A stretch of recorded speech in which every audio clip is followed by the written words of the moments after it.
Father Ye Qingcang is the patriarch of the Ye clan.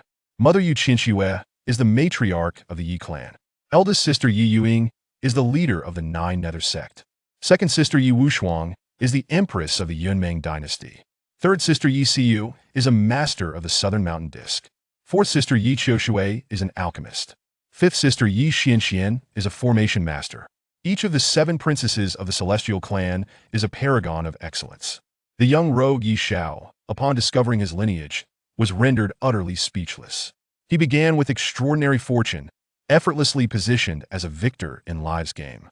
However, upon being brought back to the Ye celestial clan, he found himself in a world devoid of affection. His father offered no warmth, his mother no love, and his 7 sisters regarded him as mere fodder. He had suffered a broken leg at the hands of his eldest sister, had his corporeal form destroyed by his second sister, had been used as a test subject for poison by his 4th sister, and had been captured by his 5th sister to test formations, leaving him a mere skeleton after being struck by lightning.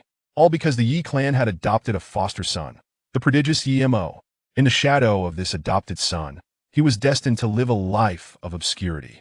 Ultimately, he was condemned to a tragic demise by the soul banishment nail. Filled with resentment, Ye Xiao was reborn. In this life, he vowed to repay flesh to his mother and bones to his father, severing all ties with them, devoid of parental affection.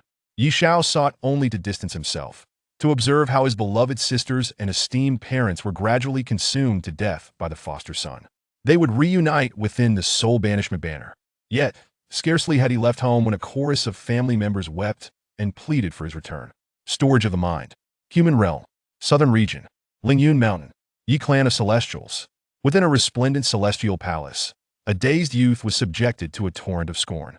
Ye Xiao, you worthless wretch, how dare you cultivate demonic arts within the Ye clan? A demonic cultivator is a demonic cultivator. A dog cannot change its ways. Were you the one responsible for the bloodless corpses in the village at the foot of the mountain? 2 exquisitely beautiful women, radiating spiritual energy, confronted Ye Xiao with the most venomous expressions imaginable. Gradually, the dazed look in Ye Xiao's eyes cleared. He instantly recognized the 2 women. One was his 4th sister Ye Qiushui, and the other was his 5th sister Ye Qianxue.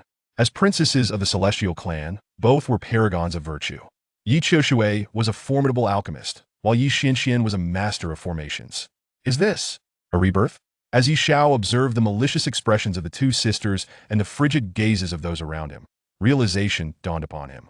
Unfilial son, as a scion of the Ye clan, you possess a splendid path ahead, yet you choose to languish in complacency, descending into depravity by practicing demonic arts. Do you not know your sins? Seated at the apex of the grand hall were a pair of middle-aged individuals. The man exuded an aura of authority, while the woman radiated elegance and majesty. They were none other than Ye Qingcang, the clan's patriarch, and Yue Qianxue, the matriarch. In a fit of rage, Yue Qianxue abruptly stood, pointing accusatorily at Ye Xiao. Ye Xiao's expression grew increasingly frigid as he regarded his mother, Yue Qianxue. Memories of his past life surged forth like a tidal wave. He had originally been a rogue from the evil demonic realm, orphaned and alone from a young age. He had essentially grown up amidst corpses until he encountered an elderly rogue at the age of 5. The old rogue, childless, took Ye Xiao under his wing and raised him. 5 years of stability followed until, at the age of 10, the old rogue perished in a fierce battle, leaving Ye Xiao once again an orphan. Believing he would return to a life of wandering, he was unexpectedly found by the Ye clan. They claimed that Ye Xiao was a descendant of the Ye clan, lost to the world. Upon learning this, Ye Xiao was utterly bewildered. The evil demonic realm was rife with demonic cultivators, most of whom were cold-hearted. Having experienced no familial affection until meeting the old rogue, it was only then that he felt cared for. The old rogue, though a practitioner of demonic arts, committed no evil. It was said he entered the evil demonic realm to escape enemies. Unable to bear seeing a child ruined, he took Ye Xiao in and guided him toward the righteous path.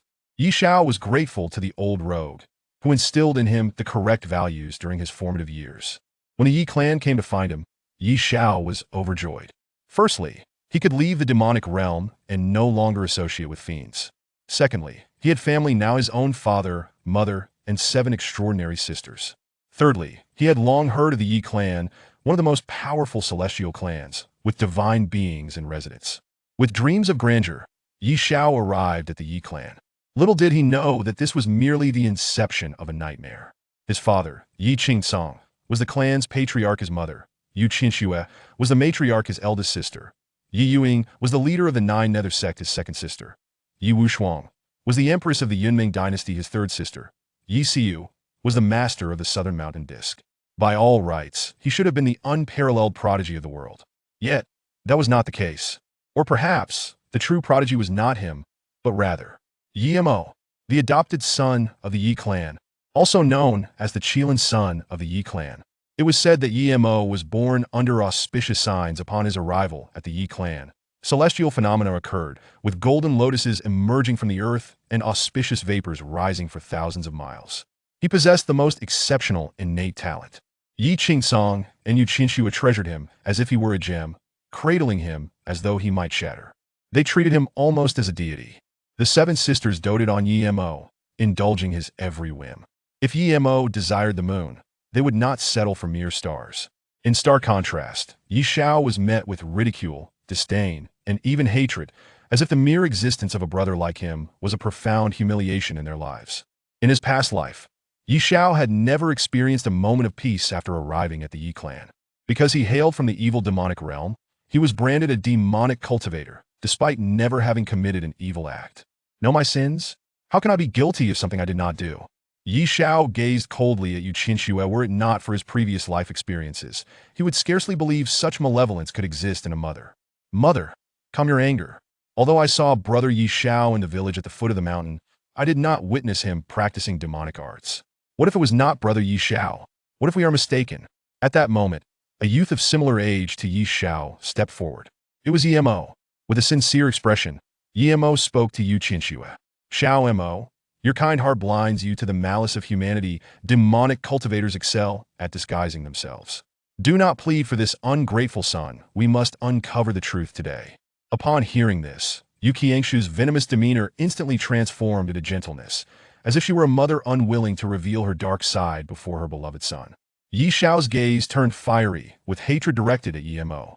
With his rebirth, many mysteries from his previous life unraveled effortlessly. The one cultivating demonic arts was not him, but this so-called prodigal son of the Ye clan. In fact, it was not Ye Xiao who had appeared in the village at the foot of the mountain, but Ye Mo who had been there. Ye Xiao had merely witnessed it. Now, Ye Mo was the one in the right. He vividly recalled how he had defended himself in the past, exposing Ye Mo before others. Yet, this had only earned him ridicule and scorn. Ye Xiao, you truly have not changed. Xiao Mo regards you as a brother and pleads for you, yet you cast aspersions upon him. The fourth sister, Ye Qiushui, accused him with evident disgust, a memory that remained fresh in Ye Xiao's mind despite his rebirth. As the Qilin son of the Ye clan, Xiao Mo embodies our clan's future.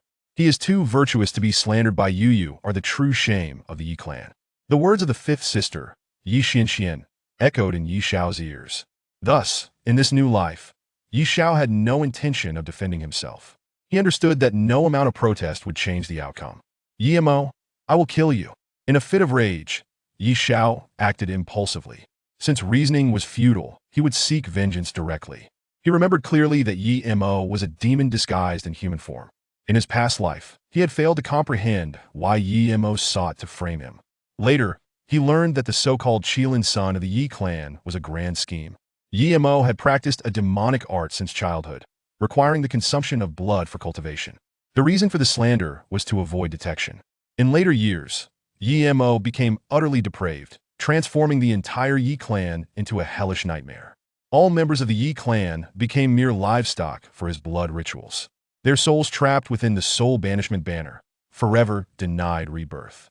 In his past life, he had been oblivious, and by the time he understood, it was too late. Now, he sought only to eliminate Ye Mo, to extinguish the demon in its cradle. With a resounding clap, in a fit of rage, Ye Xiao channeled his qi, unleashing a strike toward Ye Mo.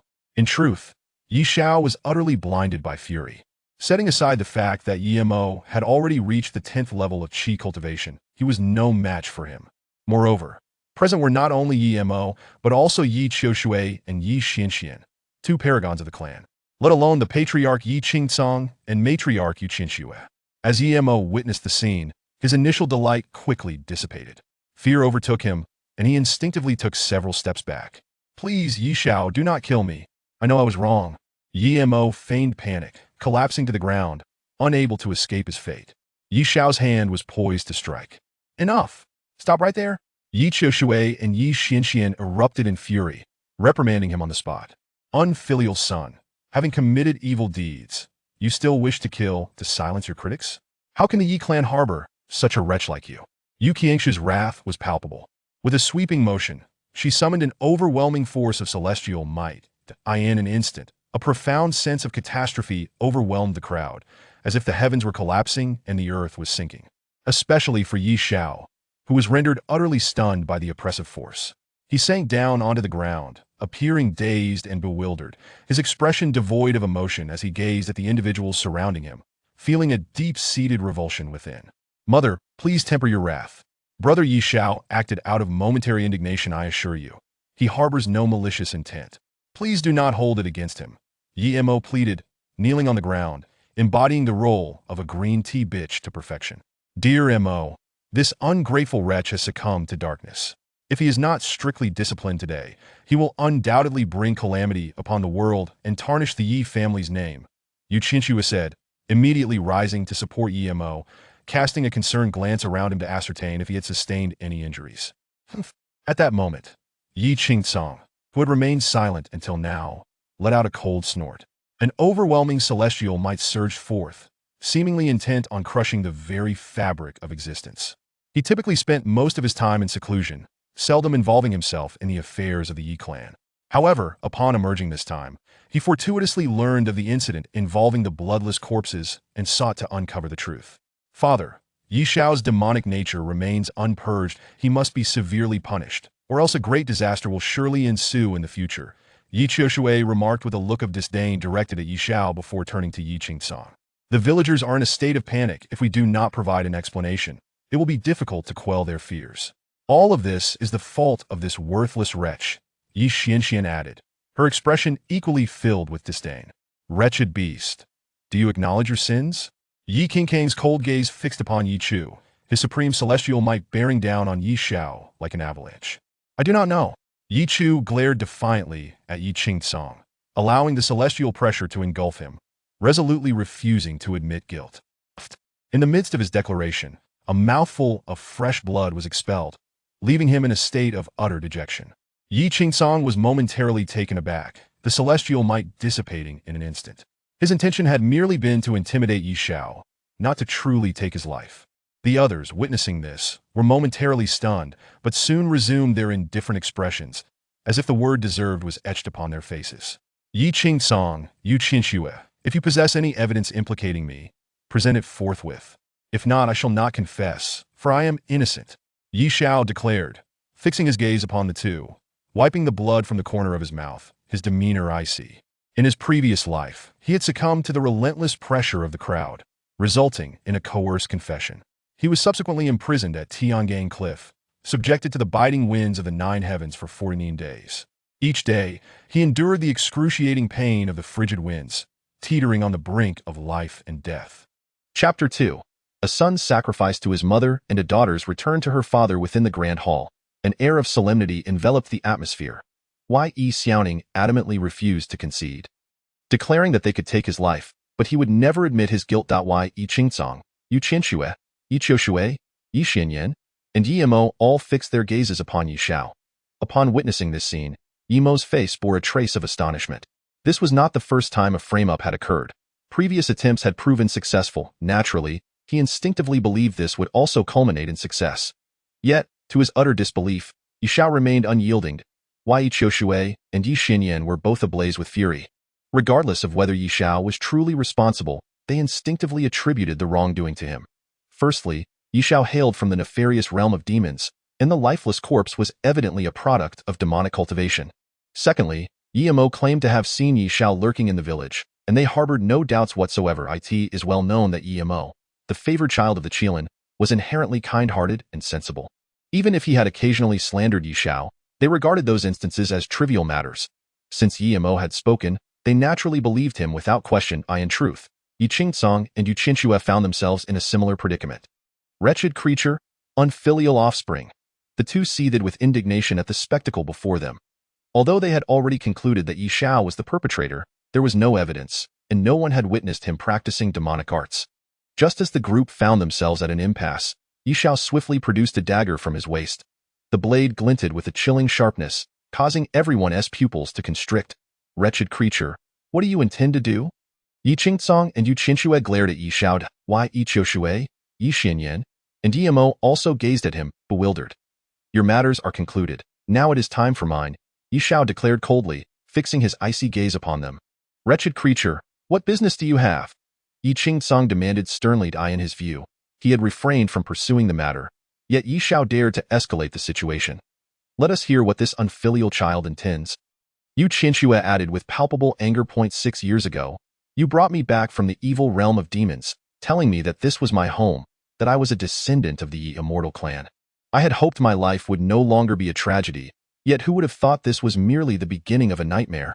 You have slandered me, humiliated me, and mistreated me, never treating me as a person, let alone as your child. Since that is the case, let us end this today. Consider these 6 years as if they never occurred.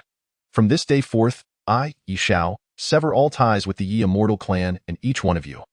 Never to be related again. With the dagger in hand, Ye Xiao glared fiercely at the group, his voice resounding loudly. Having been reborn, he was acutely aware of his predicament. This place was a den of demons. As long as he remained here, he would meet a gruesome fate once more. Only by leaving the Ye clan could he emerge from his cocoon and be reborn. You wretched child, as a descendant of the Ye clan, you bear their blood, born of the Ye clan. You shall die as a specter of the Ye. Ye Qingcang erupted in fury. The violent aura of the immortals nearly surged forth once more. Countless individuals aspired to connect with the Ye immortal clan, yet Ye Xiao, as a descendant, sought to sever all ties. Unfilial offspring, how could I have borne such a monstrous child? The Ye clan has provided for you, nourished you, and taught you the path of cultivation, only to be met with your betrayal. Yue Qianxue was consumed with rage, wishing she could strike this ungrateful child dead. I anticipated you would respond thus. Fear not, I shall repay all debts owed to you, Ye Xiao retorted with a cold smile, as if he had foreseen their words. What do you mean by that? Yue Qianxue inquired. Yue Qianxue, you carried me for 10 months and gave me life. All you provided was a morsel of flesh and a fragment of bone. Today, I, Ye Xiao, shall repay my mother with flesh and my father with bone. Ye Xiao's expression hardened. With a swift motion, he plunged the dagger into his own chest. Blood splattered forth, creating a vivid crimson bloomed. Ye Qingcang, Yue Qianxue, Ye Qiushui, Ye Xianyan, and even Ye Mo were momentarily stunned, soon revealing expressions of profound emotion. After the dagger pierced his chest, Ye Xiao began to stir the blade within, seemingly searching for which piece of flesh to sever. It is said that children are the flesh of their parents' hearts. Since I am not, I shall return that flesh to you. With a fierce countenance, Ye Xiao drove the dagger deeper into his body. In no time, he reached the position of his heart, where a vital piece of flesh served to protect it. Indeed, the most crucial piece of flesh in the human body. Without hesitation, Ye Xiao's dagger severed the flesh that guarded his heart. The bloody chunk was revealed before them. Ye Qingcang and Yue Qianxue were moved, while Ye Qiushui and Ye Xianyan were taken aback. Despite their formidable cultivation, one an alchemist, the other a formation master, being descendants of the immortal clan and celestial beauties, they had never witnessed such a gruesome spectacle. Ye Mo, however, remained expressionless, seemingly unfazed. Yue Qianxue, the flesh of my heart is returned to you. From this day, I owe you nothing. Ye Xiao glared coldly at Yue Qianxue, indifferent to the blood oozing from his wound. Wretched child, you ungrateful wretch! Yue Qianxue snapped back to reality, nearly fainting from rage. Now it is your turn, Ye Qingcang. This is what I owe you. Ye Xiao turned his gaze toward Ye Qingcang. With a swift motion, the sharp dagger once again penetrated his chest. Blood gushed forth uncontrollably, forming brilliant splashes. With a sudden force, he severed his third rib, a rib closest to the heart, and one of utmost significance. This rib, known as the heart rib, signified the conclusion of their debts. Ye Xiao's complexion turned pale, and he appeared weak, on the verge of collapsing. Gritting his teeth, he hurled the severed bone to the ground. Monster! Ye Xiao, you are a monster! Ye Qiushui exclaimed in shock. You cannot claim you are not a demonic cultivator. Only a demonic cultivator would act with such madness. Ye Xianyan was equally terrified. Wretched creature, what on earth do you intend to do? Ye Qingcang's face was a tempest of anger, clearly struggling to suppress his rage. Were it not for the fact that Ye Xiao was his son, he would have struck him dead long ago. I have stated it clearly. Flesh for mother, bone for father. From this day forth, I, Ye Xiao, am without father or mother, severing all ties with the Ye clan. Though his body swayed perilously, he fought to maintain his composure. Most individuals would not survive the loss of such vital flesh and bone. Yet he was a cultivator of the third layer of qi refining. Though his cultivation was not high, he managed to preserve his life. Wretched child, if you wish to sever ties, so be it. I shall grant you your wish. From this day forth, you shall have no further connection with the Ye clan. Without the Ye clan, you are worth nothing. Even as a demonic cultivator, you will be at the mercy of others. Should you find it impossible to survive, do not come seeking me. Yue Qianxue bellowed with fury. She could not bear to look upon this ungrateful child for even a second. Moreover, she could already envision Ye Xiao leaving the Ye clan, ultimately finding himself in dire straits, becoming a pariah hunted by all in the cultivation world, until he was utterly desperate and returned to her, begging for forgiveness. Rest assured, upon my departure this time, I shall never return.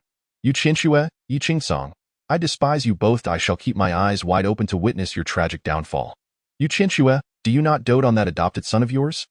I hope you cherish him well, for one day, the good son in your eyes will bring you unexpected surprises. Ye Qingcang, do you not yearn to strengthen the Ye immortal clan? Fear not. Someone will assist you in realizing that ambition. As for whether you will witness that day, that remains uncertain. Ye Xiao let out a raucous laugh, then, with great effort, transformed his wounds into a streak of light and vanished from sight. Ye Qingcang and Yue Qianxue were left in a state of utter bewilderment. While Ye Mo's eyes widened in disbelief, watching Ye Xiao's retreating figure intently. Others may not have discerned it, but he could hear it clearly.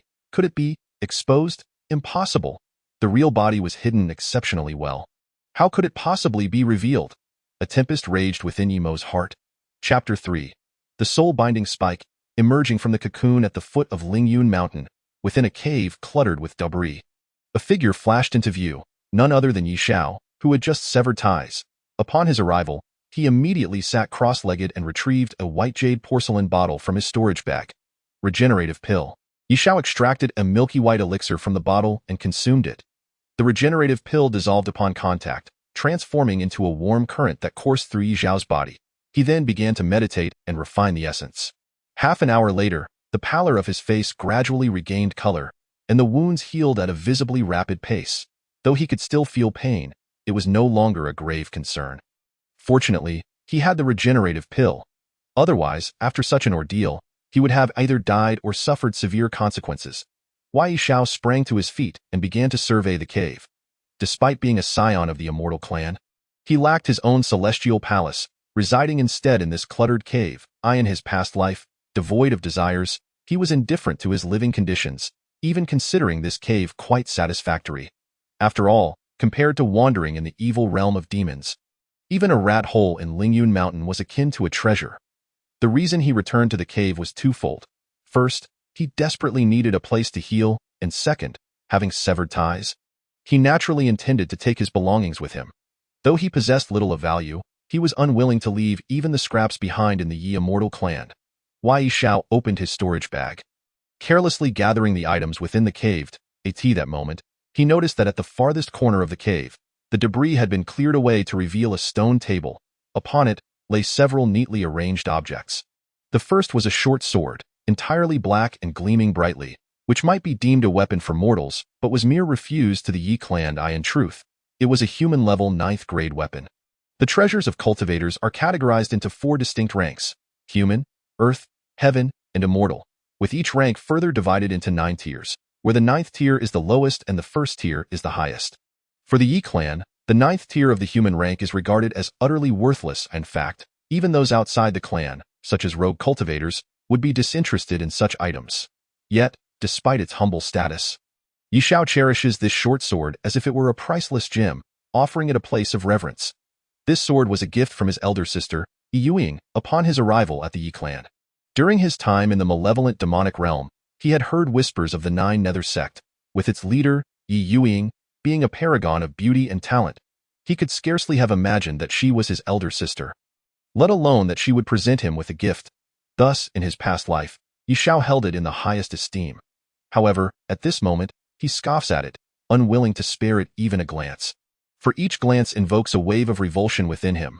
Once, he idolized Ye Youying, and upon discovering her true relation to him, he sought every opportunity to draw closer to her. It was only after mustering enough courage to visit the Nine Nether Sect that he yearned to witness the grandeur of the South region's most formidable sect and the formidable presence of his sister.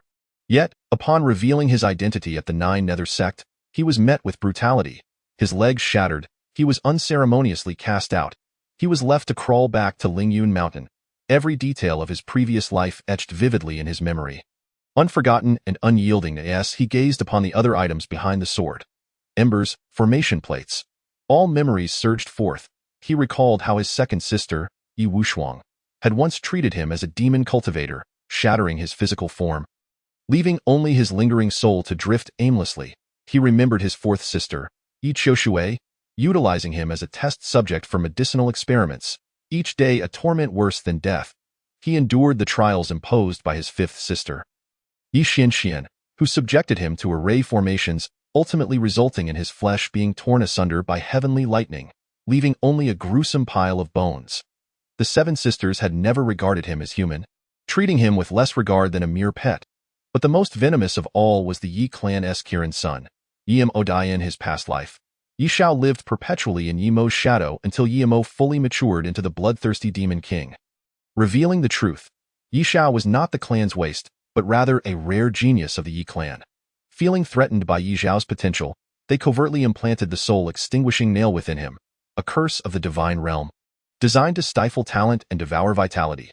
The soul-extinguishing nail is divided into 3 stages: heavenly soul, earthly soul, and human soul. Ye Xiao was afflicted with the human and earthly soul nails, which rendered him a mere waste. The reason they refrained from implanting the heavenly soul nail was that they were not in haste to see him perish. After all, as a member of the celestial clan, his death could potentially stir significant trouble. The soul-extinguishing nail, Ye Mo. Ye Xiao clenched his fists tightly, feeling an overwhelming urgency to escape the Ye clan. According to the script of his past life, he had been struck with the human and earthly soul nails. Although he had not yet been implanted with the heavenly soul nail, who could predict whether Ye Mo might suddenly lose his sanity and seek his life? Thus, Ye Xiao must depart from the Ye clan and undergo a rebirth.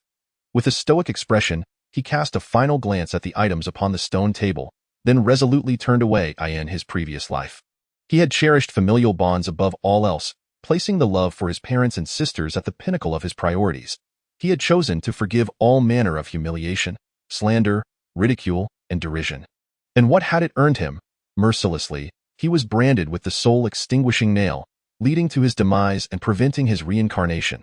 At the moment of his death, his heart had turned to stone. To hell with familial affection. Let those who desire it keep it in this life. He would live solely for himself. As Ye Xiao exited the cave dwelling, he made a beeline for the teleportation venue. As the sovereign of the South region, it was inconceivable that the Ye clan would lack a teleportation array. However, just as he left the cave, an elderly man approached, holding a medicinal pill. It was Zhaolian, the steward of the Ye clan. Upon seeing Zhaolian, Ye Xiao felt a stirring in his heart and immediately halted his steps, aware that Zhaolian had come in response to the news. In his past life, Ye Xiao endured his solitude, with Zhaolian being the only one to show him kindness, rescuing him from the brink of death on numerous occasions. He could even say that without Zhaolian, he would have perished many times over.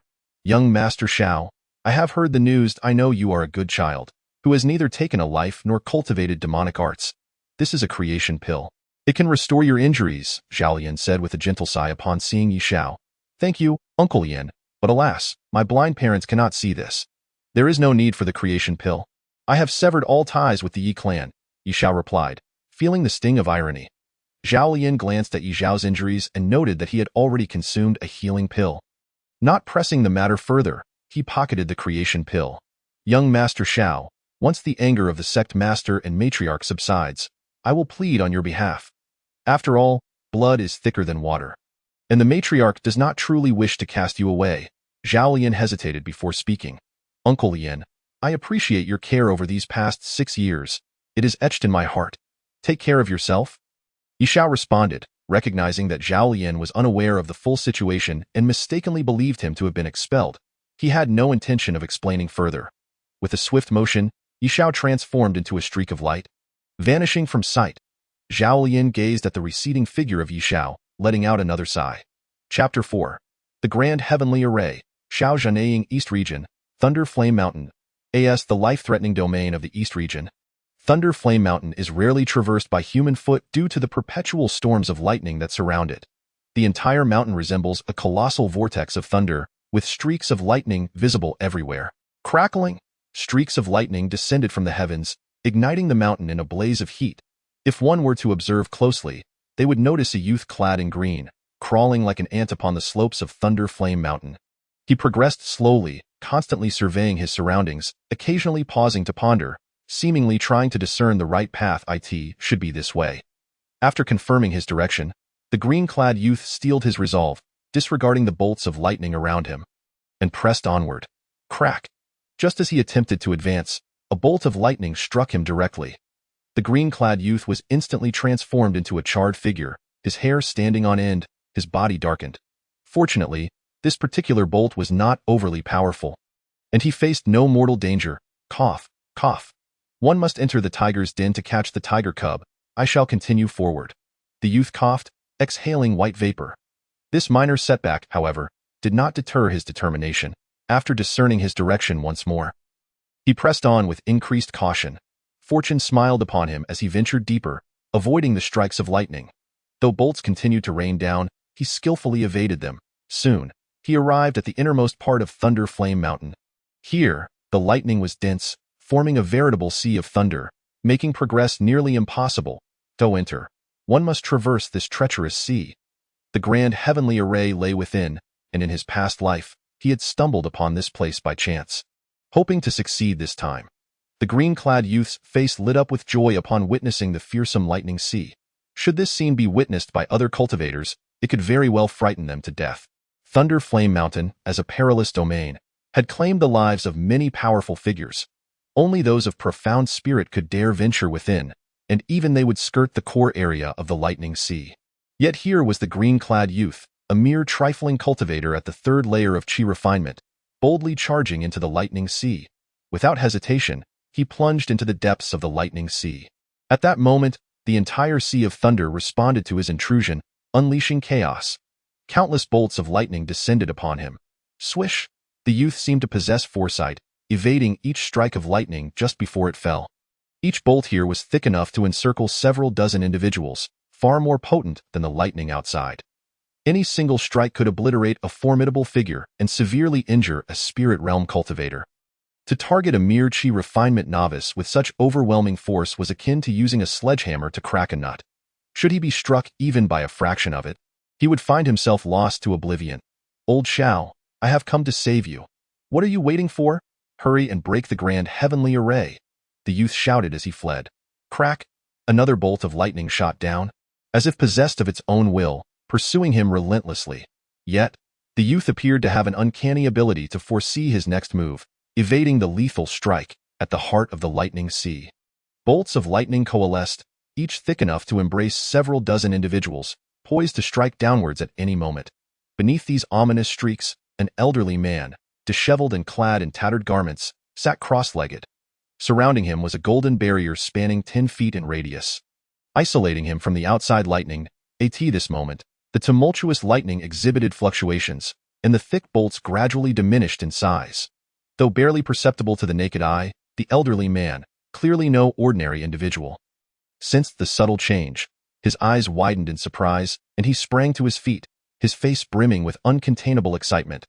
Ha ha ha, truly the heavens are aiding me.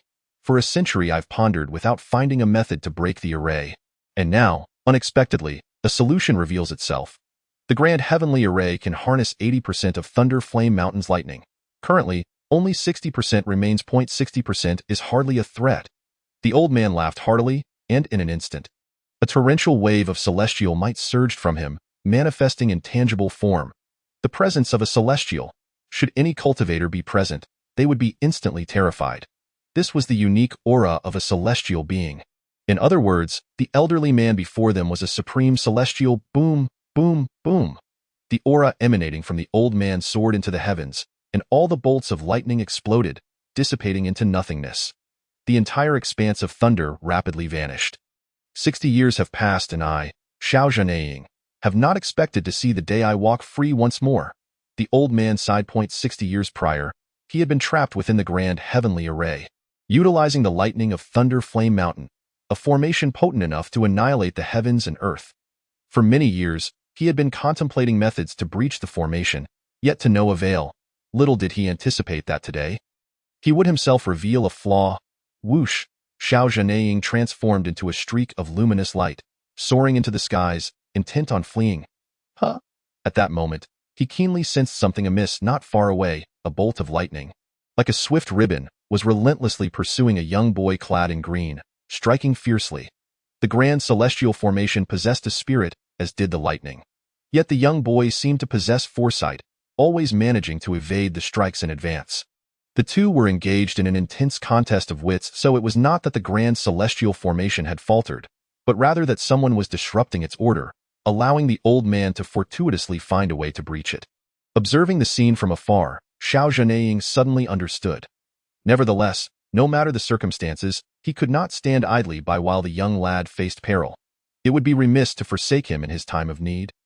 A matter of repaying a debt of gratitude. Xiao Zhanaying spoke up. Whoosh! In the next instant, his form transformed into a streak of light, racing towards the young boy in green.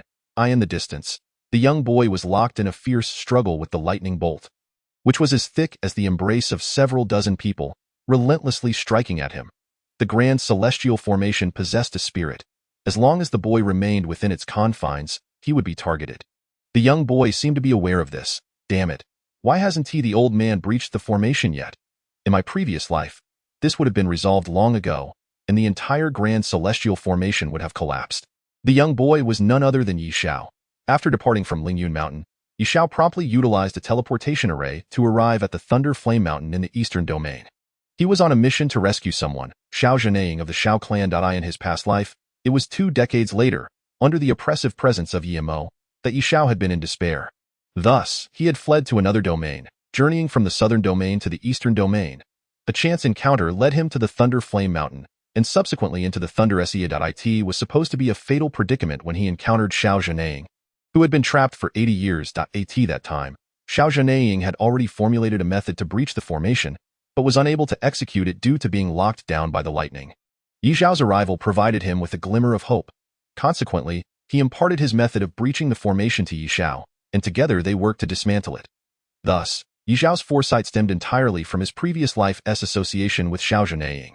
In his previous life, Xiao Zhanaying did not conceive of the method to breach the formation until 20 years later. Yet now, they were collaborating to dismantle the grand celestial formation, a full 2 decades earlier. Could it be that Xiao Zhanaying had yet to familiarize himself with the grand celestial formation, leading to this unforeseen complication? Suddenly, Ye Xiao was engulfed in darkness, gasping for breath. After leaving the Ye clan, he had contemplated deeply, seeking to rescue Xiao Zhanaying 2 decades ahead of time, as he required the latter's assistance. However, now it seemed that complications had arisen. Crack! Just as Ye Xiao was deep in thought, the lightning ribbon descended from the heavens, poised to strike him. Having narrowly escaped death at Ye Mo's hands, was he destined to perish in this thunder sea? Ye Xiao's expression was one of despair. Boom! At that moment, an elderly figure appeared beside the bolt of lightning. He extended his hand and effortlessly tore the lightning apart, the ribbon-like energy vanishing in an instant, along with the entirety of the surrounding tempest. Xiao Lao, Senior Xiao. Ye Xiao instinctively opened his mouth, yet the words caught in his throat. In their previous life, the two had collaborated seamlessly, forming a bond across generations. Yet in this life, it was their first encounter. Thus, it would be improper to act disrespectfully, and he must leave a favorable impression. Young man, who are you? Do you know me? Xiao Zhanaying descended from the sky, his brow furrowing. Ye Xiao's heart raced. This was bad. He could not reveal that they had known each other in a past life as old friends, nor that he had come specifically to rescue him. Senior Xiao, I am Ye Xiao, a junior who does not recognize you, but I can make an educated guess. Why? Ye Xiao fabricated a story on the spot. Guess? A hint of curiosity flickered across Xiao Zhanaying's face. He had been trapped in the grand celestial formation for 60 years, and the number of people in the world who recognized him was already scarce. How could this young lad discern his identity? To be frank, 60 years ago, my grandfather had the fortune of witnessing Senior Xiao battling outside Thunder Flame Mountain, after which both entered the mountain and never emerged. By mere happenstance, I stumbled into this place and saw you tearing apart the lightning. I surmised you were the formidable Tianzuan from 60 years ago. Senior Xiao. Ye Xiao spoke confidently. In his previous life, he had shared a profound bond with Xiao Zhanaying, thus he was well aware of the latter's circumstances. Providing a half-true, half-false explanation I see, but how could one so young identify the flaw in the grand celestial formation? Xiao Zhanaying mused, then inquired further. He recognized at a glance that Ye Xiao had discerned the flaw in the grand celestial formation, which allowed him to predict the lightning strikes. Firstly, disrupting the grand celestial formation's order diminished the lightning's potency, enabling his escape. Secondly, it allowed him to possess foresight in predicting where the lightning would strike. Although I possess a modicum of understanding regarding formations, I must admit I lack the ability to breach the grand celestial formation. It was my grandfather who inadvertently entered Thunder Flame Mountain and discovered the formation, later researching it until his dying moments when he uncovered a flaw. Regrettably, he had no time left to breach it, so I sought to fulfill his dying wish by entering the grand celestial formation, ultimately overestimating myself. Had it not been for Senior Xiao's presence, I fear my life would have been forfeit. Ye Xiao delivered a performance worthy of an actor of great renown, speaking with conviction. In truth, the method to breach the grand celestial formation was discovered by Xiao Zhanaying 20 years later. In his previous life, Ye Xiao had entered the formation by chance, and it was Xiao Zhanaying who had shared the knowledge with him, leading to their joint effort to dismantle it. In a wonder, with the grand celestial formation combined with Thunder Flame Mountain, it formed a devastating killing array. No formation master could resist its temptation. I have studied it for a lifetime, yet have only scratched the surface. I have yet to reach the point of breaching the formation. Ye Xiao's half-truths convinced Xiao Zhanaying. There are many extraordinary individuals in the mortal realm, even as the master of the Xiao clan. He could not afford to be complacent. A cultivator daring enough to enter Thunder Flame Mountain must at the very least be a Tianzuan, if not of even greater stature. Thus, when Ye Xiao fabricated this fictitious grandfather, Xiao Zhanaying harbored no doubts. You possess the soul destruction nails? Upon grasping the situation, Xiao Zhanaying scrutinized Ye Xiao with renewed interest. Though he had saved Ye Xiao, in truth, they had mutually rescued one another. At that moment, he also sharply sensed something unusual about Ye Xiao. Subsequently, he extended his divine consciousness to envelop Ye Xiao, his expression shifting slightly. While the average person may remain unaware of the soul destruction nails, as the master of the Xiao clan, he held a place in the mortal realm and was no stranger to the divine realm. He recognized this as a vicious curse from the divine realm. Senior, are you aware of the soul destruction nails? I implore you to assist me in removing the human soul nail and the earth soul nailed. Ye Xiao promptly spoke. Simultaneously, he felt a surge of joy within. In his previous life, when he encountered Xiao Zhanaying, he had already been afflicted by the heavenly soul nailed at that point. All three souls, heaven, earth, and human, had been compromised, and time was running short. When Xiao Zhanaying informed him, although Ye Xiao had suspected Ye Mo, he had lacked concrete evidence. It was only at the moment of his death that he learned the truth from Ye Mo's own lips. The reason he was so eager to rescue Xiao Zhanaying in this life was that he sought his aid. The soul destruction nails ultimately posed a latent threat that needed to be eliminated promptly. You are also aware of the soul destruction nails? A hint of astonishment crossed Xiao Zhanaying's features. This was a curse from the divine realm. It could stifle talent, consume vitality, and prevent the soul from reincarnating after death, leading to complete dissolution. Few cultivators in the mortal realm were aware of it, and he had learned of it purely by coincidence. I only recently became aware. Ye Xiao nodded furiously, his face a mask of indignation. The soul destruction nails were deemed incurable, yet fortunately, the opponent seemed in no hurry to take his life. They had only implanted the human soul nail and the earth soul nail. Because of this, there remained a sliver of hope. Had the heavenly soul nail been placed, even an immortal would be powerless to remedy the situation. Xiao Zhanaying stated. Alas, our meeting is indeed fated. Although I am currently injured, I can still assist in extracting the human soul nail and the earth soul nail. Moreover, I am curious to see what kind of talent could have been cursed by the divine realm. After a moment's hesitation, Xiao Zhanaying spoke. Thank you, Senior. Ye Xiao's face brightened at those words. It was not in vain that he had risked life and limb to rescue Xiao Zhanaying ahead of time. Calm your mind and spirit. Do not obstruct me, Xiao Zhanaying instructed. Following this, the two sat cross-legged facing each other. With a sweeping motion, Xiao Zhanaying unleashed a torrent of primordial spirit energy that surged into Ye Xiao's mind. At that moment, within Ye Xiao's consciousness, three masses of chaotic energy represented the three souls, heaven, earth, and human. Within the energies of the human soul and the earth soul, two icy nails were embedded. The human and earth souls were writhing, the energies threatening to dissipate at any moment. The three souls complemented one another. Damage to the human and earth souls would gradually affect the heavenly soul as well. However, comparatively speaking, the heavenly soul was the most powerful of the three. As long as it had not sustained substantial damage, it could endure for a period of time. Crack! The primordial spirit energy from Xiao Zhanaying surged forth like a wild beast, crashing into the human soul nail and the earth soul nail. The two icy nails erupted, disintegrating into nothingness in the next moment. Xiao Zhanaying's primordial spirit energy did not linger in Ye Xiao's mind but quickly receded. The two opened their eyes in unison. In that instant, Ye Xiao felt revitalized, as though reborn.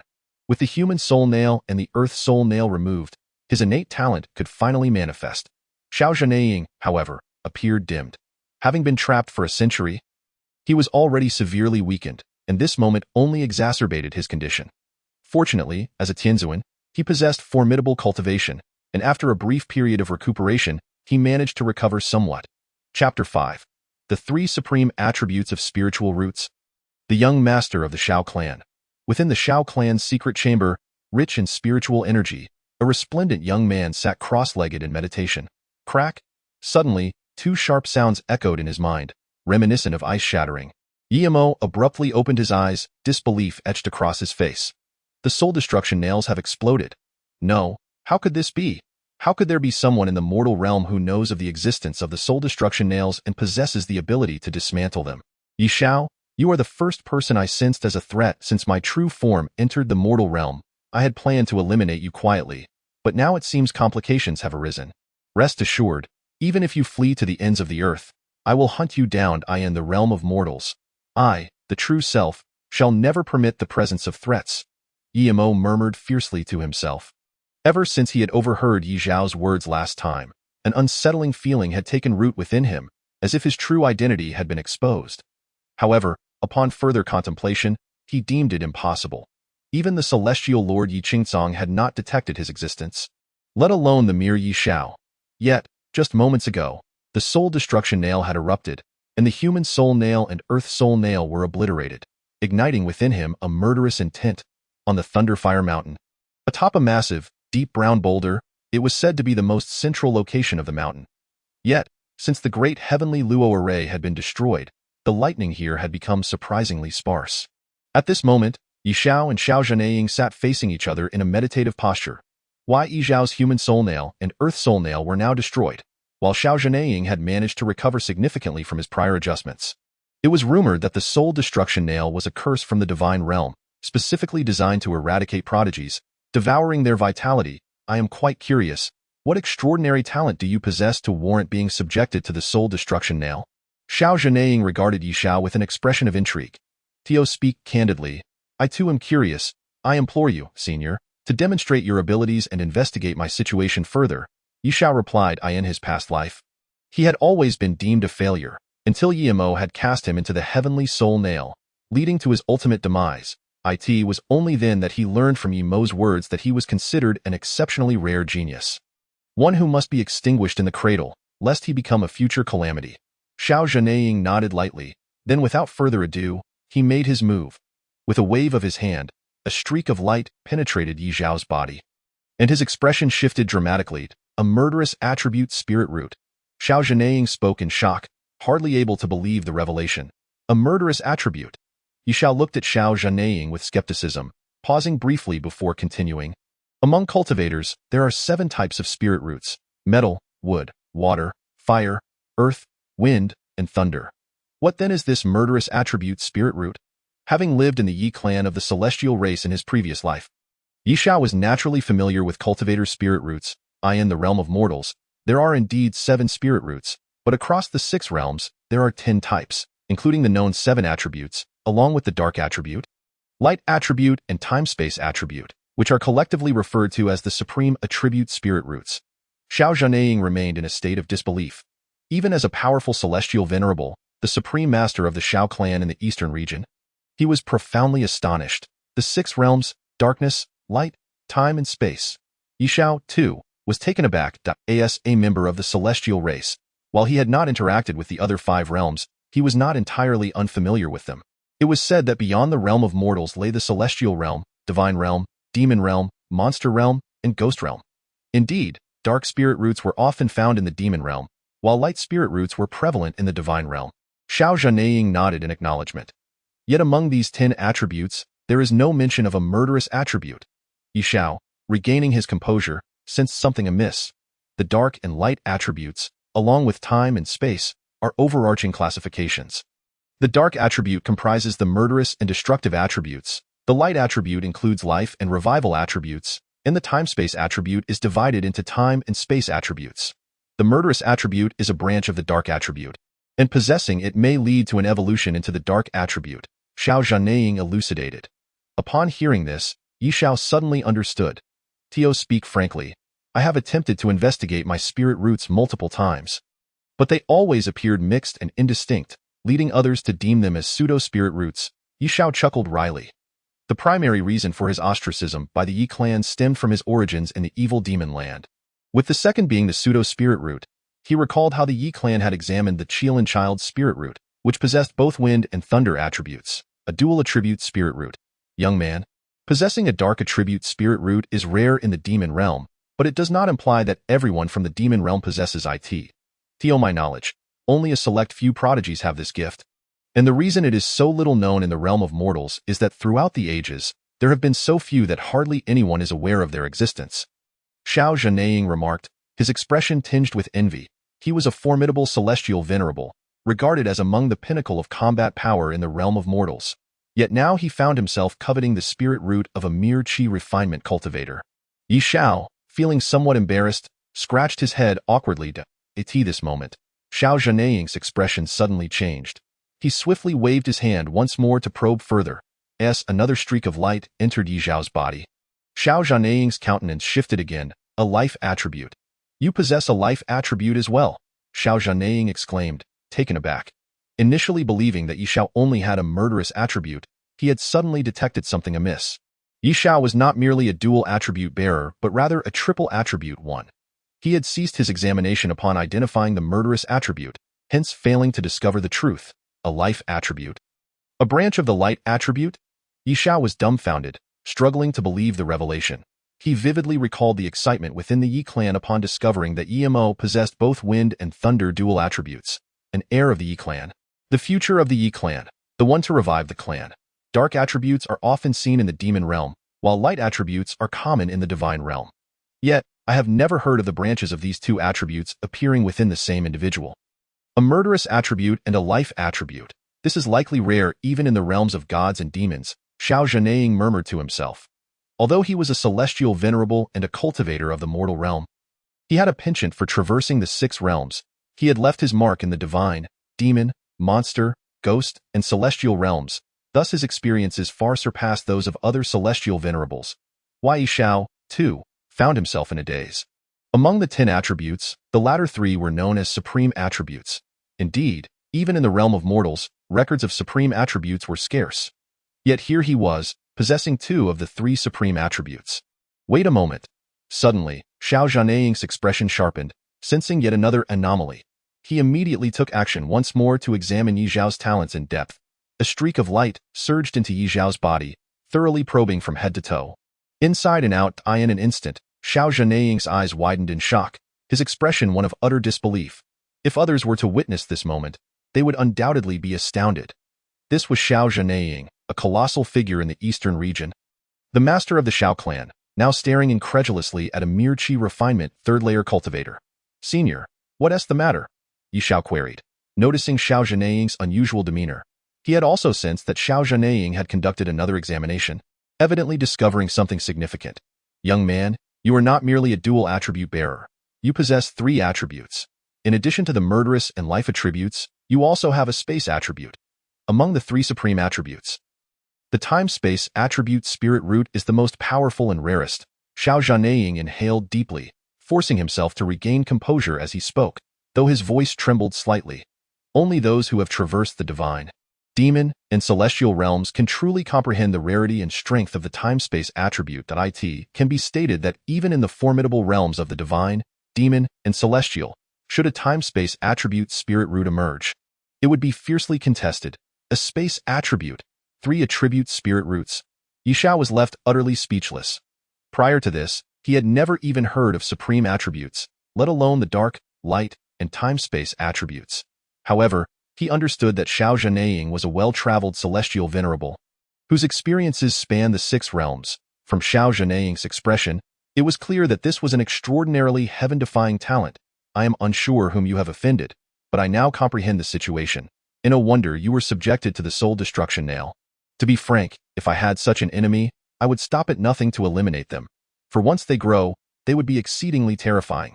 Xiao Zhanaying chuckled ruefully. Before understanding Ye Xiao's talents, he had thought it excessive to use such a method against a mere qi refinement cultivator. Yet, now he had altered his perspective, believing that the adversary had been too merciful. Such an enemy should be eradicated without a trace. Ye Xiao smiled silently. Xiao Zhanaying was certainly not EMO. Moreover, based on his understanding of Xiao Zhanaying, he felt no concern about revealing his unparalleled talents in his presence. Once Xiao Zhanaying regained his composure, he regarded Ye Xiao with envious eyes, and then a trace of melancholy welled up within him. How the Xiao clan of the celestial race, once dominated the eastern region, and I, Xiao Zhanaying, considered myself exceptional. Yet now, the entire Xiao clan has perished, leaving only me, and now it is but a ghost of its former self. I fear the eastern region has been divided among the other celestial clans. If only my Xiao clan had such a descendant, what would there be to worry about for its revival? Xiao Zhanaying pondered, growing increasingly desolate. The thought that the Xiao clan's destruction lay in his hands filled him with guilt. The more he looked at Ye Xiao, the more he found satisfaction and affection. Suddenly, a spark of inspiration struck him. Young man, since we have met, I realize I do not yet know your name. He inquired. I am Ye Xiao, the younger generation replied. Excellent, excellent. I share the surname Xiao, and you bear the name Xiao. What a fateful connection. Might I inquire if you have any family? Xiao Zhanaying asked. Ye Xiao regarded Xiao Zhanaying, a flicker of joy crossing his eyes. I am without father or mother, having grown up under my grandfather's care in the evil demon land. Recently, I came to the eastern region to fulfill my grandfather's last wish, he responded. You are a demon cultivator? Upon hearing Ye Xiao's lack of parents, Xiao Zhanaying's face brightened, yet when he heard of the evil demon land, a hint of surprise crossed his features. However, he soon shook his head, muttering to himself, what is right and what is evil? The righteous path is not without its petty villains, and the demonic path is not devoid of righteousness. The world claims the evil demon land is filled with demon cultivators, yet I do not share that view. Ye Xiao, upon hearing Xiao Zhanaying's musings, was not taken aback. After becoming acquainted with Xiao Zhanaying in his past life, he had never concealed his identity. On the contrary, he was reluctant to speak much about his experiences within the Ye clan. Xiao Zhanaying had never shown disdain for him being a demon cultivator. You are wise, senior. Righteousness and evil lie within the heart of man, not in the place. Ye Xiao nodded in agreement. Xiao Zhanaying regarded Ye Xiao, hesitating briefly before speaking. Young man, since you know of me, you must also be aware of the situation regarding the Xiao clan. Now, the Xiao clan has but one remaining member, myself. Seeing that we are fated, I wish to take you as my adopted son, to pass on the legacy of the Xiao clan. Would you be willing? Xiao Zhanaying, after speaking, gazed at Ye Xiao with a hint of trepidation. To any discerning observer, it was evident that Xiao Zhanaying was captivated by the prodigy before him. After all, possessing 3 supreme attributes simultaneously, which faction would not be eager to claim such a talent? A discerning individual encountering this would undoubtedly hesitate, especially considering that the Xiao clan had already fallen into obscurity, leaving only Xiao Zhanaying as the lone commander. Adoptive father, please allow me to pay my respects. Yet, in the face of this scene, Ye Xiao did not hesitate. He bowed deeply, as this had long been anticipated. To the outside world, it appeared as though Xiao Zhanaying was valuing talent, attempting to retain a genius within a decaying clan. However, Ye Xiao understood the truth. In his previous life, he and Xiao Zhanaying shared a bond transcending age. When he was but a broken soul, on the brink of death. Upon their acquaintance, having regretted their past delays, Xiao Zhanaying expressed his desire to adopt Ye Xiao as a son. Yet, in that lifetime, Ye Xiao declined, concerned that his parents would disapprove of such a decision. Eventually, the matter faded into obscurity. In this lifetime, When Xiao Zhanaying proposed it again, Ye Xiao harbored no reservations and readily accepted. In fact, he had previously contemplated how to persuade Xiao Zhanaying to adopt him. Although the Xiao clan had declined, as the saying goes, a thin camel is still larger than a horse. With Xiao Zhanaying being a celestial lord, even if injured, his association was still a boon for Ye Xiao. Good, my dear child. Since the Xiao clan was annihilated 60 years ago, I have been a solitary figure, believing I would never have kin again. Little Xiao, from this day forth, you shall be the young master of the Xiao clan. Xiao Zhanaying's face was alight with excitement, almost incredulous. Such a talent would not have been acknowledged even at the peak of the Xiao clan's glory, let alone now when it was reduced to a mere shadow of its former self. After contemplating for a moment, Xiao Zhanaying waved his hand, and a cascade of radiant light surged upwards. Filling the air with ethereal brilliance. 3 treasures hovered before them. A small boat, a small sword, and a piece of clothing, each no larger than a palm. Upon seeing these treasures, Ye Xiao was instantly moved. He recognized them well. Little Xiao, your adoptive father has no formal gifts for you, but here are 3 treasures. The first is the creation boat, a 6th-tier celestial flying artifact, its speed rivaling that of the Yuanying's instant movement. The second is the heavenly punishment sword, a 3rd-tier celestial attack artifact, my personal flying sword. The third is the Tsangming Dao robe, a treasured heirloom of the Xiao clan, a 9th-tier celestial artifact with the abilities of purification, focus, defense, and enhancement. It is a genuine celestial treasure, bestowed upon you today. As Xiao Zhanaying spoke, he waved his hand once more. Boom, boom, boom. The 3 treasures erupted in a dazzling display of light. The creation boat transformed into a massive vessel soaring through the sky. The heavenly punishment sword became a 3-foot-long blade, its chilling radiance cleaving the heavens as if to divide the world in two. The Tsangming Dao robe instantly morphed into attire for a person, appearing simple yet radiating supreme celestial light. A true celestial treasure. No, adoptive father, I am but a mere cultivator in the Qi refinement stage. How can I possess such precious artifacts? As the saying goes, a commoner is innocent, but possessing treasures can lead to misfortune. Ye Xiao immediately declined. Onlookers would surely perceive Xiao Zhanaying as extravagantly wealthy, able to bestow celestial treasures with ease. However, Ye Xiao knew these 3 artifacts were Xiao Zhanaying's last remaining possessions. 60 years ago, the Xiao clan's treasures had all been destroyed, leaving only these 3 artifacts in Xiao Zhanaying's possession, especially the heavenly punishment sword and the Tsangming Dao robe.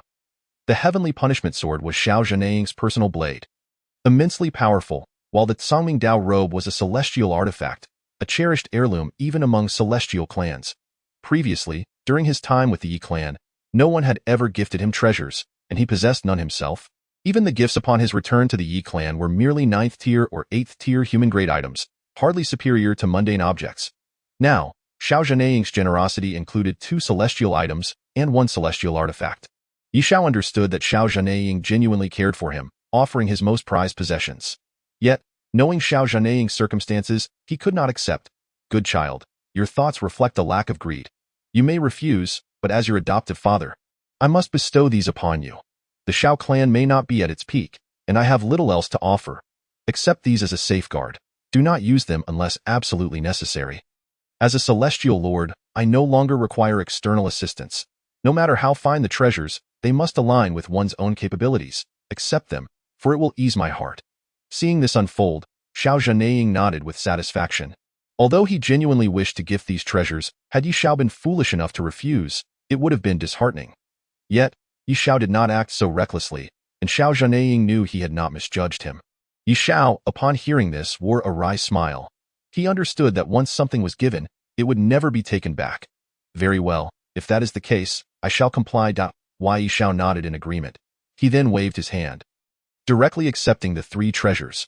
The creation boat and the heavenly punishment sword swiftly shrank, entering Ye Xiao's body, while the Tsangming Dao robe automatically flew onto him, covering his previously tattered clothing. The Tsangming Dao robe, being a celestial artifact, could change its style and color at will. After a moment's thought, Ye Xiao transformed it into an unremarkable blue robe, appearing utterly mundane, bearing no resemblance to a 9th-tier celestial treasure. Xiao Zhanaying, observing this, nodded approvingly, increasingly satisfied with this adopted son. Unlike ordinary celestial robes, the Tsangming Dao robe was a celestial garment capable of myriad transformations, flowing white garments, resplendent celestial light, the aura of treasures, and more. Yet Ye Xiao chose to don an inconspicuous blue robe, embodying caution and humility. Adoptive father, this is indeed the Thunder Flame Mountain, not a place to linger. We should depart. Ye Xiao glanced at the surrounding lightning and spoke. There's no rush. The Thunder Flame Mountain is a realm of both peril and opportunity. Here, amidst the tumultuous lightning, lies a concentration of spiritual energy unmatched by the outside world. You, being in the Qi refinement stage, are perfectly suited to cultivate here, and I can take this chance to heal my injuries. Xiao Zhenaying replied, surveying the surroundings as well. Cultivating here, are you not afraid of being struck down? Ye Xiao exclaimed. His eyes widening. Dio, you think my Xiao clan's celestial treasures are mere decorations? Unless there is a second grand heavenly array, you may cultivate freely. Xiao Zhenaying shot Ye Xiao a glare. Ye Xiao lowered his gaze to the Tsaming Dao robe. A hint of embarrassment crossing his face. Chapter 6. This unruly child, does he wish to drive me to madness? Time passed swiftly, and a month slipped by in the blink of an eye. At Lingyun Mountain, within the grandiose palace of the Yi clan, Yue Qianxue sat with an air of solemnity. Below her were Ye Qiushui, Ye Xianxian, and Ye Mo, all present. Additionally, 2 distinguished young women graced the assembly. Yi clan's eldest princess, Ye Youying, and the second princess, Ye Wushuang. Unlike Ye Qiushui and Ye Xianxian, who were regulars in the Yi clan, Ye Youying and Ye Wushuang seldom graced their ancestral home. Each belonged to their own powerful factions. Ye Youying was the leader of the Jiu sect, while Ye Wushuang held the title of Empress in the Yunmeng Dynasty. Today, both were summoned back by Yue Qianxue. Mother, you summoned me and Wushuang back. Is there something amiss? Ye Youying glanced at Ye Wushuang, surprised to see her also called back. Then she turned her attention to Yue Qianxue, who occupied the highest seat. Youying, Wushuang, the reason for your summons today is to inform you that Xiao Mo is preparing for his foundation establishment. Yue Qianxue declared, her pride evident as she looked at Ye Mo, feeling fortunate to have such an exceptional son. Xiao Mo is preparing for foundation establishment? That's splendid. Ye Youying exclaimed, her face brightening as she turned to Ye Mo. Her younger brother had always been well-behaved, sensible, and obedient, a gentle soul. Most importantly, he was a double spiritual root genius, the Yi clan's pride, truly deserving of his reputation. Xiao Mo, if you need any foundational treasures, just tell your second sister. I will ensure the entire Yunmeng dynasty seeks them for you. Why? Ye Wushuang added, her joy evident. She held deep affection for her younger brother, a stark contrast to the disdain she felt for that other useless sibling. Thank you, elder sister and second sister. Ye Mo replied dutifully. Eldest brother, while foundation establishment is no trivial matter, we must not take it lightly. After all, Xiao Mo is the Yi clan's pride, possessing both wind and thunder spiritual roots. You must personally safeguard him during this process to ensure nothing goes awry. Yue Qianxue advised. Rest assured, mother. I will take charge of this. Ye Youying nodded resolutely. Second sister, please issue a command for the Yunmeng dynasty to seek treasures of both wind and thunder attributes. While the Yi clan has its share of such treasures, it is crucial to gather as many as possible during foundation establishment. The more resources available, the stronger the foundation laid. I want Xiao Mo to possess an unparalleled foundation. Yue Qianxue instructed Ye Wushuang, Do not worry, mother. I will relay the order shortly and ensure that all wind and thunder attribute treasures from the Yunmeng treasury are delivered. Ye Wushuang nodded in agreement. As the Empress of the Yunmeng dynasty, her word was law, and none dared to oppose it. From this day forth, the Yi clan shall not disturb Xiao Mo until he successfully establishes his foundation. Yue Qianxue concluded with an edict. Ye Youying, Ye Wushuang, Ye Qiushui, and Ye Xianxian all nodded in agreement. Only Ye Mo wore a look of hesitation. Mother, it has been a month since Ye Xiao left home. Can we not find him? Otherwise, I will always be worried. Ye Mo expressed his concern to Yue Qianxue. Ye Xiao. Yue Qianxue paused, her expression darkening. For the past month, she had managed to forget the previous incident, subconsciously believing that the rebellious child had already returned to the Yi clan. That wayward child has yet to return. Yue Qianxue asked coldly. No. Ye Xiao left home a month ago, reportedly through a teleportation array. And no one knows his whereabouts. Ye Mo immediately stated. After the soul destruction nail exploded, he had secretly sought information about Ye Xiao, but to no avail. This ungrateful child, does he wish to drive me to my grave? Yue Qianxue exclaimed in outrage. On that day, when Ye Xiao severed ties and declared his intentions, she was equally furious and had casually cast him out of the house. She had thought that after a few days of wandering, he would realize the comforts of the Yi family and return, but unexpectedly, he has yet to come back. What on earth is going on? Where has Ye Xiao gone? Ye Youying and Ye Wushuang both stared in disbelief, quickly inquiring that a month ago, they were in Ye Sect and Yunmeng Dynasty, unaware of the affairs of the Ye Celestial clan. Eldest sister, second sister, you may not be aware, but that good-for-nothing Ye Xiao actually dared to practice demonic arts within the Ye Celestial clan, brazenly draining the life essence of villagers at the foot of the mountain. Upon being discovered, he was enraged and brazenly threatened to kill Xiao. Ye Qiushui hurriedly explained to Ye Youying and Ye Wushuang. Indeed, a demonic cultivator? Ye Wushuang scoffed coldly, her tone laced with derision. Ye Youying furrowed her brows, remaining silent. Not only that, but before his father and mother, he resorted to cutting flesh to repay his mother and removing bones to repay his father, declaring himself free of parents and severing all ties with the Ye family, an act so rebellious it would incite the wrath of both gods and in the end. Ye Qianxue added, cutting flesh to repay mother, removing bones to repay father? Ye Youying and Ye Wushuang both froze, their expressions turning peculiar. Ye Wushuang's face contorted with fury, wishing she could slap Ye Xiao to oblivion. Ye Youying, however, furrowed her brow tightly, sensing something amiss. What grudge, what enmity could provoke such drastic measures of severing ties? Alas, he is still a member of the Ye family. If he misbehaves outside, it would reflect poorly on us, fourth sister. Send a message to that ungrateful child, instructing him to return. Yue Qianxue pondered for a moment before addressing Ye Qiushui. I will not send a message. I have no desire to contact that good-for-nothing. Ye Qiushui huffed coldly, visibly reluctant. Yet, upon seeing Yue Qianxue's glare, she begrudgingly retrieved a communication jade slip. Good-for-nothing. I am your fourth sister. Mother commands you to return immediately to Ye Qiushui pressed the jade slip to her lips and spoke. Whoosh! The moment the words entered the jade slip, they bounced back. Ye Qiushui was taken aback, then erupted in fury, fully aware of what had transpired. The communication jade slip requires both parties to leave their respective marks on it for messages to be exchanged. If one party erases the other's mark, communication will fail. Just like Ye Qiushui, her words had not been transmitted through the jade slip. Mother, that good-for-nothing has erased my mark. I cannot reach him. Ye Qiushui ground her teeth in rage. In her eyes, establishing contact with that good-for-nothing was an honor for him. Now, he has the audacity to erase her mark. What on earth does this ungrateful child intend to do? Fifth sister, you send him a message. Yue Qianxue was once again furious, immediately turning to Ye Xianxian.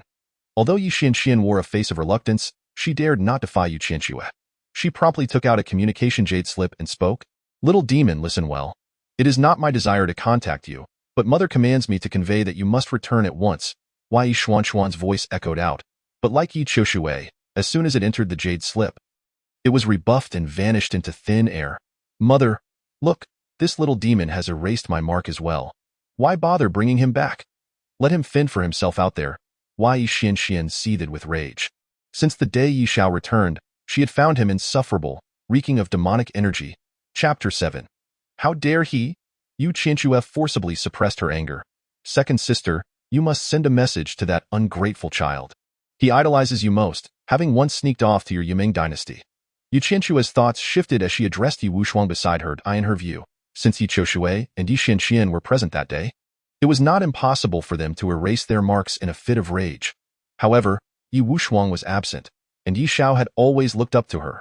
The unmatched Empress, commanding the world. None dare defy. Very well, I shall try. Though Ye Wushuang was somewhat unwilling, she had no choice now. With Ye Qiushui and Ye Xuanxuan's marks erased, it fell to her to send the message. Ye Xiao. I am your second sister. Where are you now? Return home at once. While Ye Wushuang did not scold him as Ye Qiushui and Ye Xianxian had, her tone was still icy. Whoosh, yet again, the scene of rejection played out. Ye Wushuang's message failed to transmit, bouncing back from the jade slip, clearly having been marked for erasure. Outrageous. How dare he sever our connection? Who gives him the audacity? Ye Wushuang roared in fury, a powerful aura emanating from her. Embodying the presence of a sovereign, as the unmatched Empress of the Yunmeng dynasty, her words held weight. Even within the Ye Celestial clan, she was the second princess, revered and respected. Countless sought to connect with her. Yet Ye Xiao was the first to erase her mark and sever ties. The key point was that when Ye Xiao cut flesh and removed bones, she had not even been in the Ye Celestial clan. Unaware of the events that transpired, and now, inexplicably, her mark had been erased, severing their connection. Ungrateful wretch, this ungrateful child. Yue Qianxue felt as if a volcano was about to erupt within her. If erasing Ye Qiushui and Ye Xuanxuan's marks could be understood, what did it mean to erase Ye Wushuang's eldest sister? You send a message. I recall he was most fond of you, his eyes lighting up whenever he saw you. Yue Qianxue glanced at Ye Youying beside her, a thought forming in her mind. Others may have erased their marks, but Ye Youying likely would not, for she was the eldest princess of the celestial clan, the elder sister to all her siblings. Moreover, Ye Xiao's gaze had always burned with admiration for Ye Youying. Seeing her mother's command, Ye Youying did not speak further, merely nodding. She casually took out her communication jade slip and pressed it to her lips. Sending a message. Ye Xiao, I am your eldest sister. Respond at once. Ye Youying tried to restrain her emotions, yet it was not hard to discern a hint of coldness in her tone. Perhaps she herself was unaware. As this was the kindest she had ever been. Whoosh, once more, the scene of rejection unfolded. Ye Youying's voice failed to enter the jade slip, bouncing back, indicating her mark had also been erased. Ye Youying's brow furrowed. A flicker of anger crossing her features. She had not reacted with anger upon learning of Ye Xiao's practice of demonic arts, nor when he cut flesh and removed bones to sever ties. But at that moment, she was genuinely irked. After all, she was the eldest princess of the celestial clan, the elder sister to all, as the saying goes. An elder sister is like a mother, and often she had taken on maternal responsibilities. Now, to have her mark erased was simply intolerable. Ungrateful wolf, this good-for-nothing is nothing but a heartless wretch, even daring to erase the eldest sister's mark. Ye Qiushui erupted in a torrent of curses. In the hearts of all her siblings, Ye Youying's status was second only to Ye Qingcang and Yue Qianxue. When Ye Youying issued a command, everyone obeyed, and often her words held more weight than even Ye Qingcang and Yue Qianxue's. For when they made mistakes, they could charm their parents for forgiveness, but the eldest sister was not swayed by such tactics. The authority she wielded, stemming from their bloodline, was insurmountable. This ungrateful child, committing acts so defiant, is beyond redemption. Yue Qianxue was on the verge of an explosion, her patience waning in her eyes. This ungrateful child had committed acts that would invoke the wrath of both gods and men. She had already shown leniency by trying to bring him back, yet now, Ye Youying, Ye Wushuang, Ye Qiushui, and Ye Xuanxuan's marks had all been erased. At that moment, they all turned their gazes to Ye Mo, who stood aside. Don't look at me. I too have had my mark erased by Ye Xiao. Ye Mo feigned a look of helplessness. In truth, after the soul destruction nail exploded, he had immediately attempted to contact Ye Xiao through the communication jade slip. Based on previous experiences, a few flattering words would suffice to persuade Ye Xiao to return, so he had hoped to coax him back. Yet, unexpectedly, the message never went through. However, he was not surprised that Ye Xiao would erase his mark. He just hadn't anticipated that he would also erase the marks of all his elder sisters. Along with the second sister, fourth sister, and fifth sister, have lost contact with Ye Xiao. The third sister, sixth sister, and seventh sister are not in the Ye clan, so they must have had their marks erased as well. Mother, why not give it a try? Perhaps Ye Xiao merely wishes to establish his authority and wants you to invite him back, personally. Ye Youying contemplated for a moment before speaking. She increasingly believed this to be a strong possibility. Though she had not been present in the Ye clan that day, she could tell from the earlier conversation that things had escalated. It was normal for a young person to act out in frustration. The greater the temper, the more vehement the outburst, the more they sought recognition. This ungrateful child, emboldened by some audacity, dares to sever ties and erase marks. And now wishes for me to invite him back personally. Yue Qianxue paused, also finding this possibility quite plausible. Yet, did he not care for his own dignity? As the matriarch of the Ye clan, even Ye Qingcang would not dare to confront her in such a manner. Mother, please quell your anger and consider the bigger picture. Ye Xiao cannot remain adrift out there. We must bring him back. Ye Mo, keenly observant, recognized that Yue Qianxue was seeking a way to save face, and he promptly spoke up. If your Ye Xiao brother could be half as worry-free as you, I would feel at ease. Yue Qianxue regarded Ye Mo with increasing satisfaction, her fondness for him growing. Yet, the thought of that rebellious child instantly darkened her expression. Truly, what sins must one commit to give birth to such a wretched being? Yue Qianxue muttered, then with a sweeping gesture, retrieved a communication jade slipped. At this juncture, it was necessary for her to personally extend the invitation, calling that rebellious child back. Rebellious child, do you seek the heavens? Return to the Ye clan at once, Yue Qianxue declared into the communication jade slip. Whoosh, immediately thereafter, a scene unfolded that left everyone dumbfounded. The transcendent jade tablet once again witnessed a scene of rejection. As the news pertaining to Ye Qianxue was dismissed, Ye Youying, Ye Wushuang, Ye Qiushui, Ye Xianxuan, and Ye Mo were all rendered momentarily speechless. How could it be that Ye Xiao had eradicated even his mother's mark? This was, after all, his mother, the matriarch of the Ye clan, a being of celestial lineage, who had been stripped of her mark. Ye Qianxue was equally stunned, her heart swelling with an overwhelming fury. Initially, she believed it to be mere youthful rebellion, a bid for parental attention, but it turned out to be a genuine severance of ties, a departure from home. Such audacity, such lawlessness. How could he dare? Ye Qianxue's expression was one of sheer exasperation. This ungrateful son had the audacity to erase her mark, completely severing their connection. Mother, this wretch is beyond redemption. Practitioners of the demonic path are indeed cold-blooded, devoid of familial affection. Why Ye Qiushui and Ye Xianxuan? Standing by, fan the flames. If this rebellious child wishes to leave, I shall break his legs and see how he departs thereafter. Eldest brother, the task of tracking down this ungrateful wretch falls to you. Upon finding him, break his legs and bring him back. Ye Qianxue issued her commands to Ye Youying. Ye Youying furrowed his brow, intending to protest, but seeing Ye Qianxue in a furious state, he swallowed his words. Very well, Ye Youying nodded in acquiescence. Second brother, when it comes to intelligence, your Yunmeng dynasty far surpasses the Ye Sect. Dispatch orders to investigate Ye Xiao's whereabouts, and inform me at the earliest opportunity. I shall retrieve him.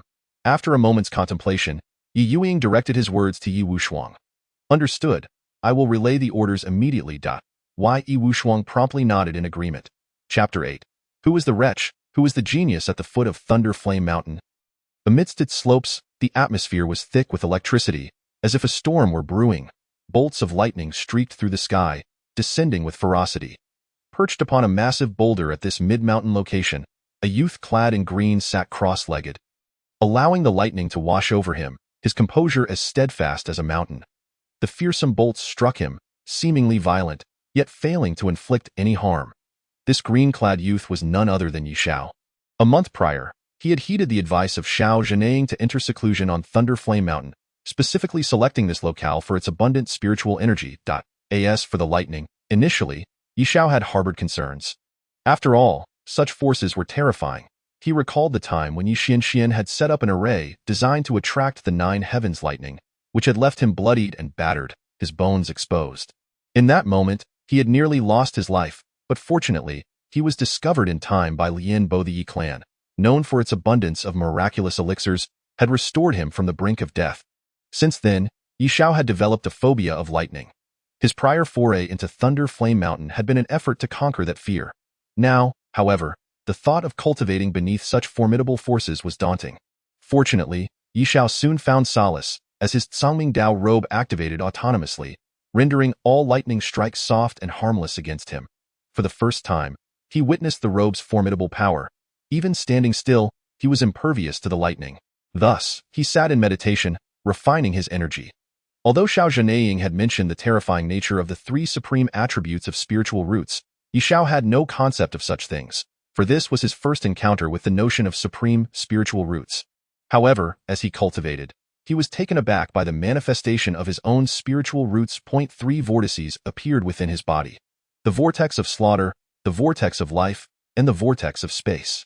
These vortices voraciously consumed the spiritual energy from all directions, and atop Thunder Flame Mountain, aside from the lightning, spiritual energy was plentiful. In just a month, Ye Xiao's cultivation soared like a rocket. Refining energy level 4. Refining energy level 5. Refining energy level 6. Refining energy level 7. Refining energy level 8. Refining energy level 9. He broke through a level roughly every few days. To put this in perspective, he had previously languished at refining energy level 3 for 5 long years. And even in his past life, he had succumbed to despair by this point. Meanwhile, the prodigious child of the Ye clan had surged ahead, already reaching refining energy level 10. Without comparison, there is no harm. These two could be seen as the epitome of the Ye clan. One a super wretch, the other a super genius, and now, in a mere month, Ye Xiao had closed the gap of years.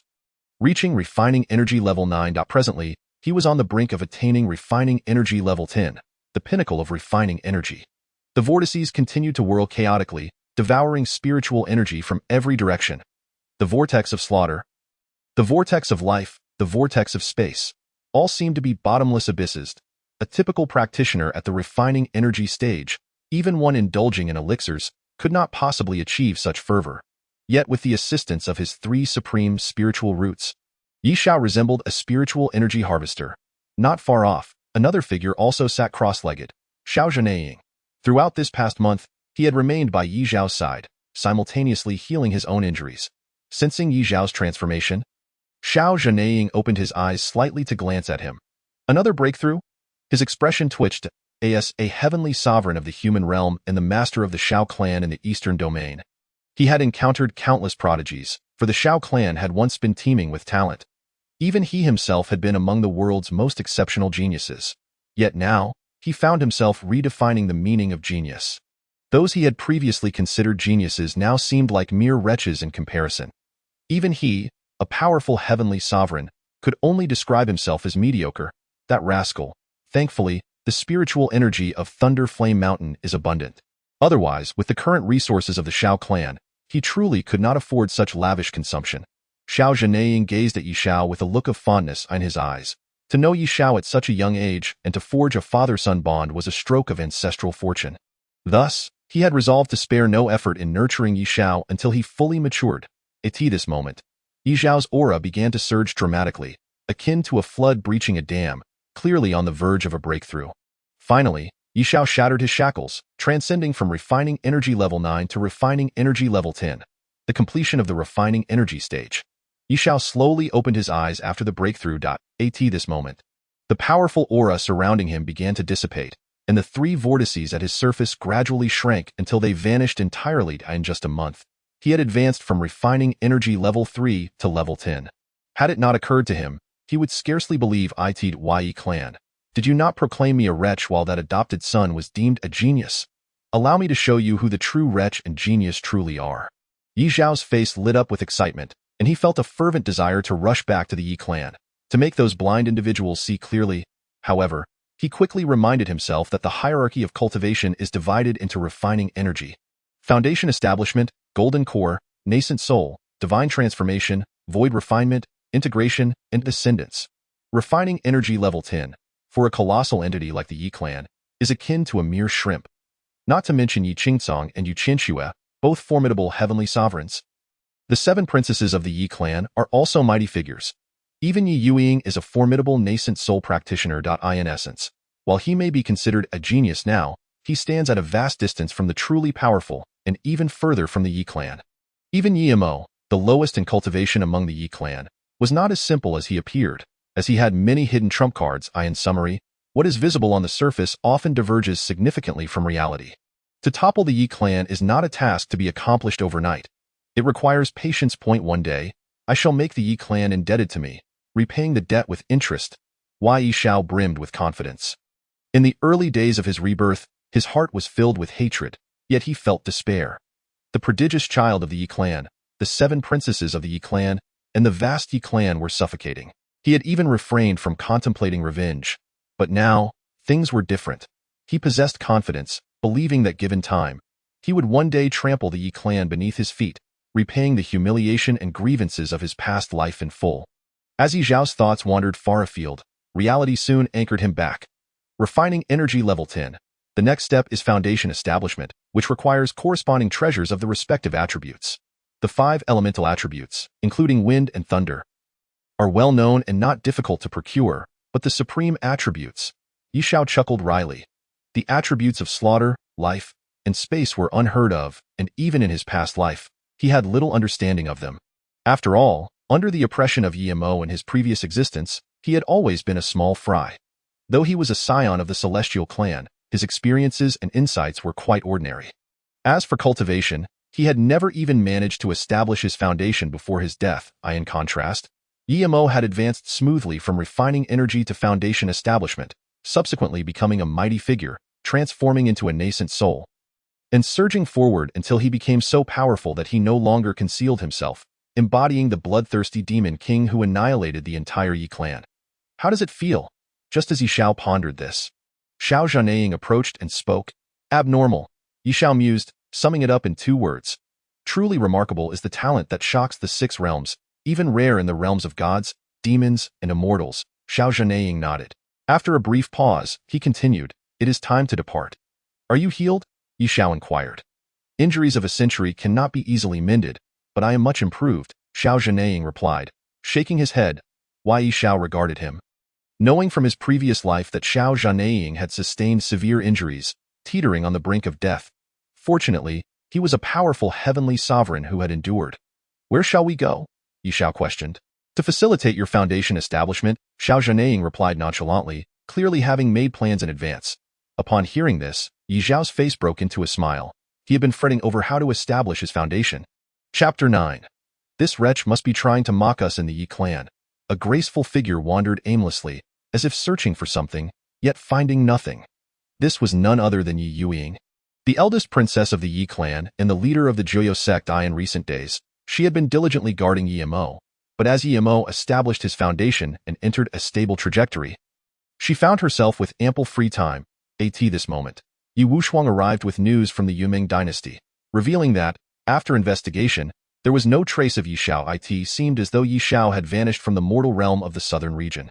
One must consider that the combat prowess of the Joyo sect may not be inferior to that of the Yunmeng dynasty. However, in terms of scale, it is far surpassed by the Yunmeng dynasty, which dominates the entire southern region, where all lands are essentially royal territory and all subjects are subjects of the king. Therefore, when it comes to locating individuals, the Yunmeng dynasty would undoubtedly surpass the Joyo sect by a considerable margin. Yet now, Ye Wushuang brought news that Ye Xiao had seemingly disappeared without a trace. If even the Yunmeng dynasty could not locate him, then the Joyo sect would fare even worse. Ye Youying pondered for a moment and resolved to visit Ye Mo's residence to seek clues. Perhaps she might uncover some trace. However, after a thorough search of the Ye clan's celestial realm, she astonishingly found no trace of Ye Xiao's residence. It is worth noting that each of them possessed their own independent celestial palace, including Ye Mo, yet Ye Xiao had none. She even searched the celestial palaces where the servants resided, yet still found nothing. If he did not reside in a celestial palace, then where could he be? Ye Youying muttered to herself in confusion. Perhaps I should inquire with Lian Bo. He must know. Suddenly, Ye Youying recalled Zhao Lian, the steward of the Ye clan, who oversaw various matters of the celestial clan. Crucially, she knew that Ye Xiao shared a good relationship with Zhao Lian, and many matters were handled by him. Just as Ye Youying was about to send a message to Zhao Lian, a figure passed by. "Ye Qiushui, elder sister, what are you doing here?" Ye Qiushui casually inquired. "Your second sister has not been able to ascertain any news about Ye Xiao. I wanted to check his residence, but I couldn't find it. Do you know where Ye Xiao usually stays?" Ye Youying asked. "That useless. He has no celestial palace of his own." Upon hearing Ye Xiao's name, Ye Qiushui immediately displayed a hint of disdain, followed by a look of surprise. Every member of the Ye clan possessed their own celestial palace. Even the servants shared a residence within the celestial palaces. Ye Youying's inquiries were likely due to having already searched the celestial palaces, which piqued Ye Qiushui's curiosity. "I'll ask Lian Bo. He should know." Ye Youying shook her head, indicating her ignorance, and then took out a sound transmission jade slip to contact Zhao Lian. Before long, a streak of light appeared, revealing Zhao Lian, who had rushed over upon receiving the summons. "This old servant greets the eldest princess and the fourth princess." Zhao Lian immediately bowed to Ye Youying and Ye Qiushui. "Lian Bo, there's no need for excessive courtesy. Do you know where Ye Xiao usually resides?" Ye Youying waved her hand. Replying to the eldest princess, "Young Master Xiao usually resides in a storage cave at the foot of the mountain." Zhao Lian replied without a hint of carelessness, "A storage cave? You mean the refuse cave at the foot of the mountain, right?" Ye Qiushui was momentarily taken aback, then inquired. She recalled that there was indeed a cave at the foot of the mountain designated for waste, filled with items no longer needed by the celestial clan. Yes. Zhao Lian offered a wry smile. After all, this is the Ye clan. Many items are not damaged, but to the younger generation of the celestial clan, they are seen as refuse, thus I collected everything into the refuse cave. "Lead the way." Ye Youying frowned slightly and spoke softly. Zhao Lian, not daring to be remiss, transformed into a streak of light, leading the three to the foot of the mountain. Before them appeared a moderately sized cave, and as they entered, a putrid odor assaulted their senses, causing both Ye Youying and Ye Qiushui to frown. "Is this place suitable for habitation? What is that smell?" Ye Qiushui asked, her face contorted in distaste. Replying to the fourth princess, "This cave is airtight, and over time, it is inevitable that a decayed odor will accumulate, especially since it is filled with miscellaneous items. This is quite normal. Zhao Lian's face showed a hint of embarrassment. Considering the time, Ye Xiao had been at the Ye clan for 6 years, and he had been living in this refuse cave? Ye Youying frowned again and asked, "Indeed." Zhao Lian replied, "Does the Ye clan not have any spare celestial palaces? Or why not simply construct a celestial palace? It is not a monumental task." Ye Youying inquired. Years ago, young Master Xiao did possess a dedicated celestial palace, the very one now occupied by young Master Imo, however, shortly after young Master Zhao's birth. The Ye clan was besieged by powerful foes, causing young Master Xiao to go missing. After the clan took in young Master Imo, they bestowed the celestial palace upon him. Thus, upon young Master Zhao's return, he naturally had nowhere to reside. The decision not to construct another palace was made by the matriarch. Zhao Lian explained. The matriarch? A look of surprise crossed Ye Youying's face. Indeed. The matriarch stated that young Master Xiao had wandered outside and grown accustomed to a rough life. Whether he resided in a celestial palace was of little consequence. It was not worth the effort to construct a new one. It was sufficient to find a place for him to pass the time. However, the Ye clan truly lacked extra rooms, and eventually, this old servant thought of the storage cave at the foot of the mountain and arranged for young Master Xiao to dwell there, where he has remained ever since. Zhao Lian concluded. Ye Youying's expression turned to one of speechlessness. What does it mean to be accustomed to a rough life, and that it is of little consequence whether he resides in a celestial palace? If that is the case, then why bring him back from the evil lands? It would be better to let him fend for himself outside. In fact, in Ye Youying's view, Ye Xiao living in the Ye clan was worse than being outside, as at least he would not be surrounded by refuse. The thought of Ye Xiao residing in this dark and damp place for 6 years stirred a twinge of pity within Ye Youying. Despite her disdain, he was still her brother. However, she dared not voice her thoughts, as it was her mother's directive. Yet, Ye Youying resolved to inquire once she returned. The three ventured deeper into the cave, soon arriving at its innermost recess. Since Ye Xiao had taken all his belongings with him before departing, most of the area was barren, save for the refuse that had been carelessly left behind. Presently, Ye Youying's gaze fell upon a stone table, upon which lay several neatly arranged items. A short sword, a spark, and an array disc, particularly, surrounded by refuse. These items stood out conspicuously. This is the Qingli sword. Upon seeing the short sword, memories long sealed within her mind surged forth. That year, her parents informed her of the need to locate their lost younger brother, only for her to learn that this brother had become a demonic cultivator. Living amidst wickedness, as the saying goes, righteousness and evil cannot coexist. Ye Youying had not yet laid eyes on her brother but had already developed a profound aversion to him, unwilling to acknowledge him. As she already had a brother of exceptional talent, Ye Mo, yet the blood of the Ye clan ultimately necessitated that he be brought back. During their first meeting, as the elder sister, she could not arrive empty-handed. Yet she was unwilling to bestow valuable gifts upon this less-than-ideal brother. Thus, she had a clever idea and procured a Qingli sword, a 9th-grade flying sword of human rank, discarded by the servants. She presented it to her brother as a gift, more to insult Ye Xiao than to offer a true present. Yet she vividly remembered that day when Ye Xiao cherished it like a treasure. Holding it with utmost care, that moment, she secretly mocked Ye Xiao, thinking him a rustic bumpkin who had never encountered anything of worth. So regard a 9th-grade flying sword as such a treasure. How would he react if he were to see a treasure of earth rank? Those distant memories flooded her mind, but in retrospect, they felt bitterly ironic. If Ye Xiao had been a bumpkin back then, incapable of discerning value, he had now become a true cultivator. Although his cultivation was not high, he was indeed a cultivator, and thus aware of the worth of a 9th-grade flying sword, which was no different from mundane weapons in the secular world. Yet, this seemingly trivial flying sword, which might be deemed inconsequential to cultivators, was treated by him like a precious gem. He treasured it with great care, ensuring it was free of dust, standing in stark contrast to the surrounding refuse. It was not that Ye Xiao was ignorant of value. Rather, it was a gift from his elder sister, a token of affection that warranted his careful preservation. As Ye Youying gazed upon the Qingli sword, a complex array of emotions swirled within her. A bumpkin is still a bumpkin. This is not the spark I gifted him. It is merely mundane fire, intended for warmth and cooking. This useless fellow treats it as if it were a treasure. Ye Qiushui wore a mocking smile as she spoke, a hint of pride evident on her face. In those days, she had shared Ye Youying's sentiments, harboring disdain for this useless brother. She already had a brother of remarkable talent, Ye Mo, and did not require a brother of little worth. In fact, She had strongly advised their parents against searching for him, yet ultimately could not defy their wishes.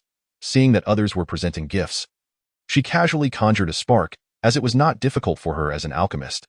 Even years later, she had forgotten about this incident, only to be surprised that the refuse she had carelessly given had been revered. Ye Qiushui felt a sense of triumph. Do you truly believe he cannot discern value? Ye Youying, already in a foul mood, shot Ye Qiushui an irritated glare. Elder sister, what do you mean by that? Ye Qiushui appeared taken aback. Our brother may be useless, but he is not blind. He is already a third-layer qi refining cultivator.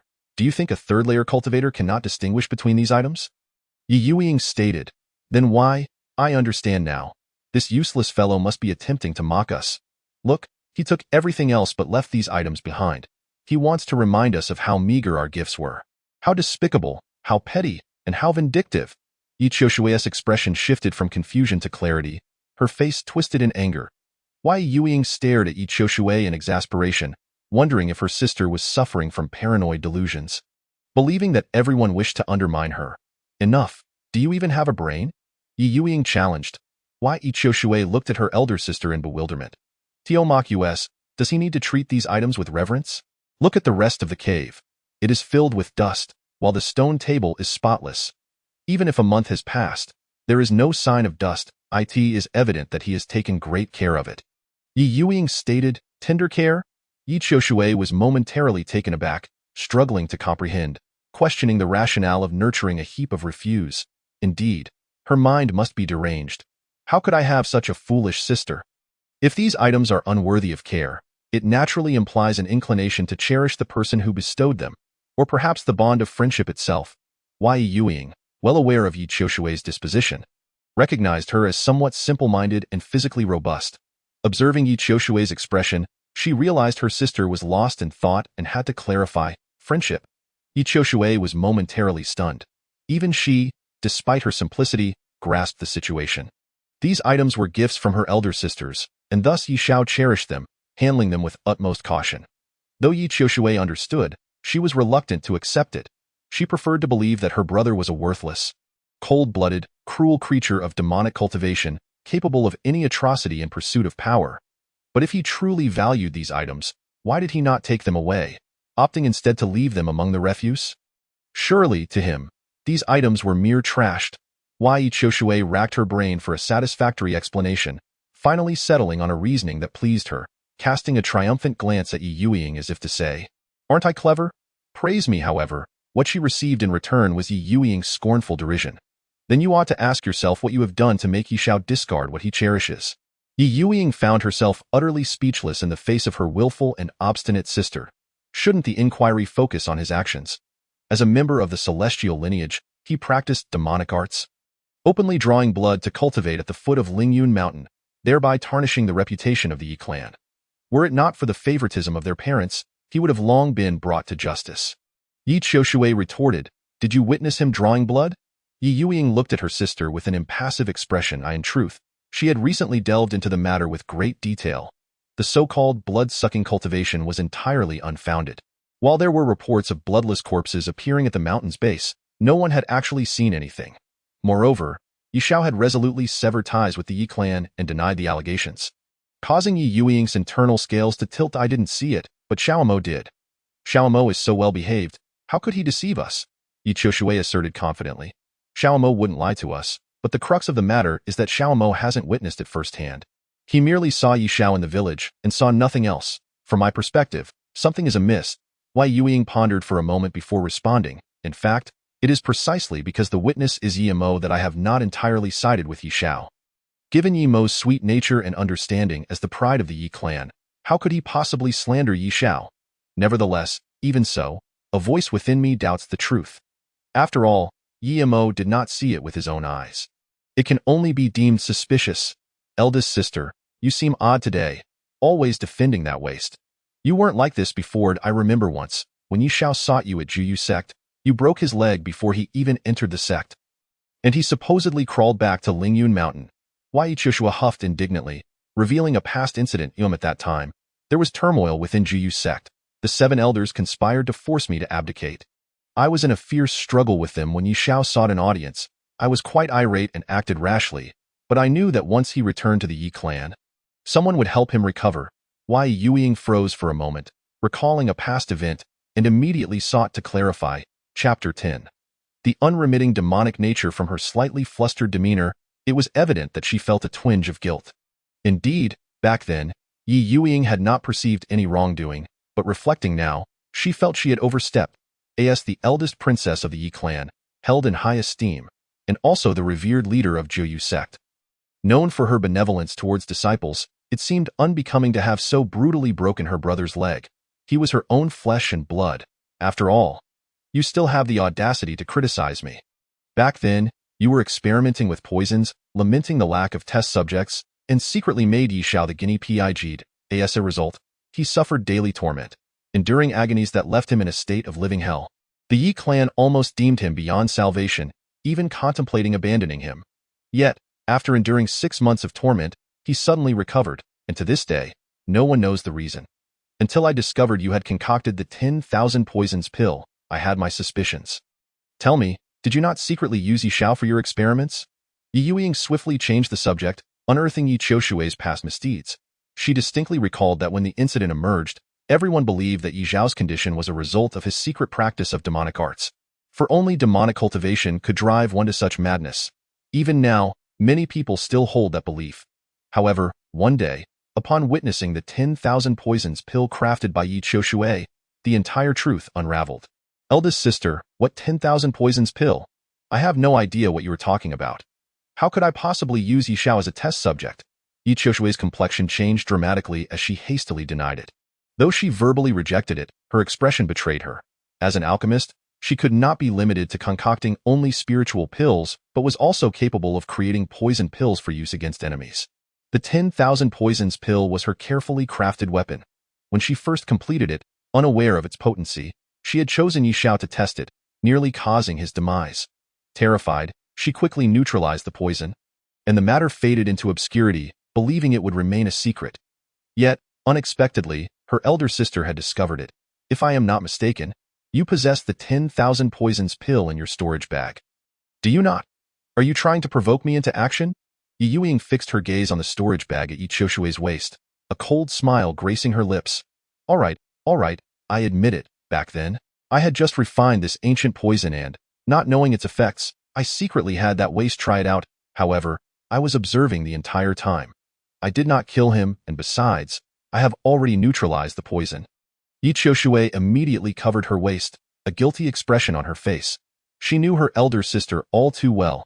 If she continued to argue, she would undoubtedly be exposed on the spot.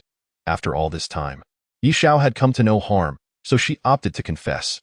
You finally admit it.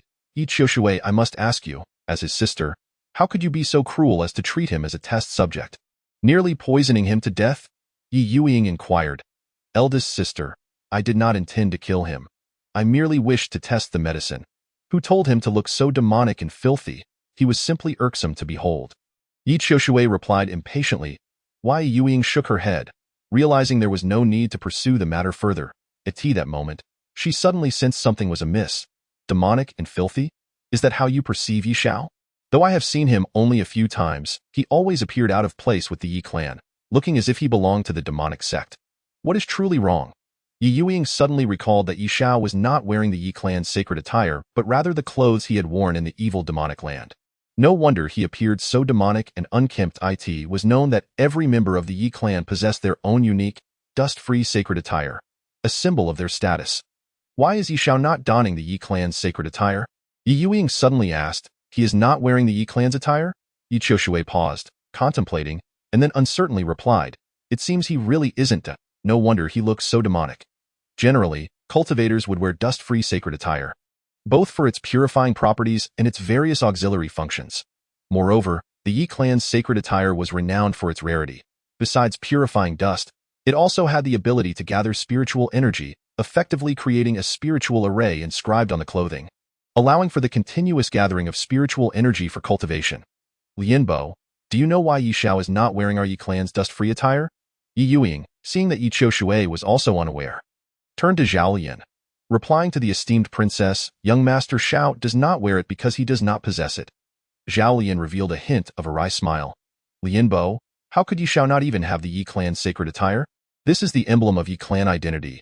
Ye Youying frowned. Her tone laced with reproach. It is one thing not to have a celestial palace, but now he lacks even the Ye clan's sacred attire?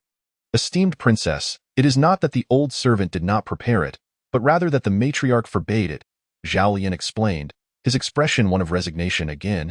It is the mother. Why did she forbid it? Ye Youying was taken aback, her expression filled with confusion. If the celestial palace could be deemed a significant undertaking, it was a trivial matter to provide him with the Ye clan's attire.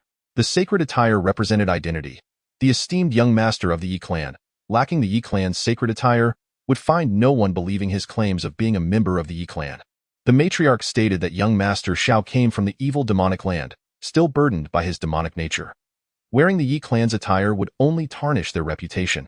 Only when his demonic nature is purged will he be granted the Ye clan's sacred attire. And thus the matter remained unresolved. Young master Xiao had never donned the Ye clan's attire, instead wearing ordinary clothes from the mundane world. Despite young master Xiao changing his clothes daily, ordinary garments could never compare to the dust-free sacred attire, let alone the Ye clan's sacred attire. Therefore, he appeared unkempt and out of place. Zhao Lian elaborated, still burdened by his demonic nature. I must inquire of mother where this demonic nature originates. Ye Youying found herself at a loss for words. While she could endure the absence of a celestial palace, the lack of the Ye clan's sacred attire was truly intolerable. They had brought Ye Xiao back from the evil demonic land, yet they provided him with no dwelling or clothing, which was tantamount to abuse. No wonder everyone claims that Ye Xiao is filthy. Not only Ye Xiao, but even if the esteemed master of the Nine Nether Sect were to don mundane garments, she would still appear unkempt. Mundane clothing and the pristine garments of the celestial are entirely different concepts. Before long, the trio arrived at the Moon Qianxue Immortal Palace, where Ye Wushuang and Ye Xianxian happened to be present as well. Ye Youying posed a direct inquiry. Did I ever utter those words? I cannot recall. Moon Qianxue was taken aback, clearly having forgotten herself. Mistress, without your prompting, even with tenfold courage, I would not dare to take matters into my own hands. Zhao Lian declared, kneeling on the ground with an expression more wrong than doughy. Lian Bo, please rise. You have devoted your life to the Ye family. I believe you would not do such a thing. It must have been something I said in passing, which I then forgot, Moon Qianxue responded, refusing to shirk responsibility. Zhao Lian then secretly breathed a sigh of relief and stood up. Mother, it is our Ye clan that brought Ye Xiao back from the evil lands. Yet we have not provided him with a palace. For 6 whole years, he has resided in a garbage pit, merely claiming him as a descendant of the Ye family while denying him the Ye family's precious garments. Leaving him to wear ordinary clothes from the mortal realm, naturally making him appear filthy, Ye Youying stated. This visit to Ye Xiao's dwelling revealed many overlooked matters to her. She felt that the Ye family owed Ye Xiao a debt, having severed ties completely, perhaps not merely due to the bloodless corpse, frozen for 3 feet. It was not a day's chill. Sister, I must disagree with your statement. While mother may have forgotten, the demon cultivator is not a child. Just because he lacks the Ye family's garments does not mean he cannot purchase the pristine ones. Countless cultivators exist without the Ye family's attire, and none appear filthy, save for this demon cultivator. Who is he trying to offend? Ye Xianxian, sharp-minded, retorted on the spot. This unfilial child must certainly blame me for not providing him with the Ye family's garments, and thus deliberately seeks to disgust me. Moon Qianxue exclaimed in anger. Ye Youying paused, finding some merit in that claim. While Ye Xiao lacked the Ye family's garments, it was not a justification for his degradation. He could indeed acquire pristine garments. It is merely a set of clothing. It cannot be of great value in spirit stones. Ye Wushuang and Ye Qiushui nodded in silent agreement, recognizing the truth in this. Only the steward Zhao Lian displayed a hint of hesitation, as if he had something to say but had not yet formulated his thoughts. Lian Bo, do you have something to contribute? Ye Youying sensed something amiss but could not articulate it just then. She noticed Zhao Lian, who appeared poised to speak. Mistress, esteemed princesses, from what I understand, it is not that young master Xiao does not wish to purchase the pristine garments, but rather that he cannot afford them. Zhao Lian, after a moment's hesitation, decided to share what he knew. Nonsense. Would a descendant of the Ye family truly be unable to afford the pristine garments? As far as I know, ordinary pristine garments cost only 100 or 200 spirit stones, and those of slightly higher quality can reach 1,000. The Ye family's descendants receive a monthly allowance of 100,000 spirit stones. Should they require a large sum, they can apply to the celestial clan. And as long as it is for legitimate use, approval will be granted, Ye Qianxue interjected, frowning, as the sovereign of the southern region. The Ye clan has a 1,000-year legacy. Yet to say that its descendants cannot afford pristine garments is laughable. Ye Qiushui nodded in agreement. Lianbo, what is the truth? Why can Ye Xiao not afford the pristine garments? Only Ye Youying understood that Zhao Lian would not speak without reason, as the steward of the celestial clan. Zhao Lian managed the Ye family affairs with great efficiency, earning the respect of even Ye Qingcang, who entrusted him with the clan's affairs, allowing him to pursue his cultivation without worry. Mistress, do you recall that there was a time when young Master Xiao sought spirit stones for cultivation, only to be denied by you? You said that a man should find his own way to obtain spirit stones, and that extending a hand to the family was unbecoming. Since that day, young Master Xiao has refrained from asking the celestial clan for assistance, and thus the clan has ceased to prepare his share of spirit stones. Zhao Lian recounted. Ye Youying, Ye Wushuang, Ye Qiushui, and Ye Xianxuan were all taken aback, especially Ye Youying, who inhaled deeply, her body trembling slightly. Did I say that? Moon Qianxue looked bewildered, clearly having long forgotten. Yet upon seeing Lianbo's expression, she realized she had indeed said those words, but had not taken them to heart. Ahem. It seems there is some truth to this. He grew up in the evil lands and acquired many bad habits. I was merely attempting to correct him, Moon Qianxue defended herself. Mother, he was merely a 10-year-old child at that time. Where could he have procured spirit stones? I finally understand why he severed ties completely. We brought him back to the Ye clan yet provided him with no place to stay, no clothes to wear, and no spirit stones, and then we scolded him as a waste, a demon cultivator. And unfilial. 6 years have passed. I cannot fathom how he endured, nor the depths of his disappointment in the Ye family. Ye Youying countered fiercely.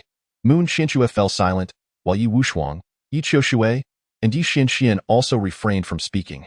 Each of them had played a part in bullying Ye Xiao. Particularly, Ye Qiushui and Ye Xianxuan, who had resided in the Ye clan for years, often interacted with Ye Xiao, bullying him both overtly and covertly countless times. For instance, Ye Qiushui had once used Ye Xiao as a test subject for medicine, nearly poisoning him to death, while Ye Xianxuan had employed Ye Xiao for a formation test, leaving him bloodied and nearly reduced to mere bones. At this moment, they could hardly believe that the Ye Xiao they knew was such a Ye Xiao. The two racked their brains to identify Ye Xiao's shortcomings, eventually realizing the deception. No. Even if the Ye clan did not provide Ye Xiao with spirit stones, he was not lacking in them. Let us not forget, he was notorious for stealing. We have all been victims of his theft, including Xiaomo, who has lost treasures as well, Ye Qiushui remarked. Did you witness him stealing with your own eyes? Ye Youying shot a cold glare at Ye Qiushui. I did not, but Xiaomo did. Remember when Mother bestowed a wind spirit pearl upon Xiaomo? It later vanished, only to be found on Ye Xiao, Ye Qiushui asserted, her voice growing smaller as she spoke. When Ye Xiao had first returned to the Ye clan, he had been met with unanimous rejection. She recalled that during one of their casual conversations, they had discussed the character of demon cultivators. Some believed they were treacherous, while others argued that not all demon cultivators were bad. This sparked a debate at tea that time. Ye Mo had suggested to several of his sisters that such discussions would yield no conclusion, and it would be best to put it to the test. Thus, Ye Mo devised a plan, secretly placing the wind spirit pearl, recently bestowed by their mother, on Ye Xiao, hoping to observe his reaction. If Ye Xiao returned the pearl, it would indicate that there were good people among demon cultivators. If he kept it for himself, it would suggest that demon cultivators were indeed treacherous. Thus, the wind spirit pearl found its way to Ye Xiao without anyone noticing. However, strangely enough, before they could ascertain Ye Xiao's reaction, the incident reached Moon Qianxue's ears. It was said that Ye Mo's personal maid informed Moon Qianxue that the wind spirit pearl, recently gifted to her young master, had disappeared, implicitly suggesting that Ye Xiao had stolen it. In truth, a single wind spirit pearl was not particularly precious, but the nature of the incident was far too egregious in a fit of anger. Moon Qianxue summoned everyone and publicly searched Ye Xiao, who was unable to defend himself, and was subsequently punished for 7 days and nights, leaving him with scars that marred his skin. Although everyone knew Ye Xiao was wronged, none dared to testify on his behalf. Over time, it became ingrained in their minds that whenever a treasure went missing, they instinctively thought of Ye Xiao. Eventually, the matter, having simmered over time, led them to subconsciously forget their own framing, genuinely believing Ye Xiao to be the thief. Thus, Ye Qiushui spoke without thinking. Yet suddenly, she recalled the true sequence of events, and as she spoke, her confidence wavered. Chapter 11. This is not a justification for his misconduct, I just remembered. Ye Xiao once gifted me a second-tier human-grade alchemy furnace. Although it was not an exceptional furnace, its inherent value was considerable, and most cultivators would not be able to afford it. Since the Celestial clan did not provide Ye Xiao with spirit stones, how could he have acquired the funds to purchase a second-tier human-grade alchemy furnace, all while claiming he had not stolen anything? Ye Qiushui quickly countered, realizing that her previous argument was invalid. For an ordinary alchemist, a second-tier human-grade alchemy furnace would suffice. However, as a fourth princess of the Celestial clan, would she truly resort to using a human-grade furnace? A second-tier earth-grade furnace would be more appropriate. Thus, upon receiving the furnace, she was immediately infuriated and destroyed it on the spot, seeing it as an insult, a mockery of her alchemical skills, implying that she was only worthy of a human-grade furnace. Indeed, alchemy furnaces and formations are not inexpensive. Without some wealth, one would hesitate to purchase them. If Ye Xiao did not steal from the Celestial clan, he truly could not afford them. Ye Wushuang nodded. Leaning towards this perspective, Ye Youying was taken aback, as she had not anticipated that Ye Xiao would present Ye Qiushui with an alchemy furnace. She naturally did not know where Ye Xiao had procured the spirit stones. However, Zhao stepped forward once more. Fourth princess, I know a thing or two about this matter. Young Master Xiao often frequents the Celestial clan's herb garden, collecting the discarded herb scraps and medicinal residues, which he then exchanges for spirit stones in the market. That second-tier human-grade alchemy furnace was acquired through 6 months of gathering those scraps. He still fell short by 500 spirit stones and specifically came to borrow from me. Which is why I remember it so vividly, Zhao explained. Upon hearing this, everyone was taken aback. The Ye family had its own dedicated herb garden, cultivating many invaluable celestial herbs and medicines. However, due to the clan's stringent quality standards, any that fell short would be discarded, resulting in a surplus of herb scraps and medicinal residues. These matters are well known to all, yet it is surprising that Ye Xiao would resort to collecting the remnants of celestial herbs and elixirs to exchange for spiritual stones. Although these remnants do not hold much value, the accumulation of small amounts can lead to something significant. Ye Qiushui's mind is in a daze, utterly unprepared for this turn of events. There is a saying that kindness shown without reason often harbors ulterior motives, and she firmly believes that Ye Xiao cannot be so benevolent. The second-grade pill furnace belonging to her fourth sister was acquired through the collection of celestial herb and elixir remnants. Thus, what of my 8th-grade earth-level array plate? While it may not be the pinnacle of array plates, it certainly holds considerable worth, and relying solely on the collection of remnants would likely not suffice to procure it. At that moment, Ye Qianxue emerged with an expression of indignation. Fifth sister, are you implying that that good-for-nothing gifted you an earth-level array plate? Ye Qiushui, seizing upon this as though it were a lifeline, immediately replied, indeed, while this array plate is commendable, it ultimately falls short for me, hence I destroyed it on the spot upon receiving it. Ye Qianxue nodded in agreement. And yet he claims not to have stolen treasures. This is definitely an earth-level array plate, which must have been pilfered from the Celestial clan and sold in secret. This will not do. I must instruct an inquiry into what has gone missing from each palace. Ye Qiushui scoffed coldly, having already concluded that Ye Xiao had indeed stolen celestial treasures for sale. Fifth princess, it just so happens that this old servant is privy to some information as well, Zhao Lian said with a bitter smile. Everyone turned their attention to Zhao Lian, eager to learn the truth. Old Lian, is there perhaps more to this story? Ye Youying asked directly. Zhao Lian sighed softly, revealing a hint of helplessness. When young Master Xiao first arrived, he was in awe of each sister, particularly delighted to receive their gift. He wished to offer a return gift, and upon learning that fifth princess was an array master, he intended to present her with an array plate. However, the plate was far too precious to procure merely through the collection of remnants. It was only through a fortuitous encounter that young Master Xiao joined a group of cultivators exploring a secret realm, rumored to contain an array plate. Upon realizing this, he signed up without a second thought, not anticipating the perilous nature of the secret realm. Although young Master Xiao did acquire an earth-level array plate, he perished in the process, leaving only his lingering soul to drift back to Lingyun Mountain. I still vividly recall the moment when young Master Xiao's soul returned, clutching the array plate. Upon returning, he disregarded his injuries and rushed to Fifth Princess's celestial palace. Lacking a physical form, he was mistaken for a ghostly cultivator and triggered the extreme great array, enduring the searing of the crimson flame for 108 days. Nearly losing his soul entirely. At that time, Fifth Princess was in seclusion studying array formations. I sensed something amiss and entered the extreme great array. bringing young Master Zhao's lingering soul back, and then used the Tai celestial lotus to reconstruct his physical form, thus saving his life. Zhao Lian recounted the events of that year, and even after many years, his expression still bore the weight of sorrow. To have one's body destroyed, leaving only a lingering soul to return to Lingyun Mountain, all for the sake of delivering an array plate, and then suffering for 108 days within the extreme Great Array.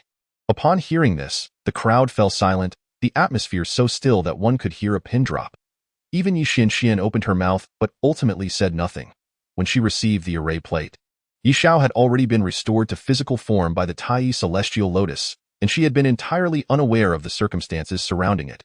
All she knew was that a dark cultivator had gifted her an array plate she deemed unworthy, which she had carelessly destroyed, never realizing the deeper implications. Ye Youying's expression softened, and a wave of sorrow surged within her. As the eldest princess of the Ye clan, she understood the formidable power of the extreme Great Array. While it posed little threat to ordinary individuals, it was a formidable barrier against ghostly cultivators. In truth, this was not the first time young Master Xiao had suffered the destruction of his physical form. She recalled an instance when he had ventured into the Yunmeng dynasty, returning only as a lingering soul. Fortunate was he that the Ye clan possessed the Tai celestial lotus to restore his body, lest he have perished that time. Seeing that the discussion had reached this point, Zhao Lian felt compelled to divulge more. The Yunmeng dynasty? The crowd turned their gazes towards Ye Wushuang, for that was her domain as the unparalleled empress. The destruction of Ye Xiao's physical form was likely linked to her. Years ago, a rebellion erupted within the Yunmeng dynasty, instigated by dark cultivators seeking to overthrow it. The entire nation rallied against the dark forces, activating the Yunmeng Dark Extermination Array. Coincidentally, Ye Xiao sought me out, only to be mistaken for a dark cultivator and cast into the array. By the time I learned of this, it was too late to intervene. Once the Yunmeng Dark Extermination Array is activated, it will not cease until all dark cultivators are vanquished. Consequently, all dark cultivators perished, and I intervened at a critical moment to preserve Ye Xiao's lingering soul. Ye Wushuang shrugged, a hint of helplessness on her face. In truth, it was apparent to everyone that the Yunmeng Dark Extermination Array could not be halted, and Ye Wushuang's indifference was equally evident. She would rather see her brother perish alongside all dark cultivators than intervene. The crowd fell silent once more, as they began to understand the reasons behind Ye Xiao's severed ties with the clan. Having endured broken limbs, being used as a test subject, and being annihilated by formations until only his lingering soul remained, Ye Xiao had never known a day of peace within the Ye clan. Regardless of the circumstances, he is my flesh and blood, and that does not justify his mistreatment, Yue Qianxue said with a cold expression. With that, she transformed into a streak of light and vanished from the celestial palace. Ye Wushuang, Ye Qiushui, Ye Xianxuan, and Zhao Lian did not linger, each departing in turn. Only Ye Youying remained, lost in thought. How had he endured all these years? Ye Youying murmured to herself, a moment of genuine concern for her brother washing over her. As the eldest sister, I shall make amends for what the Ye clan owes you. With a determined expression, Ye Youying spoke again, quickly. She then extended her hand, retrieving her communication jade slip, bringing it to her lips. Third brother, this is your eldest sister. Ye Youying's voice resonated through the jade slip. A reply soon followed. Eldest sister, do you need something? The voice within the slip was ethereal and melodious. Ye Xiao had vanished, but she was resolute in her determination to find him, activating the Nanshan Disc to scour the heavens and earth, leaving no stone unturned. Ye Xiao, why seek that good for nothing?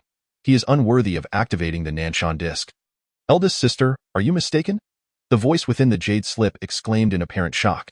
The Nanshan Disc was a covert entity of the southern domain, tasked with exceedingly difficult missions, such as obtaining classified information, assassination, and decapitation. Generally, it would not be activated unless absolutely necessary. I have no time to explain. Many matters have arisen at home, and you will understand upon your return. Activate the Nanshan Disc now and locate Ye Xiao. Remember, do not harm him, and notify me immediately upon finding him. Ye Youying's tone turned stern, and she was disinclined to elaborate further. Understood. I will await your news. The voice within the jade slip responded once more. Although the Nanshan Disc and the Shenon Sect were two distinct factions, Ye Youying and Ye Siyu were nonetheless sisters, and Ye Siyu dared not defy her elder sister's command. Ye Youying tucked away the jade slip, remaining lost in thought within the celestial palace. Chapter 12. Shenon Sect. Xiao Muqing. The Shenon Sect, one of the 5 major sects of the Eastern Domain, is also the least impressive among them. At this moment, within the grand hall of the Shenon Sect, a young woman of striking beauty sat confidently in a chair. Clad in a flowing robe, her demeanor exuded vitality and decisiveness, clearly a person of action.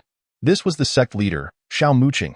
However, it was evident from her expression that she was filled with indignation. Originally, the Shenon Sect was a dominant force in the eastern domain, second only to the Ye clan, and had maintained a close association with them. Yet since the decline of the Ye clan, the Shenon Sect had also begun to falter, transforming from a once unrivaled powerhouse into the weakest of the 5 sections. What infuriated her the most was the inability to recruit competent disciples in recent years. It was vital to secure capable disciples, not merely prodigious talents. The exceptional disciples of the Eastern Domain had long been claimed by the other 4 sects, leaving the Shenon Sect with nothing but scraps. Now, not only was it impossible to attract talented disciples, but even the competent ones seemed to elude them, with whispers circulating that the Shenon Sect was on the brink of dissolution. The Shenon Sect is an affiliate of the Ye clan, and it is the only legacy my father left for me. It must not decline under my stewardship, Xiao Muqing thought, her face a mask of determination. Her fists clenched tightly, however. It was not long before a sigh escaped her lips, revealing a touch of helplessness. The Shenon Sect was not solely her ambition. The 4 elder masters were all remarkable figures, and her father had once possessed extraordinary vision, yet the outcome was the same, decline. The sect she inherited was no longer the colossal titan of yore, but a precarious and crumbling entity. Suddenly, as Xiao Muqing pondered the future of the Shenon Sect, she felt a surge of spiritual energy ripple through her being. This is a soul wave. In astonishment, Xiao Muqing sprang to her feet, disbelief etched across her features. While outsiders could not perceive this wave, she recognized it as a summoning from the Ye clan, a call known only to the upper echelons of the main family. In truth, this was the first time she had experienced such a phenomenon. Though she had heard her father speak of it, if one were to feel the soul wave summoning, it signified the presence of someone from the Ye clan, and one must comply without question. With no time to waste, Xiao Muqing, recalling her father's instructions, transformed into a streak of light, following the trail of the soul wave. The night sky shone like a silver disk, with stars scattered like jewels. On a desolate mountain 100 miles from the Shenon Sect, 2 figures, one old and one young, stood atop the peak. Ye Xiao and Xiao Zhenaying. At this moment, Ye Xiao regarded Xiao Zhenaying with a look of skepticism. Xiao Zhenaying had promised to assist him in establishing a solid foundation, yet they found themselves on the territory of the Shenon Sect. Ye Xiao was not unfamiliar with the Shenon Sect. It was not due to its formidable strength, but rather the contrary, as the sect was gradually declining in the eastern region. He vaguely recalled that eventually, all disciples, including the high-ranking elders, had fled, leaving only the sect master, Xiao Muqing, behind. The reason Ye Xiao remembered this so vividly was due to Xiao Muqing herself. It was said that she was a battle fanatic, referred to as the madwoman, and was the only one capable of standing toe-to-toe with Ye Youying. In his previous life within the Ye clan, he had heard Ye Youying mention Xiao Muqing more than once. Without her, the Shenon Sect would have been annihilated long ago. However, according to the timeline, that was the state of the Shenon Sect 20 years later. At this moment, although it was in decline, it had not yet reached the point where all its members had fled. Suddenly, a figure streaked through the sky and appeared beside Ye Xiao and Xiao Zhenaying. Ye Xiao was startled by the sudden appearance of an individual but quickly regained his composure. Xiao Zhenaying maintained a neutral expression, seemingly unfazed, and scrutinized the newcomer closely. Upon her arrival, Xiao Muqing immediately spotted Ye Xiao and Xiao Zhenaying. But her gaze lingered only briefly on Ye Xiao before shifting to Xiao Zhenaying. The aura emanating from him was vast and unfathomable, rendering her a primordial spirit powerhouse, unable to discern anything, particularly under the moonlight. As she observed, a sense of familiarity surged within her, as if she had seen him somewhere before, yet the specifics eluded her. Thus, the two regarded each other for a moment until Xiao Muqing finally remembered. Her expression shifting dramatically, descendant of the Xiao clan, I, Xiao Muqing, the sect master of the Shenon Sect, pay my respects to the immortal lord. Xiao Muqing finally recalled where she had seen him. She had once gazed upon the portrait of the immortal lord of the Xiao clan. Notably, before her father's demise, he had advised her that although the Xiao clan had been destroyed, one should not believe that the immortal lord was dead. If she were ever to encounter the person depicted in the portrait, she must wholeheartedly assist them and follow their lead. After hearing this, Xiao Muqing did not take it to heart. After all, The Xiao clan had perished decades ago. If the immortal lord were still alive, surely he would have made an appearance. Nevertheless, she took a careful glance at the portrait and committed it to memory, as a way to provide closure for her father, of course, if judged solely by appearance. She would not dare to make a definitive conclusion. There were two additional points. First, the summoning of the divine soul, a unique secret technique of the main clan. Second, the other party was inscrutable. Considering these factors, she could conclude that he was indeed the immortal lord of the Xiao clan, whom her father had been searching for all along. Xiao Zhenaying. Xiao Muqing, who is your father? Xiao Zhenaying scrutinized Xiao Muqing, feeling a vague sense of recognition, yet he was also aware that he did not know her. Although Xiao Muqing was a primordial spirit powerhouse, she was quite young, at most 25 or 26. When she was born, he had still been trapped in the Thunder Flame Mountain. Reporting to the immortal lord, "My father is Xiao Qingshan," Xiao Muqing replied respectfully. Upon hearing this, Xiao Zhenaying's expression shifted to one of realization, as memories from years past flooded back to him. In those days, the Xiao clan was at its zenith, and even among the branches, there were often genius disciples. The one who left the deepest impression on him was Xiao Qingshan. He had even contemplated bringing Xiao Qingshan back to the main clan for training, but alas, the Xiao clan had encountered great calamities. So it is Xiao Qingshan. No wonder you seem so familiar. Your father? Xiao Zhenaying inquired. Immortal lord, my father passed away 5 years ago. Before his death, he was always searching for the whereabouts of the immortal lord, not believing that the immortal lord had met with misfortune. Unfortunately, he never found a trace. Xiao Muqing's face revealed a hint of regret. If only her father were alive at this moment, how joyful he would be. I have been trapped in Thunder Flame Mountain for these past years and have only recently emerged. Xiao Zhenaying shook his head helplessly. The two then lapsed into silence for a moment. May I inquire why the immortal lord summoned Muqing here? Xiao Muqing asked. This is Ye Xiao, my adopted son and also the young master of the Xiao clan. I have suffered injuries and need to enter seclusion to heal. I have brought him to the Nine Sect to establish his foundation. Xiao Zhenaying gestured towards Ye Xiao. Greetings, young master. Xiao Muqing immediately bowed to Ye Xiao, not daring to show any negligence. There is no need for such formalities, sect master. You may simply call me Ye Xiao, Ye Xiao replied, having been observing Xiao Muqing. This was the madwoman, the battle fanatic who would undoubtedly give Ye Youying a headache in the future. May I ask what attributes of foundational treasures the young master requires? I shall have someone prepare them at once. Although Ye Xiao spoke lightly, Xiao Muqing did not dare to offend. The Xiao clan placed great importance on status. There was a vast disparity between the branches and the main clan. The existence of the branches was solely to serve the main clan. In fact, every disciple of the branches was indoctrinated from birth, believing that to live was to be a member of the main clan and to die was to become a ghost of the main clan. Ye Xiao observed this scene, a wry smile appearing on his face. Xiao Zhenaying spoke up, killing attribute, life attribute, and spatial attribute. Xiao Zhenaying had intended to explain these three attributes, but to his surprise, Xiao Muqing's eyes widened instantly, her expression one of disbelief. The dark attribute of the demon realm, the light attribute of the divine realm, and the supreme attribute of space and time. Xiao Muqing murmured to herself. You know of the three supreme attributes? Xiao Zhenaying's face exhibited a hint of surprise.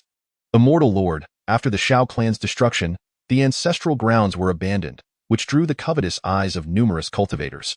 When my father learned of this, it was too late. He rushed to the ancestral grounds. But all treasures had been plundered, leaving only some ancient texts behind. My father brought them back to the Nine Sect. I have loved reading ancient texts since childhood, thus I am aware of certain matters concerning the 6 realms. I know that there are 7 types of attribute spiritual roots in the human realm, but in fact, there are 10 types of attribute spiritual roots across the 6 realms, Xiao Muqing explained. Upon hearing this, Xiao Zhenaying immediately understood. These ancient texts were his cherished collection. No wonder Xiao Muqing was well informed. Since you are aware, I need not explain further. Please help Xiao prepare foundational treasures of these 3 attributes. Xiao Zhenaying nodded. Xiao Muqing's expression revealed a hint of difficulty. Ye Xiao immediately discerned that it was likely that the Nine Sect did not possess such attribute treasures. This was not surprising, as he had never heard of these 3 attributes in his past life. Is there a problem? Xiao Zhenaying seemed unaware of Xiao Muqing's unease and inquired. There is no problem. At most, I will be able to bring back these 3 attribute treasures within 10 days. Xiao Muqing readily assured. Xiao Zhenaying nodded, evidently satisfied. Xiao, you should focus on your cultivation in the Nine Sect from now on. Xiao Zhenaying turned to Ye Xiao. Adoptive father, are you not going to the Nine Sect? Ye Xiao was taken aback. My injuries are somewhat unique, and I require a special place to heal. After some time, I will visit the Shenon Sect to see you. Xiao Zhanaying shook his head, clearly having planned to entrust Ye Xiao to the Shenon Sect all along. Immortal Lord, is there anything I can do to assist with your injuries? Xiao Muqing inquired. It is of no use. My injuries can only be healed by myself. Just take good care of Xiao. Remember, he is the young master of the Xiao clan and its future. Xiao Zhanaying shook his head, offering his final instructions. Rest assured, Immortal Lord. Muqing will take good care of the young master. Xiao Muqing nodded. By the way, regarding Ye Xiao's identity and talents, unless necessary, please maintain a low profile. The Xiao clan is not what it once was. And I am currently injured, Xiao Zhanaying cautioned after a moment's thought. Understood, Immortal Lord. Muqing knows what to do. Xiao Muqing nodded again. Xiao, focus on your cultivation in the Shenon Sect from now on. The Shenon Sect will be your support. Once I recover, I will come to see you, Xiao Zhanaying concluded, gazing at Ye Xiao. Adoptive father, please rest and do not worry about me, Ye Xiao nodded. With that, Xiao Zhanaying did not linger any longer and departed straight away. Young master, please follow Muqing to the Shenon Sect. Xiao Muqing addressed Ye Xiao. All right, Ye Xiao nodded in response. Chapter 13. I do not wish to be wise at all. The following day, just as the first light of dawn broke over the horizon, the entire Shenon Sect erupted into chaos. This was due to the sect master, Xiao Muqing, returning with a new chief disciple. It was common knowledge that the position of chief disciple had been vacant for many years.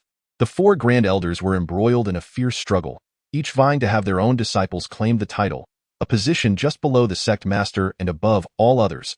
As a result, the four grand elders nearly came to blows, and had it not been for the sect master's imposing presence, they would have fought tooth and nail. Now, however, the coveted position of chief disciple had fallen into the hands of a relatively unknown figure named Ye Xiao. Prior to this day, not a single soul had heard of the name Ye Xiao. In fact, there were even rumors circulating that Ye Xiao was merely a qi refinement cultivator, yet to establish his foundation.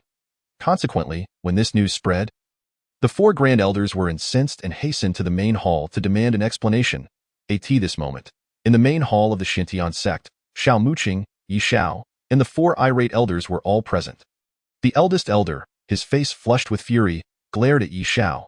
The position of chief disciple rightfully belongs to my disciple Ding Chen. If not, I will not let this matter rest. He was well aware of his sect master's temperament.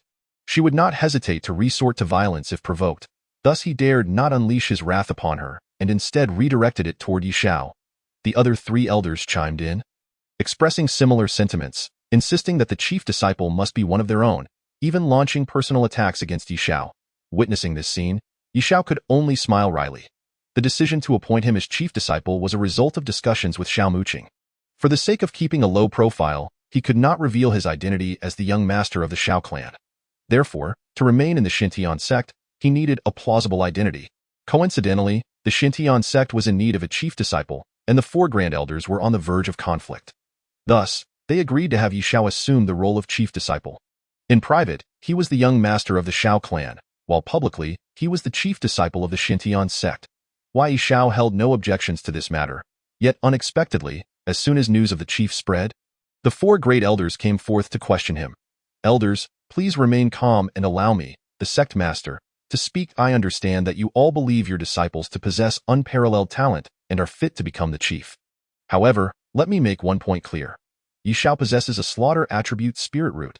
If you still insist on your opinions, then I have nothing further to say. Xiao Muqing observed the four elders. Their faces flushed with indignation and spoke. A slaughter attribute spirit root. The slaughter attribute from the dark branches of the demon realm. This is the supreme attribute of the demon realm. How could it possibly exist in the human realm? If this young man truly possesses a slaughter attribute spirit root, I have no further objections. The four elders were taken aback, each voicing their thoughts. They may have been at odds with one another. Yet they were genuinely concerned for the Shenon Sect, fully aware of the implications of a slaughter attribute. Xiao Muqing had evidently anticipated the elders' reactions and then subtly gestured towards Ye Xiao. With a silent nod, Ye Xiao released a surge of slaughter aura from within him. Although this was merely the aura of someone at the 10th layer of qi refinement, to the elders of such stature, it was but a mere tickle, yet the essence of slaughter within the aura was undeniably real. Indeed, it is a slaughter attribute, exclaimed one elder. Remarkable. Who would have thought that Shenon Sect would harbor a genius with a supreme attribute spirit root? By heavens, let the other 4 sects dare to mock us for lacking talent. From that moment on, Ye Xiao was to be the chief of Shenon Sect. Should anyone dare to speak ill of him, I shall not hold back, declared the elder, his expression one of unrestrained joy as he regarded Ye Xiao with newfound warmth, their gazes softening inexplicably. Forgive me, elders, Ye Xiao replied with a faint smile. Indeed, it seemed that a genius would always be favored. Young man, this is our first meeting, and as the Grand Elder, I have nothing of great value to offer you. However, I shall gift you this thunder sword. An 8th grade earth-level flying sword. It was my treasured blade in my youth, and I bestow it upon you for your protection. Do not disdain it. With a grand gesture, the Grand Elder produced a 3-foot-long sword. Its blade entwined with flickering electricity, faintly echoing the sound of rumbling thunder. Thank you, Grand Elder, Ye Xiao replied, accepting the gift graciously. Ye Xiao's heart soared with joy. Although he possessed the heavenly punishment sword gifted by his adoptive father, a 3rd-grade heavenly treasure, he was acutely aware that a common man, innocent though he may be, would attract envy and danger merely for wielding such a powerful weapon. The earth-level flying sword, however, was perfect for his current use, and its quality was commendable. As the Grand Elder presented the sword, the other 3 elders couldn't help but curse the Grand Elder for his cunning. He had swiftly ingratiated himself with the chief. Naturally, they could not lag behind. Chief, I am the 2nd elder, and you may not know me yet. For our first meeting, I have nothing of great value to offer either, but here is a Shenon jade pendant. If you do not mind, take it. This pendant can help you focus your mind and enhance your meditative practices. The 2nd elder waved his hand and produced a jade pendant that radiated a misty luster. Clearly not an ordinary item, no matter how valuable a treasure may be. It must suit the chief, spoke the 3rd elder. Chief, I am the 3rd elder. For our first meeting, I present you with a Dao Foundation Stone, which will assist you in establishing the strongest foundation during your cultivation. The 3rd elder cast a disdainful glance at the Grand Elder and 2nd elder. In his view, Ye Xiao, as the chief, was personally elevated by the sect master and would surely lack for nothing. It is better to give wisely than generously. What the chief needs most now is the Dao Foundation Stone, as it yields the best results for establishing a foundation. Indeed, Ye Xiao's eyes lit up upon seeing the Dao Foundation Stone. Chief, I am the 4th elder. Unlike these 3, I do not possess any extravagant gifts. I do not know what you lack, but any cultivator would never refuse spirit stones. Here are 10,000 upper-grade spirit stones, equivalent to 1 million lower-grade spirit stones. Use them as you wish, be it for leisure or cultivation. The 4th elder waved his hand, revealing a storage pouch containing precisely 10,000 spirit stones. In the human realm, spirit stones were categorized into 3 grades: lower, middle, and upper. 1 upper-grade spirit stone was equivalent to 10 middle-grade stones and 100 lower-grade stones. When one mentioned spirit stones, they typically referred to lower-grade stones. How could I accept such a gift? Ye Xiao hesitated, but seeing the 3 elders' insistence, he reluctantly accepted. Despite his outward show of modesty, he was quite earnest in accepting the Shenon jade pendant, Dao Foundation Stone, and 1 million spirit stones. Previously, within the Ye family, he had not possessed a single spirit stone, while others received at least 100,000 spirit stones monthly. Even gathering remnants of celestial herbs and medicines would yield him only a few thousand spirit stones at most. Yet he had saved diligently, purchasing gifts for his sisters. Reflecting on this made Ye Xiao want to scold himself. What a foolish act! But now, he was no longer the impoverished Ye Xiao of his past. He was the talented Ye Xiao. Very well, you may all take your leave for now. I have matters to discuss with the chief, Xiaomuqing said, observing Ye Xiao's expression of greedy delight. It was not surprising that the 4 elders sought to befriend him, but Ye Xiao, as the young master of the Ye family, surely did not lack for spirit stones. The 4 elders, seeing the situation, took their leave. Within the great hall, only Ye Xiao and Xiaomuqing remained. Young master, do you lack spirit stones? If you do, I have some, Xiaomuqing suggested, reaching for a storage pouch. No need. I am now the chief of Shenon Sect, not merely the young master of the Ye family. If I appear indifferent to these treasures, it may raise suspicion, so I must feign a semblance of decorum, Ye Xiao replied, shaking his head. Though he desired them, he was still the young master. It would be unbecoming to request spirit stones from his subordinates. Your wisdom is commendable, young master, Xiaomuqing acknowledged. Ye Xiao maintained a stoic facade while feeling a surge of grievance within. He did not wish to be wise. He was simply impoverished. Young master, your position as chief is now secure. Please allow me a few days to procure these 3 types of attribute treasures. I shall return within 10 days at most, Xiao Muqing stated after contemplating. She had originally intended to arrange matters for Ye Xiao before seeking the attribute treasures. Be cautious, Ye Xiao warned, sensing that Xiao Muqing's quest might entail danger, as she had hesitated during her inquiry with Xiao Zhenaying. Fear not, there is danger but no harm, Xiao Muqing assured him, appearing to possess knowledge of what was to come. Ye Xiao nodded, choosing not to elaborate further. Meanwhile, within the Ye clan's celestial lineage, Ye Youying had been in a daze for several days. Though Ye Siyu had activated the Nanshan Disc, it required time to search. The more she pondered, the more guilt she felt towards her younger brother. One day, without realizing it, she found herself once again at the cave dwelling where Ye Xiao resided. Remembering that she had been too preoccupied with questioning her mother during her last visit, she entered the cave to explore more thoroughly. As she ventured to the innermost part, she immediately noticed a stone table that seemed out of place. Short sword, flame seeds, array discs, HM? Suddenly, she spotted a jade slip at the corner of the stone table. What secrets could this jade slip hold? Driven by curiosity to understand her younger brother, she picked it up and began to investigate. Upon reading, her eyes widened in astonishment. She discovered that it contained Ye Xiao's ramblings. The content chaotic and disorganized. It mentioned the Ye celestial lineage, Ye Qingcang, Ye Qianxue, and even her 7 sisters. After a moment of reflection, Ye Youying realized that since Ye Xiao had arrived in the Ye celestial lineage, everyone had rejected him and ignored him. Over time, he had been left to converse with himself, even documenting his thoughts. I wonder how he perceives me as his elder sister. Ye Youying mused, driven by curiosity to extract the parts regarding herself from the jade slip. In an instant, a flood of information surged into her mind. After skimming through the content, Ye Youying trembled, and without realizing it, 2 lines of tears streamed down her cheeks as Ye Xiao's voice echoed in her mind. Refusing to dissipate, no matter how far apart we are, I will find you. Why Ye Youying felt as if struck by lightning, murmuring to herself. Chapter 14. Elder sister, my leg is broken. It hurts today. I saw elder sister. She is so beautiful, the most beautiful woman I have ever seen. How wonderful it is that my elder sister is the sect master of the Nine Nether Sect, the largest sect in the southern region. I have always dreamed of becoming a disciple of the Nine Nether Sect.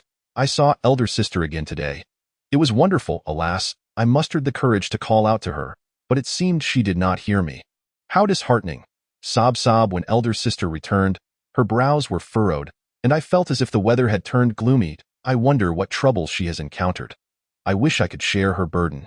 I heard from Lian Bo that there seems to be a rebellion within the Nine Nether Sect, and someone may wish to harm my elder sister.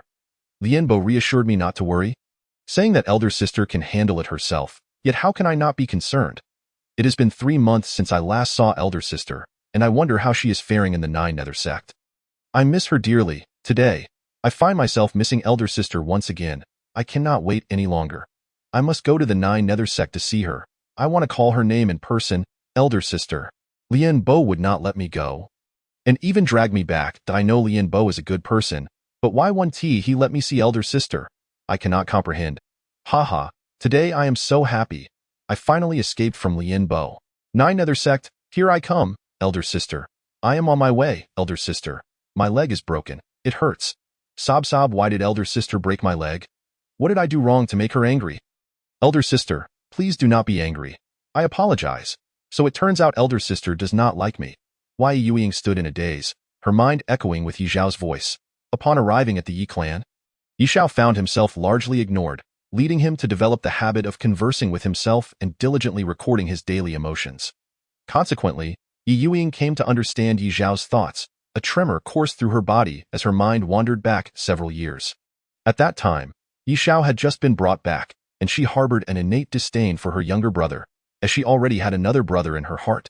Ye Mo thus, every time she returned to the Ye clan, she instinctively rejected Ye Xiao.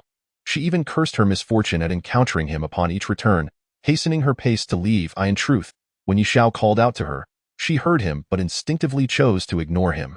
For the first time, Ye Youying felt the weight of her own cruelty.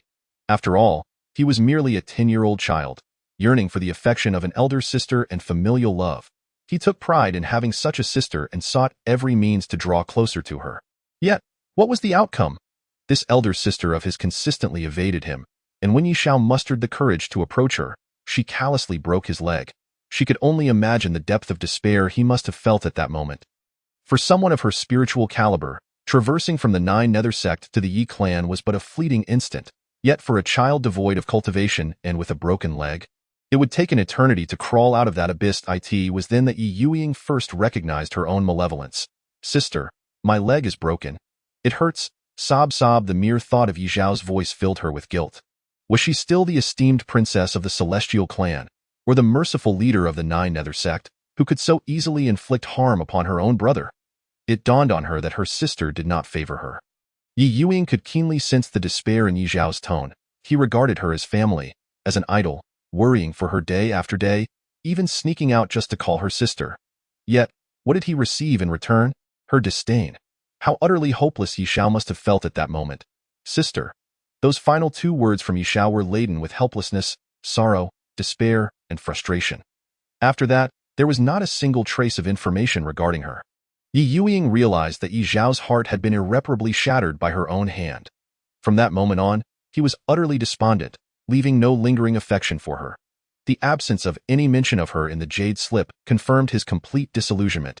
In a fit of frenzy, Ye Youying hastily retrieved the jade slip, scanning it once more, desperately seeking any information about herself, even a mere hint, or perhaps a joyful call of sister from Ye Xiao. None. Though the jade slip was filled with information, not a trace remained concerning her. Ye Youying had effectively extinguished her brother's fondness for her, leaving no record of her existence in Ye Xiao's life. After countless searches, she finally set the jade slip down. In that moment, her mind was a tumultuous haze, her body stiff and numb. Why Ye Xiao, brother? Ye Youying stumbled out, murmuring her brother's name as she walked aimlessly. She longed for a timid figure to appear behind her or around a corner, beaming with joy at the sight of her. Alas, there was none, no one behind her, nor around the corner. Sister, what troubles you? Ye Youying was unaware of how long she had wandered or where she had ended up. At that moment, Ye Wushuang emerged from seemingly nowhere, wearing a peculiar expression. Second sister, we owe Ye Xiao so much. Tears streamed down Ye Youying's face uncontrollably, her mind still echoing with Ye Xiao's voice. Oh, sister, that sounds rather severe. We are siblings, after all. What do we owe each other? Besides, isn't he doing just fine now? Ye Wushuang shook her head, dismissing the notion. Siblings? Are you certain you ever regarded Ye Xiao as a brother? Ye Youying's gaze turned sharp, piercing as a blade directed at Ye Wushuang. Why Ye Wushuang had never encountered such a fierce look from her elder sister and, feeling guilty, stumbled over her words. Second sister, you still haven't recognized how profoundly mistaken you are. Why Ye Youying's tone was frigid. Although Ye Wushuang did not retort, her expression revealed everything.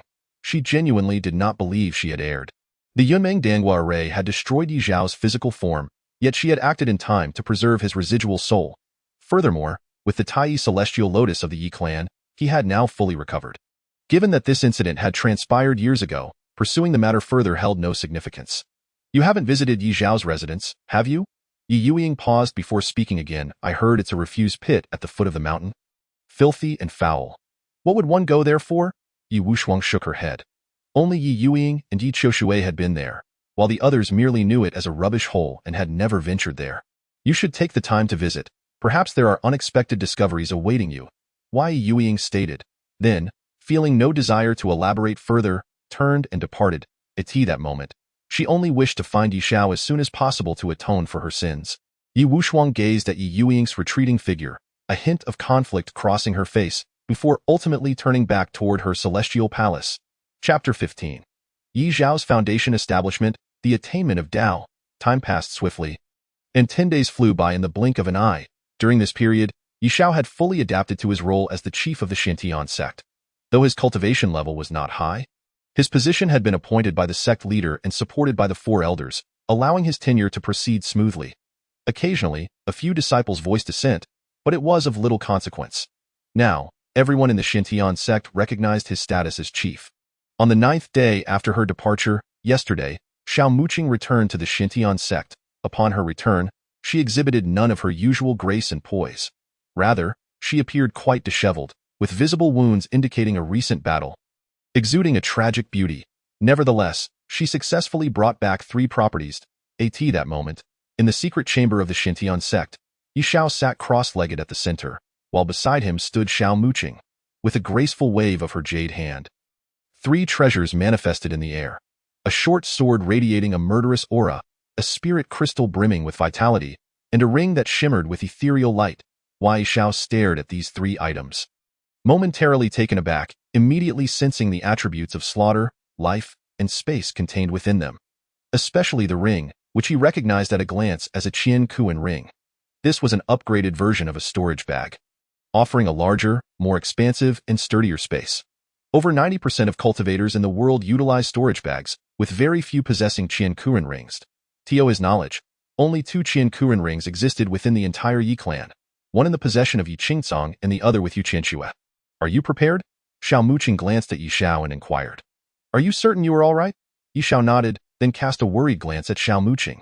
Though she had significantly recovered after a night of rest, he could still discern the internal injuries she bore. Rest assured, these minor wounds are inconsequential. They will not hinder your foundation establishment. Xiaomuqing replied nonchalantly. Very well, let us begin. Ye Xiao nodded, saying no more. Xiaomuqing acknowledged him, then swiftly changed her hand gestures, directing her energy toward the 3 items. Slaughtering broken sword, explode. Ancient spirit crystal, explode. Qianxuan treasure ring, explode. Under the might of Xiaomuqing's spiritual essence, the slaughtering broken sword, ancient spirit crystal, and Qianxuan treasure ring all detonated instantaneously. Wham, wham, wham. Immediately, 3 terrifying auras erupted, representing the attributes of slaughter, life, and space. A careful observer would notice 3 distinct black holes forming, one imbued with the essence of slaughter, another with the essence of life, and the last with the essence of space. These 3 black holes enveloped Ye Xiao entirely. Witnessing this spectacle, Ye Xiao no longer hesitated and commenced his foundation establishment. Foundation establishment, also known as Dao Foundation, involves laying down a foundational base. Much like constructing a building requires a solid foundation. The stability of this foundation determines the height of the structure built upon it. The Dao Foundation is categorized into 4 grades based on quality: hearing the Dao, comprehending the Dao, walking the Dao, and attaining the Dao. Hearing the Dao represents the most rudimentary foundation, the most common among cultivators. Nearly 99% belong to this category. It signifies the understanding of a singular path, following in the footsteps of predecessors step by step. Comprehending the Dao indicates not only a clear understanding of a path, but also personal insights gleaned from it. A simple example would be the ability to draw inferences from one instance to another. The number of comprehenders is exceedingly scarce. Each is a rarity among millions, and for any sect, the emergence of a comprehender is a cause for universal celebration. Walking the Dao requires not just understanding a path, but also having insights and forging one's unique path. The transition from comprehender to walker is a profound metamorphosis, elevating one to the next level. While it may be relatively easier for many prodigies to become comprehenders, the leap to becoming walkers is dauntingly difficult. After all, comprehenders tread the paths forged by others, whereas walkers carve their own paths. Thus, throughout millennia, the number of walkers in the mortal realm is exceedingly few, almost forgotten by the world, with many believing that merely being a comprehender is already remarkable. Attaining the Dao is unprecedented throughout history. In fact, many have considered the attainment of Dao to be an ideal, an impossibility. An attainer is a further evolution of a walker, who not only forges their unique path, but also achieves mastery within it. Therefore, while the Dao Foundation is classified into 4 tiers, for the majority of cultivators, it essentially encompasses only the hearing or comprehending stages. As for walkers, they are a rarity, and attainers remain the stuff of legend. In the dimly lit chamber, Xiaomuqing remained transfixed, her gaze unwaveringly fixed upon Ye Xiao. Her intent was twofold: to safeguard the young master, and to satiate her curiosity regarding the caliber of the foundation he was cultivating. Given his unparalleled innate talent, as time inexorably flowed, Ye Xiao became wholly absorbed in his foundational cultivation. 3 black holes continuously emanated a baleful aura, a life force, and a spatial essence, which he fervently absorbed. Days turned into weeks, and before long, a month had elapsed. At this juncture, an extraordinary transformation overtook Ye Xiao's aura. The previously ominous, life-giving, and spatial energies began to metamorphose. With a rustling sound, strands of the domain of slaughter coalesced around Ye Xiao, forming a sphere that, though modest in scope, was confined to his very being. Yet, this nascent domain of slaughter elicited a subtle shift in Xiaomuqing's expression. This was the foundation of slaughter. She recognized at once that Ye Xiao's foundation of slaughter had taken shape. In that moment, he resembled a celestial demon of carnage, capable of obliterating gods and vanquishing devils, annihilating all in his path. Such was the profound essence of the slaughter doctrine. To quell violence with violence, to extinguish slaughter until no adversary remained, until none dared to claim supremacy. The path of slaughter was not merely a journey, but an unwavering and complete doctrine. Could it be a practitioner of the slaughter path? Xiao Muqing felt her body tremble, for the first time, in awe of a foundational cultivator.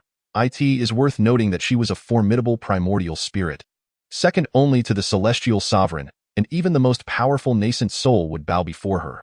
Yet now, she found herself quaking in fear before a foundational disciple. In that moment, Xiao Muqing silently rejoiced that he was one of her own.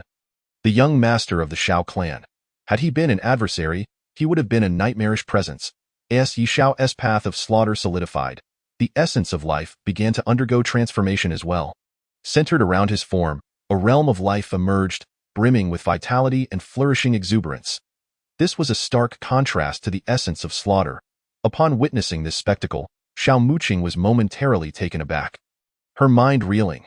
The foundation of life. She immediately discerned that this was the life attribute taking root, forming a foundation of life. At this moment, Ye Xiao stood as a figure both sacred and grand, akin to a deity of light, resurrecting all beings and reviving the world. Only a divine being could achieve such a feat. The path of life was not merely a journey, but a complete doctrine. A practitioner of the life path, Xiao Muqing's expression was one of sheer astonishment, murmuring to herself, why Ye Xiao's slaughter attribute had already attained fruition, and now the life attribute had also reached enlightenment. The coexistence of the paths of life and slaughter was akin to a fusion of divinity and demonic essence, his being split into two halves, one divine and the other demonic. Although Xiao Muqing had never traversed the realms of gods and demons, she had perused the ancient texts left behind by Xiao Zhanaying, which proclaimed that since time immemorial, the divine and demonic could not coexist.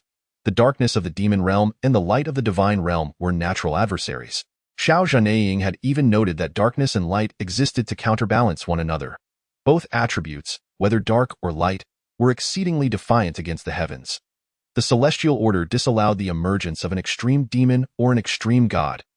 For even the dragon slayer could become a malevolent dragon. Yet now, the opposing attributes of slaughter and life were seamlessly intertwined. Ye Xiao embodied the synthesis of divinity and demonhood, half divine and half demonic. Xiao Muqing felt her body tremble yet again, overwhelmed by an instinctual urge to prostrate herself, but being a primordial spirit, she swiftly suppressed it. However, as Ye Xiao's paths of slaughter and life took shape, the spatial attribute began its transformation. Once more, centered around his being, a realm of space materialized, causing Ye Xiao's form to appear as if it had vanished entirely. It was as though he were a specter, imperceptible to all but the naked eye. Without witnessing it firsthand, one would scarcely believe he was present. The 10 attributes, often referred to as the 3 supreme attributes, were well understood by those versed in the secret histories of the 6 realms. Among these, the dark and light attributes were on par with one another, yet the most formidable was the attribute of time and space, heralded as the ruler of realms where time stood still. The so-called 3 supreme attributes were considered as such primarily because the other 7 attributes paled in comparison, rendering the supreme attributes seemingly of a higher tier. The foundation of space. Xiao Muqing meticulously sensed the changes within Ye Xiao's being. Those alterations eluding her understanding, as if they were born of nothing yet tangible, perceived yet unfathomable. It is critical to note that for a cultivator, once foundational cultivation is established, particularly upon advancing to the golden core stage, the least effective tool becomes the naked eye. For the spiritual sense can encompass all, perceiving that which the eye cannot fathom.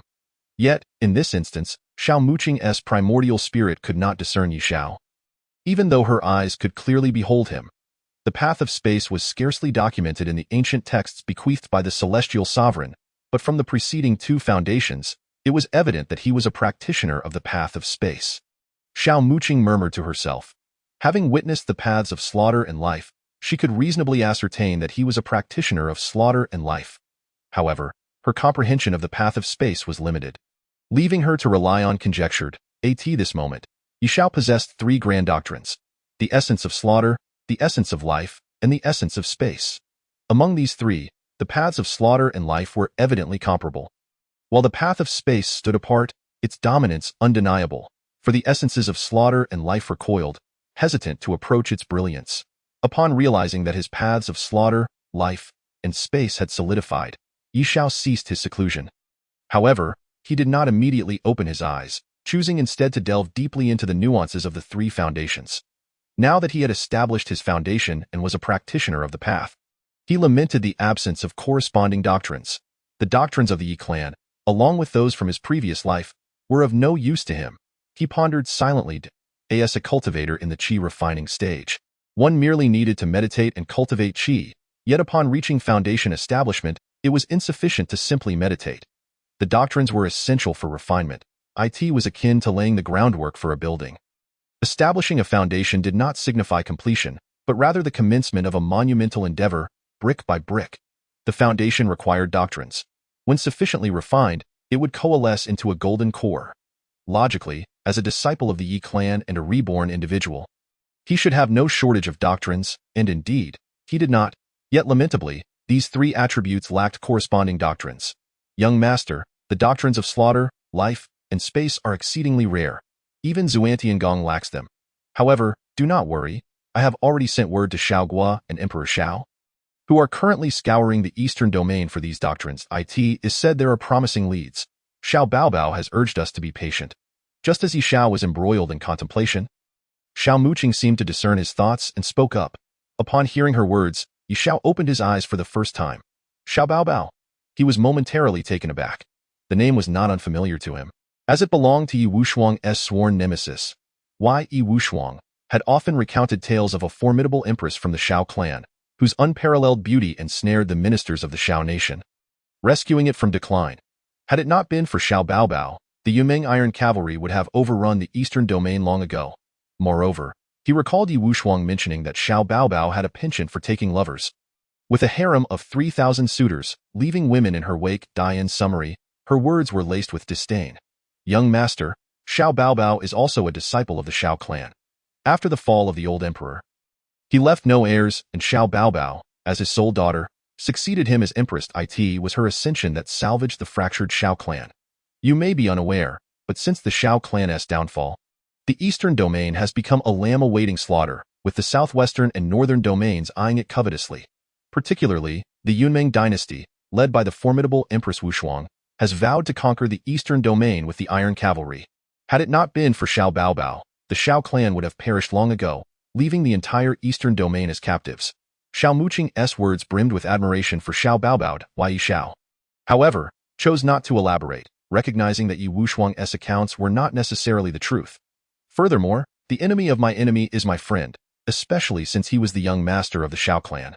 Given Ye Wushuang's desire to subjugate the Xiao nation, he had no qualms about aiding Xiao Baobao in a counteroffensive. How long have I been in seclusion? Ye Xiao inquired once more. A full month, replied Xiao Muqing. You have worked hard. I have successfully established my foundation and can now emerge from seclusion. Ye Xiao nodded, and the two of them departed the chamber without further delay. Meanwhile, within the halls of Qianxue, a significant event was unfolding, as the four great elders convened in the main hall. Chapter 16. Ye Youying, I shall become your nightmare. In the grand hall of Qianxue, all four great elders were present, alongside a battered disciple. We pay our respects to the sovereign. Upon noticing Xiao Muqing and Ye Xiao's arrival, the four great elders immediately bowed in greeting. We pay our respects to the sovereign and the chief. The battered disciple, barely clinging to life, also offered his salutation. What has transpired? Xiao Muqing inquired, observing the fury etched on the faces of the four great elders and the near-death state of the disciple. She recognized him as Wu Yang, a foundational disciple, albeit merely a seeker of truth. Sovereign, during your tenure as chief protector, a major incident unfolded in the eastern domain. A small-scale secret realm was discovered at the juncture between Qianxue and the Ye Sect. Consequently, both our sect and the Ye Sect dispatched foundational disciples to explore the secret realm, and it is in this manner that Wu Yang returned. The elder spoke, relaying the news with urgency. A small-scale secret realm. Xiao Muqing and Ye Xiao were both taken aback, for they were no strangers to the existence of various secret realms in the world, ranging in size and scale, each housing different treasures. However, one thing was certain. Whenever a secret realm emerged, it invariably led to a fierce and bloody conflict, particularly with larger realms where various sects would go to great lengths, even at the cost of rivers of blood, to seize their treasures. Though smaller secret realms may be modest in scale, as the saying goes, even the smallest fly is still meat. The treasures within are invaluable to foundational cultivators. Master, after the emergence of the small secret realm, our Xuantiangong has dozens of foundational brothers who entered immediately to seek treasures. Due to the realm's recent appearance, there were ample treasures inside, and all the brothers returned laden with spoils. Even though dangers lurked within, they were successfully overcome. However, just as we were about to leave the realm, we were intercepted by disciples of the Ye Sect. The 4 prodigies of Ye plundered all the treasures from our Xuantiangong disciples and left us severely injured. It was only with great difficulty that I managed to escape and seek aid from our sect. Wushuang quickly recounted the recent events. It is shameless. The treasures within the secret realm belong to whoever acquires them first. A rule that has always been upheld. The disciples of Ye Sect have gone too far. Those so-called 4 prodigies of Ye are merely 4 brash youths, and I shall not hesitate to tear them apart. Do not act impulsively, cautioned another. Under the leadership of Ye Youying, the Ye Sect has risen to prominence, expanding its influence from the southern to the eastern regions, and they have long sought to make a move against our Xuantiangong. If we act recklessly, we would provide them with the perfect excuse to retaliate. The 5 major sects had reached a verbal agreement. The elders must not interfere in the disputes of the younger generation unless absolutely necessary. The 4 elders expressed their opinions, some hot-headed and eager to regain face, while those with a modicum of rationality understood that a rash response would only serve to provide the enemy with a pretext for aggression. At present, Xuantiangong had already fallen to the bottom among the 5 sects and could not withstand the ravages of war. Xiao Muqing furrowed her brow, clearly at a loss for how to proceed. Logically, as the sect leader, she ought to take a stand for her bully disciples. Yet, the agreement among the 5 sects prohibited high-ranking members from intervening in the disputes of the younger generation. The younger disciples of the Ye Sect had acted without honor, yet the higher-ups of Xuantiangong could not retaliate either.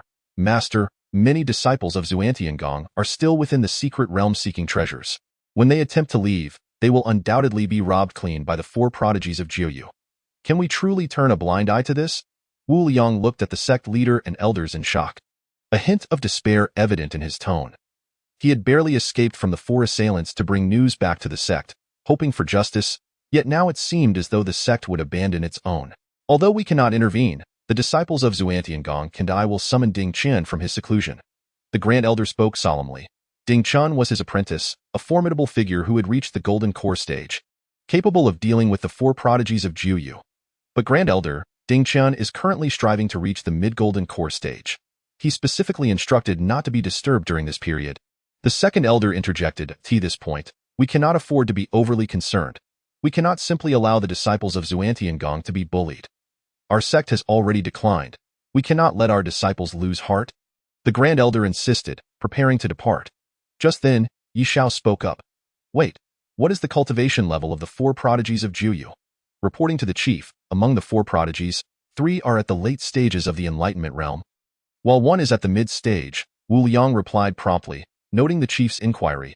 He himself was merely at the mid-stage of the enlightenment realm, utterly powerless against the 4 prodigies, hence his previous predicament. "That is fortunate," Ye Xiao mused thoughtfully before continuing. "There is no need to summon Ding Qian. Though he is also a disciple of Xuantiangong, he is a golden core cultivator. Taking action against foundational cultivators would inevitably lead to criticism." Although the 4 prodigies included 3 at the late enlightenment stage and 1 at the mid-stage, he had just begun his foundational cultivation. However, it is crucial to understand that disparities exist among different realms of cultivation. A mid-stage enlightenment cultivator could easily overpower 1 at the late stage, and he was confident in his own abilities. Even at the early stage of foundational cultivation, he felt he could contend with the 4 prodigies of Ye. Moreover, there were personal grievances to settle.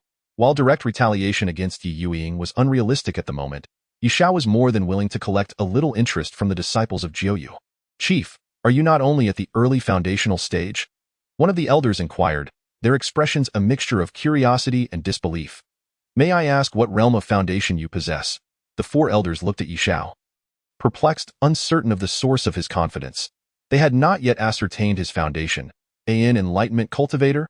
That seemed unlikely, given his talent from the demon realm. An enlightenment master? That was quite possible. That a wayfarer?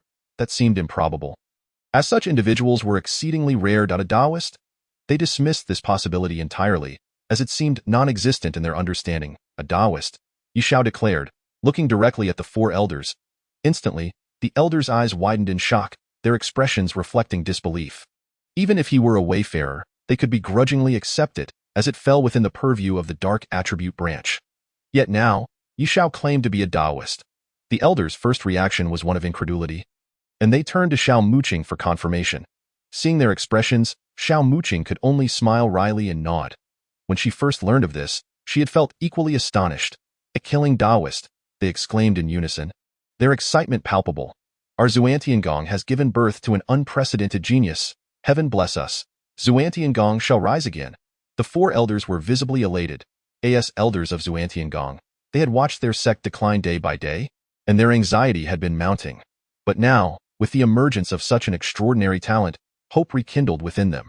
Xiao Muqing observed the four elders, her lips twitching slightly, if she were to reveal that Ye Xiao possessed not one, but three foundations simultaneously, those of the killing Tao, the life Tao, and the space Tao. She wondered if they would be overwhelmed with shock. Though the killing Tao is powerful, you have only just begun your foundational cultivation. I worry for you, Xiao Muqing expressed, a hint of hesitation on her face. Though not worry. I am aware of my own strength. Those four insignificant pests do not pose a threat, since the Jiu sect has abandoned the code of honor. We need not extend them any courtesies, Ye Xiao replied nonchalantly. Despite his previous life as a mere foundational cultivator, he had been exposed to a wealth of knowledge. As a scion of the celestial lineage, even if he had been overlooked, his perspective was not one that could be easily compared to ordinary individuals. Ye Xiao possessed a certain understanding of the combat capabilities across various levels of cultivation. Very well, just be careful. Xiao Muqing finally relented, realizing that if the young master did not undergo trials, he would inevitably become a sheltered flower. Let us proceed. Ye Xiao turned to Wu Liang. Let us go. Wu Liang was still in a daze, barely processing the revelation that the chief claimed to be a Taoist. Is there truly such a foundation in the world? Had it not been for the astonished expressions of the four elders and the sect leader's affirmation, he would have found it hard to believe. As Ye Xiao spoke, Wu Liang dared not delay and quickly departed. Unbeknownst to them, at that very moment, the chief's thoughts were not on the treasures within the secret realm or the four prodigies of Jiu, but rather on the leader of the Jiu sect, Ye Youying. Ye Youying, from this day forth, I shall become your nightmare. In truth, for Ye Xiao, the sense of belonging to the sect, or the treasures within the small secret realm, held little interest. Rather, his desire for vengeance against Ye Youying outweighed all else. He was willing to do anything that would undermine her. Outside a massive mountain range, the entrance to the small secret realm lay before them. Numerous cultivators gathered here, among them disciples of Xuantiangong and Jiu sect, with the majority being from Xuantiangong and only 4 from Jiu sect. At this moment, all the disciples of Xuantiangong appeared like lambs awaiting slaughter. Huddled together, each adorned with injuries, some with bruised and battered faces resembling swollen pigs, others with broken limbs, sprawled helplessly on the ground. In stark contrast, the 4 disciples of Jiu sect wore expressions of exhilaration and self-satisfaction. They were the 4 prodigies of Jiu: Zhang Xinghe, Ma Yu, Li Xiao, and Wang Shuo. Each held several storage bags filled with treasures plundered from the disciples of Xuantiangong. Haha, we struck it rich. Not only have we obtained treasures from the small secret realm, but we also cleaned out the valuables from the Xuantiangong disciples. Wang Shuo exclaimed, greed illuminating his face as he rummaged through the storage bags, his eyes sparkling with delight at the treasures within. Brother Zhang, you are so clever. If we had entered the secret realm ourselves to explore, who knows if we would have found any treasures? We would have ended up exhausted like dogs. This is so much better. We can simply rob the Xuantiangong disciples once they finish exploring, Li Xiao said, looking at Zhang Xinghe with admiration. While the 4 prodigies of Jiu were indeed exceptional disciples of the sect, Zhang Xinghe stood out as the strongest among them. Not only was he an enlightenment master, but he was also exceptionally intelligent, easily acquiring all the treasures. Zhang Xinghe basked in the praise, a smug smile spreading across his face. He was talented, highly skilled, handsome, and, most importantly, clever, perfection personified. Although they had acquired the treasures, Ma Yu couldn't help but wonder if this would bring them trouble in the future. What if Xuantiangong seeks revenge later? After all, we are merely disciples of Jiu sect. Upon hearing Ma Yu's concerns, Li Xiao and Wang Shuo exchanged worried glances. Rest assured, the Shenon Sect is destined to suffer in silence, unable to voice their grievances. Among the higher echelons of the 5 major sects, there exists an unspoken agreement. The elders must not engage in combat with the younger generation. This means that neither the sect leader nor the elders of the Shenon Sect can take action. As far as I know, the strongest disciple within the Shenon Sect is a cultivator named Ding Qian. Although he is a formidable being, he is currently in seclusion, striving to advance to the mid-stage of the Golden Core realm. When he eventually emerges, who knows when that will be? Therefore, there is no need for concern, Zhang Xinghe declared with a smug expression. If you think he is merely a mindless antagonist, you are gravely mistaken. Zhang Xinghe prides himself on his intellect and always deliberates carefully before taking action. It is only after extensive investigation that he has chosen to confront the disciples of the Shenon Sect. Furthermore, I have a little insider information. The sect leader and the elders have long harbored dissatisfaction towards the Shenon Sect, seeking to eliminate them swiftly and unify the eastern region. Their current inaction is simply due to the timing not being right.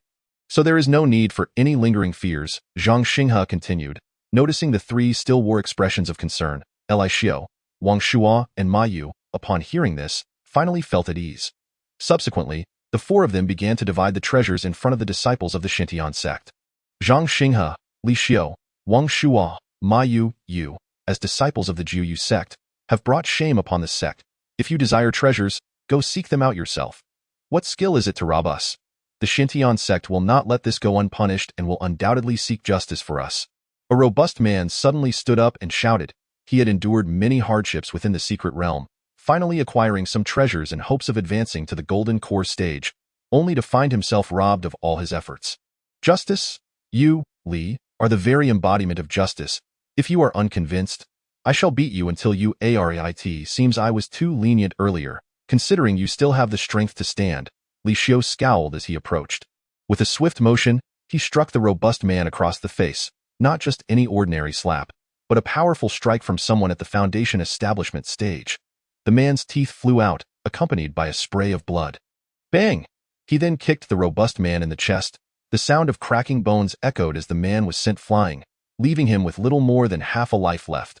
The robust man lay on the ground like a dead dog, gasping for breath. Guan Bai! The disciples of the Shenon Sect erupted in furious shouts. Although the Shenon Sect has fallen, the camaraderie among them is strong. The masters are responsible, and the disciples are dutiful, treating one another with brotherly affection. They are akin to family. Now, witnessing Guan Bai beaten to near death, their anger reached a boiling point. They glared at Zhang Xinghe and his companions, their eyes blazing with fury. Yet they could do nothing as they were outmatched. What, is there anyone still unconvinced? Very well, Zhang specializes in dealing with various forms of dissent. Step forward if you dare, Zhang Xinghe sneered. Chapter 17 Because your sect leader is called. Ye Youying. Everyone's face turned to flames of rage as they glared at Zhang Xinghe, filled with indignation yet powerless to retaliate. Under the eaves of another, one must lower their head. Otherwise, they risk becoming the next Guan Bai. Beaten to a pulp. What a bold claim to remedy all grievances. I shall see how you intend to remedy me. A discordant voice interrupted, as two figures swiftly approached, Ye Xiao and Wushuang. From a distance, Ye Xiao observed the arrogant display of Zhang Xinghe, while the disciples of the Shenon Sect seethed in silence. Chief, Wushuang. The disciples of the Shenon Sect collectively paused upon seeing Ye Xiao and Wushuang. To be frank, they were unfamiliar with the chief and held doubts about him. However, since the chief was appointed by the sect leader and supported by the four elders, no one dared to oppose him. Brothers, do not fear. The chief has come to our rescue. Wushuang spoke first, his words brimming with trust in Ye Xiao. Although the disciples of the Shenon Sect were skeptical, Wushuang's assertion instilled a glimmer of hope in their hearts. Chief, when did the Shenon Sect acquire a chief? They murmured, I haven't heard of this. He must have recently emerged. Noting his aura, they deemed him an insignificant threat. Zhang Xinghe, Ma Yu, Ye Xiao, and Wushuang were momentarily taken aback before whispering among themselves. However, once they sensed Ye Xiao's cultivation, their fear dissipated. After all, what was a chief compared to their raw power? Not merely a title. Wushuang, I let you escape last time, knowing you would seek help. But I never expected you would bring along such a useless companion. Zhang Xinghe scoffed, looking down on Ye Xiao and Wushuang. As long as the opponent was at the Foundation establishment stage, he felt no fear. Even if they were at the peak of the enlightenment stage, he remained unfazed, for he was an enlightened one. At the mid-stage no less. The distinction between enlightenment and understanding was vast, transcending mere rank. Shenon Sect's chief, you've arrived just in time. Will you voluntarily surrender your storage bag, or shall I beat you into submission? Zhang Xinghe grinned maliciously at Ye Xiao, gesturing to his companions. Ma Yu, Li Xiu, and Wang Shuo understood the signal and advanced menacingly towards Ye Xiao. Clearly, should Ye Xiao dare resist, they would strike without hesitation. You want my storage bag? That depends on whether you four incompetent fools have the capability. Ye Xiao replied with a cold smile, silently circulating his energy in preparation for a counterattack. You insolent brat, so boastful and arrogant. I see you one shed tears until you see the coffin. Zhang Xinghe sneered. Enough chatter. Teach him a lesson until he understands, he commanded. In an instant, Ma Yu, Li Xiu, and Wang Shuo sprang into action. With a rush, all three unleashed their late-stage enlightenment cultivation. A powerful aura of foundation establishment surged forth. Locking onto Ye Xiao, bang, bang, bang. They showed no mercy as they struck simultaneously, their combined force barreling towards Ye Xiao. Wu Yang's expression changed drastically at the sight. He, being only at the mid-stage of enlightenment, knew he could not withstand even one of their attacks. He immediately retreated to maintain a safe distance. Yet Ye Xiao merely wore a cold smile, seemingly unfazed as he allowed the trio's palm strikes to close in. Simultaneously, he activated his own early-stage understanding cultivation, his aura surging forth. To the untrained eye, Ye Xiao's power seemed inferior compared to Ma Yu and his companions, who were all at the late stage. However, upon closer observation, one would recognize that while the scale of their energies differed, the quality was not to be underestimated. It was akin to comparing eggs to stones. An untrained observer might not discern which is stronger at first glance. But an egg against a stone would surely result in the former's shattering. Mau and the others were in a similar predicament. Despite being at the same foundational level, the disparity was monumental. As they sensed Ye Xiao's aura, their expressions turned elated, believing him merely a pretender to the title of chief, likely a favored one. Their palm strikes, filled with tremendous force, surged towards him. Boom. The three strikes collided with Ye Xiao's energy. They had anticipated that Ye Xiao would be as fragile as a mere chicken, easily crushed, yet upon actual confrontation, their expressions shifted to terror as if their souls had fled. The trio's palm strikes were instantly dismantled by Ye Xiao's power, which came crashing down upon them like a force of nature, delivering devastating blows. Bang, bang, bang. The three could not withstand the impact. Their bodies sent hurtling backward like kites with severed strings, blood spraying uncontrollably from their mouths. Each left with but a fraction of their vitality. Witnessing this scene, everyone stood dumbfounded, including Zhang Xinghe and the other disciples of the Shenon Sect, who could hardly believe their eyes. Initially, they had sweated for Ye Xiao, thinking he was overreaching by stepping in, fearing he would be left battered. Yet ultimately, Ye Xiao had obliterated the trio effortlessly. Mau, Li Xiu, Wang Shuo, Zhang Xinghe exclaimed in disbelief. He had thought that the trio could easily subdue Ye Xiao, but instead, they had been decisively countered. You seek death. Zhang Xinghe's demeanor shifted, no longer dismissive, now glaring at Ye Xiao with fierce intent. In an instant, he unleashed his own mid-stage enlightenment cultivation. A violent aura of foundation establishment surged forth. Flame technique. Zhang Xinghe's hands moved rapidly through intricate gestures, summoning a torrent of flames from within. A blazing inferno stretching 10 feet wide, akin to celestial fire, surged towards Ye Xiao. The disciples of the Shenon Sect gasped in fright at this sight. As the foremost among the Jiu four heroes, Zhang Xinghe wielded a fire attribute spiritual root and had mastered fire-based techniques. All eyes were on the raging flames, filled with concern for Ye Xiao. Killing intent. Ye Xiao's expression hardened, revealing a hint of seriousness. Zhang Xinghe not only possessed a fire attribute spiritual root but had also cultivated fire-based techniques, making him a formidable opponent. Although Ye Xiao wielded supreme attributes, his mastery of the paths of slaughter, life, and space remained pure foundational principles without any techniques. Nevertheless, Ye Xiao held confidence in his strength. The supreme attributes were extraordinarily potent and based on his understanding. They were sufficient to contend with Zhang Xinghe.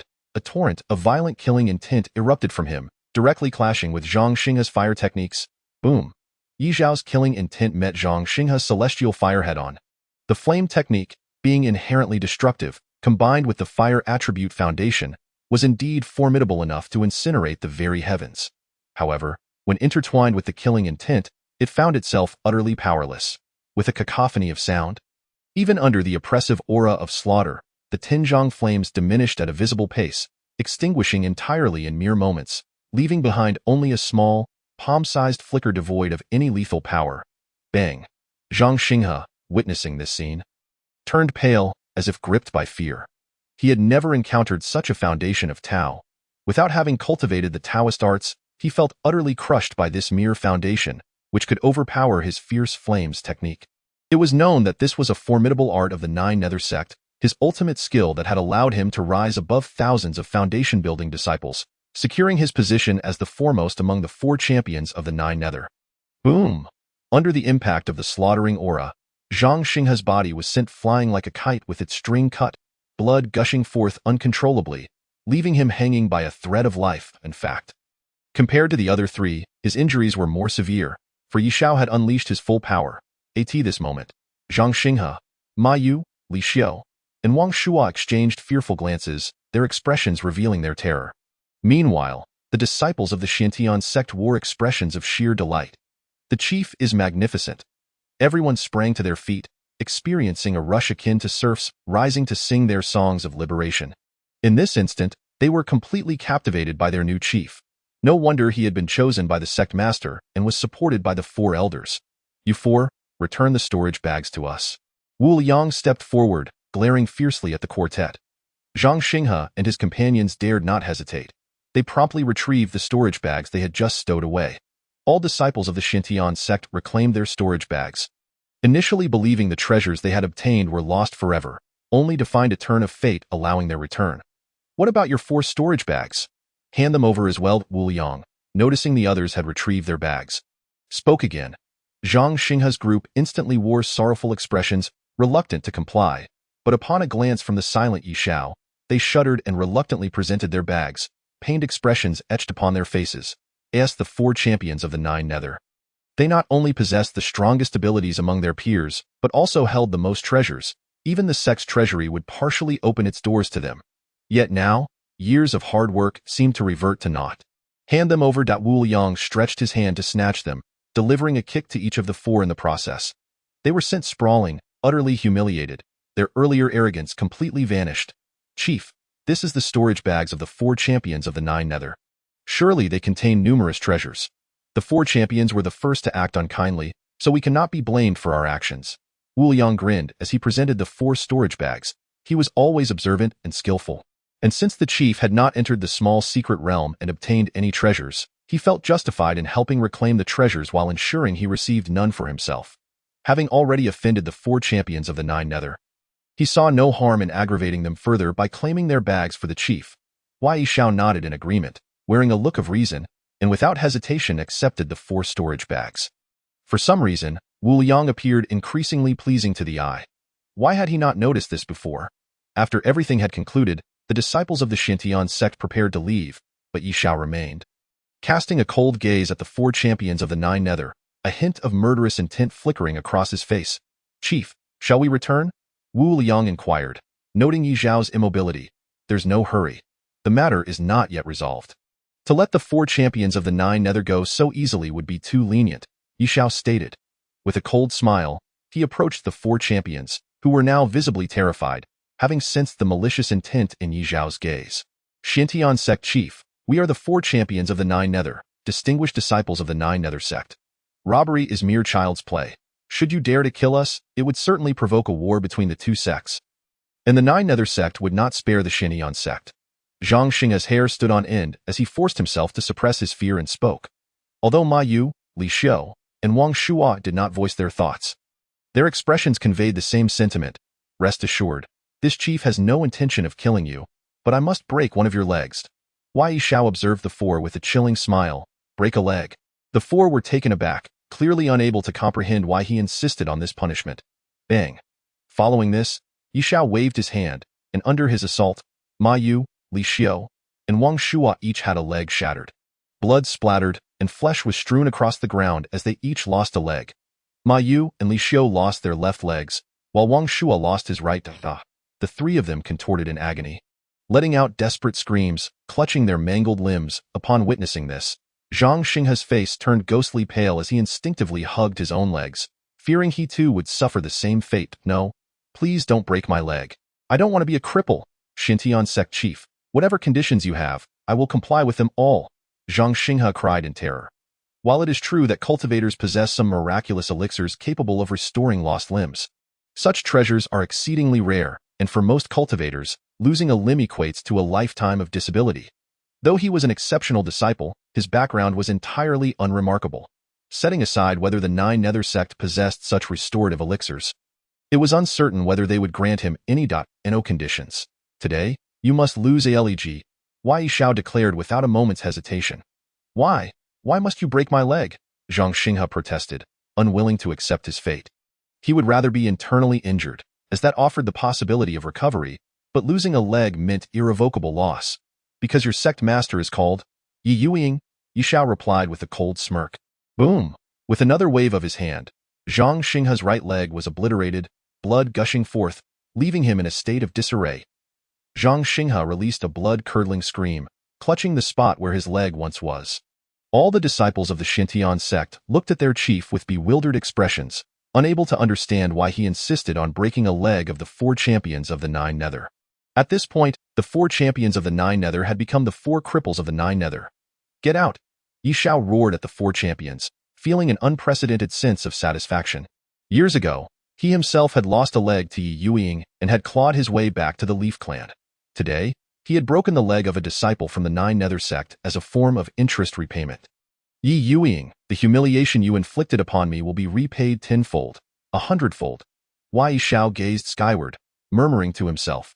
The 4 champions of the Nine Nether, upon hearing this, did not linger but hastily departed. Initially, they could only crawl back due to their injuries, but after a while, they realized they could pair off, 2 with left legs and 2 with right legs, leaning on each other for support. Meanwhile, Ye Xiao and the disciples of the Shenon Sect promptly returned to their sect. Chapter 18. The 4 cripples of the Nine Nether, Ye Youying's Fury, the East Domain branch of the Nine Nether Sect. Early that morning, the Nine Nether Sect's branch erupted in chaos. The 4 champions of the Nine Nether had returned. No, to be precise, the 4 cripples of the Nine Nether had returned. Zhang Xinghe, Ma Yu, Li Xiao, and Wang Shuo returned in pairs, supporting each other, each missing a leg. From the 4 champions of the Nine Nether to the 4 cripples of the Nine Nether. Once the news broke, it sent shockwaves through the branch. The Nine Nether Sect, as the foremost sect of the South Domain, boasted tens of thousands of disciples, including several thousand in the foundation building stage. Yet, among them, the most outstanding were undoubtedly Zhang Xinghe and his companions. Ma Yu and the other 3 were nearing the end of their enlightenment and were on the cusp of greatness. Zhang Xinghe, being in the midst of his comprehension, had a boundless future ahead of him.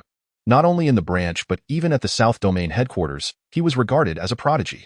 There were even estimations suggesting that Zhang Xinghe would at least become a Yuaning giant, with the possibility of reaching Yuanxuan not being out of the question.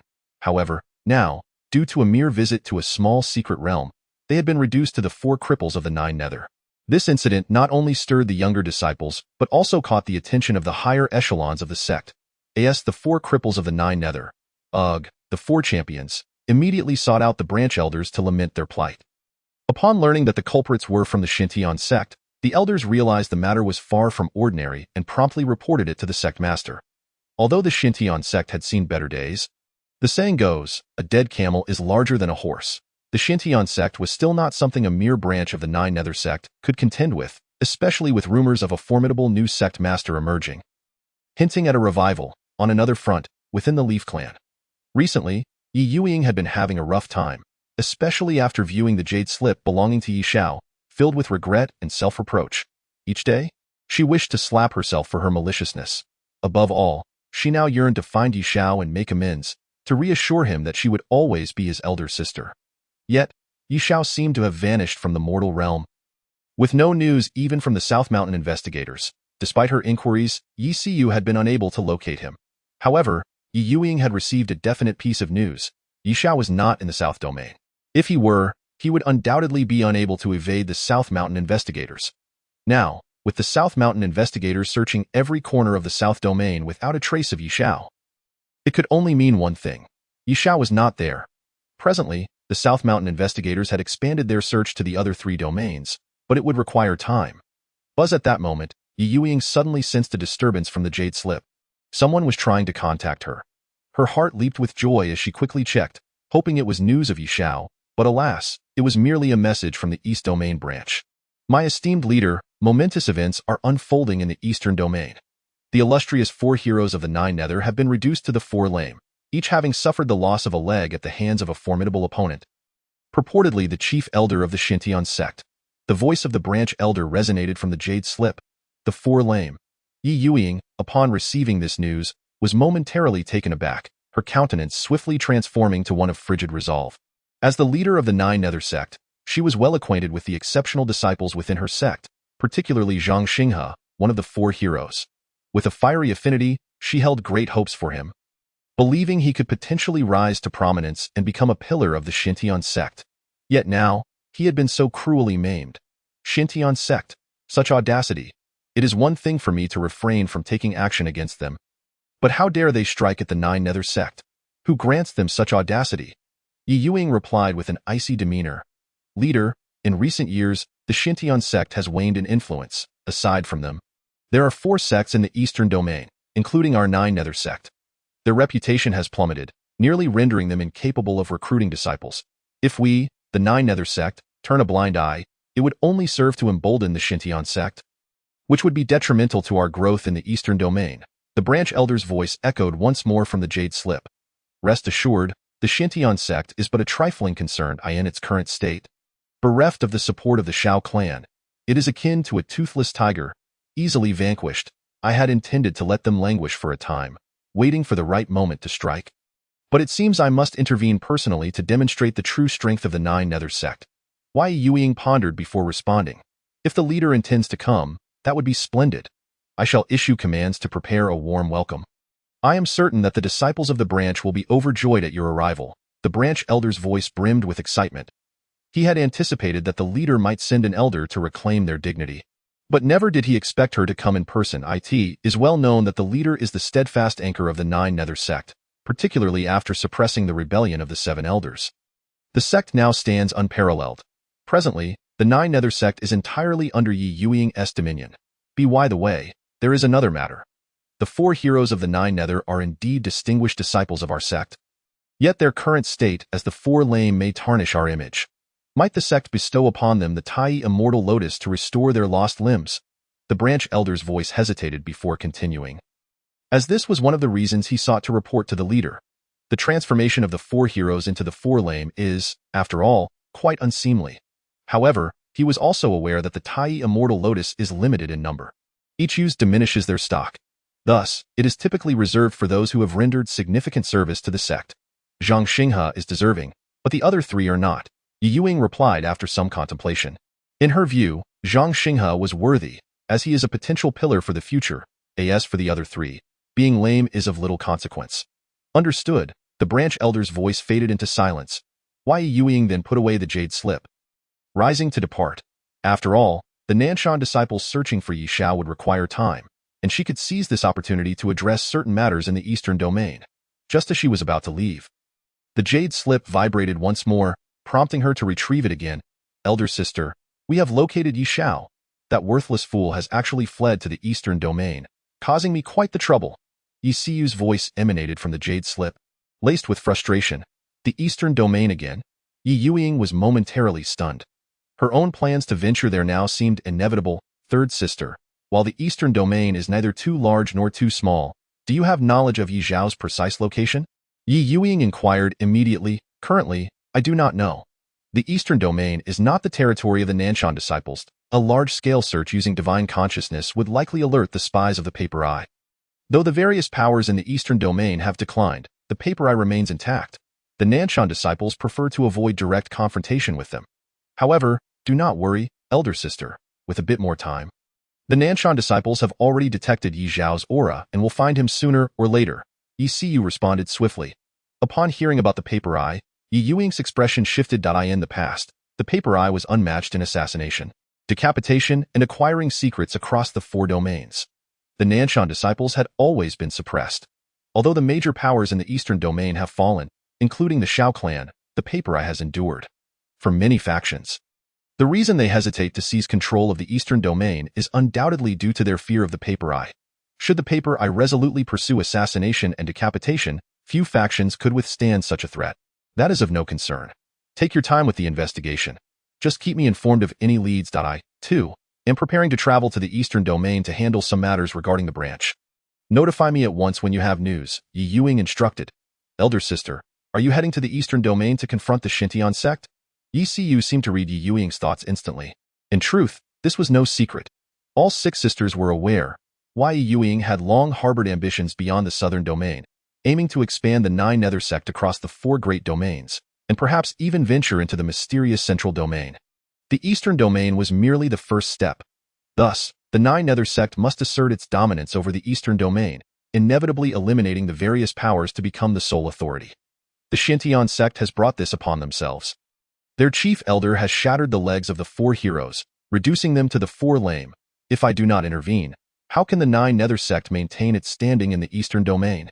Ye Youying spoke with a hint of indignation. Indeed, it is time to show the Shenon Sect our might. By the way, I have heard that the leader of the Shenon Sect, Xiao, is a madwoman and a battle fanatic. However, little is known about her outside the sect, so do exercise caution. Ye Siyu advised. Yet, despite her caution, she held great confidence in her elder sister. Elder sister Ye Youying is a formidable entity, second only to the celestial venerates. I, too, am eager to meet this leader of the Shenon Sect, South Youying, East Muqing. Let us see what she possesses to stand alongside my name. Ye Youying's words dripped with provocation. Elder sister, I wish you success. I will inform you at once upon receiving any news, Ye Siyu's voice concluded. Ye Youying refrained from replying further and instead stored away the jade slip, without lingering any longer within the Xiao clan. She activated the teleportation array, setting off towards the eastern domain, Shenon Sect. Some time had passed since the incident in the secret realm. After learning of Ye Xiao's actions against the 4 heroes of the Nine Nether, Xiao and the 4 elders had not expressed any discontent. Though the Shenon Sect had declined, it did not mean they would cower and allow others to trample upon them. In fact, both Xiao and the 4 elders anticipated the repercussions, knowing full well that retaliation from the Nine Nether Sect was inevitable. While the Shenon Sect was reluctant to instigate conflict, they would not shy away if the day ever came. Meanwhile, Ye Xiao had been in seclusion, contemplating the foundations of the Tao, the path of slaughter, the path of life, and the path of space, each being a complete Tao in its own right. Logically, he should have been cultivating the Tao techniques next. But alas, the Shenon Sect lacked such attributes in their teachings. Nevertheless, Xiao had advised him to be patient, as the Xiao clan was conducting a thorough search throughout the eastern domain, including ruins and relics. And they had already uncovered some leads. On this day, as Ye Xiao was immersed in his contemplations, a figure abruptly appeared. It was sect leader Xiao. Young master, we have news, Xiao exclaimed with evident joy. Ye Xiao's eyes brightened upon seeing her. Xiao Baobao has relayed information that in the western part of the eastern domain, an ancient battlefield has been discovered, featuring a colossal mountain marked with numerous blade scars. Each scar exudes a potent aura of slaughter, likely left by individuals from the demon realm. As the Xiao clan lacks the slaughter attribute, they are unable to fully grasp its essence. Thus, it requires your presence. Young master, to explore it further. Xiao recounted the entire situation. The blade scars on the giant mountain. Ye Xiao's heart surged with excitement. Although the 6 realms operate independently, many powerful beings can traverse between them. For instance, celestial venerates from the human realm can enter other realms, and naturally, individuals from the demon and god realms can also enter the human realm. Ye Xiao had previously contemplated that the paths of slaughter and life belong to the attributes of the demon and god realms. To cultivate the Tao techniques, he would need the teachings from those realms. However, this is indeed the human realm. Where could one find the demon and god methods? Yet, he never expected the Xiao clan to provide information so swiftly. Upon reflection, it was not surprising. There had been individuals from the demon realm who fought in the human realm, leaving behind blade scars. This was to be expected. By comprehending those scars, he could potentially grasp the methods of the demon realm. Without delay, what are we waiting for? Let us set off at once, Ye Xiao declared. Xiao nodded in agreement. Together, they promptly departed the Shenon Sect, and guided by Xiao Baobao's directions, they effortlessly located the ancient battlefield. Concurrently, just 100 miles away from the Shenon Sect, a graceful figure materialized out of thin air. It was Ye Youying. Upon arriving in the eastern domain, Ye Youying first spent a few days at the branch of the Nine Nether Sect to familiarize herself with the situation before making her way to the Shenon Sect. Today, she intended to make the Shenon Sect pay a price. Today, she would ensure that the Shenon Sect recognized the might of the Nine Nether Sect. As Ye Youying arrived on the Shenon Sect's territory, she suddenly froze, sensing a familiar aura, none other than the aura of Ye Xiao, whom she had been fervently seeking, as a formidable entity herself. The distinction between 100 miles and a mere 100 meters was inconsequential.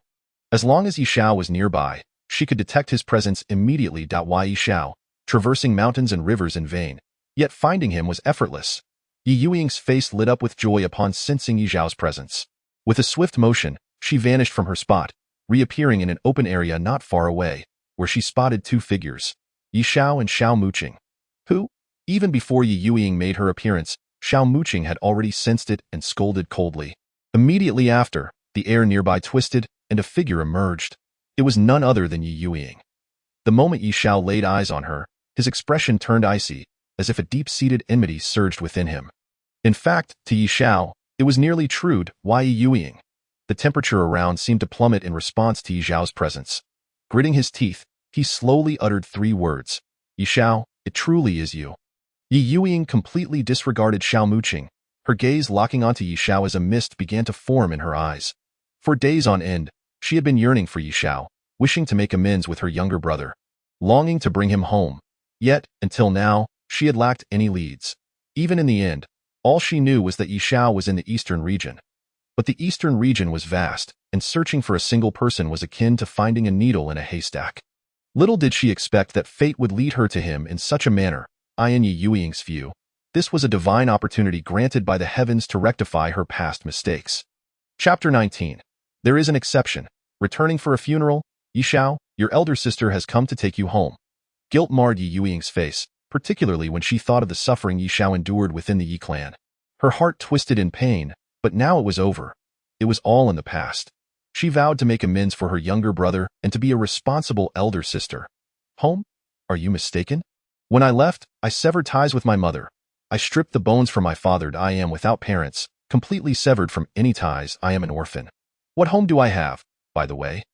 You were not present in the Ye clan at that time. You might inquire with Ye Qingcang and Yue Qianxue, and you will understand why Ye Xiao spoke with a face full of sarcasm. Home, a place he once yearned for so deeply. For the sake of this home, he had endured humiliation and suffering, yet it had left him with nothing but coldness and darkness. The moment he departed from home, he had silently vowed to himself that he would never have a home again, nor a family. Whoever treated him kindly, he would reciprocate. Xiao Zhanaying treated him as a son, and he honored him as a father. As for blood ties, that was something even a dog would scorn. Ye Xiao, please do not speak like this. Your elder sister knows you have suffered. I have investigated the village. I believe it was not you who committed those acts. Moreover, I know you are not a demon cultivator. You have always been a member of the Ye clan. Rest assured, when we return, I will compensate you. Upon hearing Ye Xiao's words, Ye Youying's heart ached even more. After learning of Ye Xiao's plight, she realized just how much the Ye clan owed him. Ye Xiao had already lost hope for the Ye clan, utterly despairing. Compensate? How do you intend to compensate me? By slandering me alongside your few good sisters? Or do you wish to break another of my legs? Ye Xiao glared at Ye Youying's hypocritical expression with disgust, as if she were a filthy creature that repulsed him at first glance. It is not like that I am sorry. Ye shouted. I know you are a good child. You did not steal anything. The wind spirit pearl was not taken by you. I apologize. I will never break your leg again. Ye Youying shook her head repeatedly, tears beginning to well up in her eyes. Yet, she did not blame Ye Xiao, understanding that she was deserving of his ire. There were reasons for every consequence. Without the prior transgressions, there could be no later repercussions. It was she who had wronged Ye Xiao first. Ye Youying, spare me your crocodile tears. Why do you come here feigning deep emotion now? Where were you before? I was falsely accused of theft, and that wretched Yue Qianxue, without a second thought, had me hung and beaten for 7 days and nights, my flesh torn apart, the scars of the whip etched into my bones. You broke my leg, and I crawled back to the Ye clan from the Nine Nether Sect. Oh, you have any idea how much suffering I endured? Ye Youying, I hate you. I curse you to an ill fate. For this world is one of retribution. Ye Xiao shouted with intense malice, wanting to vent all the grievances of his past life. He even wished to rip open Ye Youying's chest, to see why her heart could be so dark. After all, he was her blood brother. How could they bear to slander, humiliate, and torment him, wishing to see their own brother suffer beyond measure? I'm sorry. I'm sorry. I'm sorry. Ye Youying, upon hearing Ye Xiao's curses, completely broke down, tears streaming down her face as her heart twisted painfully. Once, Ye Xiao had taken pride in her, feeling honored to have such an elder sister. Every time he saw her, his eyes sparkled with admiration.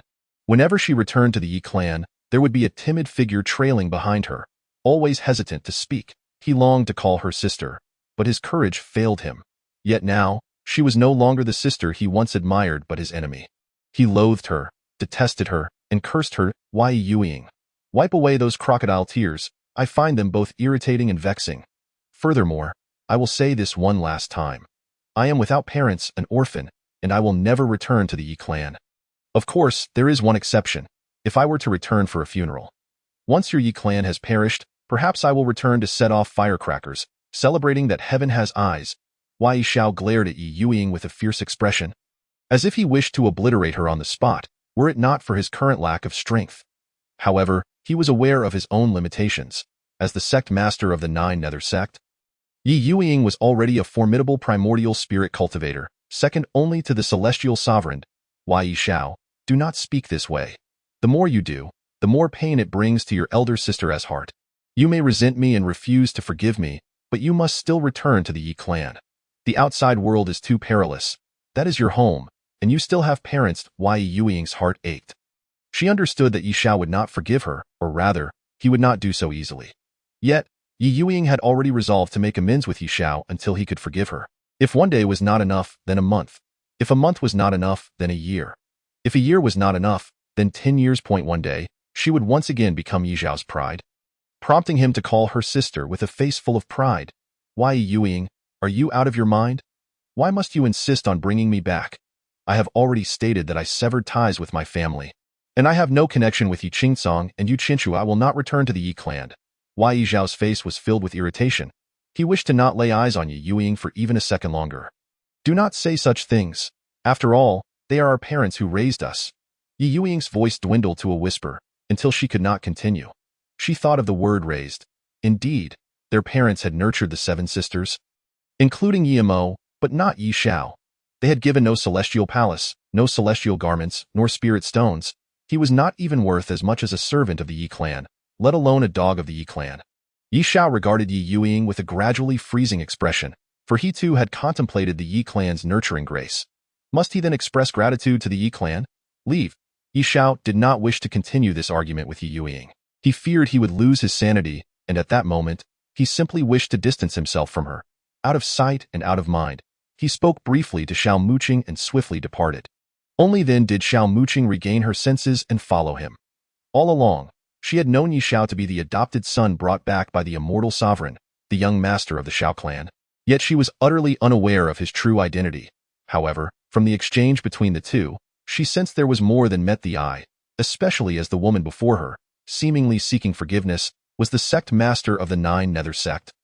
Ye Youying, East Muqing, South Youying. This was the world's assessment of them. Both were daughters of destiny, each a leader of their respective sections. Xiao Muqing had contemplated how she would encounter Ye Youying. For given the developments between the Shenon Sect and the Nine Nether Sect, such a meeting was inevitable, as was the ensuing conflict. However, she never imagined it would occur in this manner. But curiosity aside, Xiao Muqing was very measured, knowing what to ask and what to refrain from asking. Regardless of Ye Xiao's former identity, she only needed to know one thing. He was now the young master of the Xiao clan. Her master Ye Xiao and Xiao Muqing departed. Ye Youying snapped back to reality, and no matter how much Ye Xiao resented her, or hated her, or even loathed the Ye clan, he must be taken back. Ye Xiao, I understand your resentment, but you must come back with me. Your elder sister guarantees that no one will bully you again. Ye Youying leaped forward, once more intercepting Ye Xiao, with a powerful aura emanating from her. Centered on her form, it spread outwards. She realized that Ye Xiao's resentment ran too deep. Bringing him back to the Ye clan peacefully was impossible, so she had to resort to force. However, she was careful to exert just enough pressure to suppress Ye Xiao without harming him. Ye Youying, this is your apology. Indeed, the hearts of the Ye clan are all black. Today, I will tell you this. Even if I die, I will never return with you. Ye Xiao glared at Ye Youying with fierce determination, fully aware that the Ye clan represented hell to him. Should he return with Ye Youying, he would only repeat the tragic fate of his past life. Only by keeping his distance from the Ye clan could he hope to grow stronger. The path of slaughter, the path of life, the path of space. Logically speaking, A foundation-building cultivator facing a primordial spirit expert would be akin to meat on a chopping block, ready for slaughter. Yet, Ye Xiao was no ordinary foundation-building cultivator. He was an enlightened being, possessing 3 complete paths. In an instant, Ye Xiao activated the 3 attributes of his paths, resolutely resisting Ye Youying's oppressive force. He even secretly manipulated the heavenly punishment sword and the Zhangming Dao robe. If Ye Youying attempted to forcibly seize him, he would rather die on the spot than submit. Foundation building. Ye Youying, witnessing this scene, displayed a hint of surprise. Ye Xiao had actually resisted her oppressive aura. While she merely released a fraction of her strength, she was still a primordial spirit cultivator. Especially as she realized that Ye Xiao had, in fact, made his breakthrough to foundation building. Was it not said that Ye Xiao was a waste? Forever stagnating at the 3rd level of qi refinement? When had he achieved foundation building? After a brief moment of astonishment, Ye Youying regained her composure. This was not the time for contemplation, but rather to escort Ye Xiao back. Ye Xiao, I must apologize for any offense caused. Today, my elder sister must take you home. As she spoke, a fierce expression emerged on her face. In her view, this was for Ye Xiao's own good. After all, no matter how unsatisfactory the Ye clan's celestial lineage might be, it was still a lineage that could ensure his safety. Wandering outside, Ye Xiao's life was inevitably at risk. With a surge of more ferocious energy emanating from Ye Youying, she instantaneously locked onto Ye Xiao.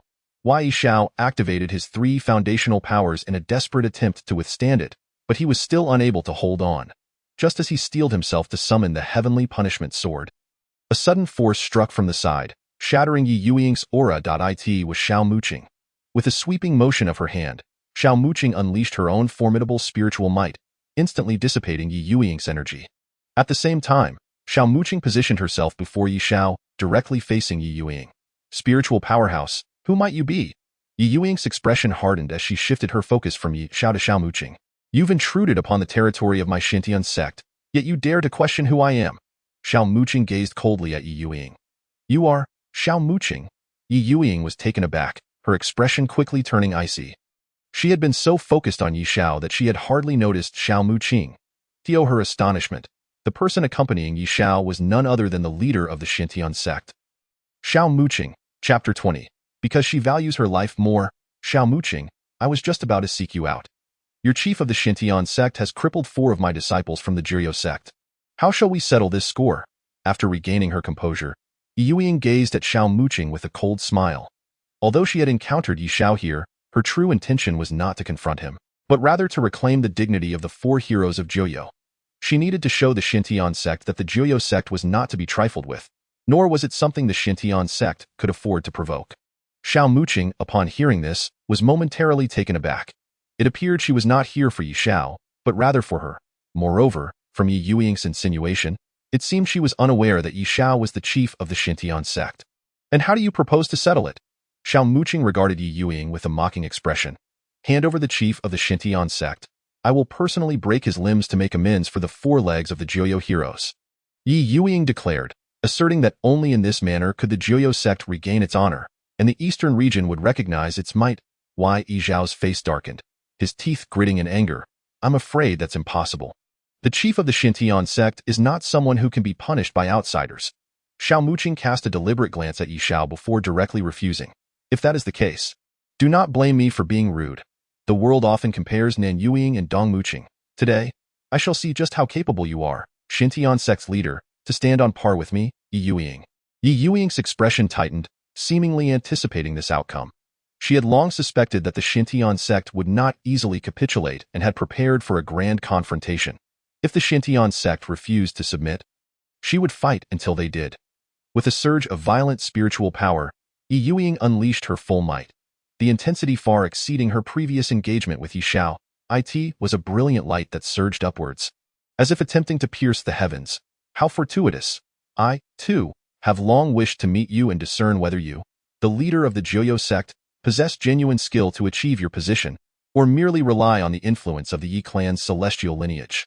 Xiao Muqing's expression hardened, a rare gravity gracing her features. In that instant, she too released her own tempestuous spiritual power, radiating with the same brilliance, as if to tear the sky asunder. Ye Xiao, witnessing this spectacle, felt a sense of trepidation and quickly retreated. secretly activating the Songming Dao robe. The battle of spiritual powers was terrifying. Even the residual force could annihilate him. Xiao Muqing, with the 8 transformations of the divine. If I'm not mistaken, you should be at the 2nd divine level. Yet, how unfortunate, for I, the leader of the Joyo sect, have already ascended to the 3rd divine level. It seems that you, the leader of the Shenon sect, will ultimately fall short. The two forces of spiritual might clashed as if pin needles were meeting blades. Although Ye Youying and Xiao Muqing had yet to formally engage in battle, their spiritual auras already indicated their cultivation levels. Ye Youying spoke with a smug expression. For ages, people have compared Nin Youying and Dong Muqing. Prior to their formal clash, Ye Youying had harbored apprehensions, given the myriad legends surrounding Xiao Muqing, her reputation as a battle maniac, a fierce woman undefeated in combat, and so forth. Yet, at this moment, she felt utterly reassured. The disparity between the 2nd and 3rd divine levels was far too significant. She was confident in overpowering Xiao Muqing. Though her cultivation was slightly inferior, her combat prowess was not to be underestimated. I began my journey at the age of 15. Now, at 25, I have faced golden core enemies during my foundation establishment phase, nascent soul foes during my golden core phase, and transformation stage adversaries during my nascent soul phase. Each of them believed I would inevitably fall, yet they all met defeat at my hands. You, the leader of the Joyo sect, will be no exception. Xiao Muqing regarded her with disdain, showing no hint of concern despite the slight difference in cultivation level. To her, fighting beyond one's level and defeating stronger opponents was a commonplace affair. Such arrogance, today, I shall suppress you, and Dong Muqing will eventually find herself beneath the heel of Nan Youying. With her expression twisted in determination, Ye Youying made her move. Heavenly Hand, with a shift of her hands, she executed her most formidable divine ability. As her raging true essence surged forth, it coalesced in the air into a colossal hand akin to a mountain, descending toward Xiao Muqing. Those familiar with Ye Youying knew this was her signature technique, an ancient divine ability said to have never met defeat since her debut. Ye Xiao, witnessing this scene, also wore a face of trepidation, for he understood more than the average onlooker. While others only knew of the heavenly hand, he comprehended its origins as an ancient divine skill of the Ye clan, capable of annihilating the heavens and the earth. As that's so, then it seems I shall disappoint you in the cardinal directions. The east reigns supreme. The south shall forever bow beneath the east, including you, Nan Youying. Xiao Muqing observed the enormous hand with a cold smile. Without hesitation, she unleashed a divine technique of her own, the Annihilation Fist. Right fist of rebirth. With her right fist clenched, she struck skyward, a terrifying fist intent emanating from her, coalescing into a radiant fist of immense power.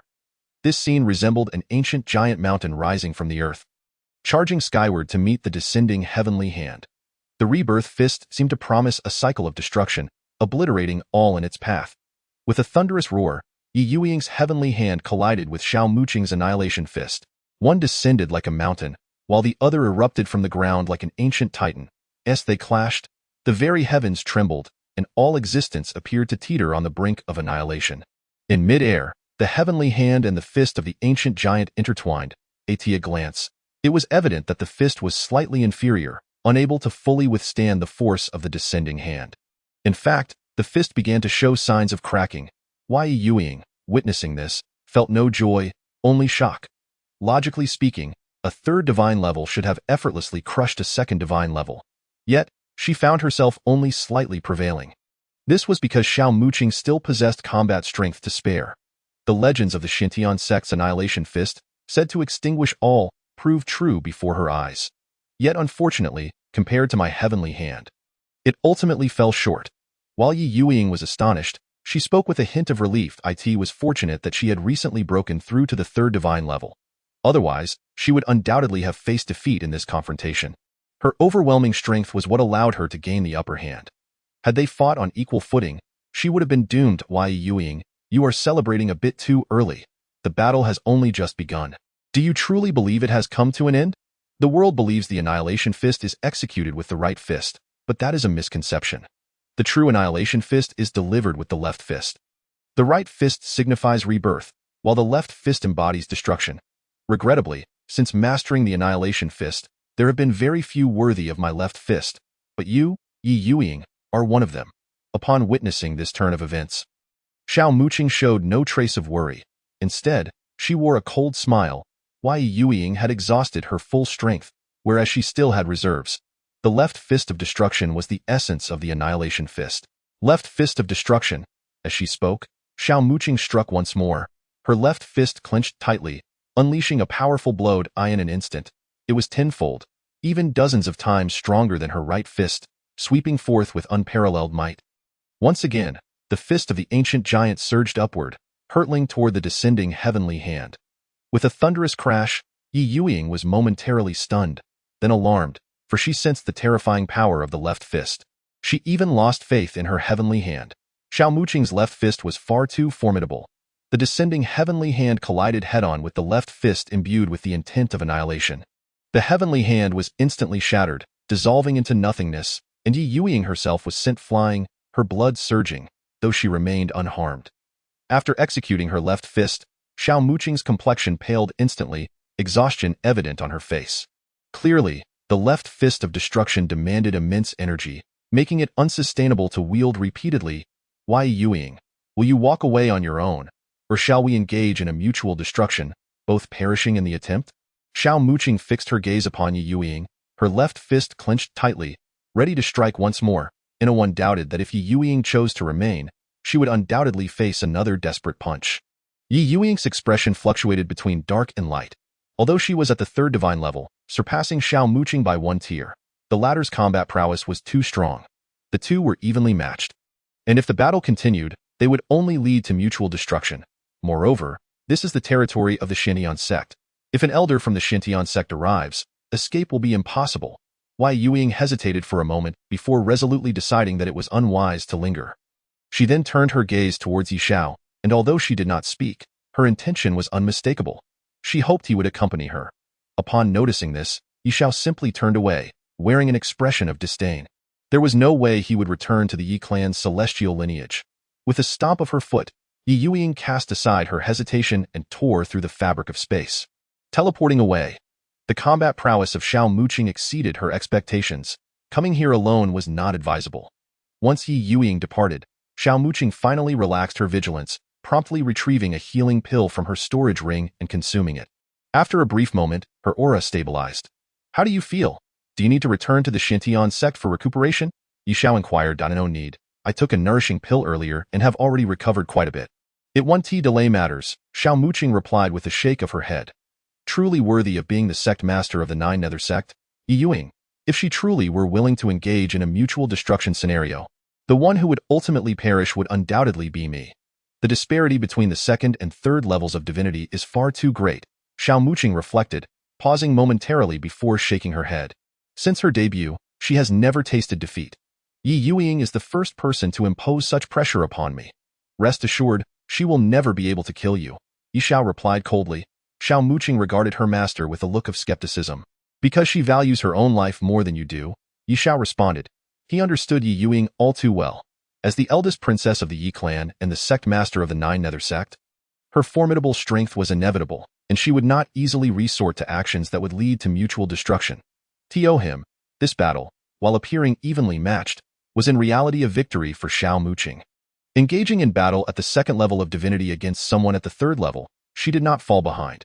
In a fight at equal levels, she could undoubtedly crush Ye Youying. Chapter 21. Empress of the Xiao Nation in the western part of the eastern domain. There lies a fragmented land, the sky riddled with cracks and the earth marred with wounds. It is said that this was once an ancient battlefield. During the primordial era, beings from the demon realm infiltrated the human realm, wreaking havoc. In response, the human realm's powerful figures spontaneously organized the Demon Subjugation Conference, leading to a fierce battle between righteousness and evil. Consequently, this expanse was devastated. Although it has been partially restored over the course of millions of years, the remnants of destruction remain visible to the naked eye. The very center of this ancient battlefield stands a towering mountain, piercing the clouds. Its walls are etched with alarming gashes, each one suffused with a palpable aura of slaughter, as if it yearns to annihilate everything. Legend has it that these marks were left by the powerful techniques of demons during their fierce clashes here. The might of their methods was so overwhelming that even after millennia, the scars on the mountain's surface remain undiminished. At this moment, the area surrounding the mountain is heavily guarded. Just 3 days prior, the armies of the Xiao Nation sealed off this ancient battlefield. forbidding outsiders from entering, though few ventured here under normal circumstances. A young woman, clad in a golden dragon robe, gazes intently at the gashes on the mountain's surface, lost in thought. Despite her regal bearing and the fact that she wears the dragon robe, her beauty emanates a captivating allure. She is Xiao Baobao, the newly crowned Empress of the Xiao nation. As the sole daughter of the late emperor, it was only natural for her to ascend to the throne. Initially, the citizens of the Eastern Domain held little faith in this new empress, given that she was a mere woman, and her reputation as a princess had not been particularly stellar. However, following her ascension, the people of the Eastern Domain were astonished to find that peace had descended upon the Xiao nation. All the latent dangers left by the late emperor were resolved, and the nation's strength had inexplicably surged. Thus, the dissenting voices gradually faded away. Yet, although Xiao Baobao's position as empress has stabilized, rumors regarding her reputation have intensified. Whispers in the populace suggest that her rise to power was not due to exceptional talent, but rather that she is a promiscuous woman with a harem of 3,000 suitors, among whom are many important officials of the Xiao nation. There are even rumors that all the ministers of the Xiao nation have succumbed to her charm, facilitating her smooth ascension, of course. These remain mere rumors, lacking conclusive evidence. However, one truth remains. Xiao Baobao indeed enjoys surrounding herself with suitors, particularly commoners. Tales frequently circulate that the Empress, in disguise, has taken certain men from various provinces into her harem. As Xiao Baobao gazes intently at the gashes, two figures materialize from the void, Xiao Muqing and Ye Xiao, who have just teleported here. Presumptuous. Who dares to intrude upon her majesty? The appearance of the two incites a rebuke from the generals of the Xiao nation. This ancient battlefield is now sealed off, and entry is forbidden for outsiders. It's all right. They are our own. Step back. Xiao Baobao gestures for the generals to withdraw. Upon hearing her words, they immediately comply. Muqing, you've arrived. Xiao Baobao addresses Xiao Muqing, though her gaze remains fixed on Ye Xiao. Baobao, you've worked hard. Your kindness is beyond words. Xiao Muqing acknowledges with a nod, before turning to scrutinize the gashes on the mountain wall. Upon seeing Xiao Baobao, Ye Xiao cannot help but take a closer look, realizing why she was hailed as a peerless beauty in his past life, capable of captivating the ministers of the Xiao nation. I presume this young gentleman is the chief of the Shenon Sect. I am Xiao Baobao. May I ask how to address you? Xiao Baobao approaches, circling around Ye Xiao, exuding charm and allured. As the Empress of the Xiao nation, she does not refer to herself in the royal eye but instead as I, your humble servant, which, combined with her enchanting gaze and intoxicating beauty, renders any man unable to resist her allure. Ye Xiao feels a ripple of emotion within him, but before this ripple can fully form, it is swiftly extinguished by the path of slaughter. Observing Ye Xiao's clear gaze, Xiao Baobao is taken aback. It is rare for a man to look at her with such clarity. Baobao, do not act recklessly. He is not someone you can covet. Xiao Muqing interjects before Ye Xiao has a chance to speak. Her expression shifting slightly to, I see. I did not realize. Sister Muqing, it seems you are smitten. Oh, not worry. I shall not covet your man. I am merely curious about what kind of man can make the iron tree of Sister Muqing bloom. Xiao Baobao teases, casting a playful look at Xiao Muqing. Though one is the sect master of the Nine Sect and the other the Empress of the Xiao nation, few are aware that they have been close friends since childhood. As members of the Xiao clan's branch, they united after the main clan's decline. By chance, Xiao Muqing became the sect master of the Nine Sect, while Xiao Baobao ascended as the Empress. Thus, there is no one who understands them better than each other. Xiao Baobao knows that despite Xiao Muqing being in her mid-20s, she remains a blockhead in matters of the heart. Despite possessing an extraordinary beauty, she dresses in a manner that exudes valiance, devoid of feminine gentleness. In truth, she has never had a romantic interest, devoting herself solely to training and growing stronger. Baobao, dare to speak such nonsense again, and I shall teach you a lesson, Xiao Muqing retorts, her face flushing with embarrassment, wishing to find a hole to hide in. Fortunately, she steals a glance at Ye Xiao and notices that he does not seem angered, which prompts her to simmer down. Spare me. I was wrong. I will behave. Sister Muqing, please do not hold this against me, Xiao Baobao exclaims, playfully dodging around Ye Xiao as Xiao Muqing chases after her in a fit of annoyance. The playful banter between the two friends unfolds swiftly, with laughter echoing in the air. Very well, I shall not disturb you further, young gentleman. This is a method of slaughter that I have painstakingly acquired. Do take the time to comprehend it well, and do not let Sister Muqing's good intentions go to waste, Xiao Baobao says, before vanishing in a flash as Xiao Muqing's expression turns cold once more. At the base of the towering mountain, Only Ye Xiao and Xiao Muqing remained. Do not take offense, young master. Bao Bao has always been a bit unruly. Once she learns your true identity, she will no longer be so rude and presumptuous. Xiao Muqing apologizes sincerely. Is she naturally beguiling? Ye Xiao inquires unexpectedly. Xiao Muqing's expression shifts dramatically. She had not anticipated that her master would see through her. Having grown up together, she is privy to Xiao Baobao as secrets. In truth, Xiao Baobao is not as disreputable as the rumors suggest. In fact, she is not much different from Xiao Muqing herself. It is merely due to her unique constitution and the dire circumstances of the Xiao nation that she has resorted to such measures. Young master, your insight is remarkable. Regarding Baobao's matters, I shall explain them to you in detail when the time permits. For now, please focus on comprehending the path of slaughter, Xiao Muqing suggests after a moment of thought. Feeling that this is not the appropriate time for such discussions, it matters not. I was merely inquiring. Though I am the young master of the Ye clan, I have no interest in the private affairs of others. Ye Xiao replies, shaking his head. He then ceases further conversation and strides purposefully towards the towering mountain. Chapter 22. The Reversed 9 Demon Blades. He is the young master. On the mountainside, Ye Xiao stands solemnly, enveloped by the surrounding aura of slaughter. The alarming gashes on the mountain wall each hold a terrifying essence of carnage, permeating deep into the mountain itself. For an average cultivator, such an aura would evoke fear. It is overwhelmingly powerful. However, for Ye Xiao, this place represents a treasure trove, a foundation for the path of slaughter. At this moment, he channels his own essence of slaughter, letting the murderous energy within him spread outward, resonating with the atmosphere around him. The aura of slaughter emanating from him intertwined seamlessly with the murderous energy of the scars, both originating from the same source. In an instant, Ye Xiao felt himself merge with the colossal mountain. And the scenery before him began to shift. As his aura of slaughter fused with that of the blade marks, he beheld a scene invisible to others. It was a cataclysmic battle, a primordial giant, whose physique seemed capable of connecting heaven and earth, was engaged in a massacre. His stature was so immense that it appeared endless, as if he were supporting the heavens above while treading upon the earth below, parting the cosmos with his very being. His form resembled a towering mountain, with limbs of unfathomable size, and one could clearly discern the serpentine veins coursing through him. His eyes shone like the sun and moon, the left one embodying the moon and the right one the sun, casting a gaze of disdain over the universe. Surrounding him was an overwhelming miasma, rendering him akin to an otherworldly demon, or more precisely, a demon from the realm of darkness.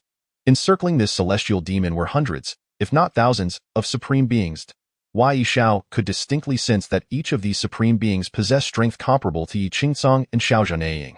In other words, there were over 1,000 celestial lords present. As for the primordial spirits and giants, they were countless in Ye Xiao's eyes. During this grand conflict, both giants and primordial spirits were mere cannon fodder, as the otherworldly demon could effortlessly crush swathes of them with a single hand. Although the demon was formidable, the age-old adage rings true: 2 fists cannot contend with 4 hands. The number of powerful beings in the human realm was overwhelming. They resorted to a war of attrition to wear down the otherworldly demon. After a brief skirmish, the demon roared in fury, evidently irate and eager to conclude this battle swiftly. Heaven-defying 9 demon blade. The demon's roar echoed like thunder across the heavens. Subsequently, he clasped his arms together above his head, summoning a blade of light that extended for billions of fathoms, coalescing into form. The sheer size of the blade was such that its end was unfathomable, appearing to pierce through the human realm and reach into the void. Boom! As the otherworldly demon's arms came crashing down, that already transcendent blade of light descended with cataclysmic force, shattering the sky and leaving scars so deep that even the celestial order would struggle to mend them.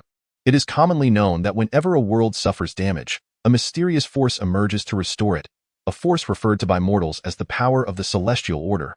Yet now, the demon's strike seemed to surpass the limits of this celestial order, for it could not repair the rifts it had created.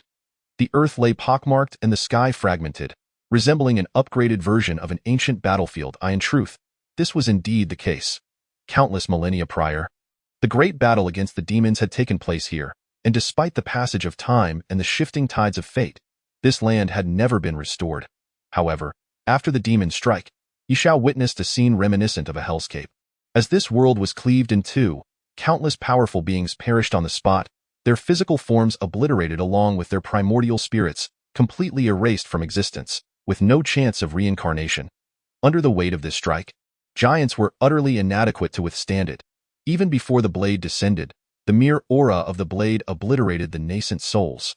The primordial spirits might have had the qualifications to touch the blade's aura, but alas, they were as defenseless as tofu under its might. Countless giants and primordial spirits met their tragic ends at that moment. Only the celestial lords managed to withstand it, yet even so, over 1,000 of them spat blood collectively.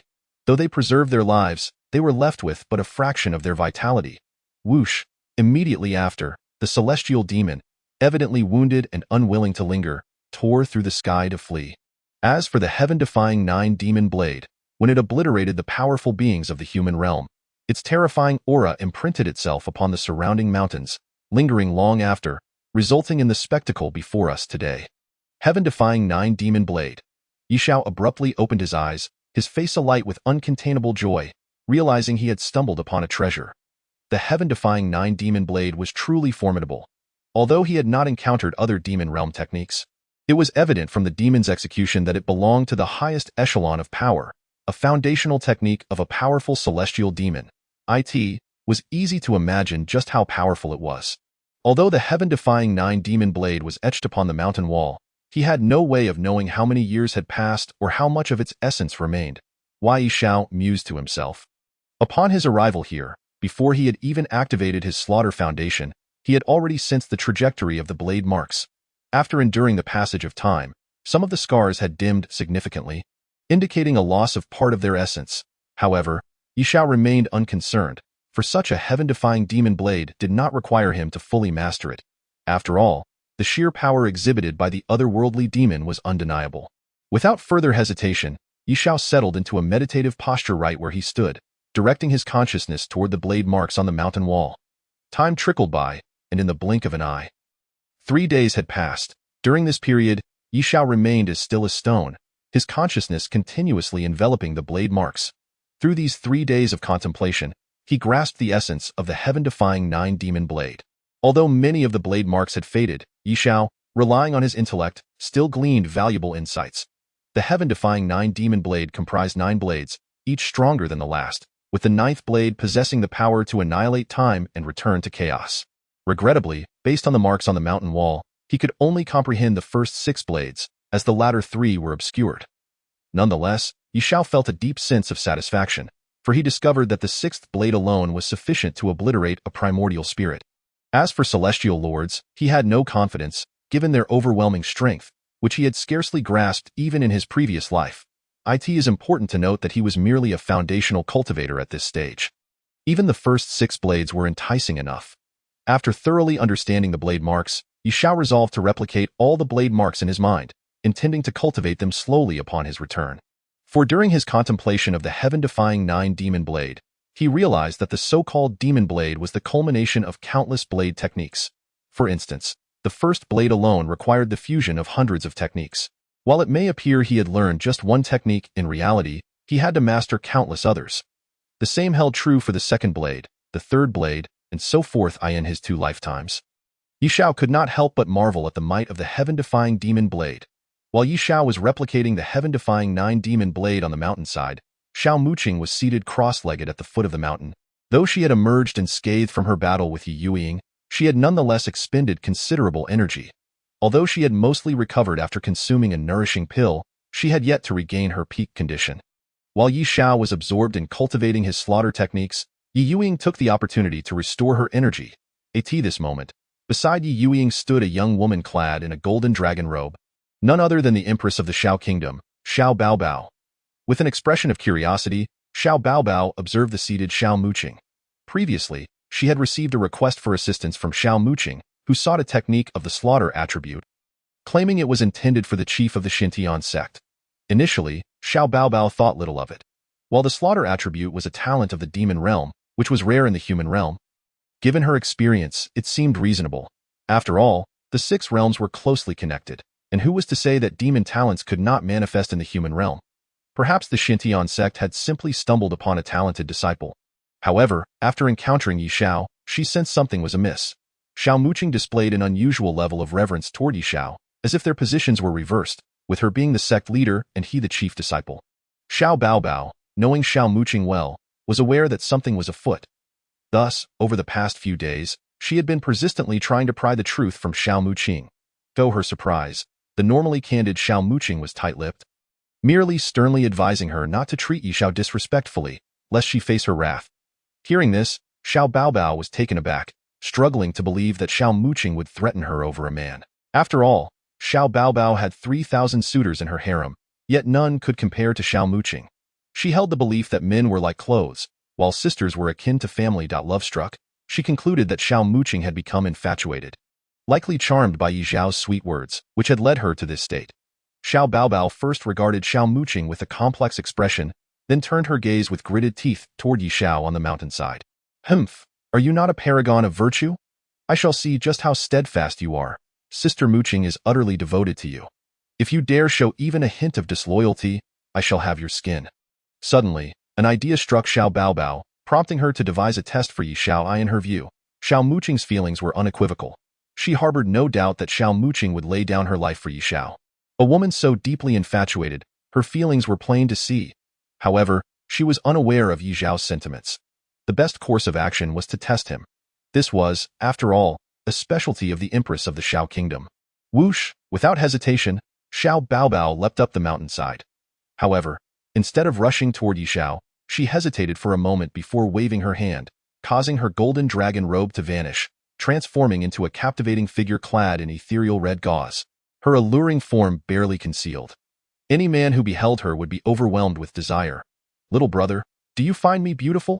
Xiao Baobao glided gracefully to Ye Xiao's side and gently inquired, why Ye Xiao, who had been engrossed in replicating the heaven-defying nine-demon blade, was suddenly enveloped by a fragrant breeze and the enchanting sound of her voice, prompting him to frown slightly. Slowly, he opened his eyes, only to find Xiao Baobao standing beside him, having shed her golden robe for a mere layer of translucent red fabric. Being of youthful vigor, and with Xiao Baobao's deliberate allure, his heart raced uncontrollably. However, that fleeting spark of desire had barely surfaced before an overwhelming intention of the blade manifested, swiftly quelling that stirred in an instant.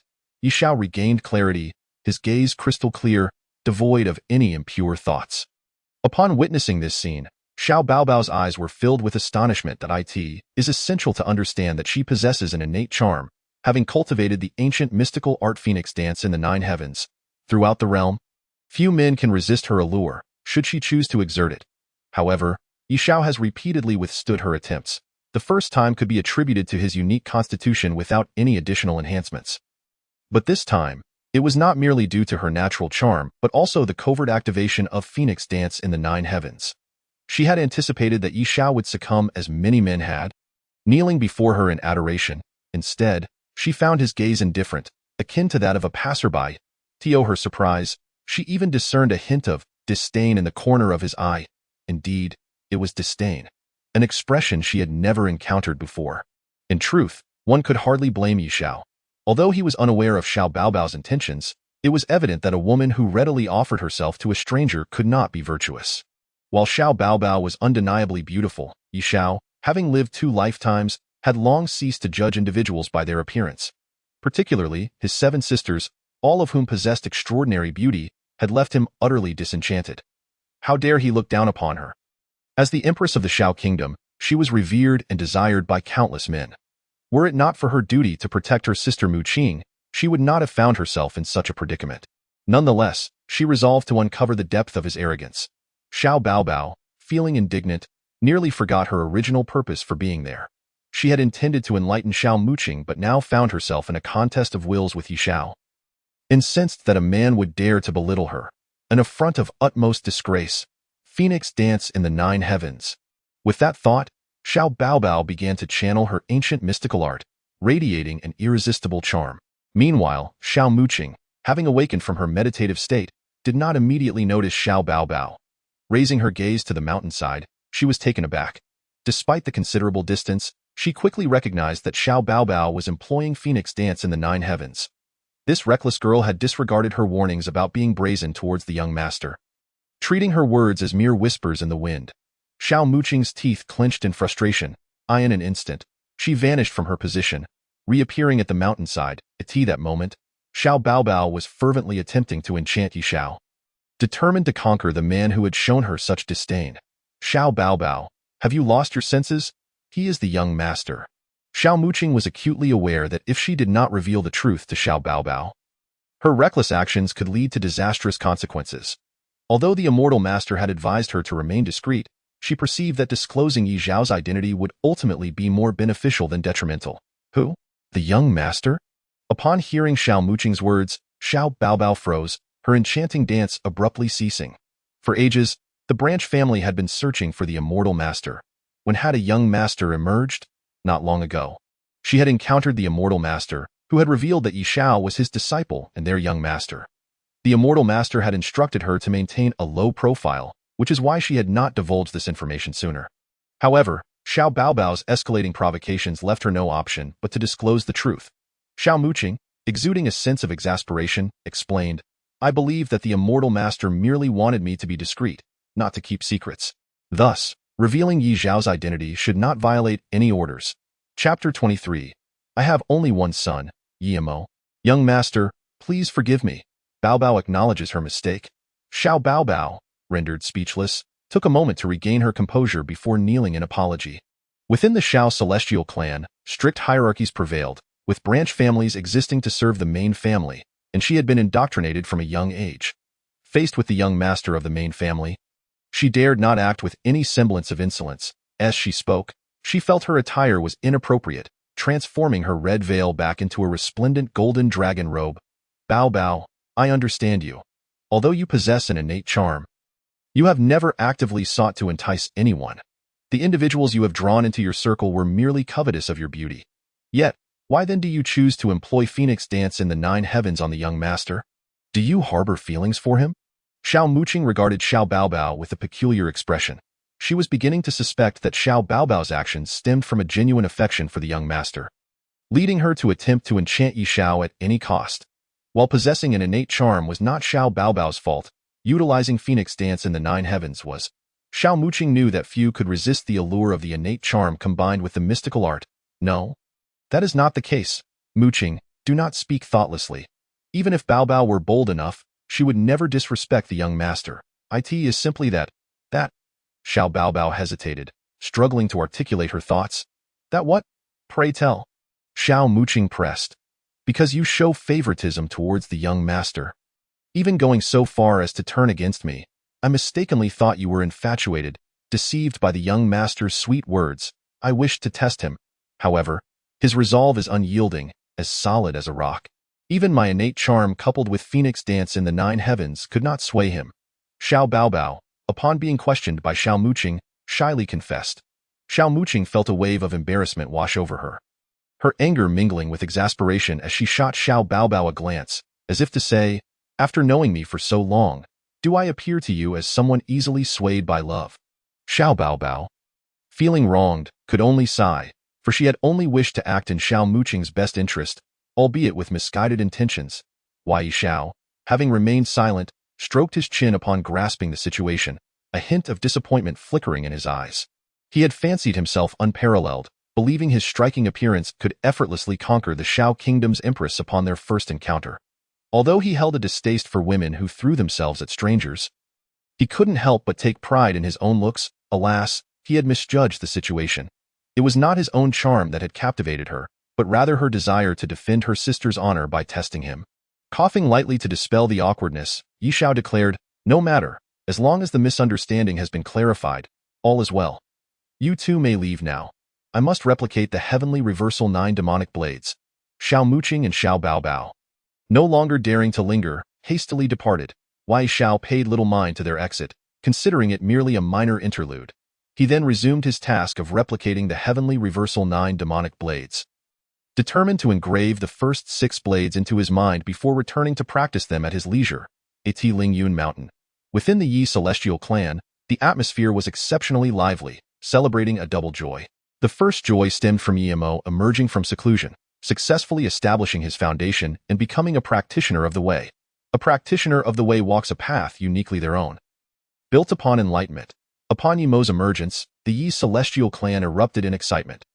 Though the clan was vast and prosperous, with the 7 princesses of the Ye family being prodigies in their own right.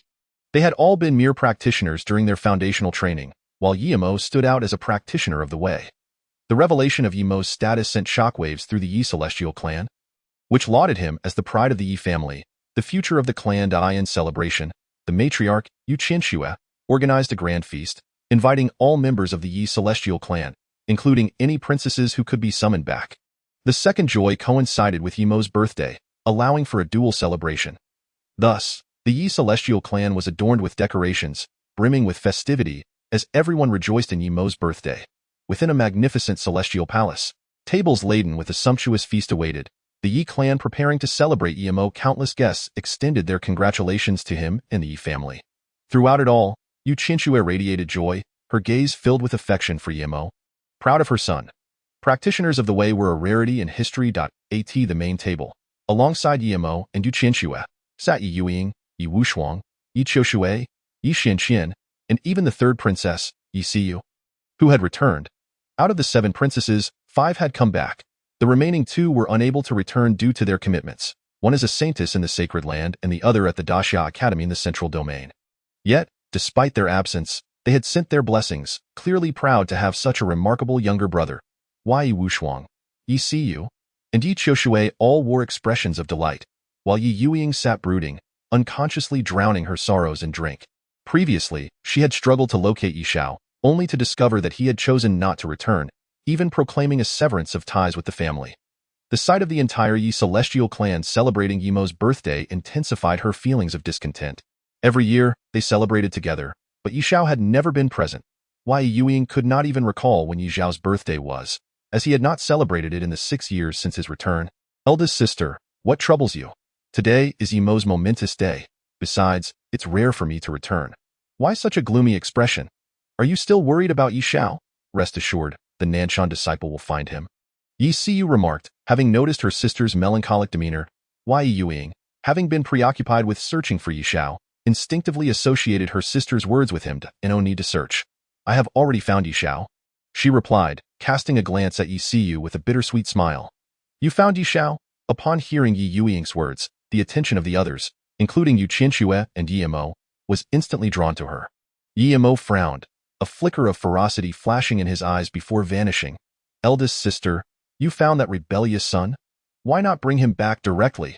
Did you break his legs? How dare he defy us? Yue Qianxue was momentarily taken aback. Her recent joy over Ye Mo had nearly caused her to forget about her other son, who had been wandering outside. Upon hearing Ye Youying's words, her expression darkened, and she questioned, break his legs? Mother, Ye Xiao is also your child. How can you be so heartless as to propose such a thing? Though Ye Youying typically would not dare to oppose Yue Qianxue. Fueled by her inebriation, she retorted with dissatisfaction. Yue Qianxue was momentarily taken aback, clearly not anticipating that Ye Youying would dare to speak to her in such a manner. Was this truly the same eldest daughter who had once been so obedient to her? This ungrateful child, she thought, I might as well have never borne him. To sacrifice flesh for mother, to strip bones for father, such blatant rebellion.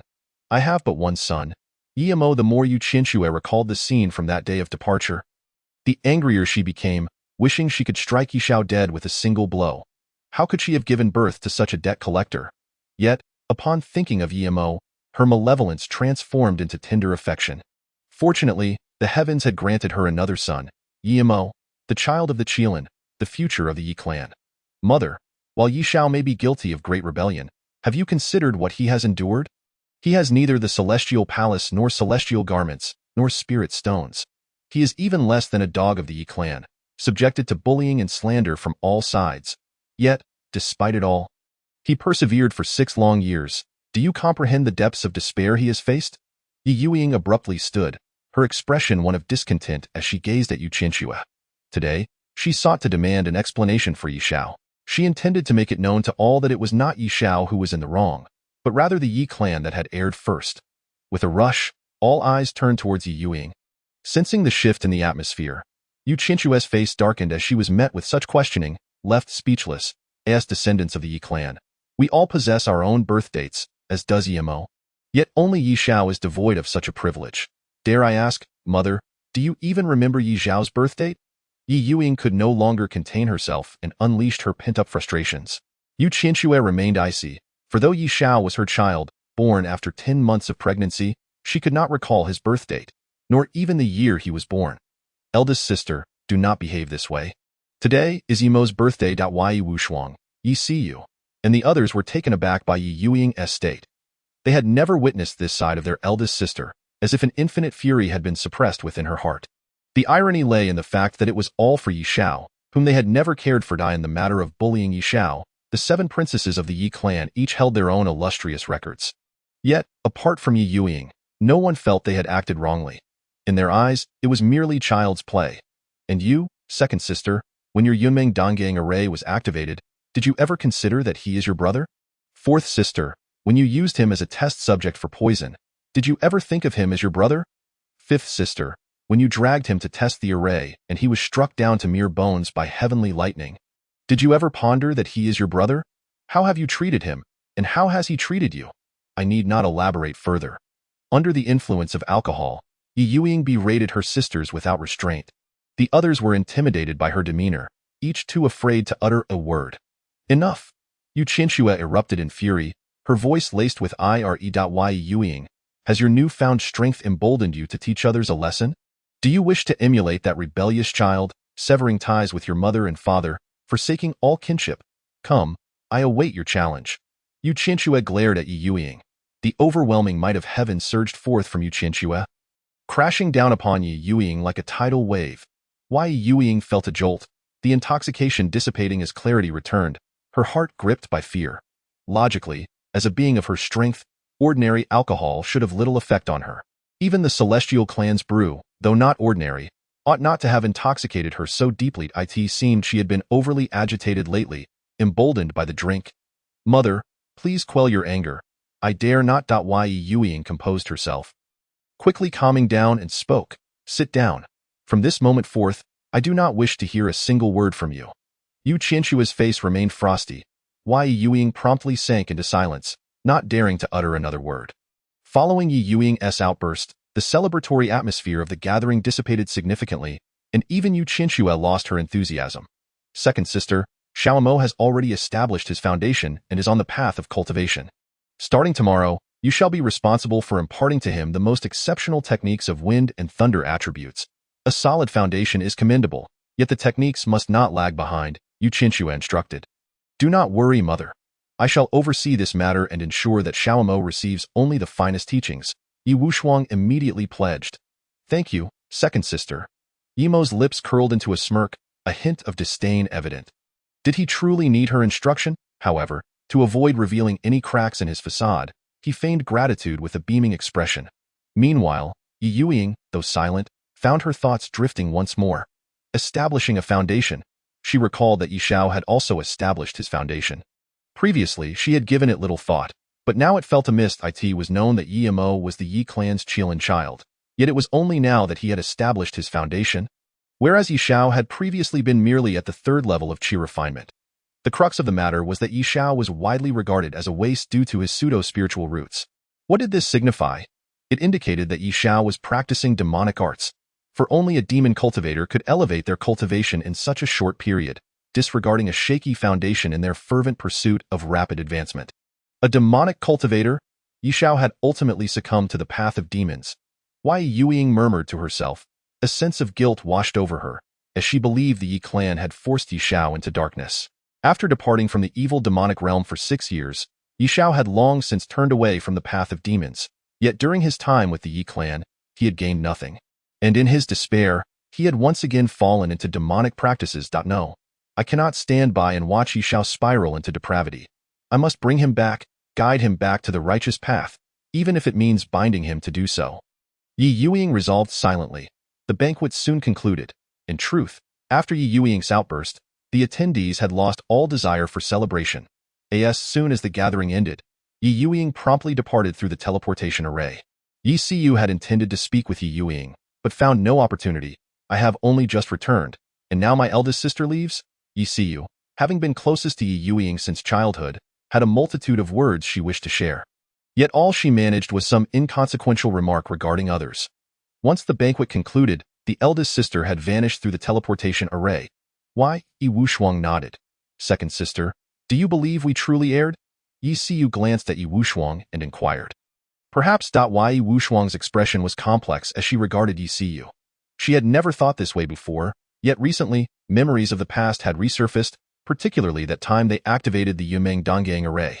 She had seen Ye Xiao then but had not intervened, fearing that stopping him might allow a demon cultivator to escape. To eradicate the demon, she had been willing to sacrifice her own brother.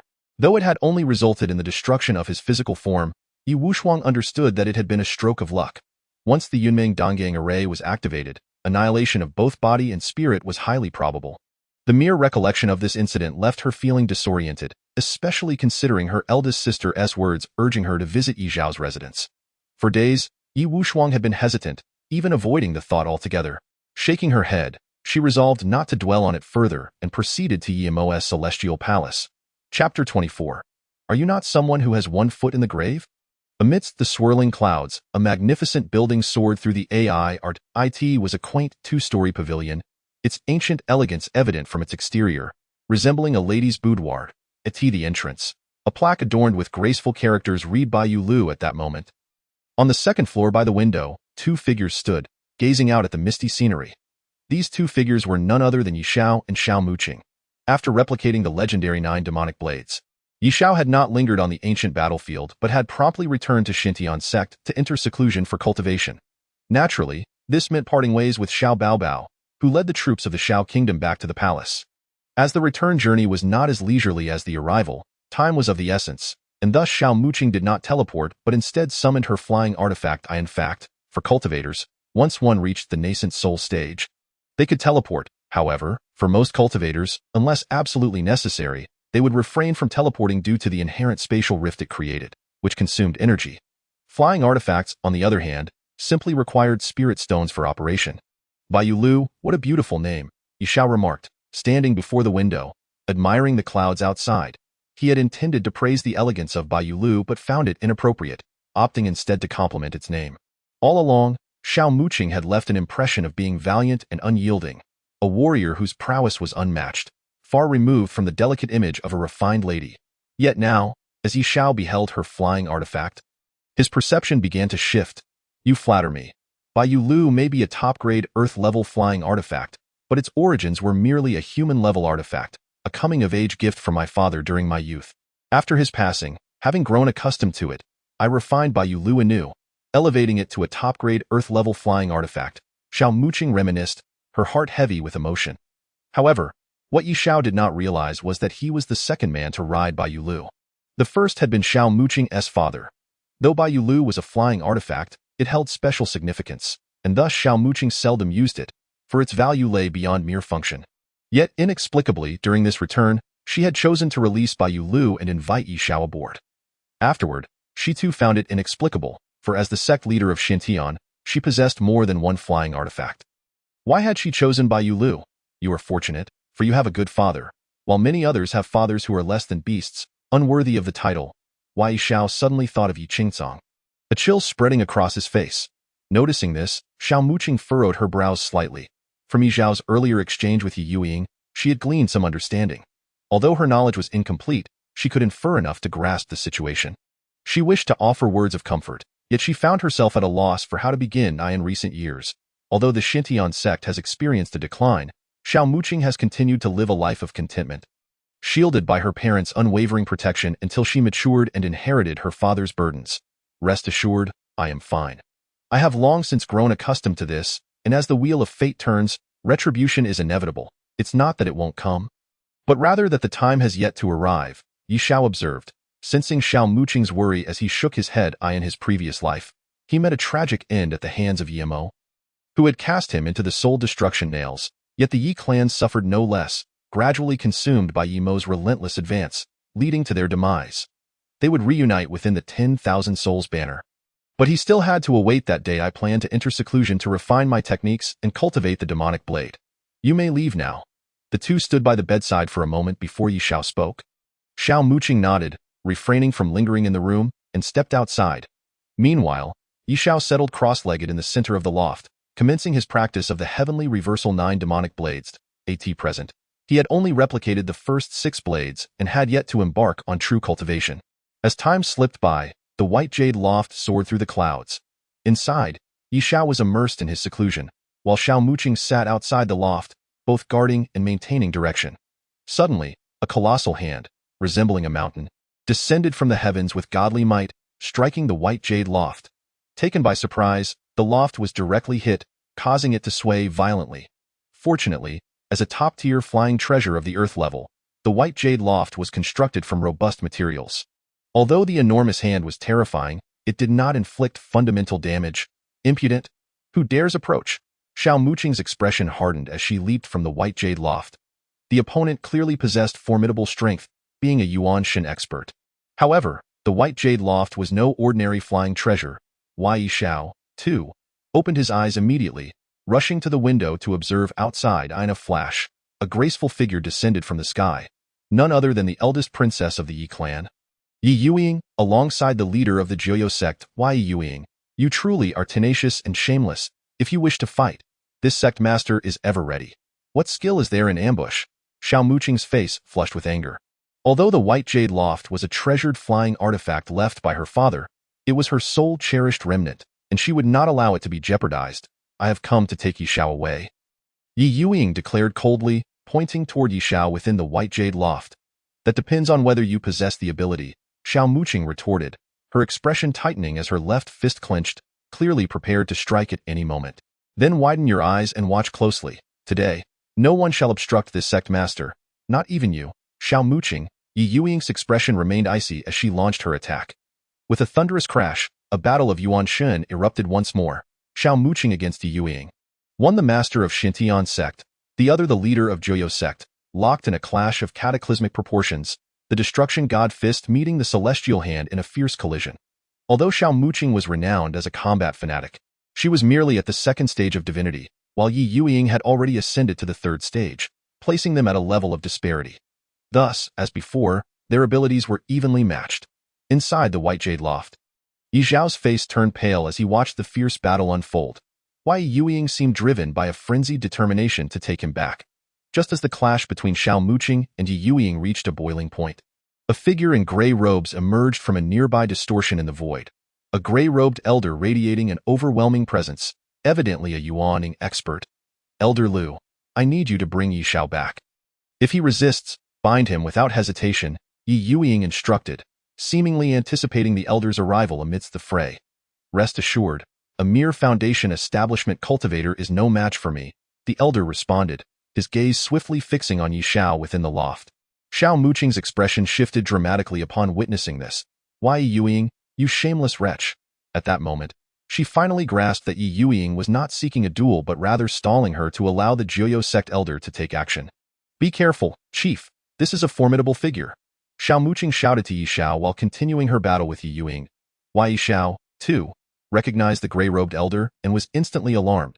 A Yuaning expert was simply beyond what his foundation establishment self could contend with.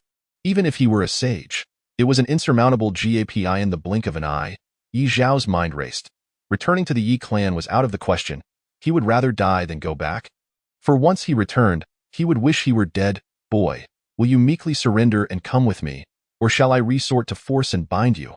The gray-robed elder leaped beside the white jade loft, almost stepping onto it. Seeing this, Xiao Muqing's anxiety surged. She longed to rescue Ye Xiao but was firmly held back by Ye Youying. The two were evenly matched in their respective strengths, making it nearly impossible to break free from the standoff. Ye Youying's celestial hand rained down ferociously, while Xiao Muqing could only counter with her left fist, their clash unyielding and relentless. You old fool, if you wish to capture me, you must possess the capability. Ye Xiao devised a plan, stealing his expression. With a leap, he vaulted from the white jade loft, waving his hand to summon a palm-sized flying ship, the creation vessel, a 6th-grade treasure gifted by Xiao Zhanaying. The vessel expanded in the wind, transforming into a massive ship of 100 feet, slicing through the air with ease. Ye Xiao landed firmly on its deck. The creation vessel. In an instant, the vessel accelerated to an unimaginable speed, leaving no room for hesitation. From the moment he summoned the vessel to boarding and departing, it was a seamless motion, and in the blink of an eye, Ye Xiao's figure vanished from the world. A heavenly-grade flying treasure! The gray-robed elder stood momentarily stunned, and by the time he regained his composure, it was too late. Ye Xiao had already made his escape aboard the vessel. Humph, I shall see which is faster. The heavenly grade flying treasure you command or my instant teleportation? The elder declared with a frown. While a heavenly grade treasure was indeed powerful, its speed relied on the wielder's strength. Otherwise, it would merely be manipulated through the most rudimentary spirit stones, significantly hampering its velocity. Without a moment's pause, the gray-robed elder tore through the void, teleporting away. Beneath the vast sky, 100-foot vessel surged forward, moving at a speed that rivaled instant teleportation, while behind it, the gray-robed elder pursued relentlessly, his figure disappearing into the distance in the blink of an eye. Curse it, that old wretch is like a leech, clinging to me, Ye Xiao muttered as he turned to glance at the gray-robed elder in the distance. The creation vessel's speed was astonishing, yet the elder's teleportation was no slouch either. One moment, he seemed to have distanced himself, and the next, he was back in sight. Crucially, Ye Xiao keenly observed that despite the creation vessel's comparable speed, the elder was gradually closing the gap, albeit very slightly, almost imperceptibly. Faster, faster. Shake him off. Ye Xiao's expression hardened as he produced a storage bag, letting spirit stones cascade down like rain. He shattered them on the spot, allowing the creation vessel to absorb their energy. As a heavenly grade treasure, the creation vessel could only be fully controlled by a heavenly sovereign. Others were forced to rely on spirit stones, which it consumed at a terrifying rate, within mere moments. A third of Ye Xiao's spirit stones had been depleted. However, with no time to spare, Ye Xiao resolved to use as many spirit stones as needed to evade the gray-robed elder. The creation vessel pierced through the clouds with a speed akin to that of Yunmeng teleportation, while the gray-robed elder remained in hot pursuit. Boy, it is futile. Give up your resistance. I have locked onto your aura. Even if you flee to the ends of the earth, I will find you. Be sensible and accompany me back. I know you are the young master of the Ye clan, the sect master's younger brother, and I shall not make things difficult for you. The elder's voice boomed like thunder. Resonating through the void, he had received orders from the sect master to retrieve Ye Xiao, and if necessary, to use force, but without causing him harm. Get lost, old fool. Spare me your drivel. If you have the ability, come and capture me, Ye Xiao retorted defiantly, all the while continuing to shatter spirit stones to fuel the creation vessel. You insolent wretch, do you think I would hesitate to act, since you choose the path of defiance?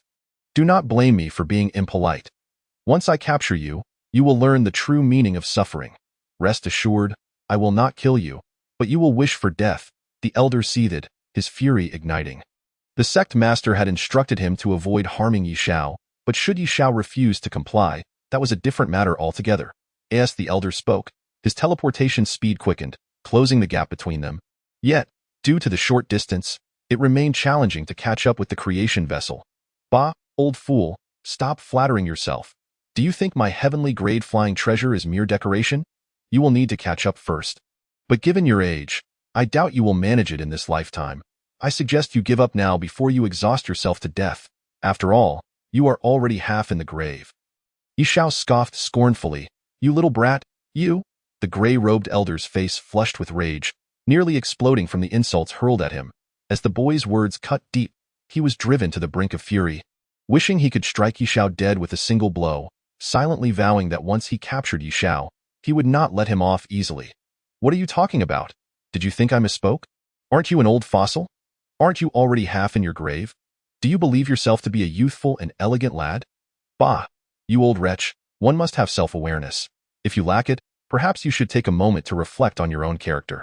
Rather than chasing after me here, you might as well return and enjoy your twilight years. After all, your days are numbered. Upon witnessing this scene, Ye Xiao's face lit up with delight, and he once again unleashed his verbal onslaught, leaving the gray-clad elder doubting his very existence. You little brat, once I lay my hands on you, I shall skin you alive to relieve my pent-up rage. The gray-clad elder initially roared in anger, his expression transforming into one of sheer fury. As an elder of the Nine Nether Sect, a figure of immense stature, he was accustomed to being treated with respect wherever he went, yet now, respect? Non-existent. He was on the verge of questioning his own life choices. Beneath the pristine sky, the gray-clad elder and Ye Xiao engaged in a relentless game of pursuit. After witnessing Ye Xiao's sharp tongue, the elder was utterly infuriated. Ultimately, faced with Ye Xiao's taunts, he chose to silence himself, recognizing that engaging in a battle of words would only serve to further exasperate him. Meanwhile, Ye Xiao appeared insatiable, showering the gray-clad elder's ancestors with insults, deliberately selecting the most venomous remarks. Even without a response from the elder, Ye Xiao continued his tirade. The elder felt his blood pressure rising, nearly bursting his veins as he silently vowed to capture Ye Xiao. Determined not to kill him but to flay him alive. As time trickled by, a day passed, and their chase persisted, leaving them uncertain of their whereabouts. That moment, the gray-clad elder's expression brightened. He keenly observed that the speed of the creation boat had diminished, and the gap between them was visibly closing. Ha! You little scoundrel, what happened to your speed? Surely, you haven't run out of spirit stones, have you? Wasn't your tongue wagging just a moment ago? Why the sudden silence? The elder bellowed mockingly, whoosh, whoosh. At this juncture, he continued to teleport furiously, the distance between them shrinking rapidly, and it would not be long before he caught up on the creation boat. Ye Xiao wore a frantic expression. Just as the elder had surmised, he had indeed run out of spirit stones. The speed of the creation boat was directly proportional to the quantity of spirit stones.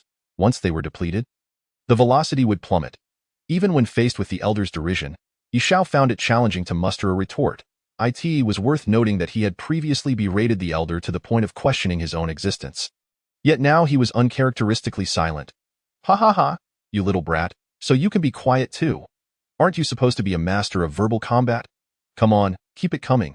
I'm all ears. The gray-clad elder laughed triumphantly upon seeing Ye Xiao's silence. If there had been any doubt before, it was now confirmed. Ye Xiao was indeed out of spirit stones. This came as no surprise, for he had heard that this young master Xiao was not well regarded among the Ye clan. And given the enormous consumption of heavenly-grade artifacts, running out of spirit stones was quite normal. Whoosh, whoosh. At that moment, the gray-clad elder gathered his strength and teleported once more, directly landing on the creation boat.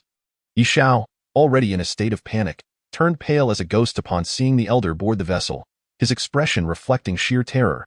The exhilaration he had felt moments ago was now replaced with utter disarray. The elder glared viciously at Ye Xiao.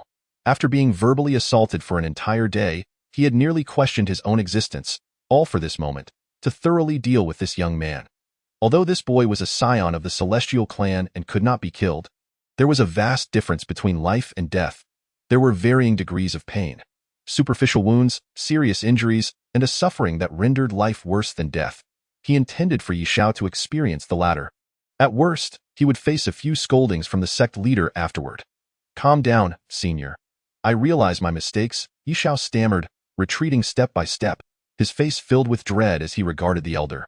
Now you realize your faults? Too late. Do you remember how you insulted me just now? The gray-clad elder advanced slowly, his eyes fixed on Ye Xiao with a menacing glare.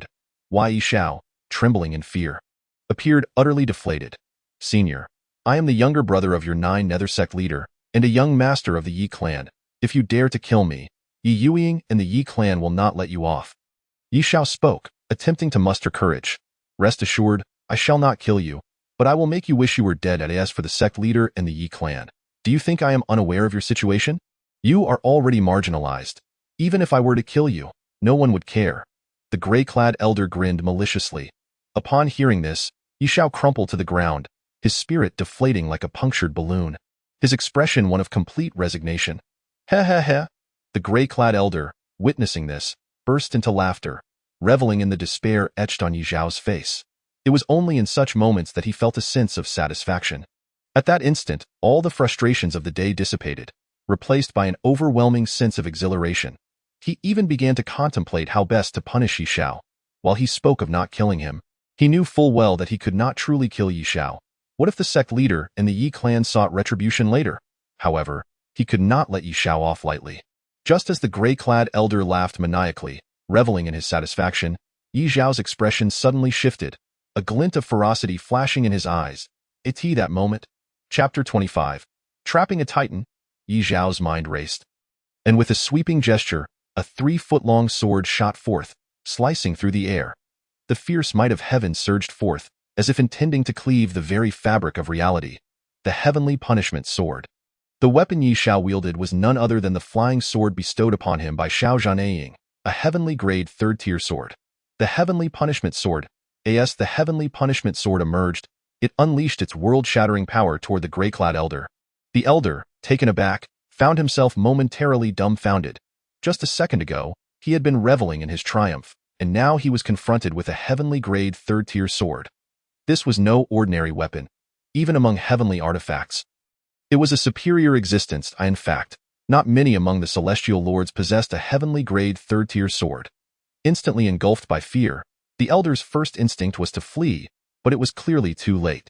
The heavenly punishment sword struck him squarely, boom. In an instant, the elder's physical form was obliterated, reduced to a shower of blood, utterly lifeless. Whoosh, whoosh. Following this, an energy entity coalesced into a small figure, emerging from the elder's remains. It was the nascent soul that giants possessed. However, without a physical body to support it, the elder's nascent soul appeared weak and feeble. Whoosh! The elder's nascent soul cast a venomous glare at Ye Xiao, then attempted to flee at once. Although his physical form had been destroyed, his nascent soul remained. In the future, he could seize another body or reconstruct his own. You think you can escape? Ye Xiao's expression tightened, as if he had anticipated this outcome. Whoosh, whoosh. He swung the heavenly punishment sword again, directly cleaving the elder's nascent soul. Crash! The elder's nascent soul was struck, energy rapidly leaking out, clearly on the brink of complete annihilation. You little scoundrel, how ruthless you are! The elder's nascent soul glared at Ye Xiao. Filled with malice and unwillingness to accept his fate, to this moment, he fully grasped the entire scheme. Ye Xiao had first provoked him, then pretended to fall into his clutches in this state of extreme elation. He had let down his guard. Had Ye Xiao drawn the heavenly punishment sword from the outset, even if the elder had felt fear, as a giant, he could have easily evaded it. After all, Ye Xiao was merely at the foundation establishment stage. Yet, Ye Xiao had not done so. Instead, he had crafted a perfect trap, leading the elder to fall for it, and then used the heavenly punishment sword to strike him down. Was it ruthless? Compared to your sect leader, it was but a trivial matter. If blame were to be laid, it was only upon your own foolishness for failing to see through it at your advanced age. Ye Xiao regarded the elder's nascent soul with a cold smile. In truth, he had been plotting this while maneuvering the creation boat to escape. Though he was fast, spirit stones would inevitably run out, at which point he would be like a lamb to the slaughter. Thus, fleeing was merely the first step in his plan, designed to set the stage for the second. The second step involved using the heavenly punishment sword to eliminate his foe. While the heavenly punishment sword was powerful, the enemy was still a giant, capable of easily dodging it, and he could not sustain its use for long. Therefore, he needed to ensure a single, decisive strike. But how could he achieve that?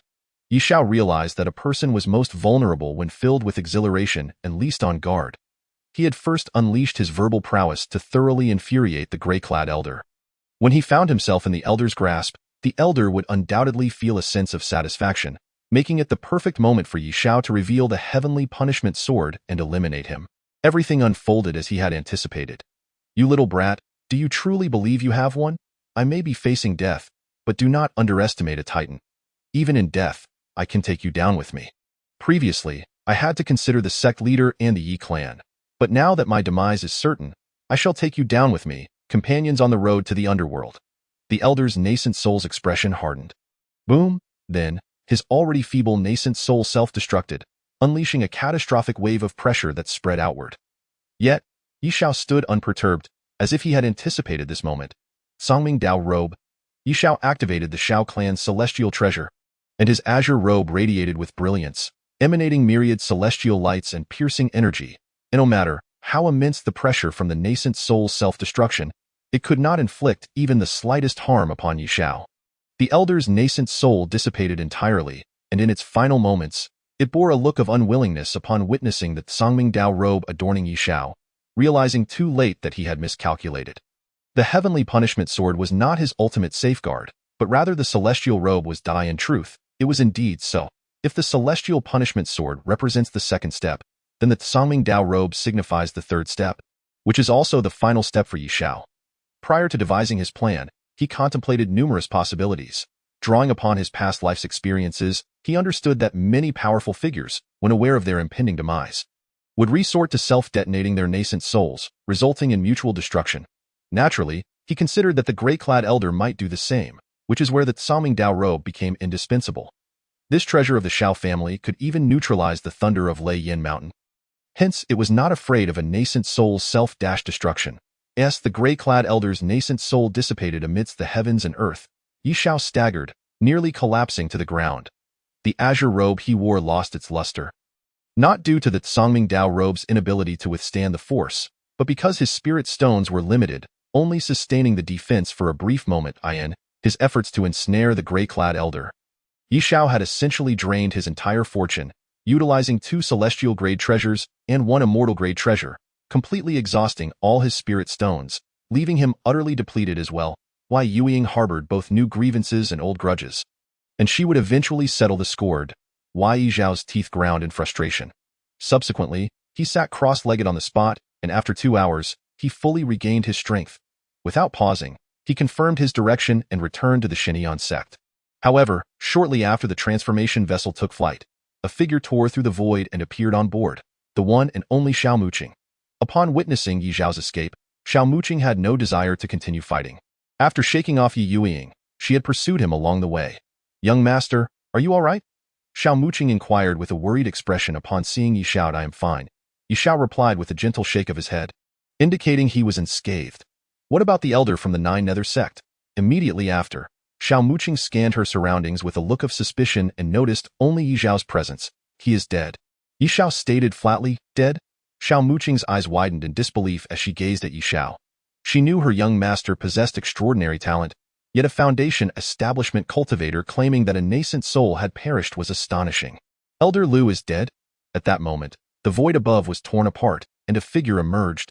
It was Ye Youying. Upon her arrival, she heard the news of the Nine Nether Sect elder's death. Her eyes widened in disbelief. But despite probing with her divine sense, she found no trace of him. Immediately, she waved her hand and produced a soul lamp.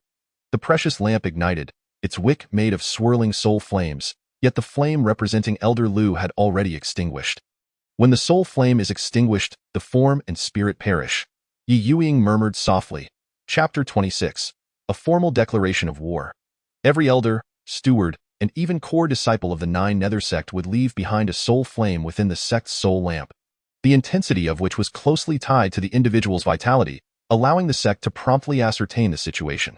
Once the soul flame extinguished, it signified the complete annihilation of both body and spirit. Now that Elder Lu's soul flame had gone out, it indicated his death. Ye Youying was initially taken aback, but soon her expression turned wary as she surveyed her surroundings. Elder Lu was a formidable figure. Indeed, an elder of great renown, known as a giant of the 7th stage.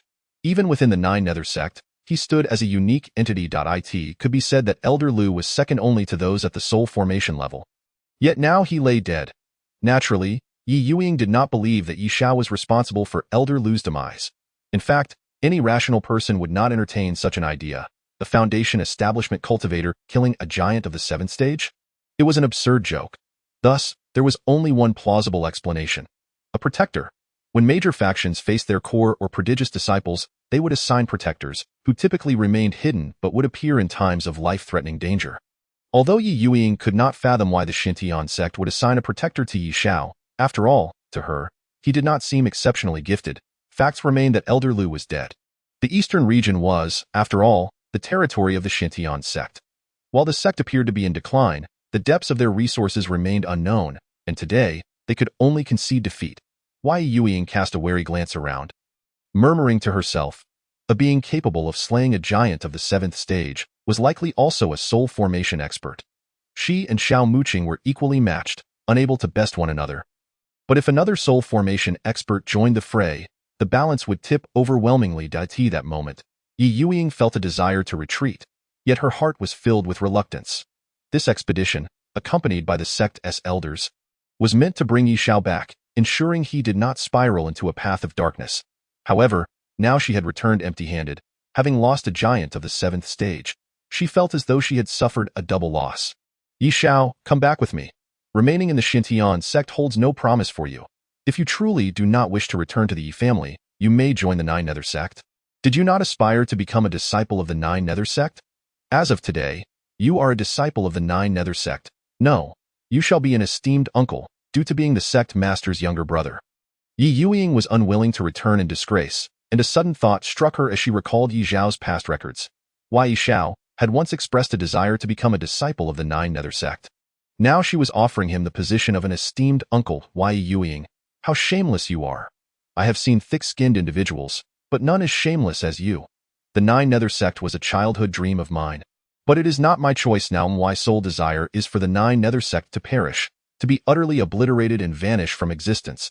It would be best if all disciples of the Nine Nether Sect met with a gruesome end. For they are led by a demonic sect master. Ye Xiao replied coldly, fully aware that Ye Youying had undoubtedly perused his jade slip, back when he was part of the Ye family. During his mischievous youth, he yearned for attention, recognition, and affection. Yet, none was given. The Ye family treated him as if he were heir, ignoring him entirely. In his despair, he resorted to self-conversation, gradually developing a habit of documenting his thoughts in a jade slip. He had hoped to touch the hearts of his family members bit by bit, conveying his love for them. In retrospect, it was a cherished memory. However, after a period of recording, Ye Xiao ceased, realizing that this so-called family did not merely regard him as a stranger. They loathed him, even wishing for his death. Time passed, and Ye Xiao could still recall the despair he felt at that time. He had committed no wrongs. He hailed from a realm of darkness, yet had been well educated by old recluses, never committing an evil deed. Moreover, it was the Ye family who had sought him out, and logically, they should have cherished this familial bond. Yet, why did everyone despise him, torment him, and wish for his demise? Ye Xiao, do not speak in such a manner. Eldest sister knows she has wronged you, but no one is perfect. Who can claim to be without fault? You must allow your sister the chance to amend her ways and make amends. All right. Ye Youying shook her head repeatedly, a pang of pain gripping her heart. She and Xiaomuqing had exchanged blows thousands of times without issue, yet Ye Xiao's words felt like daggers piercing her.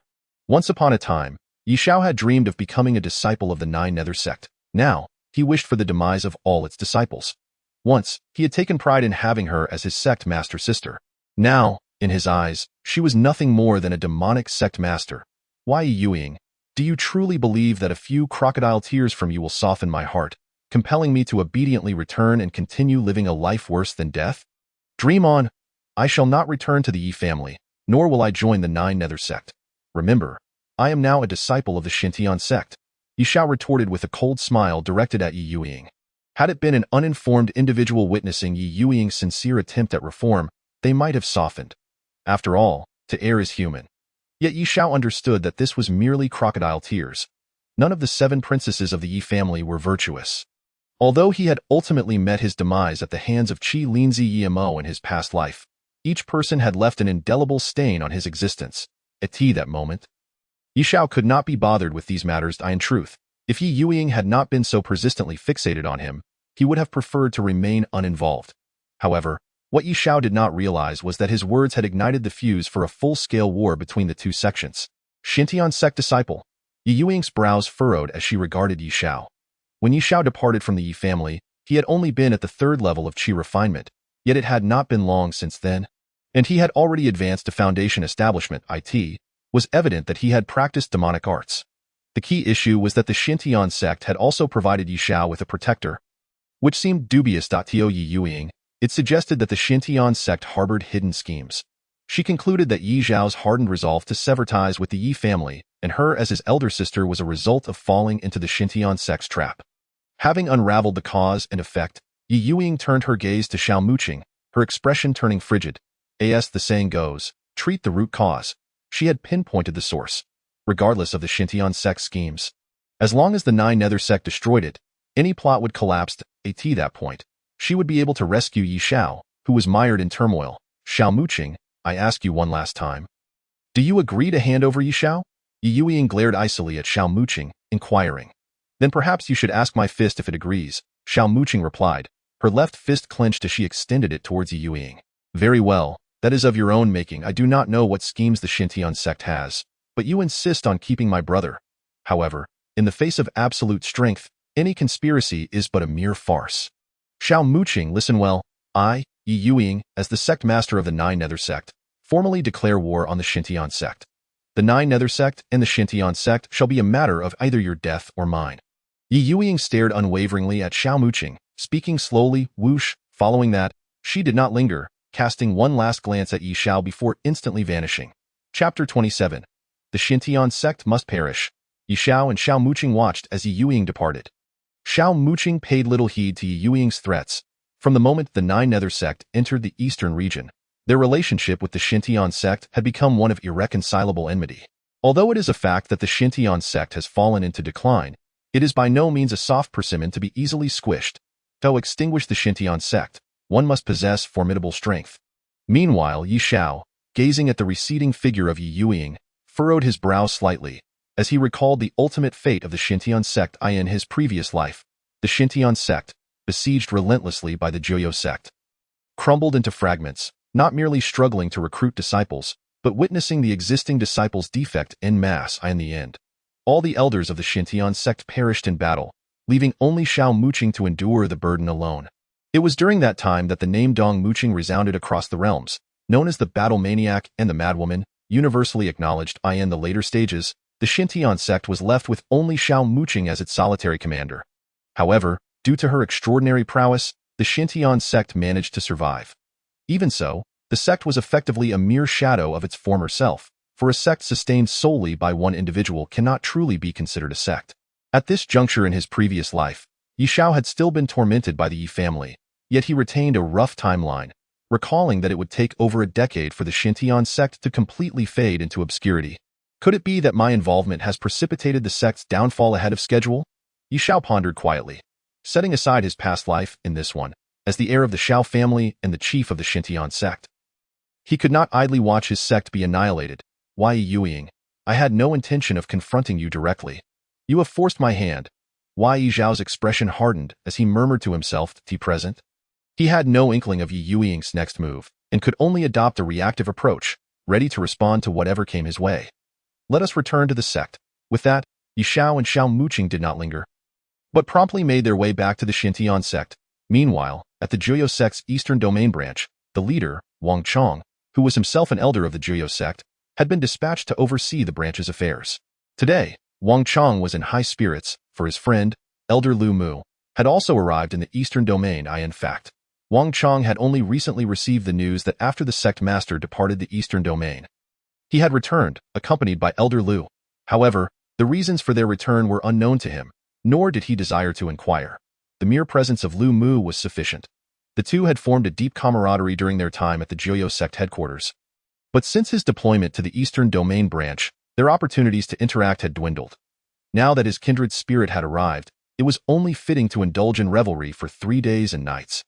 Just as Wang Chong was about to instruct his subordinates to prepare fine wines and delicacies, a figure appeared at his residence. "Greetings, Sect Master." Upon seeing Ye Youying's grim countenance, Wang Chong immediately bowed in respect. "No need for excessive formalities," Ye Youying replied coldly, waving her hand dismissively. She then seated herself in silence at the elevated position. Wang Chong, observing his sect master, remained cautiously silent, understanding that she was in a foul mood. Though he was unaware of the cause. "Ahem, sect master, I heard that Elder Lu has also arrived. Where is he?" Wang Chong, sensing the oppressive atmosphere, coughed twice to break the silence and then inquired. "Dead," Ye Youying replied casually. "Dead?" Wang Chong's eyes widened in disbelief, initially thinking he had misheard. However, the expression on the sect master's face indicated she was not jesting, sending shockwaves through him. Lu Mu was a senior elder of the Yue Sect, a formidable figure in the infant stage of the nascent soul realm, yet he had perished. "Sect master, how did Elder Lu meet his demise?" Wang Chong, regaining his composure, suppressed the fury welling within him and asked. "He was slain by the Shenon Sect," Ye Youying responded. She had now concluded that Ye Xiao was accompanied by a protector, and Elder Lu had fallen victim to this guardian's hand, as Ye Xiao was a disciple of the Shenon Sect. And thus, the protector must also be affiliated with them. Impudence. The Shenon Sect is audacious indeed, daring to slay an elder of the Yue Sect. They consider us to be easy prey. Wang Chong could no longer contain his rage and erupted in fury. He had stationed himself in the eastern domain to develop the Yue Sect, suppress the Shenon Sect, and had achieved notable success. Yet now, the Shenon Sect had the audacity to kill an elder of the Yue Sect. "Sect Master, the Shenon Sect has gone too far. We must seek justice for Elder Lu." Wang Chong declared to Ye Youying, "I have already confronted Xiao Muqing. The Yue Sect has officially declared war on the Shenon Sect." Ye Youying seemed to be contemplating something before she spoke. Officially declared war. Wang Chong was momentarily taken aback, his expression rapidly shifting. He had hoped that the Jiuyou sect would seek justice for Elder Liu. Yet he had not anticipated that the sect master had already declared war on the Xintian sect. It was crucial to understand that seeking justice was not the same as declaring war. The former demanded retribution, while the latter meant either one side would perish or the other would. Although the Jiuyou sect had experienced rapid growth in recent years, extending from the southern domain to the eastern domain, the Xintian sect had deeply entrenched itself in the eastern domain over many years, possessing a rich heritage. To engage in reckless warfare, Wang Chong had little confidence in victory. To eradicate the Xintian sect, one must first sever its lifeblood. Elder Wang, how far along is the development of the Netherworld robe? Ye Youying pondered briefly before inquiring. Sect master, the design, materials, formations, and runes have all been prepared and are ready for mass production. The only issue lies with the materials. Wang Chong seemed to understand what Ye Youying was alluding to and replied promptly. In truth, his reason for being stationed at the Eastern Domain branch was the new model of the Jiuyou sect's dustless robe. The Netherworld robe. This would become a lethal weapon for the Jiuyou sect, capable of inflicting severe damage upon the Xintian sect. Let it be. The golden spider silk is not easily found, and even if discovered, the Netherworld robe has already monopolized the Eastern Domain market. By then, the Xintian sect will be unable to sustain itself, Ye Youying stated with a fierce expression. Upon hearing this, Wang Chong was taken aback. Sect master, the popularity of the Netherworld robe is inevitable, but if the issue of the golden spider silk remains unresolved, it is akin to a ticking time bomb that could ruin the hard-earned reputation of the Tiandu Chamber of Commerce. After all, this is the Eastern Domain, not our stronghold in the Southern Domain. Wang Chong immediately cautioned. What of it? This sect master cares not. As long as we can obliterate the Red Dust Chamber of Commerce and sever the Xintian sect's economic lifeline, they will descend into panic. At that point, we need not lift a finger. The Xintian sect will disintegrate on its own. After all, a sect without spirit stones cannot possibly attract disciples. As for the higher-ups of the Xintian sect, the higher-ups of the Jiuyou sect are not to be trifled with. This time, I shall ensure the complete annihilation of the Xintian sect, Ye Youying declared, her face filled with malice. Just the thought of the Xintian sect holding Ye Xiao captive ignited a blazing hatred within her. She even suspected that the Xintian sect had brainwashed Ye Xiao. Otherwise, why would he refuse to return to the Ye family, or acknowledge her as his elder sister? It was all the Xintian sect's fault. They must be eradicated. Chapter 28. The Crisis of the Red Dust Chamber of Commerce. In human existence, there are 4 essential elements: clothing, food, shelter, and transportation. For cultivators, there are also 4 fundamental elements: wealth, companions, techniques, and location. Wealth refers to a cultivator's economy, namely spirit stones, which are indispensable for any cultivator. Companions can be understood as fellow practitioners or individuals who assist in one's cultivation. Techniques refer to the methods of cultivation. Location pertains to the environment conducive to cultivation. Thus, wealth, companions, techniques, and location can be regarded as the 4 indispensable elements for cultivators. Spirit stones are primarily sourced from spiritual veins. However, the spiritual veins across the realms are controlled by a select few, namely the immortal clans. The remaining cultivators must strive to acquire spirit stones through their own efforts. For a sect, lacking spiritual veins necessitates the acquisition of spirit stones through commerce, which is why both the Jiuyou sect and the Xintian sect maintain their respective commercial enterprises. Through these enterprises, they continuously earn spirit stones to support their sect's cultivation. Now that the Jiuyou sect has officially declared war on the Xintian sect, the first step is to undermine the Xintian sect's economy and sever its lifeblood of spirit stones. At the Xintian sect, within a vast and secluded dojo, a young man clad in blue was practicing his techniques. He stood at the center of the dojo, resembling a sharp, gleaming sword, radiating a terrifying blade aura that seemed poised to pierce the heavens. This young man was none other than Ye Xiao. After returning to the Xintian sect, he immediately entered seclusion to hone his skills, practicing the inverted 9 devil blade. The foundation of slaughter could only be refined through the path of killing. As Ye Xiao began his formal training, he discovered that practicing the inverted 9 devil blade did not necessitate the use of a physical sword, for his body itself was a blade. Standing in tranquil concentration, a terrifying blade aura enveloped him, and the surrounding blade energies multiplied, eventually taking on a tangible form: blade intent. At this moment, if any cultivator were present, they would instantly recognize this as blade intent. Coexisting alongside sword intent, it is said that the ultimate goal of every swordsman is to manifest their blade aura into reality and condense their blade intent, just as swordsmen strive to cultivate their sword intent. However, within the inverted Nine Devil Blade, blade intent is merely the beginning. In other words, if one cannot even condense blade intent, they are unworthy to practice the inverted Nine Devil Blade. Since his return, Ye Xiao had been deeply immersed in comprehending the inverted Nine Devil Blade. Although he had not formally practiced with a blade, he had mentally rehearsed countless invincible blade techniques. Therefore, he found no difficulty in condensing blade intent. Swish, swish, swish, all the blade energies coalesced into a substantial blade intent, forming a 100-foot-long devil blade. At this moment, Ye Xiao became one with the blade. He was the devil blade, and the devil blade was him. The first blade of inversion. Upon witnessing the 100-foot-long devil blade taking form, Ye Xiao's expression hardened as he unleashed a blade technique he had rehearsed millions of times in his mind. The 100-foot-long devil blade descended from the heavens, seemingly intent on cleaving the very fabric of the universe. Boom! With that, the heavens and earth erupted, the void shattered, and the ground was rent with a chasm so deep it was unfathomable. Clearly a testament to the power of the devil blade. Fortunately, this is the training ground of the Shenon Sect, fortified by intricate formations. The vast chasm restores itself at a visible pace, returning to its original state in the blink of an eye. Ye Xiao concluded his demonstration with a single strike, choosing not to continue but to remain in place, deeply contemplating the experience. At this moment, he keenly discerned that his foundation of the path of slaughter became increasingly pure while practicing the unrivaled 9 demonic blades. In comparison to the foundations of life and space, the foundation of slaughter exhibited a remarkable transformation. Mid-stage of enlightenment. Ye Xiao meticulously sensed the metamorphosis of the slaughter foundation, his face alight with incredulous joy. At this moment, he formally transitioned from the initial stage of enlightenment to the mid-stage. Although he had rehearsed the first blade in his mind countless times before officially practicing, this was, after all, his first experience in actual combat training. Nevertheless, the path of slaughter underwent a direct transformation, evolving from the initial to the mid-stage of enlightenment.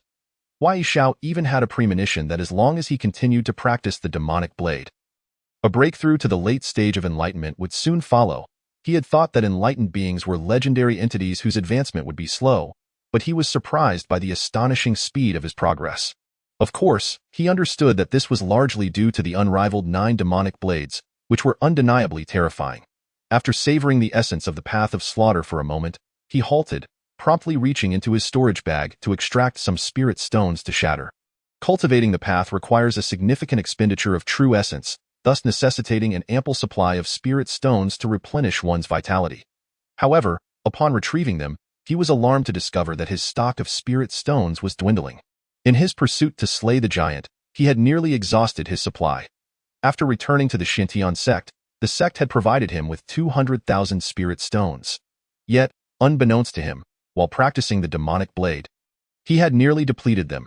Calculating the time, it had been precisely a month, time for the spirit stones to be distributed. Ye Xiao muttered to himself. Each disciple of the Shenon Sect received a monthly allocation of spirit stones for cultivation, ranging from thousands to tens of thousands. Yet, as the chief disciple, Ye Xiao was entitled to a staggering 200,000 spirit stones each month. In truth, for a strong practitioner, 200,000 spirit stones was not an excessive amount. But for those in the foundation establishment stage, it was certainly substantial. The key was that this was a monthly provision. It is worth noting that members of the Ye clan could only claim a mere 100,000 spirit stones each month. Although Ye Xiao held the position of chief disciple, he was also the heir of the Xiao clan. Thus, the sect leader, Xiao Muqing, decisively advocated for his monthly allocation of 200,000 spirit stones. However, even with this generous amount, Ye Xiao found himself in a precarious situation while practicing the demonic blade. "Chief brother, your monthly allocation has arrived," a voice rang out, as a young man entered the training ground and addressed Ye Xiao. Upon hearing this, Ye Xiao's face brightened. Just as he had hoped, he was in dire need of spirit stones to restore his vitality. "Thank you, junior brother," Ye Xiao replied with a smile, accepting the storage bag offered by the young man. Immediately, Ye Xiao's consciousness delved into the storage bag, but the next moment, his brow furrowed. He was supposed to have 200,000 spirit stones, yet a rough estimation revealed that there were at most 70,000 inside. Only a third of the expected amount. "Junior brother, is there something amiss with the quantity of spirit stones? I should be receiving 200,000 each month," Ye Xiao inquired, holding the storage bag toward him. "Chief brother, the Red Dust Chamber has encountered a financial crisis, leading to a halving of the sect's spirit stones. The other disciples only received 1/10 of their usual allocation, and technically, you should have only received 20,000 spirit stones. The remaining stones were supplemented by the sect leader from his own resources. The young man replied with a wry smile. The Red Dust Chamber is facing a financial crisis? Ye Xiao was taken aback. He was not unfamiliar with the Red Dust Chamber. It was a core enterprise of the Xintian sect, specifically established to generate spirit stones for the sect. Much like the Tiandu Chamber under the Nine Nether Sect, most major sects had their own core industries. Chief Brother has been in seclusion practicing, so he may not be aware that recent events at the Xintian sect have been turbulent. Today happens to be the day the Red Dust Chamber's steward comes to report to the Xintian sect. They are likely in a meeting in the main hall right now, and you will surely learn more there, the young man added. Understood. Ye Xiao's heart stirred as he suddenly thought of Ye Youying. He promptly ceased his seclusion and hurried to the sect's main hall. Chapter 29. The Ghostly Robe of Treasures. In the main hall of the Xintian sect, sect leader Xiao Muqing and the 4 elders were present. Along with a middle-aged man, the steward Mo Hua served not only as the steward of the Xintian sect, but also as the president of the Red Dust Chamber. The Red Dust Chamber, as the core enterprise of the Xintian sect, spanned 800 states in the eastern region and had been operating for centuries. It could be said that the Xintian sect's resilience was in no small part due to the contributions of the Red Dust Chamber. For the Xintian sect, the Red Dust Chamber was akin to a money-printing machine, a vein of spirit stones, continuously supplying them. Yet, just a month prior, the Red Dust Chamber faced an unprecedented crisis. This turmoil arose when the Tiandu Chamber introduced a new product, the Ghostly Robe of Treasures. As a core enterprise of the Nine Nether Sect, the Tiandu Chamber expanded into the eastern region alongside the sect's influence. Although the Red Dust Chamber had established its reputation in the eastern region, offering high-quality goods, the Tiandu Chamber proved competitive.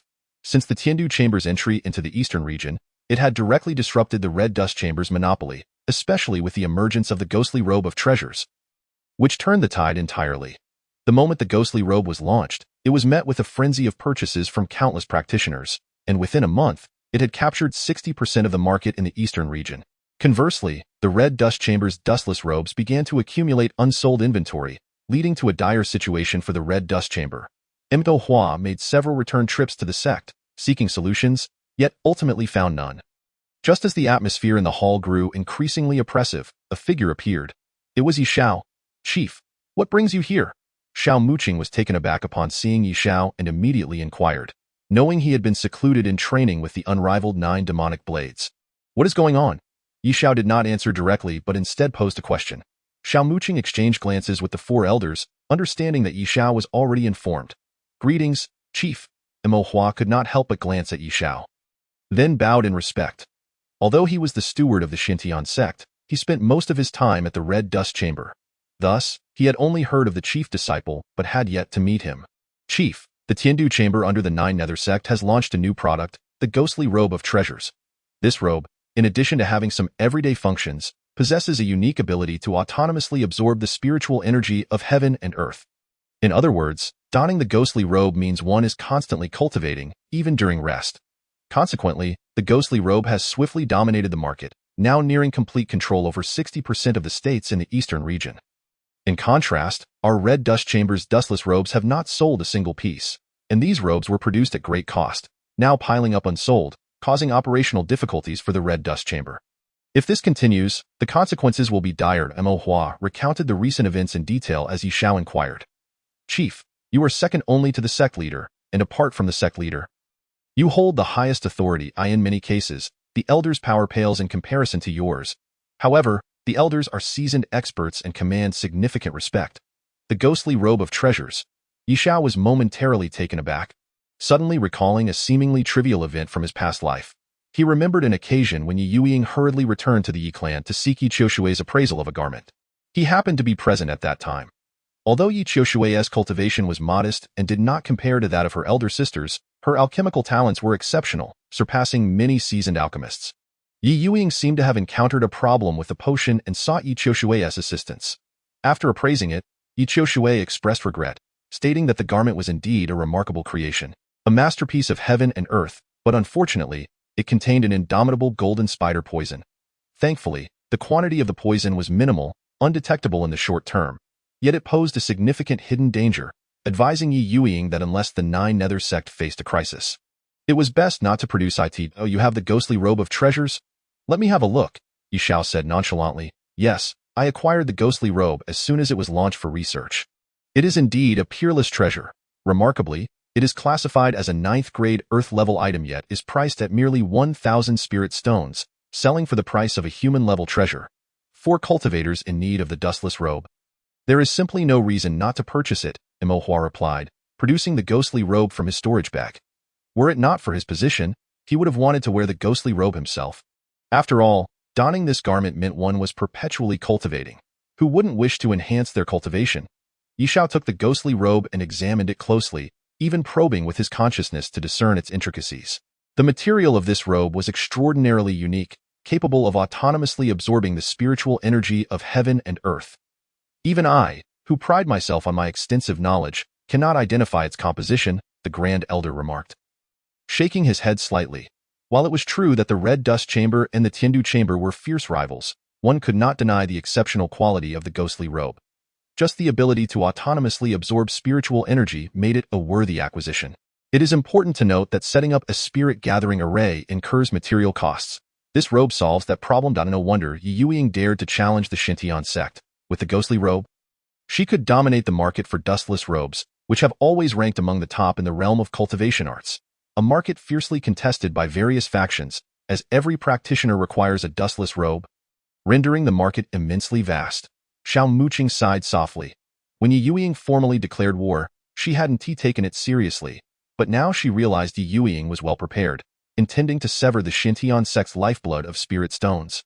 With the Shenon Sect's spirit stones halved, many disciples expressed their grievances, yet fortunately, the Shenon Sect had always maintained unity, allowing them to endure in the short term.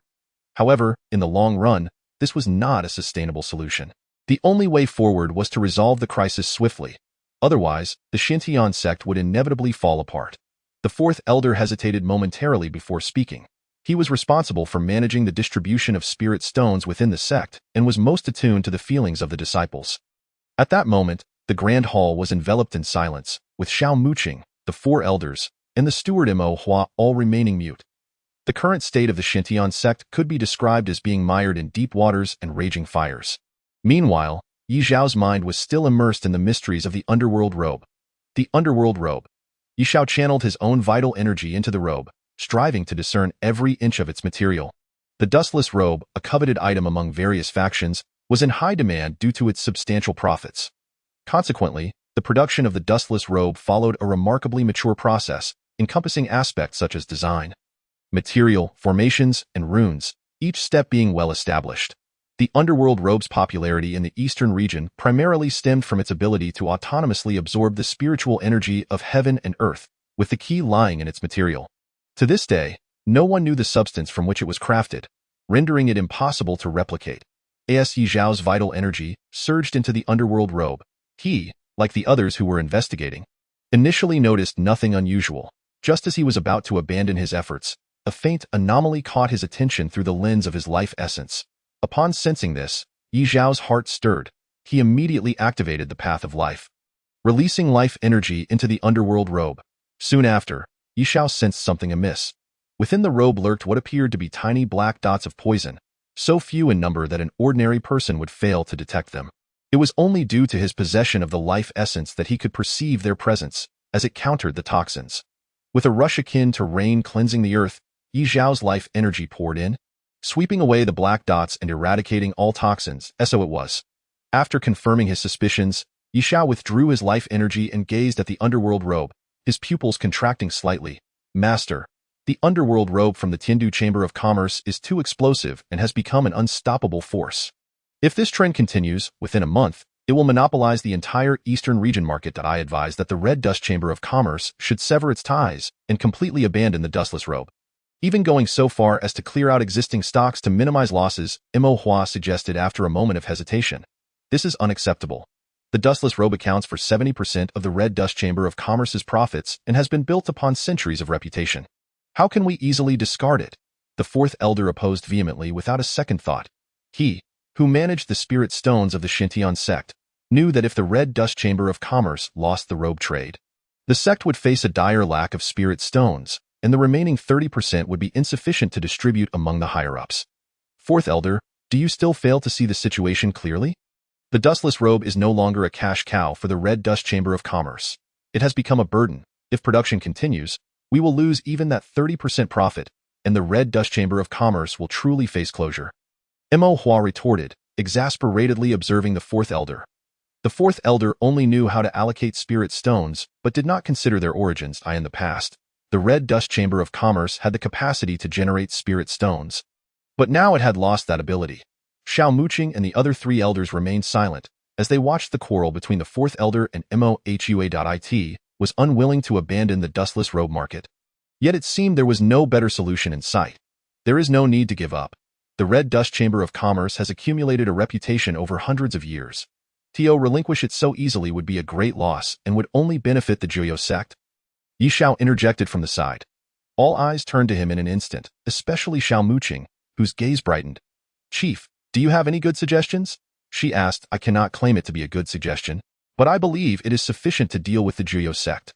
Since Ye Youying wishes for battle, I shall oblige her to the end, Ye Xiao replied, a faint cold smile gracing his lips. Mo Hua, heed my command, he continued. At your service, Mo Hua responded, momentarily stunned as to why the chief was issuing orders, yet he bowed respectfully. The Red Dust Chamber of Commerce shall continue its operations as usual, and we will persist with the dustless robe, but some changes are necessary. Although the Red Dust Chamber's dustless robe is an established brand, it must evolve with the times. I have a formation technique that you can incorporate into the existing robes, presenting it as a new product, which I shall name Xianhuang robe, Ye Xiao declared, producing a jade slip containing the formation records to hand over to Mo Hua, a new product, Xianhuang robe. Mo Hua was taken aback. The most pressing concern for the Red Dust Chamber of Commerce was to sever ties and survive by abandoning the robe market. Now, the chief proposed launching a new product. Mo Hua's eyes widened in disbelief, questioning if Ye Xiao were indeed a spy from the Ye Sect, if not for the fact that he was the chief appointed by the sect leader. Nevertheless, despite his doubts, he accepted the jade slip to investigate further, wondering if the chief truly had a viable strategy. As Mo Hua's consciousness delved into the jade slip, he quickly realized the formation recorded within was merely an ordinary spirit-gathering formation, albeit with slight variations from the one he was familiar with. However, to Mo Hua, this was not the crux of the matter. The critical point was that it was simply a spirit-gathering formation. Chief, this is absolutely inadvisable. Launching a new product at this juncture is tantamount to courting death. Moreover, the formation you provided is merely a slightly altered spirit-gathering formation, and inscribing it onto the dustless robe would be exceedingly troublesome and thankless. We should be conserving all resources and ideally abandon the robe market, Mo Hua insisted vehemently. To him, Ye Xiao seemed either deranged or an outsider leading those with expertise. While it was possible to inscribe a spirit-gathering formation onto the dustless robe, the cost would be exorbitant. Instead of expending effort on that, it would be wiser to simply set up a formation. Furthermore, if production costs rose, so would prices, ultimately leading to unsatisfactory sales. I need not elaborate further. I am aware of my own intentions. You need only to follow my orders. Ye Xiao waved his hand dismissively, his demeanor one of obstinate self-assurance. Master, this is utterly unwise, Mo Hua thought fervently, though he dared not express his frustrations openly. He turned to Xiao Muqing, hoping she would intervene to stop Ye Xiao. Show me the formation, Xiao Muqing said, her brows furrowing slightly. She had complete trust in Ye Xiao, but given the circumstances of the business at hand, which pertained to the life and death of the Red Dust Chamber of Commerce, she felt compelled to inquire further. Mo Hua's face brightened at her words, hastily presenting the jade slip to her. As Xiao Muqing examined the jade slip, her heart stirred. She instantly recognized the formation's brilliance, deeming it one of the greatest spirit-gathering formations in existence. In her estimation, it might even be an ancient formation. After a moment of contemplation, Xiao Muqing returned the jade slip to Mo Hua, stating, "Proceed according to the chief's instructions." Master, Mo Hua gazed at Xiao Muqing in despair. It was one thing for the chief to be oblivious, but now the sect leader too seemed lacking in understanding. He witnessed the obstinate expressions on both Ye Xiao and Xiao Muqing. His countenance turned ashen as he ceased to expend further breath. Chief, once the Xianhuang robe is produced, what price shall we set? Mo Hua inquired flatly. As the president of the Red Dust Chamber of Commerce, he naturally wished for its expansion, yet as a steward of the Shenon Sect, he merely needed to follow orders, indifferent to the fate of the Red Dust Chamber of Commerce. What was the price of the original dustless robe? Ye Xiao asked. 2,500 spirit stones. It has remained at this price for nearly a century, Imohua replied. Then let it be 3,000 spirit stones. A new product warrants a new price. Ye Xiao nodded affirmatively. Imohua offered a cold smile. Remaining silent, yet his expression seemed to convey a sentiment of impending doom. The underworld robe boasted superior quality at a lower price. Why would anyone opt for the Xian Huang robe? In the Grand Hall, the assembly deliberated for a while longer regarding the Xian Huang robe before the four elders and steward Imohua departed, leaving only Ye Xiao and Xiao Muqing behind. Young master, that spirit-gathering formation you possess should be an ancient one. Correct? Xiao Muqing asked immediately after the others had left. She had many questions to pose earlier but could not do so in their presence. Indeed, Ye Xiao replied with a slight nod. He had acquired this formation during his travels in his previous life at an ancient ruin, yet had not found an opportunity to employ it until now. Young master, while this formation is indeed remarkable and the quality of the Xian Huang robe will undoubtedly be commendable, it may not suffice to compete with the underworld robe. Firstly, the quality of the Xian Huang robe may not surpass that of the underworld robe. Secondly, it is priced 2,000 spirit stones higher. If I were to choose, I would opt for the underworld robe over the Xian Huang robe. Xiao Muqing expressed further. In truth, her heart inclined toward Imohua, the president of the Red Dust Chamber of Commerce. He had garnered substantial spirit stones for the Xintian sect over the years, earning her unconditional trust. However, since the Xian Huang robe was proposed by the young master, she could not voice her dissent. Ye Xiao remained silent in response to her words. Young master, do you have any strategies in mind? Xiao Muqing hesitated for a moment before inquiring. To bring about its demise, one must first drive it to madness. Just wait and see. The real drama is yet to unfold, Ye Xiao proclaimed with that. He did not linger in the grand hall but turned and departed. Xiao Muqing watched his retreating figure, lost in thought, the words he had spoken echoing in her mind. To bring about its demise, one must first drive it to madness. As time passed, several days slipped by unnoticed. The underworld robe launched by the Tiandu Chamber of Commerce continued to seize the eastern region's robe market with ferocity, flying off the shelves upon release, leaving demand unquenched. Meanwhile, at the Jiuyou sect's eastern region branch, Ye Youying and Wang Chong reveled in the spoils of victory. Master, the netherworld robe has become exceedingly popular. In my lifetime, I have never witnessed such an overwhelming demand for a dustless robe. It now occupies 70% of the eastern region's market, Wang Chong reported to Ye Youying, his face brimming with joy. 70% is still insufficient. Our sect aims for 80%, or even 90%. I desire every practitioner in the eastern region to don the netherworld robe from the Tiandu Merchants Association, Ye Youying declared, her sleeves swaying with authority, a glint of determination in her eyes. To bring about the downfall of the Xintian sect, she must first sever its lifeline. 90%. Wang Chong exclaimed, astonished. He had anticipated the robe's popularity but had not foreseen it reaching such heights. However, this very success stirred a sense of unease within him. Master, as the saying goes, a tall tree attracts the wind. Should the netherworld robe face a backlash, it would be catastrophic. Although the robe market is not the core business of the Tiandu Merchants Association, the scale has expanded excessively, and I worry there may be no turning back. After a brief hesitation, Wang Chong spoke. Turning back? Why would we turn back? I intend to eradicate the Xintian sect. If it means sacrificing the eastern region market, so be it, Ye Youying retorted fiercely. The mere thought of Ye Xiao within the Xintian sect and the unknown schemes they might harbor ignited a fury within her. She longed to gather her forces and strike at the Xintian sect immediately. Yet, a fragment of rationality remained, urging her to dismantle the sect from within before launching a decisive strike. Otherwise, like weeds, they would regrow with the spring breeze. Very well, Wang Chong replied with a bitter smile. Recognizing his master's unwavering resolve to annihilate the Xintian sect, this confrontation was inevitable. By the way, has there been any unusual activity from the Xintian sect? Ye Youying quickly inquired. Master, it is quite amusing. The Red Dust Merchants Association, faced with the onslaught of the Tiandu Merchants Association, should have avoided confrontation. I even considered that the Xintian sect might abandon the robe market. Yet, Imohua has not done so. The latest news indicates that the Red Dust Merchants Association is preparing a new product, the Xian Huang robe, priced at 3,000 spirit stones, reportedly under the directive of the Xintian sect's chief. Wang Chong remarked with a smirk, initially incredulous about the information but confirming its authenticity after thorough verification. The Xian Huang robe, 3,000 spirit stones. Ye Youying was taken aback, a peculiar expression crossing her face. As if sensing something amiss, indeed, It seemed the Xintian sect was growing desperate, driven mad by the desire for spirit stones. Rather than lowering prices, they were introducing new products at a premium. It was said that after attending a meeting at the Xintian sect, Mo Hua returned to the Red Dust Merchants Association in fury, preparing for a complete shutdown, as the association was now barely surviving. Wang Chong continued, this chief of the Xintian sect, who once crippled one of the 9 ghosts, was thought to be a prodigy, yet it turns out he is a fool, possessing courage but lacking wisdom. It appears the demise of the Xintian sect is imminent. Ye Youying nodded lightly at his words. Although she felt that something was amiss, she could not pinpoint the specifics and chose to dismiss the thought. Dispatch orders to increase production. Our sect shall focus on the Netherworld robe and sweep through the eastern region in the shortest time possible, completely dismantling the Red Dust Merchants Association. Understood, Master, Wang Chong acknowledged before departing.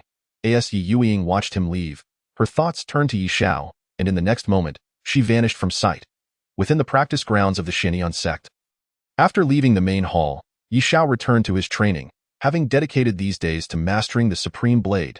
At this moment, his foundation in the path of slaughter had solidified, firmly establishing itself in the mid-stage of attainment, even showing signs of pushing towards the late stage. Yet, despite his seclusion, Ye Xiao was not oblivious to the world around him. Rather, he kept a keen eye on the developments concerning the Red Dust Merchants Association and Tiandu Merchants Association. One day, after finishing his training, as he stepped out of the practice grounds, a sudden wave of spiritual energy enveloped him. Soul wave. Ye Xiao furrowed his brows, instantly recognizing it as a summons from the Ye clan's celestial lineage. A call only issued by core descendants of the clan. In a flash, a figure appeared beside him.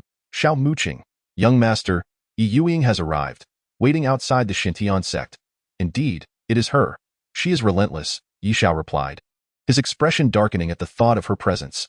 Rest assured, young master, though she may be audacious, she would not dare intrude upon the Xintian sect, Xiao Muqing reassured him. Let us meet her. I cannot endure her incessant soul waves nagging at my ear. Ye Xiao reluctantly agreed. Xiao Muqing nodded in silence, leading the way as they approached the entrance of the Xintian sect, where Ye Youying stood waiting. Upon seeing them emerge, Ye Youying immediately disregarded Xiao Muqing, for her visit was not one of conflict but rather to seek Ye Xiao. Why, Ye Xiao, how have you been? Your elder sister has come to see you, Ye Youying said, her gaze softening as she regarded him. Before I saw you, I was doing quite well, Ye Xiao replied coldly, his demeanor unyielding. Do not say such things. It pains your elder sister. I acknowledge my mistakes, she said, her expression dimming. Pain? What concern is that of mine? I wish for your demise, preferably condemned to the 18 layers of hell, never to be reborn. Ye Xiao spat venomously. Ye Youying stumbled back, her eyes glistening with tears, internally questioning why things had come to this. The sibling she once cherished now harbored such contempt for her. Taking a deep breath, she stifled the tears threatening to fall, recognizing that this was a debt owed to Ye Xiao, a burden that the Ye clan owed him. Only through restitution could her brother's resentment be alleviated. Ye Xiao, the Xintian sect is on the brink of destruction. There is no future for you here. Come with me. The gates of the 9 Ghosts sect stand open for you. Ye Youying urged, eager to shift the conversation away from painful topics. Ye Youying, rest assured, the Xintian sect will not fall. Even if your 9 Ghosts sect were to perish, the Xintian sect would remain standing. Ye Xiao retorted with disdain, his gaze filled with loathing. If before he regarded Ye Youying as a mere insect in a cesspool, now he considered her even less than that. In response, Ye Youying shot a cold glance at Xiao Muqing, believing her to be the one concealing the truth about the current state of the Red Dust Merchants Association from Ye Xiao. Xiao Muqing, unbothered by Ye Youying's derision, chose to ignore her. Feeling that words were unnecessary and that action would suffice, Ye Xiao, you are merely a minor practitioner of the Xintian sect. There are many matters you are unaware of, and your elder sister lacks the time to explain everything. Just know that soon, the Xintian sect will crumble, and all disciples will betray the sect. You should prepare yourself, Ye Youying insisted. Have you finished? If so, be gone. Your very presence irritates me, Ye Xiao said, his disgust palpable. If I am not mistaken, the monthly quota of the Xintian sect has been drastically cut. Here are 50,000 top-grade spirit stones, amounting to 500,000 spirit stones. Take them for your use. Do not delay your cultivation, Ye Youying proclaimed, disregarding Ye Xiao's words as she produced a storage bag filled with her prepared spirit stones. Furious, Ye Xiao received the storage bag and hurled it away. Ye Youying, While I may lack spirit stones, I would rather do without than accept yours. I have encountered many villains, but you are the first I have seen who is wicked to the core. Ye Youying, karma is real. You will face retribution for your deeds. Ye Xiao's outburst echoed with anger. He could easily deduce the source of Ye Youying's spirit stones, and the mere thought of it infuriated him. Ye Youying stood in shock as she watched the spirit stones she had brought for Ye Xiao be cast aside so callously. She had traveled all this way to offer him assistance. Fully aware of the spirit stone crisis faced by the Red Dust Merchants Association and the dire straits of the Shenon Sect. Yet now, not only did Ye Xiao reject her offer, but he also insulted her. Feeling wronged, tears brimmed in Ye Youying's eyes as she pondered why he now looked at her with such disdain. Once, he had regarded her with admiration. Now, all she felt was his contempt. His desire for her demise. Unbeknownst to her, she had completely misinterpreted his sentiments. She believed he was referring to past grievances while he was, in fact, criticizing her recent actions, with a cold glare fixed upon Ye Youying. Ye Xiao turned resolutely and departed, leaving behind a figure of determination. Ye Youying, the Shenon Sect does not welcome you. Should you return, do not expect mercy from me, even if the Shenon Sect cannot kill you. We can certainly strip you of your skin, Xiao Muqing warned as she followed Ye Xiao, leaving a chilling remark. Ye Youying watched Ye Xiao's retreating figure, lost in thought. Before long, her feelings of grievance morphed into malice. As long as I can destroy the Shenon Sect, Ye Xiao will return to the Nine Ghost Sect, or perhaps to the Ye clan. With a fierce determination in her heart, she vanished from the vicinity of the Shenon Sect. Inside the Shenon Sect, Ye Xiao immediately turned to Xiao Muqing. What is the status of the Red Dust Merchants Association? His inquiry had originally intended to address the association, but Ye Youying's sudden arrival had diverted his focus. Hua has been conveying daily reports. The Red Dust Merchants Association is on the verge of collapse. They already bear a significant backlog of dustless robes, and with the release of new products, they are incurring further expenses. They may close their doors at any moment. If they cease operations now, it will allow the Shenon Sect to retain some resources, Xiao Muqing explained. And what of the Tindu Merchants Association? Ye Xiao nodded slightly and inquired. The Netherworld treasure garb is advancing with remarkable speed, poised to seize 80% of the Eastern Domain's market in no more than 10 days. It will command 90%. A feat that even our Red Dust Chamber of Commerce could not achieve at its zenith. Xiao Muqing replied swiftly. She had been monitoring the Netherworld treasure garb daily, noting that it would sweep across and monopolize any Dao state that emerged in the Eastern Domain. Originally, the Red Dust Chamber relied on its esteemed reputation and a loyal clientele, yet now, even the old customers could not be retained. Then it shall be 10 days. After this period, I will personally drag the Netherworld treasure garb from heaven into hell. For these 10 days, you must hold steady, Ye Xiao addressed Xiao Muqing. Outsiders might assume that Hua bore the greatest pressure, as he was the president of the Red Dust Chamber, but Ye Xiao understood that the true burden lay with Xiao Muqing. As the leader of the Shenon Sect, she was unable to provide spirit stones to her disciples, with the sect on the brink of disintegration, a predicament that was unimaginable. Nevertheless, Xiao Muqing remained resolute under the strain. Fueled by her faith in Ye Xiao. Very well, I shall inform Hua and ensure he endures for 10 days, Xiao Muqing promptly agreed, a flicker of excitement crossing her face. With the passage of time spent alongside the young master, she had come to understand him. He never engaged in battles without certainty, and if Ye Xiao claimed he could pull the Netherworld treasure garb from heaven to hell, he would undoubtedly accomplish it. She only needed to hold on for 10 days, and a glimmer of hope would emerge. After Ye Xiao finished speaking, he did not linger and returned to the training hall to practice his techniques. Chapter 32. The wind rises, then let it go bankrupt. As days passed, the Netherworld treasure garb from the Tindu chamber continued to devour the Eastern Domain's market with an unstoppable momentum. At this point, the Red Dust Chamber was not merely in dire straits. It was akin to sitting on pins and needles, choking on a bone, and feeling a thorn in the back. Logically, the Red Dust Chamber should have resorted to drastic measures to survive. Perhaps even liquidating their stock to preserve their last vestiges of wealth, for the chamber did not solely sell the dustless treasure garb. However, under the command of Chief Ye Xiao, they launched new products and raised prices. The result was that the first batch of Xinhuang treasure garbs went on sale without a single item being sold. Now, the Red Dust Chamber was not just at risk of losing the treasure garment market. The entire chamber was implicated, facing the imminent threat of closure. Although Hua was despondent, he could not bear to see the Red Dust Chamber close on his watch. Thus, After failing to convey his message through the spiritual transmission, he went directly to the Shenon Sect, pleading with the sect leader to reconsider and preserve the last remnants of their wealth, seeking an opportunity for resurgence. However, Xiao Muqing flatly rejected Imo Hua, insisting he follow the chief's orders. Left with no choice, Imo Hua sought out Chief Ye Xiao, only to find him in seclusion, completely ignoring him. With nowhere to turn, Imo Hua lamented his fate on another front. The urgency of the Red Dust Chamber resonated throughout the Shenon Sect, throwing it into disarray. Although the Shenon Sect was traditionally celebrated for its unity and camaraderie, currently, it faced an insurmountable crisis, an inability to provide spirit stones for its disciples. A sect that cannot provide for its members is akin to a company unable to pay its employees. How could the employees continue to work out of love?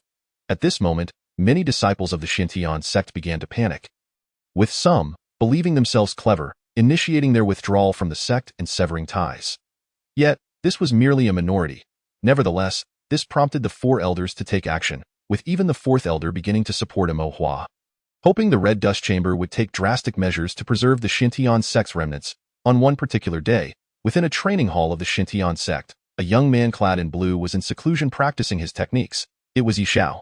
As he harmonized his body with the blade, 100 zhong demonic blade coalesced within him, visibly expanding at an astonishing rate.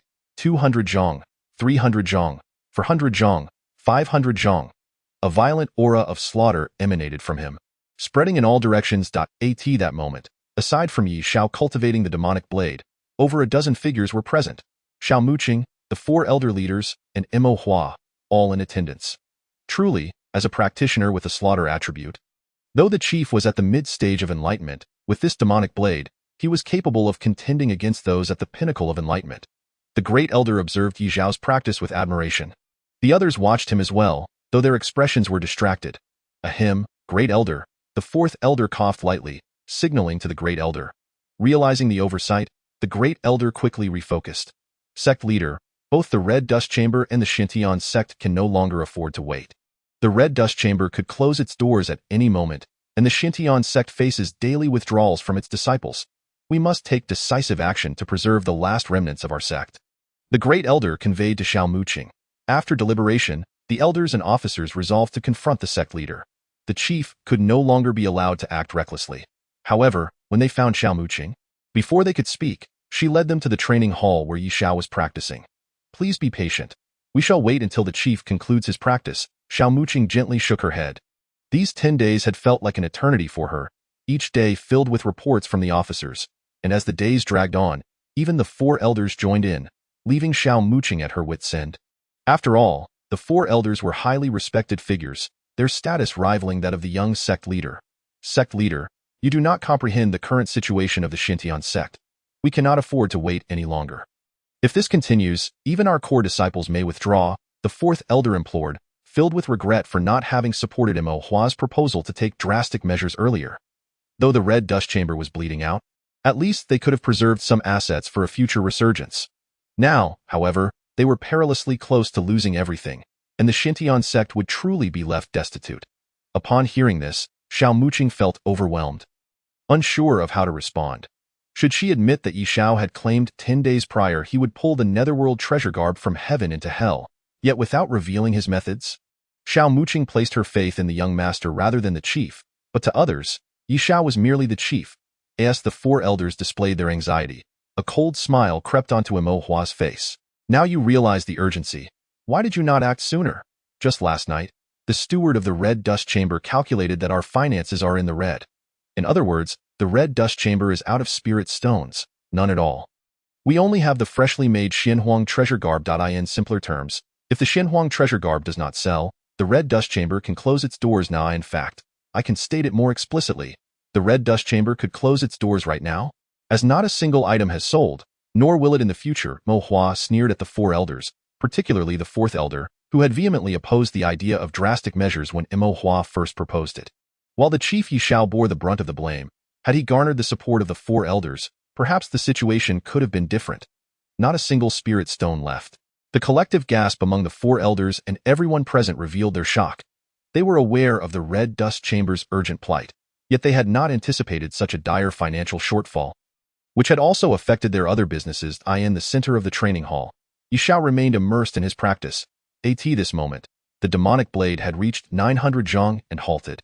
The 900 zhang demonic blade was tantalizingly close to the second technique, which required 1,000 zhang blade for its execution. Regrettably, he had yet to break through to the late stage of enlightenment. Had he done so, he would have been able to master the second technique. Ye Xiao gazed at the 900 zhang demonic blade, murmuring to himself. Over these days, he had thoroughly mastered the first technique of defiance and begun cultivating the second. However, due to his cultivation level, he always fell just short. The relationship between technique and foundation was mutually reinforcing. Cultivating techniques could refine the foundation, and conversely, the stronger the foundation, the more powerful the techniques one could cultivate. At present, his path of slaughter was merely a step away from fruition. With one more breakthrough, he could unleash the second technique of defiance. Having acquired the 9 demonic blades of defiance, he need not worry about the path of slaughter. Yet the paths of life and space remained elusive. Ye Xiao, contemplating his 900 zhang demonic blade, reflected on his other 2 foundations, feeling a twinge of regret. The rarity of their attributes rendered them virtually non-existent in the mortal realm. Nonetheless, Ye Xiao had instructed both the Shenon Sect and the Xiao Kingdom to actively seek out these paths, and he could only wait patiently. As he completed his practice, the 900 zhang demonic blade vanished. And he cast a glance at the high-ranking members of the Shenon Sect nearby. In truth, Ye Xiao had noticed their arrival the moment Xiao Muqing and the others came, but having been engrossed in his practice, he had chosen to ignore them. After concluding his practice, Ye Xiao approached. Upon seeing him, Xiao Muqing's eyes brightened. She had endured immense pressure over the past 10 days, eagerly awaiting this moment. Hua's expression darkened further as Ye Xiao approached. Chief, the first batch of Xinhuang treasure garbs has been completed, and the spirit-gathering formations you provided have all been inscribed. I must say, this is the finest spirit-gathering formation I have ever encountered. It can yield the best results with minimal spirit stones, even rivaling the Netherworld treasure garb in functionality. Yet, alas, as fate would have it, with the emergence of the Netherworld treasure garb, the Xinhuang treasure garb has become a burden. To date, not a single item has sold, and the production of the Xinhuang treasure garb has drained the last remnants of the Red Dust Chamber's wealth. Hua spoke with a sardonic tone, his expression toward Ye Xiao revealing a hint of complexity.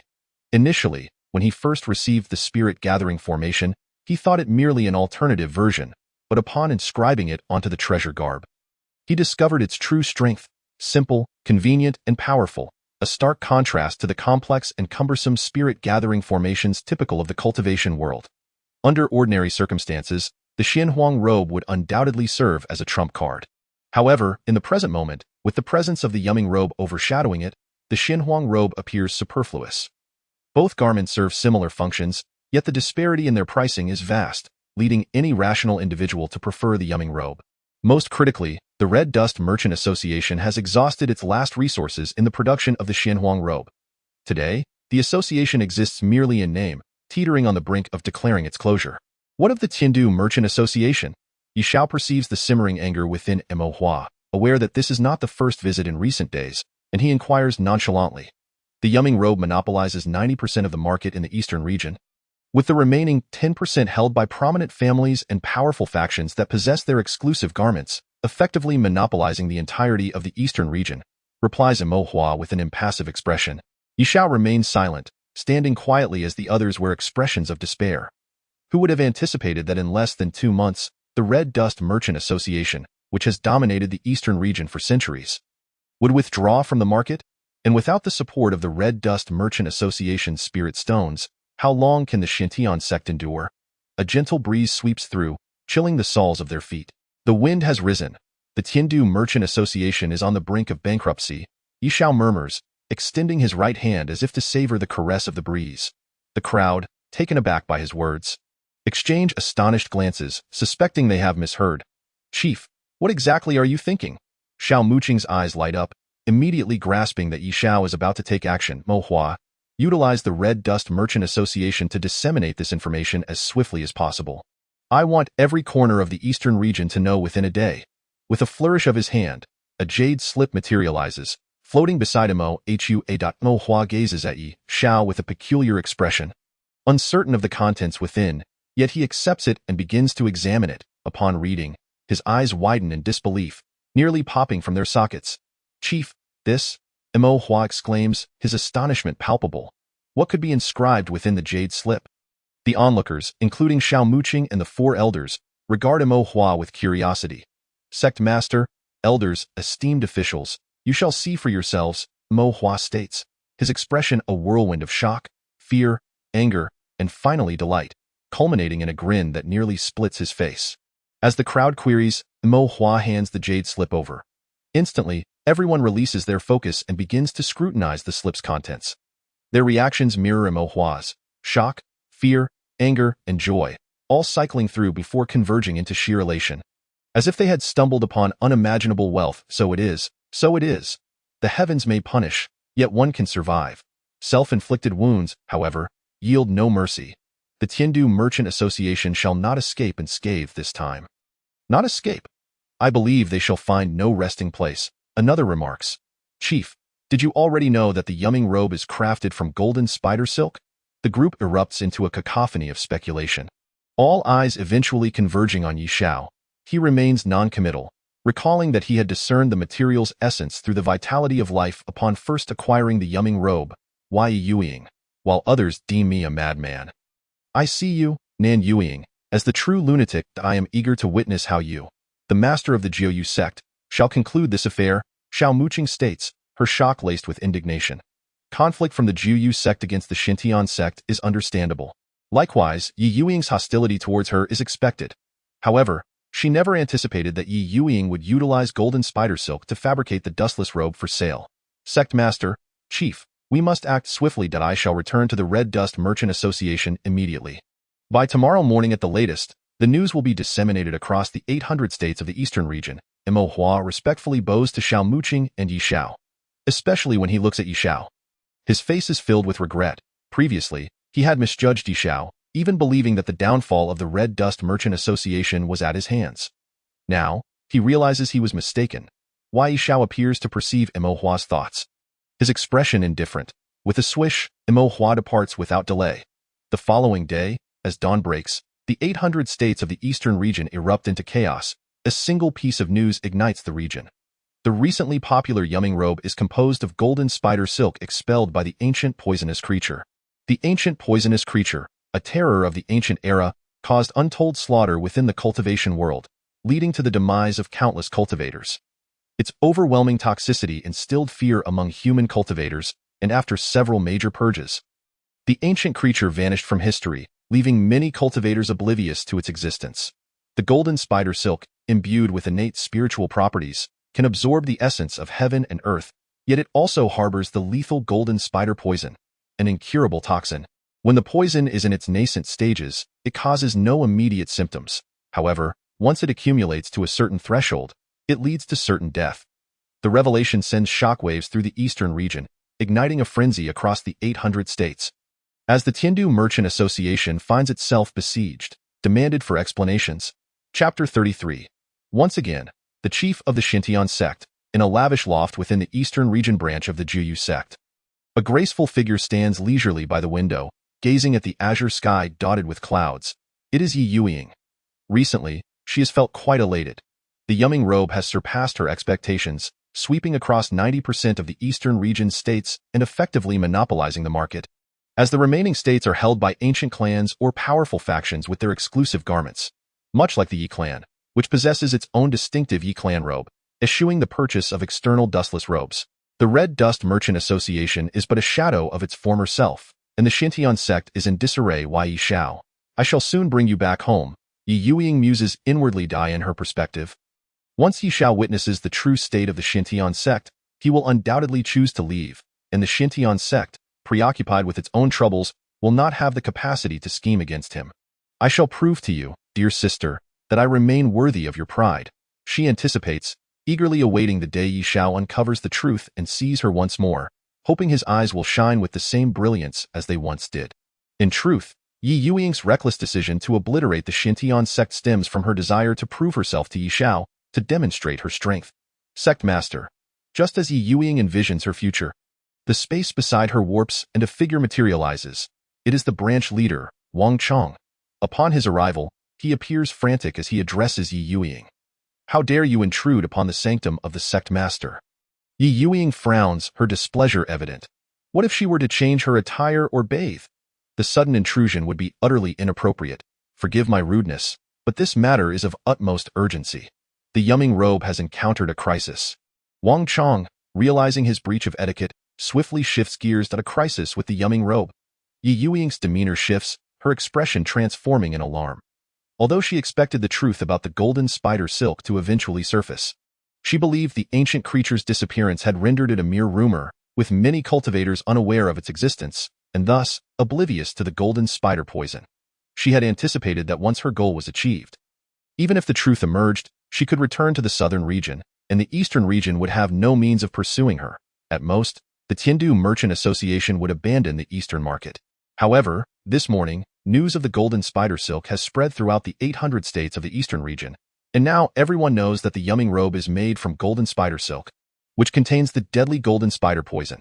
All the eastern branches of the Tiandu Merchant Association are now surrounded, including numerous ancient clans and powerful cultivators, with the Xiao Kingdom formally launching an investigation into the Tiandu Merchant Association. All branches have been sealed. If the investigation proves true, it will spell disaster for the Tiandu Merchant Association, given the vast expanse of their operations. Wang Chong relays the recent events, emphasizing the gravity of the situation. While the Tiandu Merchant Association is a core enterprise of the Jiu Sect, filled with formidable cultivators, it is crucial to note that this incident has incited widespread outrage. If it were merely a trivial matter, they could suppress it with ease. Yet this time, it is beyond containment. Numerous rogue cultivators, along with ancient clans and powerful factions, including government officials, have purchased the Yunmeng robe, and these forces are formidable enough that even the Jiu Sect cannot afford to underestimate them, let alone a mere Tiandu Merchant Association. With each revelation, Ye Youying's body recoils, nearly losing her balance. Ironically, she feared this very scenario. She believed that the golden spider silk would remain hidden for a time. Yet now, before she could eliminate the Shenon Sect, the truth has become common knowledge. How could this happen? The golden spider silk is so obscure, and the amount of golden spider poison within each Yunmeng robe is minimal, making it nearly impossible to detect in the short term. How did this information become public knowledge? Ye Youying struggles to comprehend the situation, her disbelief palpable. Her decision to take such risks was predicated not only on the secrecy of the golden spider silk, but also on the fact that the quantity of golden spider poison in each Yunmeng robe is exceedingly small. So small, in fact, that no immediate symptoms would present themselves upon wearing it. Only prolonged use could lead to a significant accumulation of the toxin. It is essential to remember that the Yunmeng robe has been on the market for less than 2 months.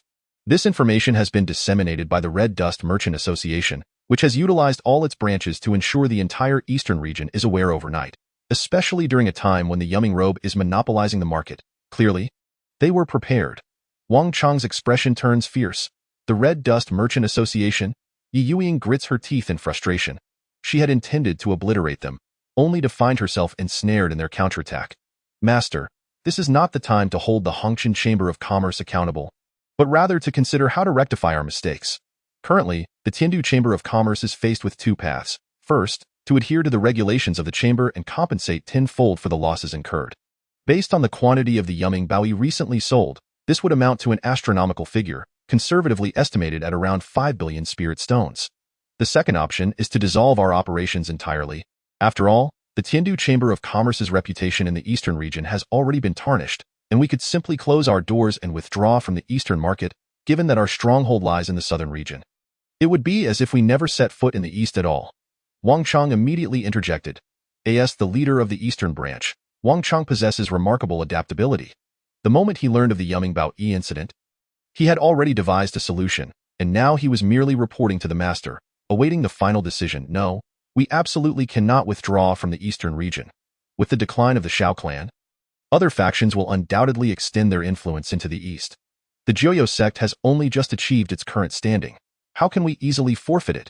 Without a moment's hesitation, Ye Youying firmly rejected the notion. She believed herself to be exceptionally talented, capable of leading the Jiu Sect to greatness. The eastern region was merely the first step.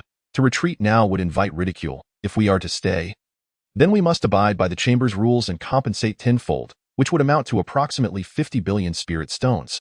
The Tiandu Chamber of Commerce has experienced rapid development over the years.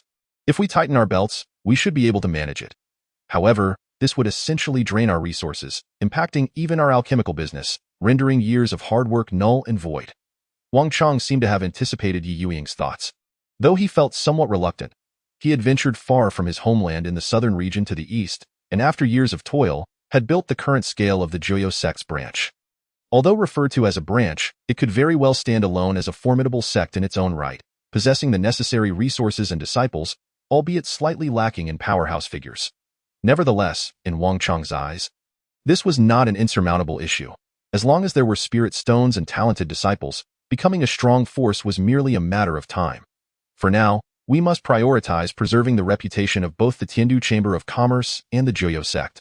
Elder Wang, I will need you to handle this matter diligently, Ye Youying instructed.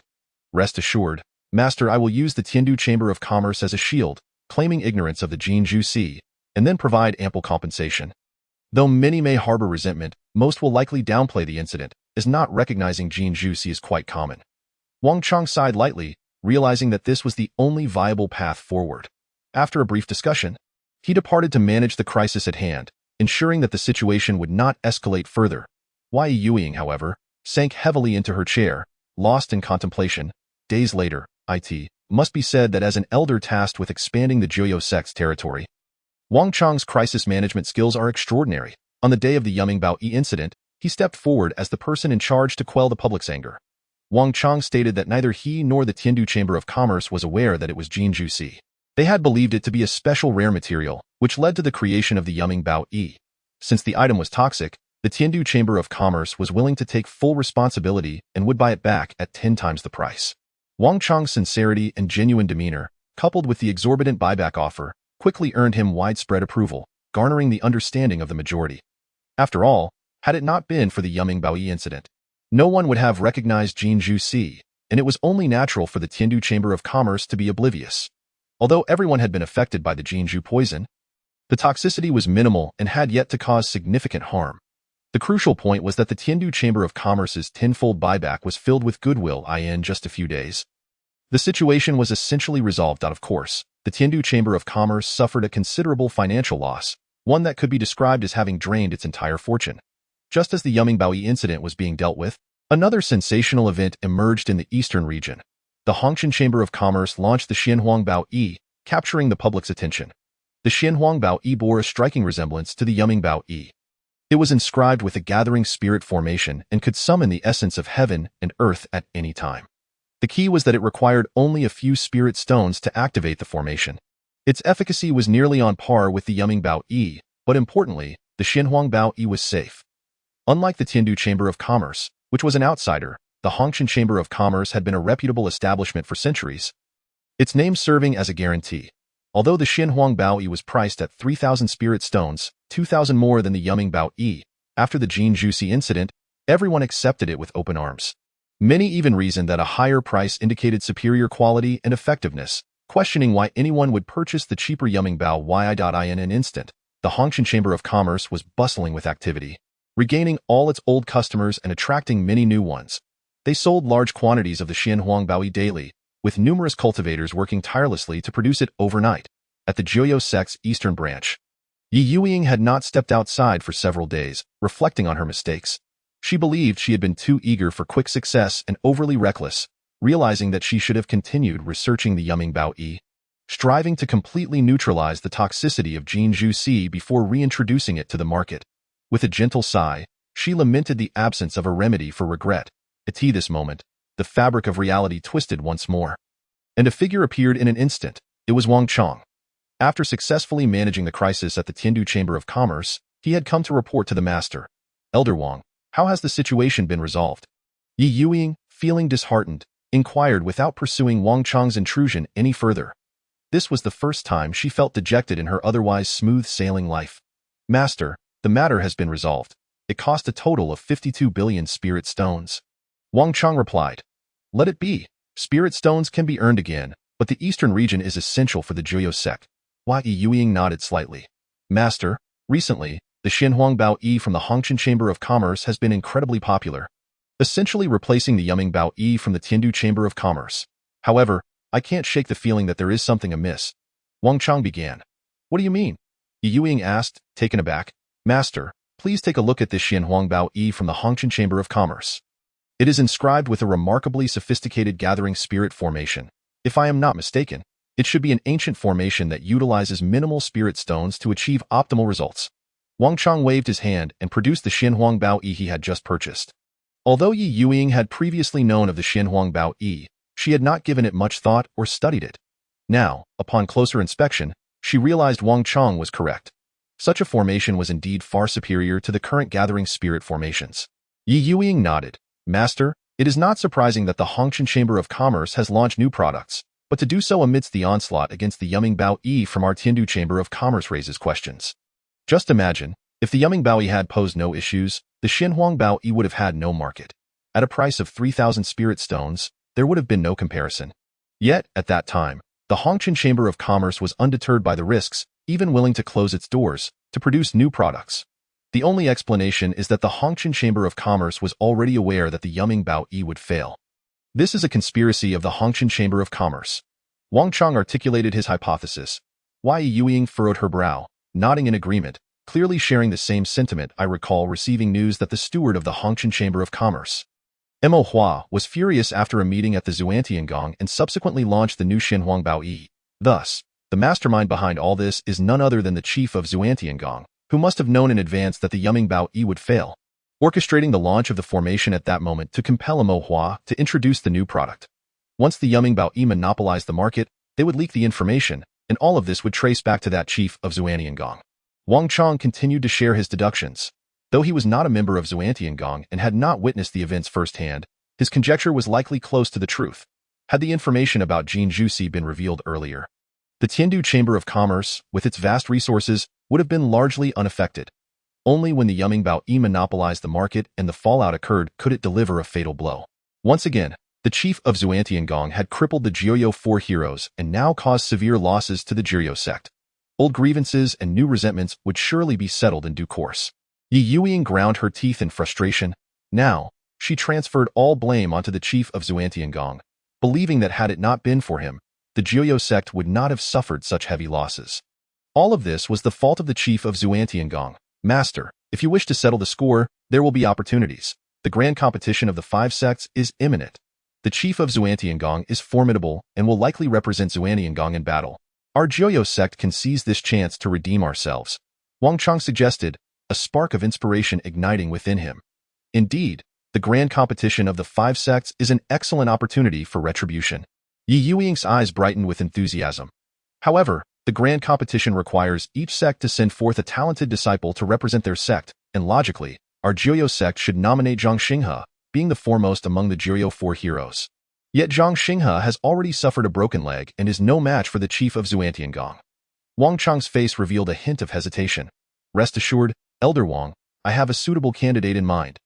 I assure you, not only the chief of Xuantiangong but all other sect leaders will pose no threat.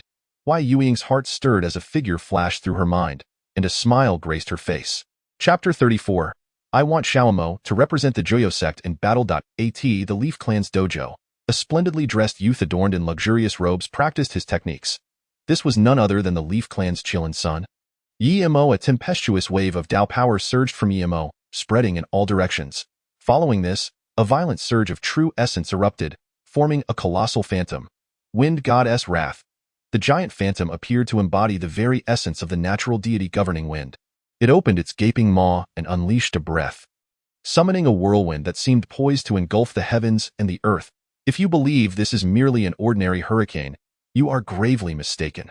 The hurricane harbors the power to obliterate everything in its path. Once struck by its fury, one is destined to be shattered and perish. Thunder God roars. The true essence within Ye Mo surged forth relentlessly, and before long, a colossal phantom of a giant materialized.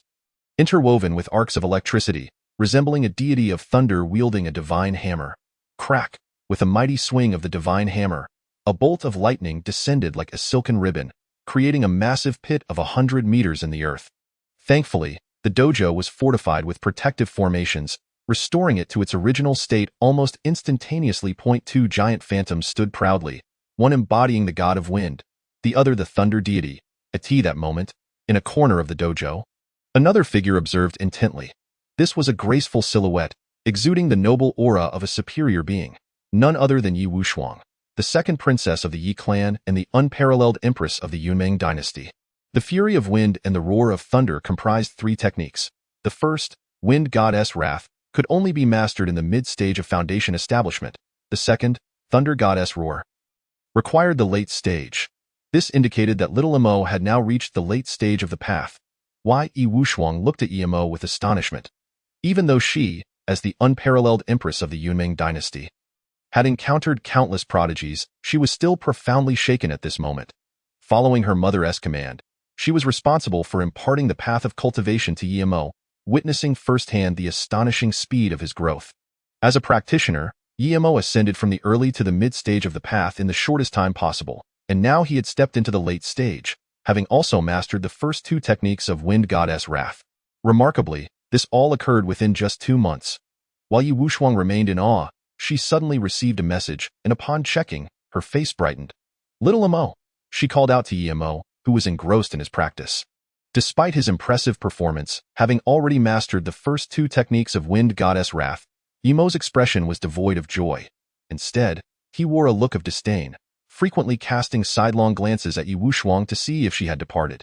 In truth, Ye Mo had no desire to cultivate Wind Goddess Wrath. If he so wished, he could effortlessly master the 3rd technique as well. However, such a display would be far too astonishing. Although his persona was that of a dual attribute genius of wind and thunder, after careful consideration, he decided to conceal his true capabilities. Being excessively extraordinary was not in his best interest, second sister. Upon noticing Ye Wushuang speak, Ye Mo promptly ceased his practice and approached her. Let us call it a day. Eldest sister has returned, and we must visit the main hall, Ye Wushuang stated. Eldest sister has returned? Splendid. Ye Mo's eyes sparkled with delight, yet a glint of ferocity flickered beneath the surface.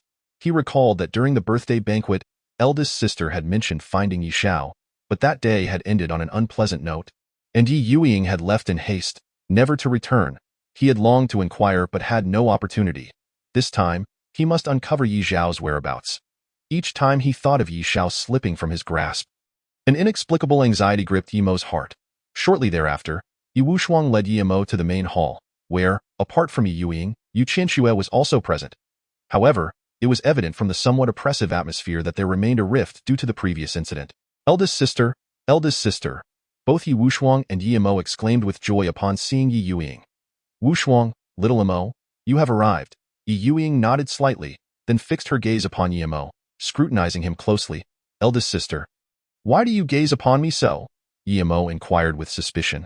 Little Mo, how has your practice been of late? Ye Youying assessed Ye Mo, attempting to discern his true state, only to find herself unable to penetrate his facade.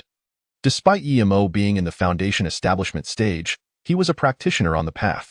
Had he been a seeker of the way or an enlightened being, she could have seen through him effortlessly. But as a practitioner, he remained elusive to her.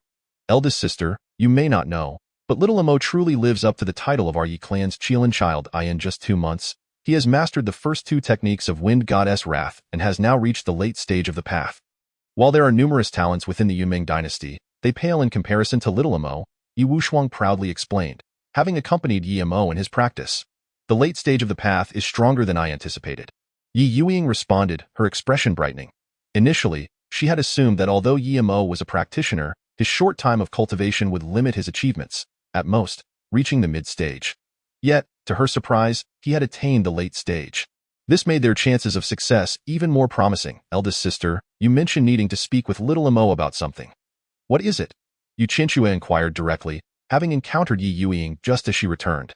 Although Yue Qianxue was still somewhat irked, she was, after all, her biological daughter, and there were no lingering grudges between mother and child. Additionally, upon hearing that Ye Youying sought Ye Mo for a matter, she accompanied her without hesitation. Mother, the situation is this.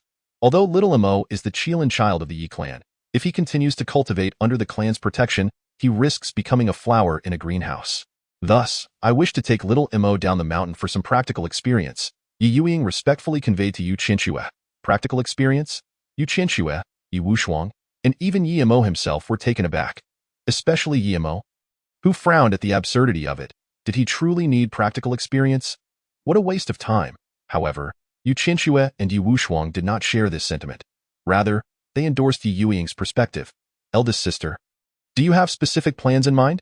Ye Wushuang, who understood Ye Youying well, inquired. Currently, The Juyu sect is expanding rapidly, having extended its influence into the eastern domain. Besides our Juyu sect, the northern and western domains have also encroached upon the eastern domain. Thus, there are now 5 major sects in the eastern domain: Juyu sect, Shenon sect, Wushuang, Xiaoyao sect, and Dongxian sect. Soon, these 5 sects will hold a grand competition, each sending forth a junior disciple in the foundation establishment stage to participate. Ostensibly, it is a martial gathering for friendly exchanges, but in reality, it serves as a display of power among the 5 sections. I wish for little Imo to represent the Juyu sect in this competition. Ye Youying elaborated, revealing her intentions. The Juyu sect is a power from the southern domain, the Shenon sect from the eastern domain, the Wushuang from the northern domain, and the Xiaoyao sect from the western domain. What about the Dongxian sect? Yue Qianxue queried. Although she was the matriarch of the Ye clan, she was still somewhat knowledgeable about the various powers across the domains, as the major clans were often embroiled in both overt and covert struggles. Mother may not be aware, but after the decline of the Xiao clan in the eastern domain, the Shenon sect began to falter. Alongside the encroachment of external powers, local forces in the eastern domain have also risen, with the Dongxian sect being one such force. However, based on my understanding of the Dongxian sect, they pose little threat. Ye Wushuang explained that in truth, it was not only the Juyu sect that sought to expand into the eastern domain. The Yunmeng dynasty had also set its sights on this area. The Yunmeng Iron Cavalry had long desired to conquer the Xiao kingdom, but the timing was not yet right, and war had yet to commence. Practical experience may indeed be beneficial. As a practitioner, little Imo is unparalleled in the human realm. It is uncertain if a second such individual can be found. Now that he has reached the late stage of the path, he is invincible among those in the foundation establishment stage, Yue Qianxue stated thoughtfully. Although she cherished her son, she did not wish for him to become a flower in a greenhouse, unable to withstand the trials of the world. Ye Youying nodded in agreement, clearly anticipating this outcome. Only Ye Imo remained silent, his countenance betraying his reluctance. He desired nothing more than to retreat and cultivate in solitude. Dealing with Ye Wushuang's practice sessions was already burdensome enough, and now he was expected to participate in some grand competition among the 5 sects. To Ye Imo, this was merely child's play, devoid of any meaningful challenge. However, his wishes held little weight. Yue Qianxue had spoken, and he was undoubtedly to go. Eldest sister, I will give it my all in battle and not bring shame to the Juyu sect, Ye Imo declared. Little Imo, I have faith in you. You are the Qilin child of the Ye clan. This battle will be a piece of cake for you, Ye Youying affirmed, a hint of pride illuminating her features. She had already lost one brother, but luckily, she still had another, and this brother was even more remarkable. Yet, being outside in the world was not the same as being at home. Although such competitions pose little danger, there was always a risk involved. Little Imo, take this. This is the Hades Demon Suppression Map. Carry it as your trump card, Yue Qianxue advised after a moment's thought. With a flourish of her hand, a scroll manifested, ascending into the air and gradually unfurling to reveal a vivid illustration of an ancient path leading into the depths of the unknown. Known as the Hades Path, a tempestuous aura emanated from the Hades Path, engulfing the surroundings. Ye Youying and Ye Wushuang's expressions shifted as they recognized the artifact. This was their mother's heavenly-grade 6th-tier treasure, the Hades Demon Suppression Map. They had long coveted it during their childhood, having sought it from their mother numerous times, only to be rebuffed. Firstly, they were not yet fit to possess such a treasure. And secondly, they understood their mother's reluctance to part with it. Yet now, it was being directly bestowed upon Ye Imo. Ye Youying and Ye Wushuang exchanged glances, sharing a bittersweet smile. They understood their mother's favoritism.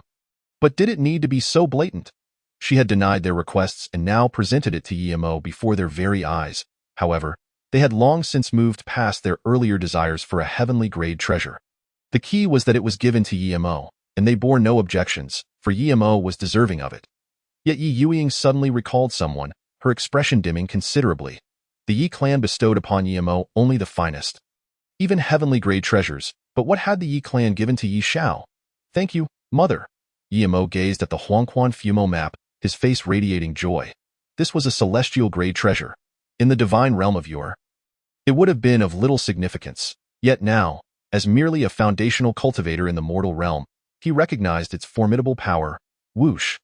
The celestial-grade treasure possessed its own spirit, and upon Ye Imo's beckoning, the Huangquan Fumo map swiftly folded and then burrowed into his body. You 3 siblings converse among yourselves. I have matters to attend to and shall take my leave, he declared. Upon witnessing Ye Imo's acceptance, Ye Qianxue felt entirely at ease. She did not linger in the grand hall, leaving behind a parting remark before vanishing without a trace. Ye Youying, noticing Ye Qianshue's departure, changed her expression and turned to Ye Mo. Little Mo, there are some things I couldn't speak of in Mother's presence. I wish to inquire about something now. Ask away, eldest sister, Ye Mo replied obediently, nodding. Little Mo, do you miss your brother Ye Xiao? Ye Youying inquired, her gaze fixed on him. Eldest sister, to be frank, I think of brother Ye Xiao constantly, yearning for his return. Ye Mo responded earnestly, aware that Ye Youying's question carried deeper intent. Good child, the Ye family has not neglected you. Your brother Ye Xiao will surely be overjoyed to hear this, Ye Youying said, her heart swelling with satisfaction at Ye Mo's kindness and understanding. Now, I have something significant to share with you. Your brother Ye Xiao is currently in peril. He is trapped in the Nine Sect, she continued after a brief pause. Brother Ye Xiao is trapped in the Nine Sect? Ye Mo expressed his surprise, clearly taken aback. Indeed, I will provide you with further details later, but for now, I must instruct you on an important matter. During the 5 sects competition, the chief of the Nine Sect will participate. And this individual is an enemy of the Joyo sect. Therefore, I need you to do everything in your power to suppress the Nine Sect's chief during the competition, ideally slaying him on the spot. Do not worry. I will bear all consequences. The Nine Sect will not dare retaliate, Ye Youying elaborated. This was the true purpose behind her urging Ye Mo to participate, to exact vengeance on the Nine Sect's chief, who had previously maimed one of the Joyo 4 heroes and caused significant losses to the Tiandu Merchants Association. Such a foe could not be spared. Rest assured, eldest sister, during the 5 sects competition, I will slay the chief of the Nine Sect, Ye Mo affirmed with a solemn nod. On the surface, it was for Ye Xiao, but the true motivations remained known only to him. Well then, prepare yourself, and we shall depart for the eastern region, Ye Youying instructed, nodding in agreement. Whoosh! Ye Mo did not linger in the grand hall, leaving at once. Ye Wushuang, astonished, regarded Ye Youying, having not anticipated that Ye Xiao was ensnared in the Nine Sect. Second sister, have you visited Ye Xiao's residence? In the grand hall, only Ye Youying and Ye Wushuang remained. Ye Youying, feeling a stirring in her heart, posed the question. I have been occupied teaching Ye Mo the ways of the Tao and have not had the chance. Ye Wushuang admitted, a flicker of guilt crossing her face. You should go and take a look. Consider it an opportunity for yourself if, after seeing him, you still feel no inclination. I shall refrain from mentioning it again. Ye Youying suggested with a gentle sigh, recognizing her younger sister's stubbornness. Ye Youying cast a glance at Ye Wushuang, choosing not to say more, and turned to leave, leaving Ye Wushuang in a state of contemplation. Recently, she had been avoiding thoughts of the past, yet the more she resisted, the more memories surged forth like a tidal wave. Chapter 36. So it turns out second sister wants to kill me with Ye Youying having departed with Ye Mo. Ye Wushuang remained, her situation vastly different from that of Ye Qiushui and Ye Xianxuan, who had long resided in the Ye clan's celestial family. Ye Wushuang lived in the Yunmeng dynasty. As the Empress Wushuang, she understood that a household cannot be without a master for a day, nor a nation without a ruler. Thus, she must maintain her presence in the Yunmeng dynasty. This visit to the Ye clan's celestial family marked the longest she had stayed in years, during which she had safeguarded Ye Mo as he established his foundation and practiced his techniques. Now that Ye Mo was headed to the eastern region, Ye Wushuang felt no need to remain and prepared to return to the Yunmeng dynasty. Yet, for reasons unknown, upon realizing she was to depart, she fell into a daze, her mind consumed by Ye Youying's parting words, unconsciously finding herself outside the cave at the foot of the mountain. How did I end up here? Ye Wushuang snapped back to reality and attempted to turn away, but before she could, her body seemed to freeze in place. Well, since I'm here, I might as well take a look inside. Lest eldest sister scold me next time. It's time to bring closure to this, she contemplated, reasoning that she would soon return to the Yunmeng dynasty. With that, she turned back and entered the cave. As she stepped inside, a frown creased her brow at the wafting scent of decay. Can anyone actually reside here? Being the second princess of the Ye clan and the Empress Wushuang of the Yunmeng dynasty, her lifestyle was nothing short of opulent. To have her stay in such a place felt akin to a death sentence. Nevertheless, Ye Wushuang suppressed her discomfort and proceeded deeper into the cave. Soon, she arrived at the innermost part, where a stone table stood, meticulously arranged with an array of items: short swords, fire seeds, formation plates, and a stone sculpture emanating a mysterious glow. Upon closer inspection, It was clear that the sculpture represented none other than herself. The Empress Wushuang.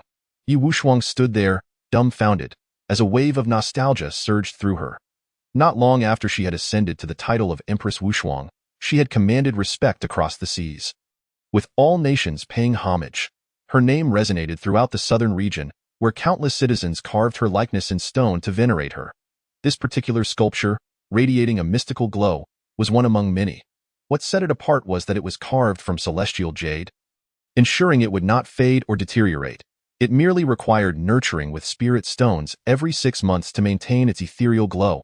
Upon discovering the sculpture, the Yunmeng dynasty had promptly secured it and presented it to Ye Wushuang. As the Empress Wushuang, she had seen many statues of herself, but none carved from celestial jade, especially one that shimmered so beautifully. Thus, she took the statue into her possession. However, once the novelty wore off, she relegated it to her storage pouch, burying it away. It was only when Ye Xiao returned to the Ye clan's celestial family that it resurfaced. As a long-lost descendant of the Ye clan, Ye Xiao had finally returned to his roots, and his many elder sisters naturally prepared gifts for him, including Ye Wushuang. Yet, inexplicably, despite possessing endless treasures, her impulse led her to retrieve the Empress statue from her storage pouch. Perhaps she viewed her younger brother as a mere minor cultivator, believing that bestowing him with treasures would only tarnish their worth, so she opted for the statue instead. This way, the sculpture held no value for her. Yet it could serve as a means to display her status. Look, your second sister is remarkable, is she not? As memories flooded her mind, Ye Wushuang felt a stirring within her, especially upon seeing the statue radiating its ethereal glow, which evoked a sense of bittersweet nostalgia. The glow of the statue indicated that it had been meticulously cared for within the last 6 months. This was merely an inconsequential item she had carelessly chosen. Yet Ye Xiao treated it as a treasure. Despite lacking spirit stones, Ye Xiao had taken it upon himself to gather herbs and remnants to exchange for them, willingly using the stones to nurture the statue. Determined to keep its beauty unmarred, Ye Wushuang gazed at the statue, her heart heavy with mixed emotions. Just then, she noticed a jade slip at the far end of the stone table. Driven by curiosity, she delved into its contents with her mind. She was eager to uncover what Ye Xiao had left behind, but as she perused the slip, she was utterly taken aback. It felt as though she had been struck by lightning.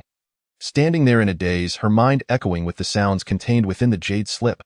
Wow, second sister is so cool. I've never seen such an impressive woman. Women can be so carefree, Ye Wushuang. Second sister is Ye Wushuang, the Empress Wushuang of the Yunmeng dynasty. Goodness, does that make me the royal younger brother? Haha. Eldest sister is the leader of the Ye Sect, and second sister is the Empress of the Yunmeng dynasty. I am so fortunate, so happy. It seems heaven has not wronged me. It has reserved the best for me. Eldest sister, I love you, and second sister, I love you too. Second sister, like eldest sister, seldom returns. Each time she comes back, it is a fleeting visit. I never even have the chance to call out to her face to face. Boo-hoo. Today, I dreamt of second sister returning and calling me brother. I was so happy. Another day without dreaming of second sister. How disappointing. I heard from Lian Bo that many demonic cultivators have emerged in the Yunmeng dynasty, seeking to harm second sister. How can those despicable demonic cultivators bear to lay a hand on someone as wonderful as her? It has been ages since I heard any news about second sister. I cannot wait any longer. I must seek her out and protect her, even if it costs me my life. Ah, Lian Bo. You old tortoise, what are you scheming? You want to let me seek out eldest sister or second sister. I'll curse you in circles. You infuriate me. Ha ha ha, Lian Bo, how could you be so foolish? You've made the same mistake twice. Yunmeng dynasty, here I come. Second sister, I'm coming. What formation is this? Am I going to die? I haven't even seen second sister yet. Boo-hoo. It was second sister who saved me. I'm so happy. Even though I no longer have a physical body, being able to be close to second sister is worth it. Turns out second sister knew I was in the Yunmeng demonic array and intended to eliminate both me and the demonic cultivators. I don't blame her. I only blame myself for being too reckless, nearly implicating her. It seems that my elder sister does not harbor any fondness for me. In truth, she once wished to take my life. And on that day, she had no intention of rescuing me. It was only due to the recognition by those from the Yunmeng dynasty that she felt compelled to save me, fearing the repercussions of public gossip. Sister, what have I done wrong to incite such disdain from you? Do you truly despise me so? The voice of Ye Xiao reverberated incessantly in Ye Wushuang's mind. Chapter 37. He knows everything. At the foot of Lingyun Mountain, Ye Wushuang stumbled out, appearing as a mere shell of her former self, devoid of any expression. Her thoughts were consumed by Ye Xiao's voice, echoing relentlessly. He knows everything. He knows everything. Why? Ye Wushuang murmured to herself, desperately attempting to conceal her misdeeds, believing that they were shrouded in secrecy. Little did she know that the truth had long been uncovered, stripping away her final veil of shame. In the past, during the upheaval of the Yunmeng dynasty, when many demonic cultivators emerged, causing widespread panic, Ye Wushuang, as the unparalleled Empress Wushuang, naturally took it upon herself to eradicate the evil. Thus, she activated the National Protective Array, the Yunmeng Demon Elimination Array. This was an ancient and supreme killing formation handed down from primordial times. Once unleashed, it guaranteed death without exception. Following the activation of the Yunmeng Demon Elimination Array, it ensnared all demonic cultivators in one fell swoop. Ye Wushuang felt elated. With the eradication of demons, the southern region would be transformed into a peaceful paradise. Yet, at that moment, she suddenly discovered that Ye Xiao had arrived. The brother from the Ye Celestial clan, whom she had never held in high regard and even regarded with disdain, had come to the Yunmeng dynasty. By sheer chance, he was captured alongside the demonic cultivators and imprisoned within the Yunmeng Demon Elimination Array. Upon witnessing this, Ye Wushuang was taken aback, but in an instant, she chose to ignore it. For once the Yunmeng Demon Elimination Array was activated, there was no turning back. She was resolute in her determination to annihilate the demons. And to halt the array to save Ye Xiao would provide an opportunity for the beasts within to escape. For the sake of the Yunmeng dynasty and her imperial ambitions, Ye Wushuang decided to sacrifice Ye Xiao. After all, within the Ye Celestial clan, no one cared for him. In the eyes of the 7 princesses of the Ye clan, Ye Xiao was nothing but a joke, even labeled a little demon due to his origins from the evil realms. Even if he were to perish, no one would lament his fate. Should this ever come to light, she could easily deflect blame, claiming it was Ye Xiao's own folly. Thus, the Yunmeng Demon Elimination Array was unleashed, obliterating all demonic cultivators, annihilating their forms and souls, dispersing them across the cosmos. The Yunmeng dynasty was restored to its former glory, with the citizens of the southern region chanting praises for the Empress. In that moment, Ye Wushuang believed she had acted rightly, that sacrificing Ye Xiao for the peace of the southern region was justified. However, just as she thought the matter had concluded, someone discovered that a fish had slipped through the net. Someone had survived the Yunmeng Demon Elimination Array. Although their physical form had been destroyed, their lingering soul remained. No one understood the reason. The Yunmeng Demon Elimination Array had never left behind survivors, ensuring total annihilation. Yet now, a lingering soul persisted, and everyone assumed it was mere luck, considering the sheer number of demons that had been slain. Consequently, Ye Wushuang contemplated reactivating the Yunmeng Demon Elimination Array to eradicate the remaining soul completely.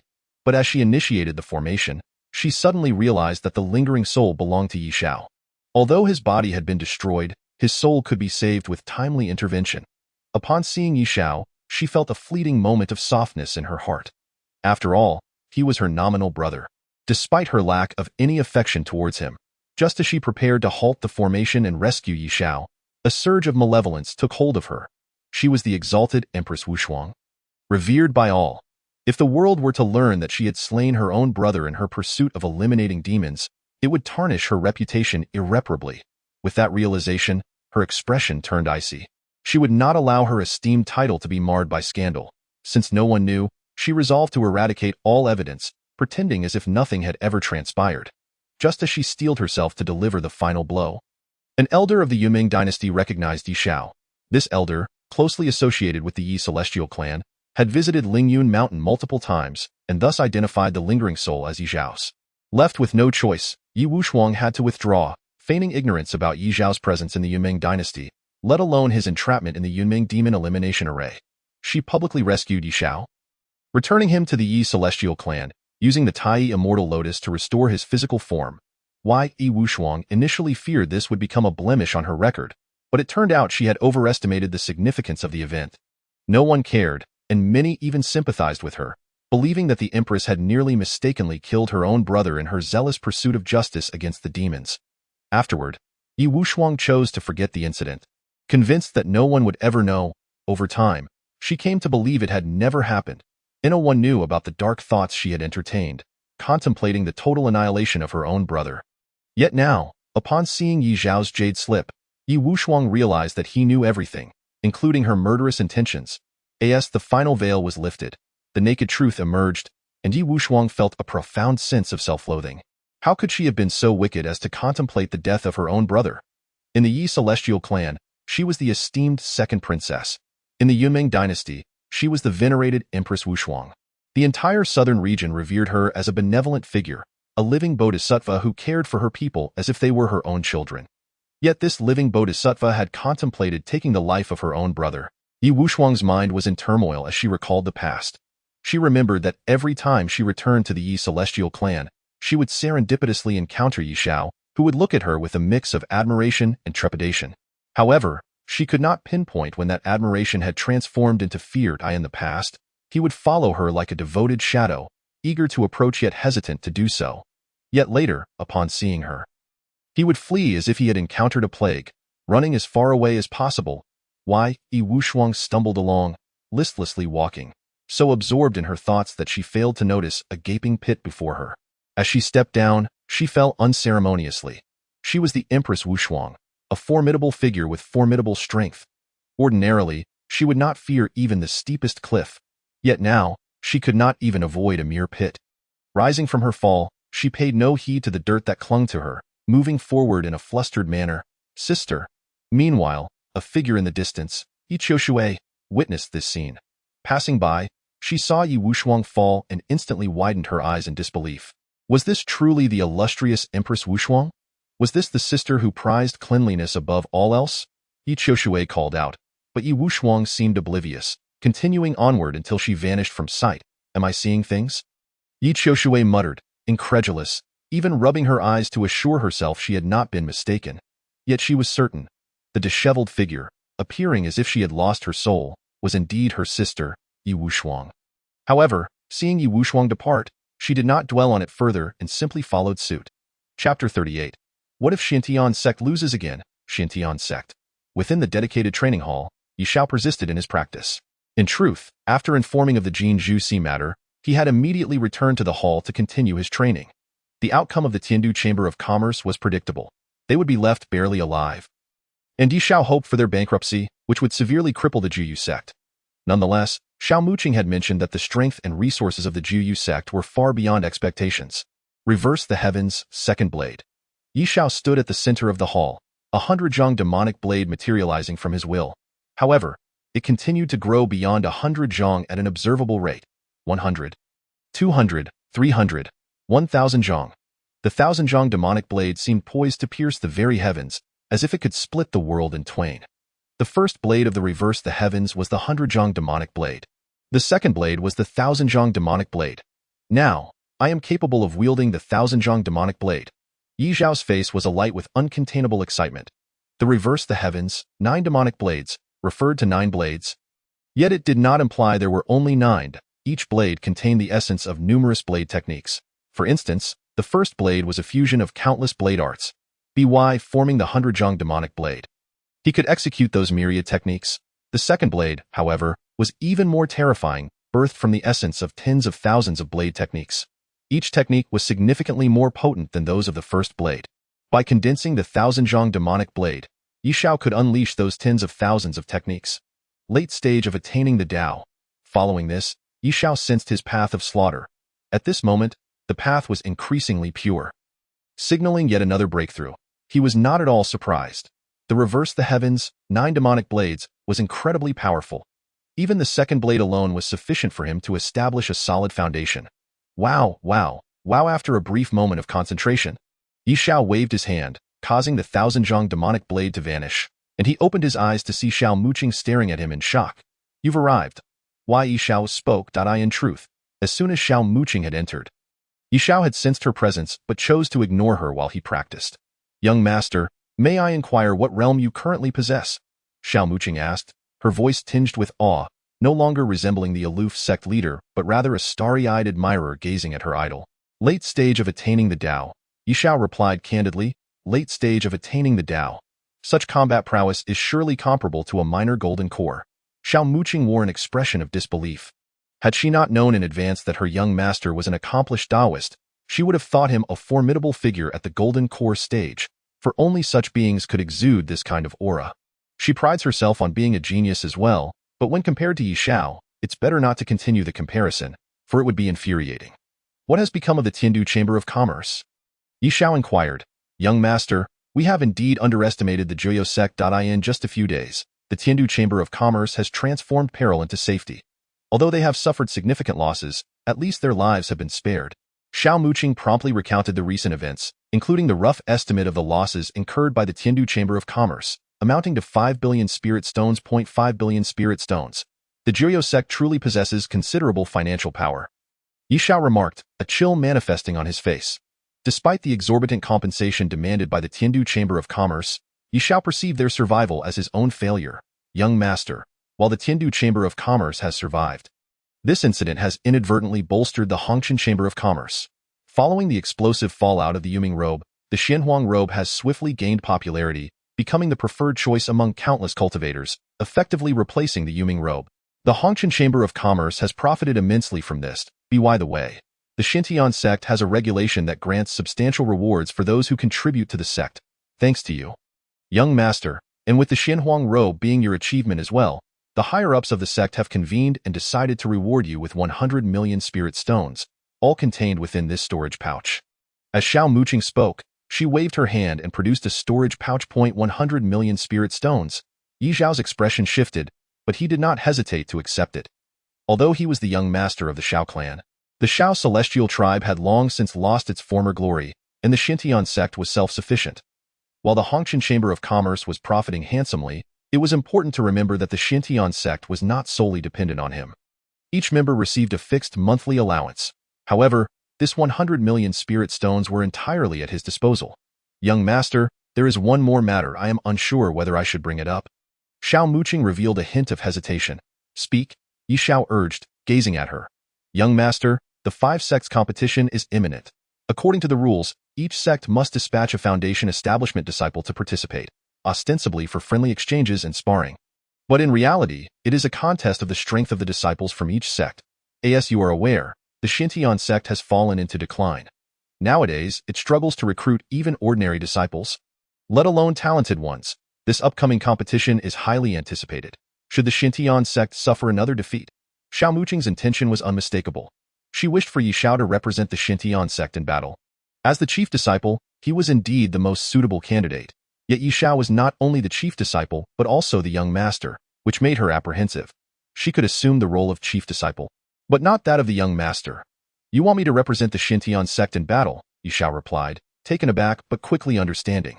Although he had no particular interest in the 5 sects competition, as the chief disciple and a foundation establishment practitioner, it would be inappropriate for him not to participate.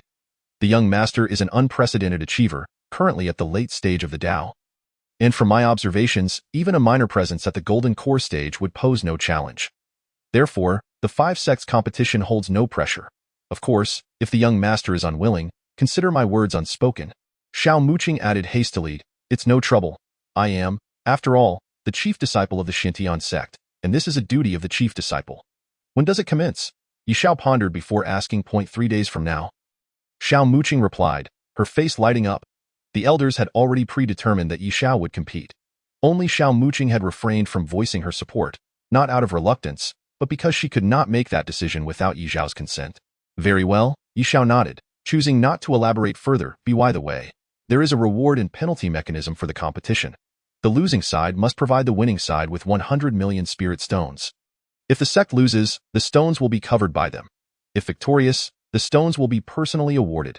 As long as the young master defeats the other 4 participants, he will acquire 400 million spirit stones, which will all belong to him personally, Xiao Muqing continued.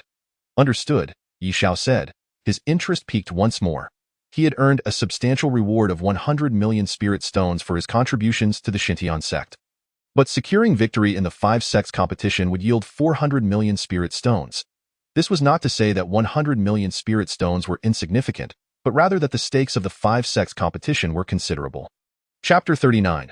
One more terrifying than the other. The Huanggu Dao Prefecture, one of the 800 prefectures in the eastern region, is renowned across the land. Its notoriety stems from a single word, chaos. Due to its remote location, far from the imperial capital of the Xiao Kingdom, it is often referred to as a lawless land. Here, Yunmeng of individuals thrives, various sects, all manner of characters, and countless small factions coexist. Even the 5 major sects of the eastern region establish their bases here. Recently, the already tumultuous Huanggu Dao prefecture has become even more chaotic as countless cultivators flock to it. For the triennial 5 sects competition is soon to commence. For the 5 major sects, this is an opportunity to showcase their disciples' prowess, while for countless cultivators, it is a chance to familiarize themselves with these sections. After each 5 sects competition concludes, a surge of cultivators arrives, drawn by the spectacle, though most are ordinary practitioners. Yet, as the saying goes, among the great waves, the sand is sifted. One may yet find a genius. On this day, as dawn broke, the entire Huanggu Dao prefecture erupted in excitement, for today marks the day of the 5 sects competition. In a vast square, throngs of people surrounded the area in concentric layers, all eager to witness the event. In the heart of the square lay a spacious arena, where representatives from the 5 major sects gathered: Shenon Sect, Yue Sect, Wushuang, Xiao Sect, and Nanshan Sect. The leaders of these sects were all present. At the center of this arena stood 5 young disciples, each positioned at a corner, sizing one another up as they represented their respective sections. The crowd buzzed with fervor, debating who would emerge as the foremost among the young disciples. This is the eastern region, and naturally, we should support our local forces. I stand with Shangwan Han of the Nanshan Sect. I too support Shangwan Han. The Nanshan Sect has made remarkable strides in recent years, and I hear he has achieved the pinnacle of the Tao, poised to transform into a formidable being. Shangwan Han is indeed exceptional, and the Nanshan Sect is powerful. Yet this is the 5 sects competition. We must remain objective. I support Li Qiushui of Wuzhuang. I have heard that Li Qiushui is an enlightened one, and at the late stage of enlightenment, if that is true, he is exceedingly formidable. While it may seem that the pinnacle of the Tao surpasses the late stage of enlightenment, when it comes to battle, I have faith in the latter. Those at the pinnacle of the Tao and enlightened beings are simply not on the same level. I too support Li Qiushui. Both the pinnacle of the Tao and the late stage of enlightenment are impressive, but if you were aware of Mao Chao's strength from the Xiao Sect, you would think otherwise. Mao Chao is far too mysterious. All I know is that he is the most outstanding young disciple of the Xiao Sect, but beyond that, I know nothing. Word has it that Mao Chao has already condensed the minor presence golden core, which would not be an exaggeration to call a formidable being. That cannot be. The 5 sects have explicit regulations allowing only foundation establishment disciples to compete. If Mao Chao truly were a formidable being, the other 4 sects would never permit it. Let me clarify. Mao Chao has condensed the minor presence golden core, but has not yet broken through to that level. In other words, he remains at the pinnacle of the Tao, commonly referred to as the false core stage, which is a transitional phase between foundation establishment and golden core. Is that even permissible? The Xiao Sect is clearly playing a trick. It should either be a competition for foundation establishment or for the golden core stage, but introducing a false core stage participant is nonsensical. This is a blatant scheme, fully exploiting the competition's rules. It just so happens that Mao Chao is a false core stage practitioner, creating a perfect storm of timing, location, and personnel, which is why I have confidence in Mao Chao. Shangwan Han, Li Qiushui, Mao Chao, each one more formidable than the last. What of the Yue Sect and Shenon Sect? The crowd turned their attention to the 5 figures at the center, erupting in fervent discussion. Among them, Shangwan Han of the Nanshan Sect, Li Qiushui of Wuzhuang, and Mao Chao of Xiao Sect drew significant attention, while the representatives from Yue Sect and Shenon Sect garnered little interest. As they were unfamiliar to most, I once heard a senior say that the most formidable participant in this 5 sects competition is not Shangwan Han, Li Qiushui, or Mao Chao, but rather this young representative from Yue Sect. At that moment, a man with shifty eyes observed the Yue Sect's representative with keen curiosity. His statement immediately captured the attention of those nearby. The most distinguished young disciple of the Yue Sect is Zhang Xinghe. Yet this individual is clearly not Zhang Xinghe. The fact that the Yue Sect's leader would send him to compete indicates he is stronger than Zhang Xinghe. Zhang Xinghe? He is not even worthy to carry his shoes. The man with shifty eyes scoffed. Not worthy to carry his shoes? Then pray tell, who is he? Merely boasting, I presume, retorted a voice from the crowd. They quickly pressed for answers. The 4 talents of Jiuyou are renowned throughout the eastern region. With Zhang Xinghe being a household name, to assert that he is unworthy of carrying someone else's shoes is a bold claim. Have you heard of the Ye clan of the southern region? The man with shifty eyes replied cryptically that of course, the Ye clan of the southern region is well known. Before the Xiao clan's decline in the eastern region, they were regarded as equals, and the Yue Sect's leader, Ye Youying, is also the eldest princess of the Ye clan. The crowd rolled their eyes, as these were facts known to all. But have you heard of the Kirin child of the Ye clan? The man with shifty eyes continued. The Kirin child of the Ye clan? The crowd shook their heads in confusion. They were not from the southern region, and even within the southern region, only a select few were aware of the Kirin child. With most only knowing of the Ye clan's 7th princess. It is said that this representative from Yue sect is the Kirin child brought by the Yue sect's leader. The man with shifty eyes recalled how a senior had spoken about the Kirin child of the Ye clan, as if this 5-sects competition had already been predetermined, or rather, that it was a case of underutilization. As the crowd observed the man with shifty eyes, their expressions shifted to one of shock as they regarded the representative from Yue sect with newfound interest. Although they may not be acquainted with this Ye clan's Qilin son, the mere mention of these 5 characters commands the attention and respect of all. The Ye clan, a celestial lineage, stands alongside the once dominant Xiao clan of the eastern domain.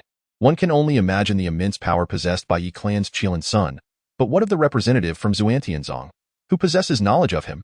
At this moment, the focus of the crowd has turned to the representative of Xuantianzong. Yet, many were expressions of lament. Once the preeminent sect of the eastern domain, second only to the Xiao clan, Xuantianzong has since declined, especially following the downfall of the Xiao clan. It has long since fallen from its former glory and now ranks as the weakest among the 5 sections. I have only heard whispers of a new chief emerging from Xuantianzong, but know nothing further. I am equally in the dark. Numerous onlookers gaze at the chief of Xuantianzong, wearing expressions of confusion. In truth, although Ye Xiao has ascended to the role of chief, his low-key demeanor has left few familiar with him. His only public display of prowess occurred outside a minor secret realm, where he broke one of the legs of the 4 heroes of Jiuyou. However, such a disgraceful act would not be disclosed by the 4 heroes, nor would anyone from Yue sect speak of it. While many disciples of Xuantianzong are aware, they have all retreated into seclusion for cultivation after acquiring treasures within the minor secret realm, leaving no time to disseminate information. Consequently, the outside world remains blissfully unaware of Ye Xiao, resulting in the confusion observed upon gazing at the chief of Xuantianzong. Chapter 40. It turns out, he is taking revenge on me. In the center of the square, amidst the murmurs of the crowd, the representatives of the 5 major sects are sizing each other up. Among them, 2 individuals seem to glare at one another, their gazes locked in confrontation. These are none other than the chief of Xuantianzong and the representative of Yue sect. Unmistakably, these 2 are Ye Xiao and Ye Mo. It is only upon their arrival that they realize they are representing Xuantianzong and Yue sect, respectively. Ye Xiao's eyes are filled with unabashed killing intent as he stares at Ye Mo. What a twist of fate to encounter his sworn enemy at the 5-sect competition, with Ye Mo being the representative of Yue sect. Since his rebirth and departure from home, this marks Ye Xiao's first encounter with Ye Mo. Yet, his hatred remains unwavering in his previous life. The Ye clan merely served as accomplices, while Ye Mo was the true perpetrator of his demise. He had directly embedded the curse of the divine realm and the 3 soul nails within Ye Xiao, stripping away his talent, devouring his vitality, and condemning him to a life of suffering, ultimately leading to a wretched death. Ye Xiao's relentless pursuit of power stems from his awareness of a formidable adversary, Ye Mo. According to memories of his past life, Ye Mo ascended like a comet, his growth surpassing all limits. Qi refinement, foundation establishment, golden core, nascent soul, transformation, void refinement. It seemed as though he faced no bottlenecks, soaring through each stage, becoming invincible among his peers. In the later stages, Ye Mo's fame extended beyond the southern domain, encompassing the entire human realm, including the vast, untraceable central domain. However, by that time, Ye Xiao had long since been cast into a different world. Hearing only tales of Ye Mo's legendary exploits, Ye Xiao knew that he would eventually confront Ye Mo, for he sought vengeance, but he never anticipated such an encounter would occur so soon. If given the chance, Ye Xiao would not hesitate to eliminate this impending great demon king in advance. Ye Mo. Ye Xiao clenched his fists tightly, fixated on Ye Mo, wishing to dismantle him into 1,000 pieces immediately. In his past life, he lacked the strength to exact his revenge and died with resentment. In this life, however, he possesses the means to contend against his foe. Today marks the beginning of his reversal of fate. Simultaneously, as Ye Xiao glares at Ye Mo returns the stare, his calm demeanor concealing a tidal wave of murderous intent. Previously, he would feign civility towards Ye Xiao, but now he could no longer be bothered to maintain the facade. Having previously endured an attempted assassination by Ye Xiao, And with the soul nails he had implanted now detonating, Ye is certain that Ye Xiao has experienced a fortuitous encounter and is aware of his past transgressions. Thus, there is no need for further pretense. Encountering Ye Xiao here is a divine decree for his demise, and he must prepare to face death in the human realm. Ye will not permit any threats to exist. Ye reflects inwardly, his eyes shimmering with lethal intent. His purpose in coming to the eastern domain is to find a way to eliminate Ye Xiao. Initially, the prospect of confronting Ye Xiao within Xuantianzong posed a challenge, as he currently lacks the strength to infiltrate the sect. However, with Ye Xiao now serving as the chief of Xuantianzong, representing the sect in battle, the situation has become fortuitous. Furthermore, Ye Youying had instructed him to slay the chief of Xuantianzong, allowing him to place the blame on her afterward. Even if the Ye clan were to discover the truth, their affection for him would likely lead them to remain silent.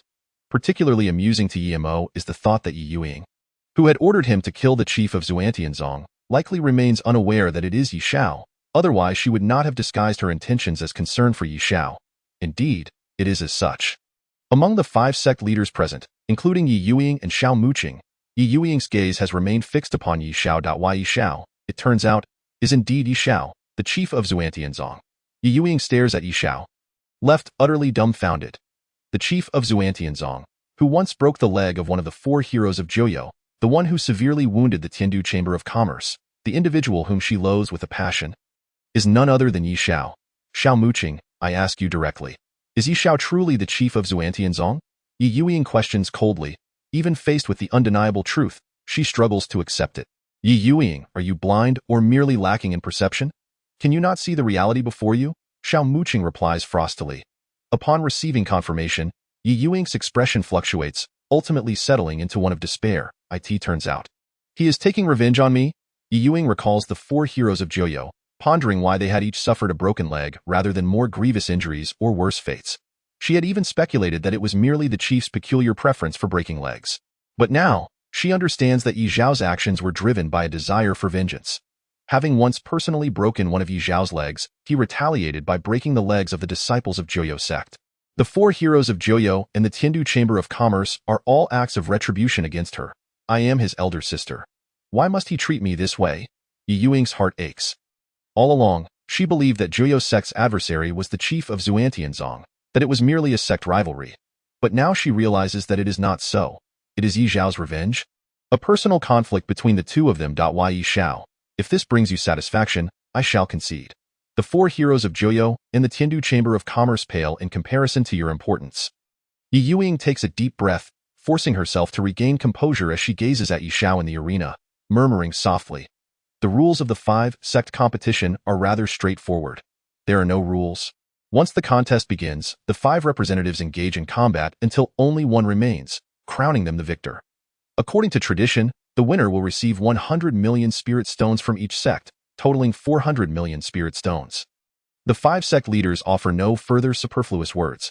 The leaders of Xuantianzong, Joyo sect, Wuzhang, Xiaoyao sect, and Dongxian sect, Xiao Muqing, Ye Youying, Lin Xiao, Chu Feng, and Bai Lishan, proclaim the commencement of battle. In the arena, Ye Xiao, Ye Mao Qiu, Li Kuan, and Shangguan Han all lock eyes with one another.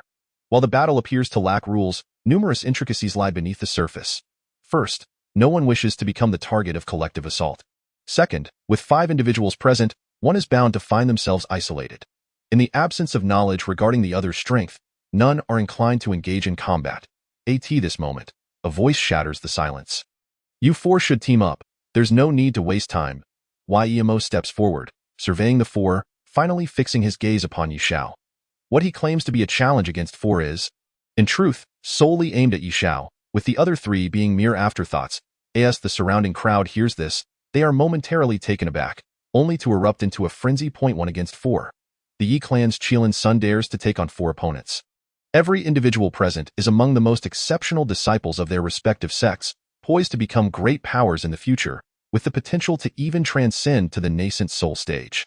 Ye Xiao regards Ye with a cold smile, making no move to engage. Mao Qiu, Li Kuan, and Shangguan Han, however, adopt serious expressions and swiftly surround Ye to them. It appears as if Ye is courting death. Chapter 41. He seems to lack intelligence. Ye clan's Qilin Sun, you have brought this upon yourself. Do not blame us for being merciless. Shangguan Han's expression tightens as he speaks first. With a rush of energy, a violent aura surges from his body as he manifests the perfection of his Tao, locking his focus on Yimo Frosty Ice technique. Seal the heavens and earth. Shangguan Han forms hand seals, unleashing the technique he has cultivated, for he possesses a water attribute spirit root and practices the Frosty Ice technique. A surge of frigid air emanates from his being, expanding outward as he transforms into an eye of ice, freezing all in his path. Yet, this eye of ice does not unleash its full power but rather lies in wait, anticipating the simultaneous strike of Li Kuan and Mao Qiuyude, Ye clan's Qilin son. This is your own doing. Among the younger generation, I, Li Kuan, have never feared anyone. You are the first, Li Kuan declares boldly. With a surge of energy, Li Kuan too unleashes a violent aura, the pressure emanating from the late stage of insight. Upon feeling this pressure, all present are taken aback, particularly the perceptive ones, who immediately discern that the strength of a late-stage insight practitioner far exceeds that of the perfection of Tao. The disparity between those on the path of understanding and those who have attained insight is vast. Even the perfection of Tao cannot compare to the late stage of insight. Li Kuan's late-stage insight aura swiftly locks onto Yimo, and he proceeds to form hand seals. Star-plucking hand. Li Kuan unleashes his most powerful strike, his surging true essence condensing into a colossal hand that seems capable of plucking stars from the sky and grasping the moon. A colossal hand loomed ominously, casting a shadow that obscured the sun, aimed squarely at It. Was evident that as long as Li Kuan wished, he could strike at any moment. However, Li Kuan did not rush to act. Instead, he waited. Among the three, he and Shangguan Han had already made their moves, leaving Mao Qiu yet to act. Prior to the grand competition of the 5 sects, I was utterly confident, having the advantage of time, place, and people. Yet, the sect leader informed me that the representative of the Nine Nether Sect was not Zhang Xinghe, but rather the Qilin son from the Ye clan. Initially, I harbored some trepidation, for the name Ye clan Qilin son carried immense weight. But now, this was a situation of your own making. Mao Qiu regarded Yimo, hesitating momentarily before speaking.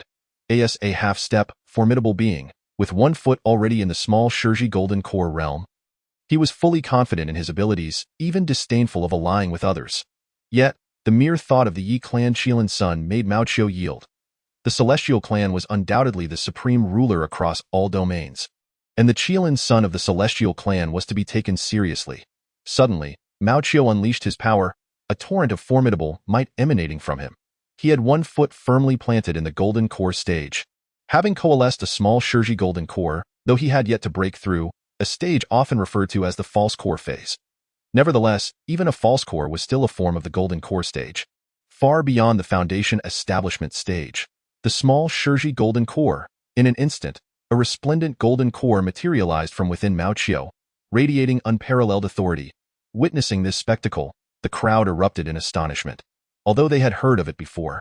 Seeing it with their own eyes was an entirely different matter. A golden core formidable being, Mao Qiu was indeed a powerful force.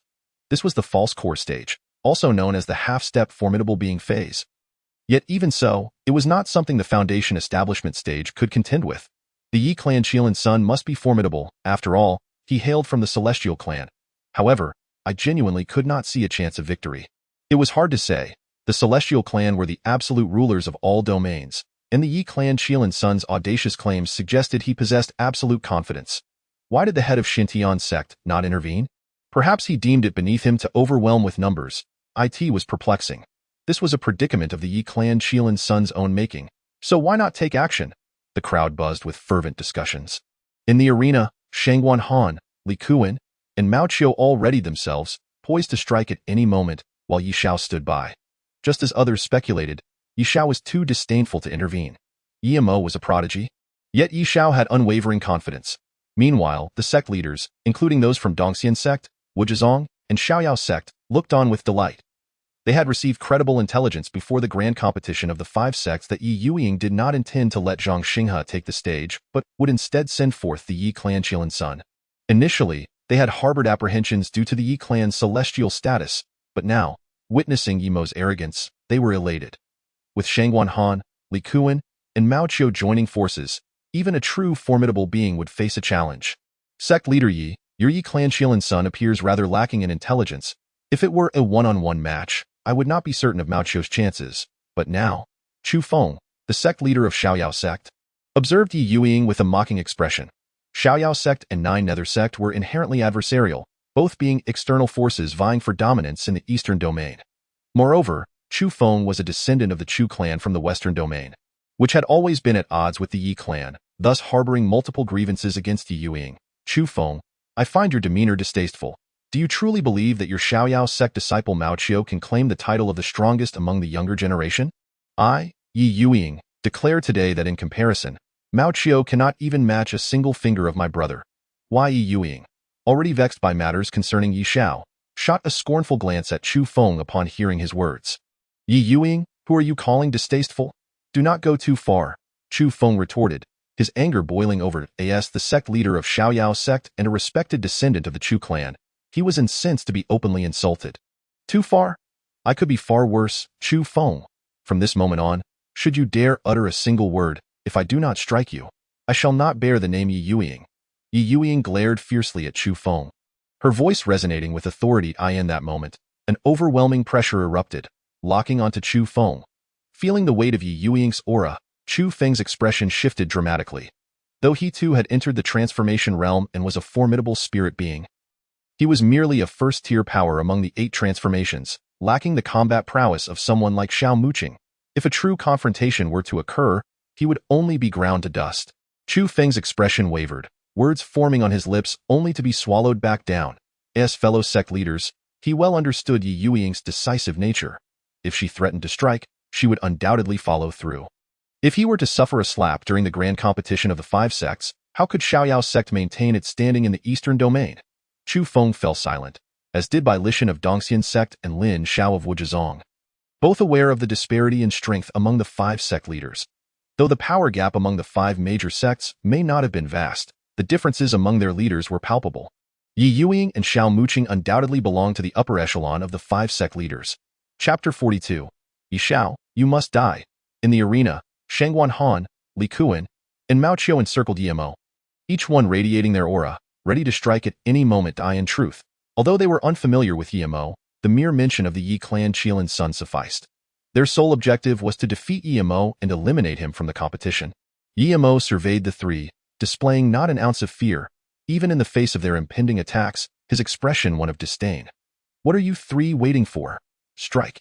Ye Mo stood there nonchalantly, as if the 3 of them were not the most formidable beings of the Foundation establishment stage, but rather insignificant pests. Shangguan Han, Li Kuan, and Mao Qiu exchanged glances, nodding in unison. Immediately, the 3 launched their assault.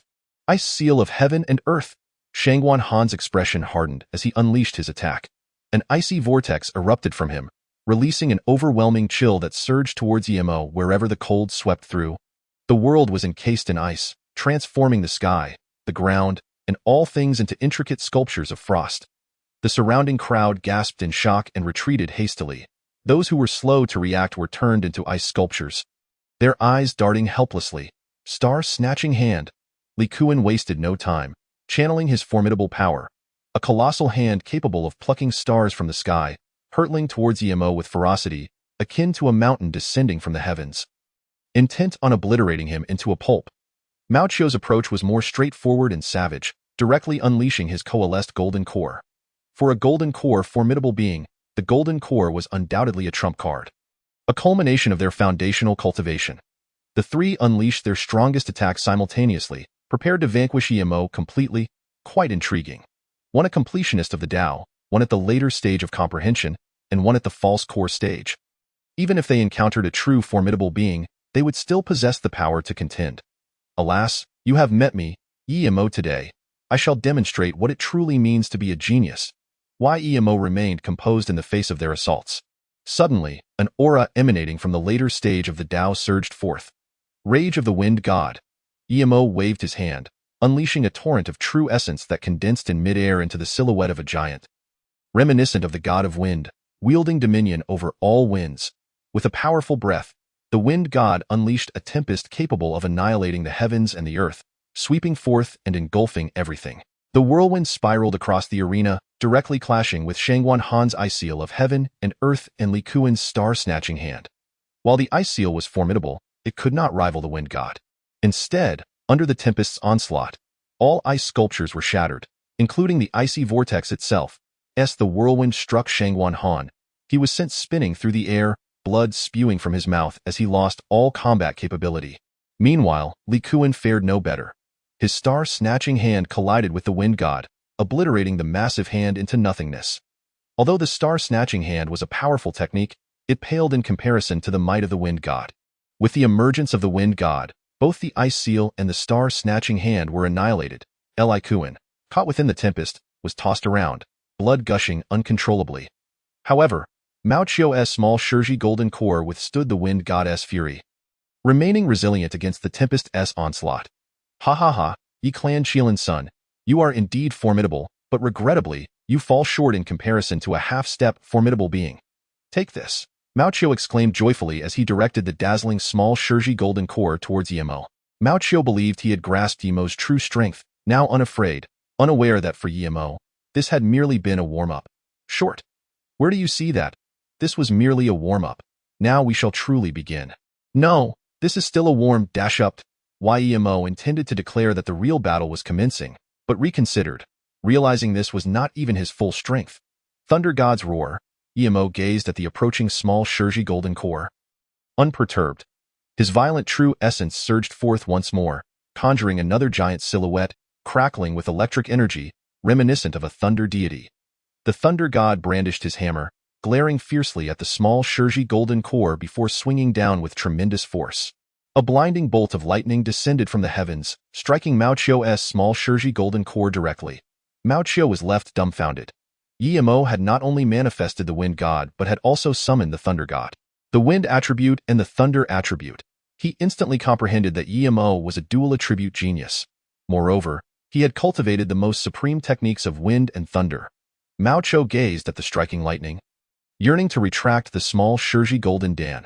Alas, it was too late. The lightning, akin to a swift ribbon, struck directly upon the small Shizhi golden dan, causing it to emit smoke on the spot. And even its golden exterior began to show faint cracks. The golden dan, my golden dan, Mao Qiu bellowed, immediately spewing a mouthful of blood. Without regard for his own injuries, he hastily attempted to reclaim the golden dan. The golden dan represented the sublimation of one's Dao foundation. Should it sustain damage, it would equate to a compromised foundation, resulting in stagnation at best, or complete ruin of one's cultivation at worst. Mao Qiu, with a face etched in agony, looked at the small Shizhi golden dan, fully aware that after this blow, he would forever remain at the fake dan stage, unable to ascend to the true golden dan stage. Ye Mo wore a cold smile and, with a grand gesture, dissipated the wind god and thunder lord into the cosmos. Shangguan Han and Li Kuan were left with but a shred of life. Lying on the ground like defeated dogs, with cracks appearing in Mao Qiu's golden dan, his path forward was forever barred. All onlookers were left in a stupor, utterly dumbfounded. Moments later, they snapped back to reality, erupting in a cacophony of astonishment. The combined strength of Shangguan Han, Li Kuan, and Mao Qiu was hardly inferior to that of a genuine golden dan stage cultivator. Even formidable beings would find it challenging to contend with them. Yet here they lay, utterly vanquished by Ye Mo, the dual attributes of wind and thunder, a testament to Ye's prodigious lineage. However, even a dual attribute genius ought not to be able to trample Mao Qiu and the others so effortlessly. Unless Ye Mo was indeed a powerful figure at the golden dan stage. Clearly, he was not point one at the pinnacle of the Tao of hearing, another in the late stage of the Tao of comprehension, and one at the fake dan stage. How could they possibly be defeated by someone at the foundation establishment stage? It was not impossible. Let us not forget that there are 4 types of Tao foundations in the world: the hearer, the comprehender, the practitioner, and the attainer. Yes, the practitioner. This must be the explanation. If Ye Mo truly were a practitioner, it would make sense. Practitioners, throughout history, there have been but a few. Could he truly be one? The crowd buzzed with animated discussions. The magnitude of Ye Mo's prowess far surpassing comprehension. If he were at the golden dan stage, a powerful being, everything would align. Yet the crux of the matter was that Ye Mo was not a mighty figure. He was merely at the foundation establishment stage. How could such a cultivator overpower those at the pinnacle of the Tao of hearing, the late Tao of comprehension, and a fake dan stage cultivator? At this moment, those with broad knowledge recalled the Tao foundations in the world. If he were indeed a practitioner, it would all make sense. While it is true that the practitioners have been exceedingly rare throughout history, they have existed, as for why the notion of an attainer was not considered. It is because attainers are mere legends, never having appeared in reality. Many believe attainers to be non-existent. It is inconceivable for anyone at the foundation establishment stage to become an attainer directly. Yet, practitioners are undeniably real. My brother, Ye is indeed a practitioner. As the crowd erupted into fervent discussions, Ye Youying spoke with pride. Now that Ye had showcased his strength, she was unperturbed about revealing the truth. As she spoke, her face beamed with pride for having such a brother, a true practitioner. With confirmation of this revelation, the crowd exploded into excitement, each person casting envious and resentful glances at Ye. A practitioner. This was indeed a practitioner. Throughout history, every practitioner has been a remarkable presence. They could already foresee Ye's future, undoubtedly destined to ascend to the ranks of immortals. With the battle concluded, Shangguan Han, Li Kuan, and Mao Chou were escorted away by their respective sect members at this moment. Only Ye Xiao and Ye remained. Ye Xiao had been observing Ye's battle, and he was not at all surprised that Ye was a practitioner or that he wielded such formidable techniques. For in his past life, he had known that Ye was a practitioner, adept in the powerful techniques of wind and thunder, the fury of wind and the roar of thunder. Moreover, Ye Xiao was aware that this was not Ye's true strength. Ye had a penchant for concealing his talents, never revealing his genuine capabilities. In his previous life, he had once stumbled upon Ye practicing, but it had not been the techniques of wind and thunder, rather. He had been studying the techniques of the unheard Tao. However, back then, he was too busy evading to investigate further. Now, he suspected there was much more to the matter. Brother Ye Xiao, it has been a long time. Your younger brother has missed you dearly. Ye regarded Ye Xiao with an expressionless face. While he felt no need to feign ignorance anymore, he was still mindful of the bright daylight and of Ye Youying watching nearby. A semblance of decorum was necessary. Is that so? I wonder if you missed the soul nails on my body, or perhaps the earth soul nails? Or is it the heavenly soul nails that you have yet to implant? Ye Xiao regarded Ye with a cold smirk. Ye was momentarily taken aback, his face remaining impassive, yet a tempest of murderous intent surged within his eyes. Indeed, he was aware. Ye Xiao knew everything. Ye Xiao, you must die. I cannot allow you to remain in this world. It is absolutely imperative. Ye's heart roared in protest. He had initially believed that the 3 soul nails were a curse from the divine realm, assuming that in the human realm, no one would be the wiser. Yet now, Ye Xiao not only knew but had also managed to break the curse from the divine realm, indicating that there was a powerful figure behind Ye Xiao. He had once used divine methods to gauge the situation, and in the human realm, he had only felt a threat from Ye Xiao. That was why he had implanted the soul-destroying nail within him. Had he not feared that hastily killing Ye Xiao would incite chaos among the immortal clan, he would have acted long ago. Yet, he never anticipated that this would afford Ye Xiao an opportunity to turn the tables. Chapter 43. Playing with the Nine Nether Sect. Brother Ye Xiao, what are you talking about? I do not comprehend. Ye's inner turmoil screamed while he feigned confusion. Not understanding is of no consequence. As long as I do, that suffices. Are you not harboring thoughts of killing me? His inner thoughts raged wildly. Ye Xiao, you must die.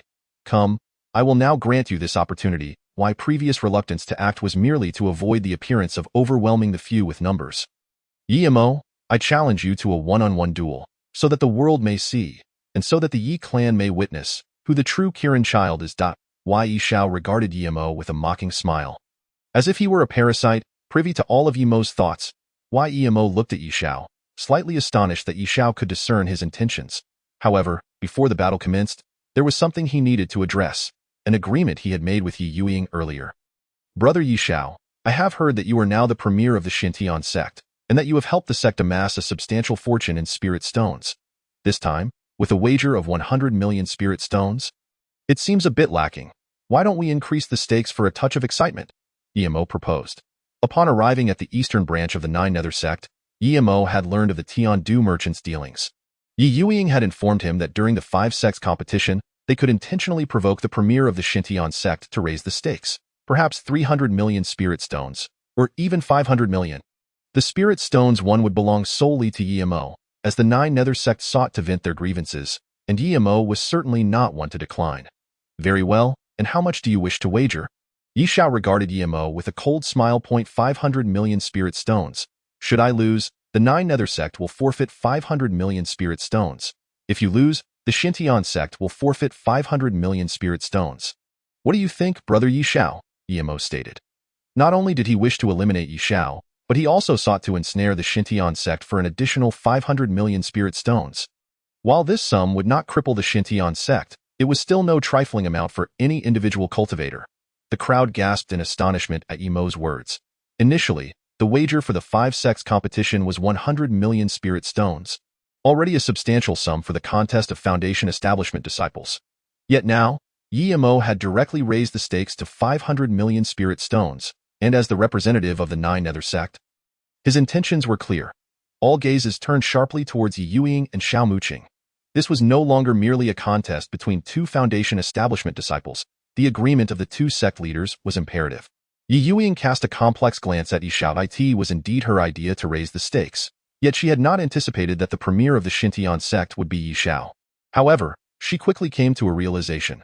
While it was Ye Xiao competing, the spirit stones would ultimately be supplied by the Shenon Sect. Recently, the Hongshan merchants had enjoyed great profits. It would not hurt to part with a bit of wealth. It is acceptable. Xiao Muqing, taken aback by Ye Mo's suggestion, glanced at Ye Youying and, understanding it was her idea, nodded without a second thought. Upon witnessing this, Ye Mo's face lit up with Ye Xiao's agreement was inconsequential. He needed the consent of the Shenon Sect's leader, Ye Mo. It is a pity you are the Kirin child of the Ye clan. Yet the Nine Nether Sect is still quite affluent. 500 million spirit stones seems rather paltry. Ye Xiao remarked. Then what do you suggest we wager, brother Ye Xiao? Ye Mo inquired. Taken aback. 500 million is too little. 50 billion would be more fitting. Ask Ye Youying, if we are to wager? Let it be 50 billion spirit stones. Otherwise, I shall not partake. Ye Xiao declared, gesturing grandly. 50 billion spirit stones. The moment those words left his mouth, the entire assembly was stunned. For individuals, 500 million spirit stones was already an astronomical figure. Now, they were to wager 50 billion. Ye Mo was momentarily taken aback, equally shocked by Ye Xiao's audacity to propose such a sum. However, he quickly grasped the underlying significance, regarding Ye Xiao with a mocking smile. In his view, Ye Xiao was merely posturing, utterly lacking the courage to wager, and thus inflated the stakes to an absurd level. No sect could easily produce 50 billion spirit stones. Ye Youying was also startled by Ye Xiao's declaration. 50 billion spirit stones. Previously, the explosion of the Netherworld treasure had cost the Tiandu merchants 50 billion, which had been a grievous loss. Should they lose another 50 billion, the Tiandu merchants might be driven to closure. No, even if they closed, they could not afford such a loss. Leader, the premier of the Shenon Sect wishes to wager 50 billion spirit stones against our Nine Nether Sect. What are your thoughts on this? Leader, Ye Mo addressed Ye Youying. He neither called her elder sister nor mentioned Ye Xiao. Instead, he directly elevated the stakes to those of the Shenon Sect and the Ye Sect. This, Ye Youying hesitated for a moment. At present, the total assets of the Ye Sect's branches barely amounted to 50 billion spirit stones. Should they lose, the Ye Sect's Eastern Region branch would be forced to pack up and leave. Sister, can't you see that Ye Xiao is merely putting on a show? He has no intention of gambling with me. He is simply raising the stakes to deter the Ye Sect from participating. We shall not grant him his wish. Observing Ye Youying's uncertainty, Ye Mo directly conveyed his thoughts through soul transmission. Xiao Mo, it's not that elder sister is unwilling. Rather, the Ye Sect has just suffered a severe setback. Even if we sold the Tiandu Chamber of Commerce, we couldn't possibly gather 50 billion spirit stones. With a bitter smile, Ye Youying responded through soul transmission, Sister, what are you thinking? Do you really believe I would lose to Ye Xiao? Ye Mo transmitted again, his expression one of utter exasperation. Upon hearing this, Ye Youying suddenly appeared enlightened. She had been so fixated on whether they could produce the wager that she had overlooked the reality that Ye Xiao and Ye Mo were not on the same level at all. Sister, the Tiandu Chamber of Commerce has lost 50 billion spirit stones, while the Hongshan Chamber of Commerce is reaping immense profits. We shall take advantage of this grand competition to compel the Shenon Sect to return the 50 billion spirit stones. Rest assured, I would not claim so much for myself. I only need 10 billion, and the remaining 40 billion shall be returned to the Ye Sect. Ye Mo continued to convey his thoughts. The wager was not merely a personal matter. It involved 2 major sects, thus it was imperative that Ye Youying nod in agreement publicly. 40 billion spirit stones. Upon hearing this, Ye Youying's eyes brightened, and she was immediately swayed. The explosion of the Netherworld treasure garment, though instigated by outsiders, ultimately stemmed from Ye Youying's strong advocacy. While she was the leader of the Ye Sect and others dared not openly criticize her. Behind closed doors, many expressed their grievances, and her reputation had taken a significant hit. If she could reclaim 40 billion spirit stones, it would rectify the blunder associated with the Netherworld treasure garment. And no one within the Ye sect would voice objections. Very well, Ye Youying dismissed further thoughts and responded directly through soul transmission. The Ye sect agrees to the 50 billion spirit stones. But I wonder if the Xintian sect will concur. Ye Youying stated openly. The crowd gasped in astonishment. The Ye sect had actually agreed to 50 billion spirit stones. All eyes turned toward Xiao Muqing. As the chief of the Xintian sect, Ye Xiao had full authority to represent his sect. Without a moment's hesitation, Xiao Muqing spoke. Inwardly, she was nearly bursting with laughter. No one understood her young master better than she did. Was the cultivator truly formidable? Before the enlightened, he was nothing but a waste. Moreover, she could see through Ye Xiao's intentions to utterly crush the Ye sect. Chapter 44. We have waited long for this day. 50 billion spirit stones. All gazes were fixed in shock upon Xiao Muqing and Ye Youying. It was one thing for two juniors in the foundation establishment stage to be unaware of the gravity of the situation. But the support of both sect leaders was critical. Countless sects in the eastern region were unable to muster 50 billion spirit stones. Even the Dongxian sect, Wuji sect, and Xiaoyao sect were taken aback. Madmen, to them, Ye Youying and Xiao Muqing were both mad. It was widely known that Xiao Muqing was a lunatic, yet now Ye Youying had joined her in madness. Even the 5 major sects, should they rashly produce 50 billion spirit stones, would face ruin. The Tiandu Chamber of Commerce was able to compensate 50 billion due to its rapid growth in recent years, becoming one of the wealthiest chambers in the eastern region. The sum was astronomical, and mere words would not suffice. If they were to gamble, a heavenly Dao contract must be established. Anyone who violated it would face the wrath of the heavenly Dao. Witnessing this scene, Ye Xiao spoke once more. A heavenly Dao contract. The crowd gasped in shock again. This was the highest form of contract among cultivators, bound by the heavenly Dao. Once established, it must be adhered to, or one would face divine retribution. Thus, under ordinary circumstances, no cultivator would willingly enter into a heavenly Dao contract. Agreed. Ye Mo was taken aback, not having anticipated Ye Xiao's ruthlessness in insisting on a heavenly Dao contract. However, he believed he had seen through Ye Xiao's intentions and agreed without hesitation. In his view, Ye Xiao was merely posturing, seeking to scare the Ye sect into retreating. Xiao Muqing and Ye Youying clearly heard Ye Xiao's words. Both momentarily stunned. At their level, they naturally understood the terrifying implications of a heavenly Dao contract. Xiao Muqing shot Ye Xiao a meaningful glance. She realized her young master was resolute in his plan to obliterate the Ye sect. After a moment of contemplation, she suddenly devised a strategy, her face revealing a hesitant expression as if to convey her reluctance to enter into a heavenly Dao contract. Chief, both the Xintian sect and the Ye sect are trustworthy entities. I believe Ye Youying would not resort to underhanded tactics, thus we can forego the heavenly Dao contract. Xiao Muqing addressed Ye Xiao. The onlookers instantly donned expressions of realization, comprehending that Xiao Muqing was unwilling. In truth, it was not surprising to the discerning. For once a heavenly Dao contract was established, regardless of whether one possessed 50 billion spirit stones, upon losing, one would be compelled to produce the sum, or face divine retribution. Conversely, without a contract, the situation differed greatly. For instance, one could claim they would not default, yet if they were unable to produce the spirit stones, what then? Or perhaps they could negotiate for installment payments. In any case, there would be numerous variables. The heavenly Dao contract, however, would not entertain such nuances. Even if one were to sell everything they owned, failing to produce the required amount would result in divine retribution. Sect leader, please do not be angry. It was my thoughtlessness.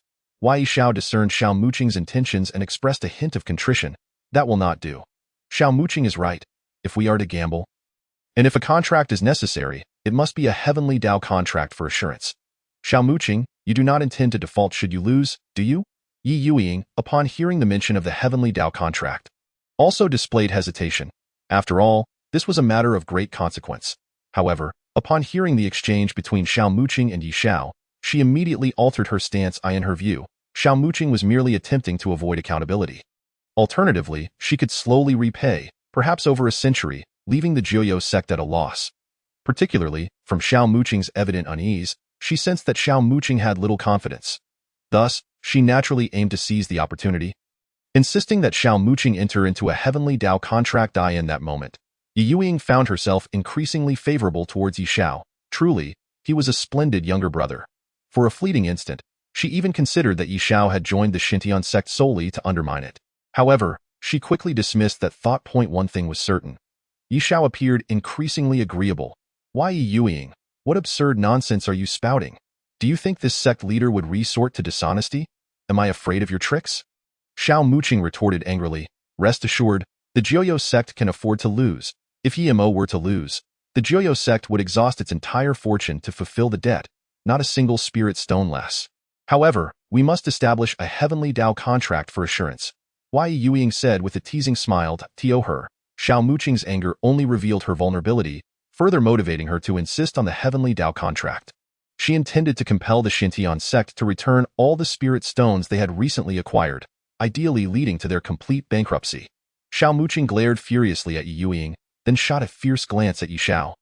As if to say, this is all your fault. Ye Xiao was taken aback by Xiao Muqing's acting prowess, nearly believing her himself, as he struggled to contain his laughter and feigned an expression of wrongdoing. Very well, if we must, then let us proceed. Who is afraid of whom? Ye Youying, you shall be the one to weep soon enough. With a fierce expression, Xiao Muqing declared, I, Xiao Muqing, vow in the name of the heavenly Dao. Immediately afterward, she established the contract. Upon hearing this, Ye Youying was overjoyed, secretly belittling her. While Xiao Muqing possessed formidable combat power, she was regrettably a brash fool, easily provoked by a few words. As for Xiao Muqing's threats prior to the oath, Ye Youying paid them no mind, considering them the bluster of a dying duck. Ye Youying, vow in the name of the heavenly Dao. Ye Youying also established her oath without delay. Buzz. The moment the heavenly Dao contract was formed, an invisible shackle bound the two together, awaiting the final outcome. With the oaths of Xiao Muqing and Ye Youying established, Ye Xiao and Ye Mo prepared for battle. Brother Ye Xiao, are you ready? If you are prepared, then your little brother is ready to strike. Ye Mo looked at Ye Xiao with a teasing expression. Having witnessed every move between Ye Xiao and Xiao Muqing, Ye Mo grew increasingly convinced that Ye Xiao was merely putting on a facade. He never anticipated that the Jiuyou sect would truly dare to establish a heavenly Dao contract. Ye Mo, make your move. You speak sweetly, yet prepare to strike the hardest blow. Your honeyed words conceal a dagger. But that matters not, for we have awaited this day for far too long. Ye Xiao regarded Ye Mo with a cold smile. Ye Mo was taken aback. Then his expression turned peculiar. It was as if Ye Xiao understood his thoughts completely. He had intended to strike decisively, eliminating Ye Xiao at the quickest possible pace to avoid complications. After all, both Xiao Muqing and Ye Youying were present, and while Xiao Muqing needed no mention, Ye Youying might very well intervene should she discover his intentions. Thus, Ye Mo had no time to spare. He had to kill Ye Xiao in the briefest time possible, ensuring neither Xiao Muqing nor Ye Youying could intervene. Brother Ye Xiao, you truly are the one who understands me best in this world, even better than the worm in my belly. But what of it? It won't change the outcome. Die. Ye Mo's expression hardened as he spoke. However, the last three words were spoken in such a low voice that only Ye Xiao could hear them. Chapter 45. Ultimately, I overestimated you in contrast to previous encounters. This time the god of wind and the god of thunder do not appear individually. Rather, they manifest together, complementing each other in a harmonious unity. Though they may seem like two distinct entities, they are, in essence, an inseparable whole. Each embodies the other. This is precisely the third form of wind fury and thunder roar. In truth, when Ye Mo initially practiced this technique, he did not merely master the first two forms. He achieved mastery over all three. The first form is wind goddess fury, the second is thunder goddess roar, and the third, wind and thunder s fury, represents the culmination of the essence of the first two forms, showcasing unparalleled strength, even surpassing their combined might. As the hurricane rages and lightning streaks across the sky, the heavens are shrouded in dark clouds, evoking an aura not merely of Taoist magic, but of a true natural disaster. What a terrifying strike this is! Ye Qiushui's son has concealed his prowess. He clearly did not exert his full strength just now. Initially, one would think Ye Qiushui's son formidable enough, yet it seems he was underestimated. This strike is comparable to that of a genuine great power. Witnessing this scene, everyone erupted into fervent discussions, particularly as they beheld the god of wind and the god of thunder in midair, their hearts filled with trepidation. This is no mere Taoist magic. It is the manifestation of true deities governing wind and thunder. Alarmed by what she witnessed, Ye Youying's countenance shifted dramatically. She recognized at once that this was the third form of wind fury and thunder roar, the mightiest technique within this discipline. Earlier, she had heard Ye Wushuang mention that Ye Mo had mastered the first two forms, but now she was astonished to see him wield the third. Nevertheless, she did not believe that Ye Mo had concealed his abilities from Ye Wushuang. Rather, she thought he must have experienced a breakthrough upon arriving in the eastern domain. With a look of deep concern, she turned to Ye Xiao, fully aware of the devastating power of wind and thunder's fury. This technique could potentially overwhelm even a genuine golden core expert, let alone Ye Xiao, at this moment. She feared for Ye Xiao's very life. Yet, she reasoned, Ye Mo would not kill Ye Xiao. He would merely seek to ensure victory, especially considering the 5 billion spirit stone wager at stake. Instinctively, Ye Youying felt compelled to intervene, but she suddenly regained her composure. First, she believed Ye Mo would not slay Ye Xiao, as they were brothers, albeit with differing stances. Second, given the stakes of the 5 billion spirit stone wager, her intervention would be wholly inappropriate. Thus, after careful consideration, she resolved to observe the unfolding events. On the other hand, Xiao appeared calm and collected, confident in his master's capabilities despite the overwhelming might of wind and thunder's fury. In the arena, the hurricane wreaked havoc while thunderbolts obliterated everything in their path, as the god of wind and the god of thunder simultaneously unleashed their assault upon Ye Xiao. With a whoosh, a tempest powerful enough to engulf the heavens surged toward him. Crack, at the same time, the god of thunder swung his divine hammer with great force, unleashing a torrent of lightning. Both deities struck concurrently. Two waves of annihilation converged upon Ye Xiao, causing everyone present to break into a cold sweat on his behalf. Ye Youying, witnessing this spectacle, was momentarily rendered speechless, her expression shifting from shock to dread. She had initially thought Ye Mo would merely seek to secure victory without resorting to a full-scale attack, yet he had unleashed all his power. Even she could discern that not even a true lesser golden core could withstand such a blow. However, now it was too late for her to intervene. The hurricane and lightning were poised to strike Ye Xiao. Ye Mo, to be frank, I recognize your strength, yet I have ultimately overestimated you. Your god of wind and god of thunder may appear formidable, but they are mere illusions of power, crumbling before a true master. Witness how I shall cleave through them with a single stroke. Facing the god of wind and the god of thunder, Ye Xiao exhibited no fear whatsoever. A torrent of ferocious pressure erupted from him. At that moment, he unleashed his full prowess, channeling the peak of his cultivation. One of the most formidable entities within the Dao Foundation. The Dao Attainer is a being of legend, one that no one has ever witnessed. However, one undeniable fact remains.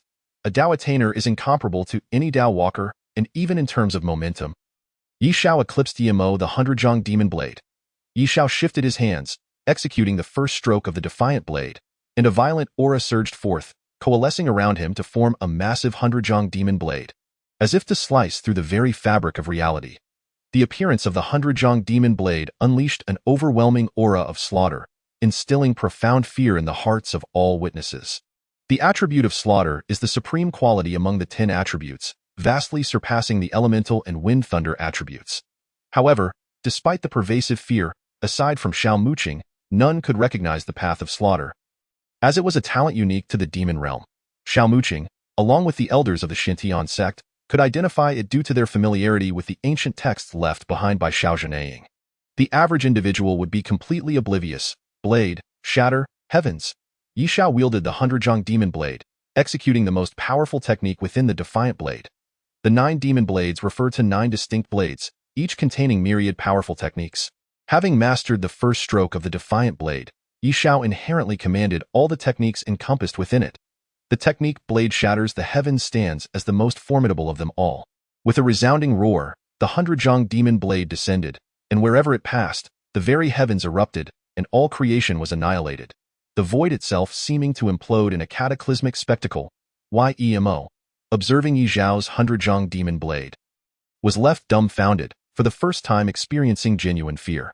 Particularly unsettling was the sense of familiarity he felt towards the 100-zhang demon blade, as though he had encountered it before but could not recall where. Furthermore, he had no time to ponder this now. Ye Mo was no ordinary individual. He quickly regained his composure, overcoming the fear within him, and continued to command the god of wind and the god of thunder. With a thunderous roar, all eyes were upon Ye Xiao as he unleashed the blade shatters the heavens with the 100-zhang demon blade, clashing head-on with Ye Mo's wind and thunder's fury. The hurricane, capable of obliterating all, and the lightning, which could annihilate everything, intertwined with the 100-zhang demon blade. The tempest raged, capable of wreaking destruction, yet it could not vanquish the demon blade. On the contrary, beneath the onslaught of blade shatters the heavens. It was utterly shattered, reduced to nothingness. Boom. Not only did the hurricane dissolve into the void, but the god of wind also vanished from existence, for the hurricane was but a manifestation of the god of wind, all of which disintegrated under the might of the 100-zhang demon blade. Zzz. Simultaneously, the lightning unleashed by the god of thunder, wielding his divine hammer, also confronted the 100-zhang demon blade. However, the all-destructive lightning merely emitted a faint crackling sound. While under the force of the demon blade, it too was cleaved apart, along with the god of thunder and his hammer, vanishing into the ether. Both the god of wind and the god of thunder were obliterated by the 100-zhang demon blade. Reduced to nothingness, at this moment, the dark clouds dispersed, revealing a clear blue sky. Bang! At the instant wind and thunder's fury was shattered. Ye Qiushui was sent flying like a broken kite, his face as pale as a sheet. Blood spurting from his mouth, ultimately collapsing to the ground like a heap of mud. Chapter 46. Yet, does he still belong to the Ye Celestial clan? The world fell silent, devoid of sound. All present were utterly astonished by the scene before them. Many unable to believe that what they witnessed was real. Some rubbed their eyes, while others pinched their thighs hard enough to cry out in pain, only then realizing the truth. Ye Qiushui, Ye's Qiushui, a genius of dual attributes, wind and thunder, a Tao walker, had been defeated. After a brief moment of shock, the crowd erupted into a frenzy. Ye's Qiushui had fallen. He had truly been defeated. Could it be that the Shenon Sect's chief is of the Golden Core stage? A true great power? Impossible. The chief of the Shenon Sect is also at the Foundation Establishment stage. The difference between the Foundation Establishment and Golden Core stages is profound. Yet, how could a Foundation Establishment practitioner defeat a Tao walker? Especially when the prowess of Ye's Qiushui was well known? It is unfathomable. Had I not witnessed it with my own eyes, I would not believe it. Could it be that the Shenon Sect's chief is also a Tao walker? That seems unlikely. The aura of the Shenon Sect's chief and that of Ye's Qiushui are clearly distinct, with the former being far more potent. A Tao foundation stronger than that of a Tao walker, could it be? No, this cannot be true. It is impossible. The crowd buzzed with speculation. The strength displayed by Ye Xiao was simply too extraordinary. Many began to realize that even a typical lesser Golden Core might not possess such strength. Unless they were in the mid to late stages of Golden Core, at this moment, curiosity regarding Ye Xiao's cultivation level surged among the onlookers. What kind of cultivation could possibly overpower Ye's Qiushui? As they pondered, a seemingly impossible conclusion began to take shape in their minds. Although this result seemed implausible, there appeared to be no alternative explanation. What is impossible? If the chief of the Shenon Sect were a Tao attainer, everything would make sense. That a Tao attainer is not comparable to a Tao walker. At that moment, someone voiced this thought aloud. Yet, throughout history, Tao attainers have remained mere legends, never appearing in reality. Many predecessors even unanimously believe that Tao attainers do not exist. For no one has ever attained the Tao foundation. Immediately, someone countered, I laugh.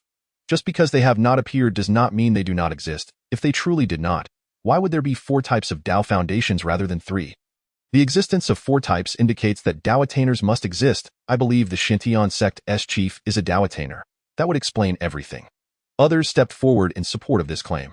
Opinions diverged, with some asserting the possibility of a Tao attainer while others opposed it, leaving the matter unresolved. Arguing here is futile. Whether he is a Tao attainer can be confirmed by asking the sect leader of the Shenon Sect. At this point, a discerning individual spoke up.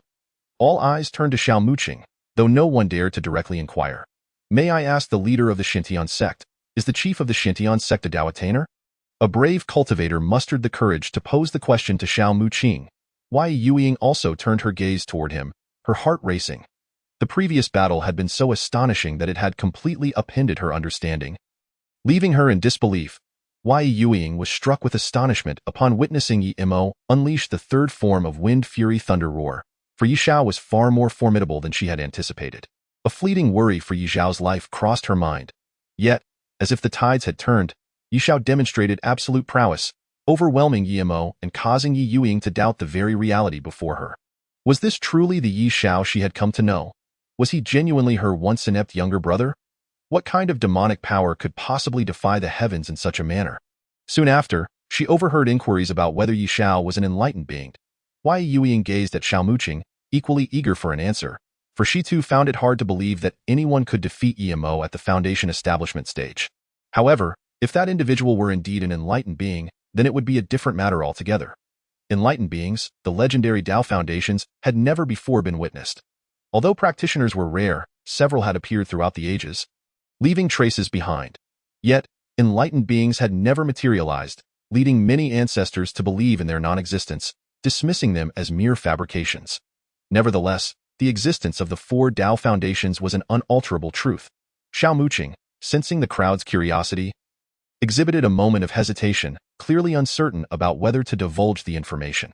However, she soon resolved that regardless of her disclosure, Ye Xiao had already showcased his strength. For those with discerning eyes, the answer was evident, merely lacking validation.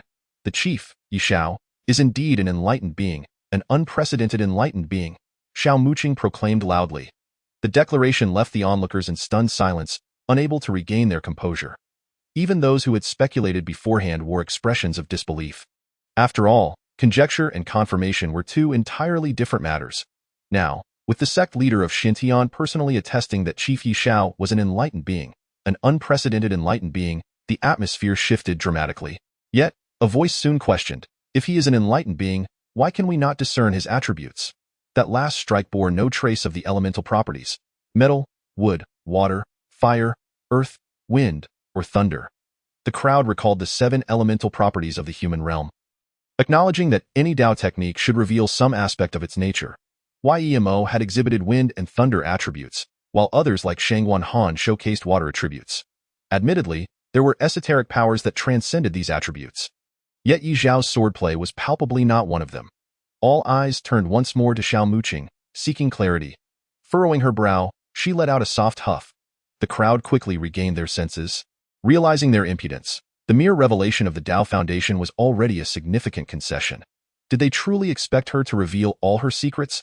While they may not discern Ye Xiao's attributes, knowing he was an enlightened being sufficed to at that moment, Ye Youying felt as if struck by lightning, her mind reeling. An enlightened being. Ye Xiao was an enlightened being. He was not a failure, nor had he practiced demonic arts. Rather, he was an unprecedented enlightened being. They had wronged him.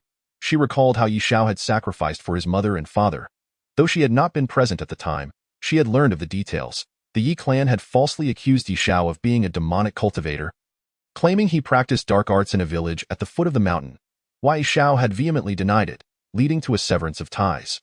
When she had seen Ye Xiao at the Foundation establishment stage, she had assumed he had fallen into the demonic path, for only a genius could cultivate at such a pace. Now, she understood that Ye Xiao had not succumbed to darkness, but was the foremost genius of the human realm. Ye Xiao was a genius, the unprecedented genius of the Ye clan. Ye Youying felt a surge of excitement. She vividly recalled the scene when her mother celebrated Ye Mo's achievements, merely because he was a practitioner. Yet now, Ye Xiao was the true prodigy. If the Ye clan were to discover that Ye Xiao was an enlightened being, their elation would be boundless. However, that fervor soon faded, leaving only bitterness. But did he still belong to the Ye clan? Ye Youying murmured to herself. Chapter 47.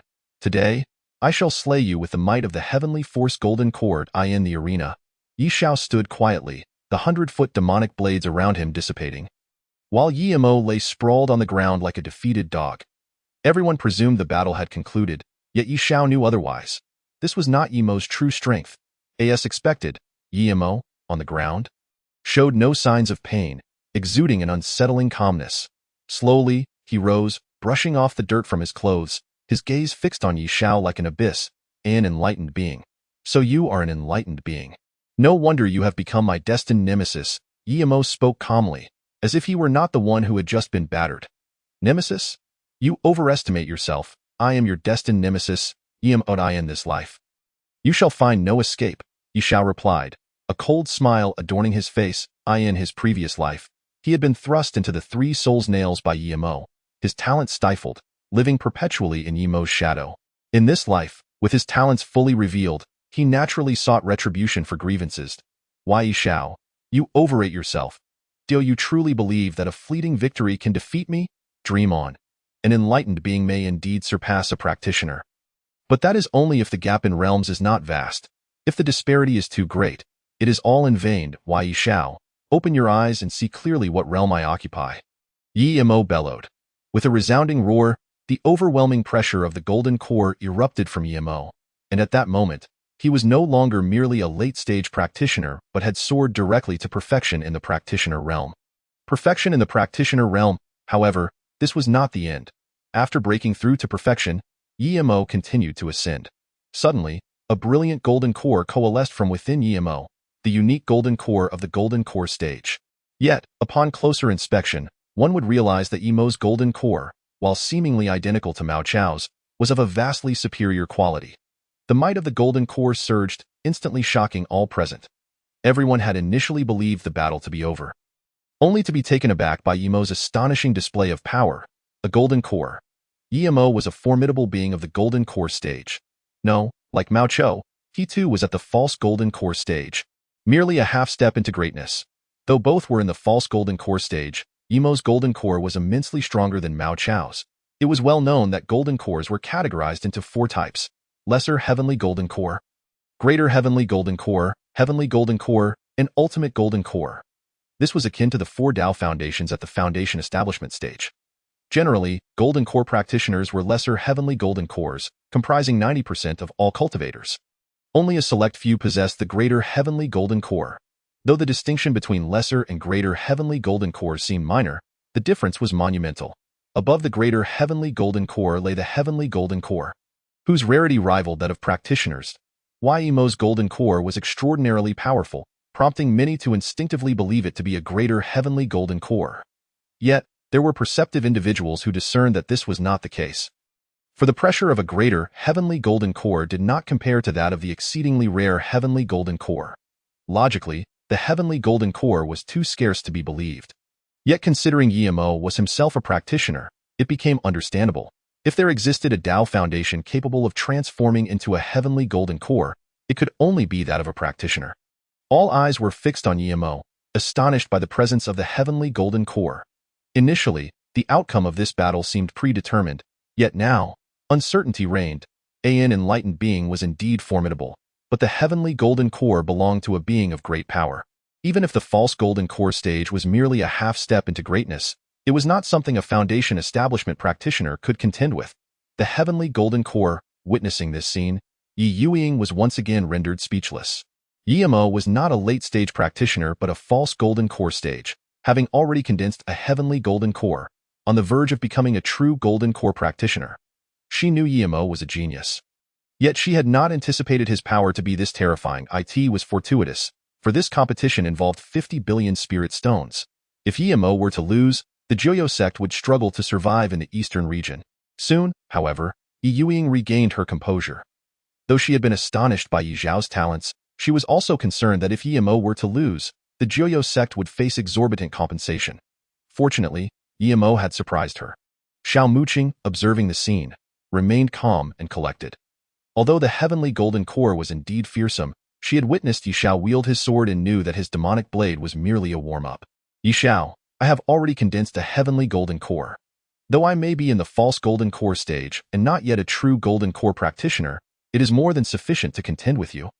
An enlightened being, Ye Qiushui declared, his eyes filled with murderous intent as he gazed at Ye Xiao. Within the Ye clan, everyone believed him to be a late-stage practitioner. In truth, he had deliberately concealed his cultivation level. Although it was known that he possessed wind and thunder attributes, it was still inconceivable that he could condense a golden core, let alone a heavenly golden core, in such a short span. Ye Qiushui had no choice but to intentionally mask his true abilities. Yet, facing Ye Xiao, whose immense strength compelled Ye Qiushui to unleash all his power, he was now fully prepared for battle. Ye Qiushui, who grants you the audacity to look down upon an enlightened being. If you were truly a formidable heavenly golden core practitioner, perhaps I would tread carefully. But as it stands, you are merely a half step into greatness at the false golden core stage. And you are not to be feared, Ye Xiao replied, his expression serene as he regarded Ye Qiushui, unfazed even in the face of the heavenly golden core. Even for Ye Xiao, it was not surprising. For he was aware that Ye Qiushui had hidden strengths, though the specifics eluded him. The heavenly force Golden Dan was indeed formidable. However, Ye Xiao harbored confidence in his own abilities. Just moments ago, he had merely wielded the first blade of rebellion, without even resorting to the second blade. Bold and arrogant, he declared, "Today, I shall vanquish you with the heavenly force Golden Dan, so that you may comprehend its true might." Ye Mo's face contorted with fury. He had anticipated that revealing the heavenly force Golden Dan would instill fear in Ye Xiao. Yet, the response he received was merely 4 words, "Not worth fearing." With an exasperated wave, Ye Mo ceased his idle chatter and unleashed the heavenly force Golden Dan, hurling it towards Ye Xiao. In an instant, the heavens and earth erupted, the void exploded, and all existence was obliterated by an overwhelming force of destruction that swept across the land. Chapter 48. The Weeping of All Beings, the Sorrow of Heaven and Earth Retreat. The onlookers were all struck with terror at the sight of the heavenly force Golden Dan, though its target was Ye Xiao. Its devastating power affected all in the vicinity, causing their faces to pale as they hastily withdrew to avoid being caught in the ensuing chaos. Even the 5 supreme leaders, including Xiaomuqing and Ye Youying, discreetly unleashed their cultivation to bolster their defenses. They recognized that while Ye Mo was but a half-step power at the false Dan stage, the heavenly force Golden Dan was a force to be reckoned with, potentially rivaling true powers of the small heavenly Dan stage. In other words, this was no mere foundation-building battle. It was a clash of formidable beings. Only Ye Xiao remained composed, gazing steadily at Ye Mo. The heavenly force Golden Dan was indeed powerful, yet he possessed ample confidence in his demonic blade. "If you wish to kill me, you are unworthy. Today, I shall shatter your false Dan," Ye Xiao asserted. Simultaneously, he made his move, unleashing a torrent of violent blade intent that coalesced into a terrifying demonic blade. However, this time, it was not 100 zhang in length, but 200, 300, 400, 500. 1,000 zhang. The 1,000 zhang demonic blade. This manifestation of the demonic blade had increased tenfold compared to the first blade of rebellion. The ferocious aura of slaughter surged forth, threatening to annihilate the very fabric of existence. Upon witnessing the 1,000 zhang demonic blade, the crowd was nearly rendered speechless, gripped by a primal fear that seemed to emanate from their very souls, as if a mere glance could steal their essence away. While they could maintain their composure before the heavenly force Golden Dan, they were consumed by terror in the face of the 1,000 zhang demonic blade, which resembled the scythe of death. Intent on reaping lives, the 5 supreme leaders were also taken aback at the sight of the 1,000 zhang demonic blade. In that moment, they felt their souls tremble. Among them, only Xiaomuqing remained unfazed, for she had witnessed the 1,000 zhang demonic blade before. Yet, even she felt a sense of discomfort. As for Ye Youying and the others, they struggled to maintain their composure. Especially Ye Youying, who, amidst her terror, stared in shock at Ye Xiao. The 1,000 zhang demonic blade was simply too horrifying, and most true powers would find it difficult to withstand. It was essential to note that Ye Xiao was still at the foundation-building stage, at a disadvantage due to the disparity in realms. If Ye Xiao were at the Golden Dan stage, as a true power, the level of terror would be unimaginable. However, the one most profoundly shaken was Ye Mo. He had initially unleashed all his might, intending to obliterate Ye Xiao with the heavenly force Golden Dan, only to be taken aback when Ye Xiao's 100 zhang demonic blade transformed into the 1,000 zhang demonic blade. As Ye Xiao executed the second blade of rebellion, the aura of slaughter intensified, and in that moment, Ye Mo finally grasped the source of his discomfort. This was the aura of slaughter, a talent of the demonic realm. Ye Xiao possessed a branch of the dark attribute from the demonic realm, the attribute of slaughter. In a wonder, he felt uneasy. Why? Ye Mo's pupils constricted, and he was shaken to his core. It is known that light and darkness, though attributes of the divine and demonic realms, are not possessed by every being. Those endowed with both light and dark attributes are considered geniuses in both realms. When Ye Xiao had unleashed the 100 zhang demonic blade, Ye Mo had sensed something amiss. That aura had made him profoundly uncomfortable. Yet, he had not considered this possibility, as they were in the human realm, not the demonic realm. However, as Ye Xiao unleashed the 1,000 zhang demonic blade, the aura of slaughter became overwhelmingly potent, and Ye Mo recognized at once that this was a technique of the demonic realm, only attainable through the slaughter attribute. Why, Ye Xiao, no wonder you are destined to be my eternal nemesis. A wielder of the slaughter attribute, you must perish, and utterly soda. Why? Ye Mo roared within the heavenly force Golden Dan. In the next moment, the Golden Dan surged towards Ye Xiao, intent on annihilating him completely. While the slaughter attribute was formidable, Ye Xiao was still at the foundation-building stage, and Ye Mo believed he had a chance. Heaven, earth, shared grief. The 1,000 zhang demonic blade appeared as the scythe of death, while Ye Xiao transformed into the Reaper, beginning to collect lives. Faced with the overwhelming onslaught of the heavenly force Golden Dan, Ye Xiao showed no inclination to evade. Instead, he unleashed the strongest strike from the second blade of rebellion. A blow capable of cleaving the heavens and earth, aimed directly at the heavenly force Golden Dan. Suddenly, a mournful melody resonated throughout the cosmos, evoking sorrow in all who heard it, as if the calamity of the heavens had descended. And all beings wept, a grief and despair that transcended words. The calamity of the heavens, the end of the world, all beings wept, and heaven and earth mourned. Those surrounding could not help but shed tears, their hearts heavy with sorrow. Though the 5 supreme leaders did not weep, their hearts stirred with emotion. Boom. Under the watchful eyes of all, Ye Xiao's thousand zhang demonic blade, infused with the essence of shared grief, clashed directly with Ye Mo's heavenly force Golden Dan. The horrifying shockwaves radiated outward, obliterating everything in their path. The sky was rent with gaping cracks, and the earth began to fissure, yet fortunately, the heavenly path possessed a self-healing ability. Restoring itself within moments, bang! The thousand zhang demonic blade met the heavenly force Golden Dan head-on, scattering violently, clearly suffering considerable damage, causing Ye Xiao to stagger backward, his vitality surging within, the blood that had risen to his lips swallowed back down. Puff Ye Mo, on the other hand, was far less fortunate. His body flew back like a kite with its string cut, blood spewing forth once more. Meanwhile, the heavenly force Golden Dan rapidly dimmed, shifting from a brilliant gold to a pale hue. Nearly losing all color, silence fell upon the world, an eerie stillness enveloping the air, as a solemn atmosphere permeated the surroundings. All eyes were fixed in shock upon Ye Xiao and Ye Mo. Even after their clash had concluded, the spectators remained in a stupor. They stared, stunned, at the unsteady Ye Xiao and the crumpled figure of Ye Mo sprawled upon the ground, unable to regain their composure. Was this truly a battle of foundation building? The conflicts of true powers paled in comparison. Even those well-versed in such matters recognized that the combat prowess exhibited was far beyond that of ordinary true powers. Ye Xiao and Ye Mo were both unprecedented geniuses, each capable of etching their names into history. Yet, fate had conspired to place them in the same era, destined to clash like needles against wheat. Why was there both Yu and Liang in the world? All present deeply understood the meaning of these 6 words. Yet, it was evident that in the recent battle, Ye Xiao had once again emerged victorious. Though it was a Pyrrhic victory, the thousand zhang demonic blade clearly outmatched the heavenly force Golden Dan in the arena. Ye Xiao and Ye Mo exchanged glances, both yearning to slay the other. Ye Xiao recognized that he had underestimated the heavenly force Golden Dan. He had anticipated that his thousand zhang demonic blade, combined with the essence of shared grief, would shatter the heavenly force Golden Dan. Yet it had only inflicted minor damage, and he himself felt a sense of discomfort. Chapter 49. The sea of suffering shapes the golden body. Ye Xiao, you are formidable, so formidable that it terrifies me. I can scarcely believe such a powerful existence could arise in the human realm.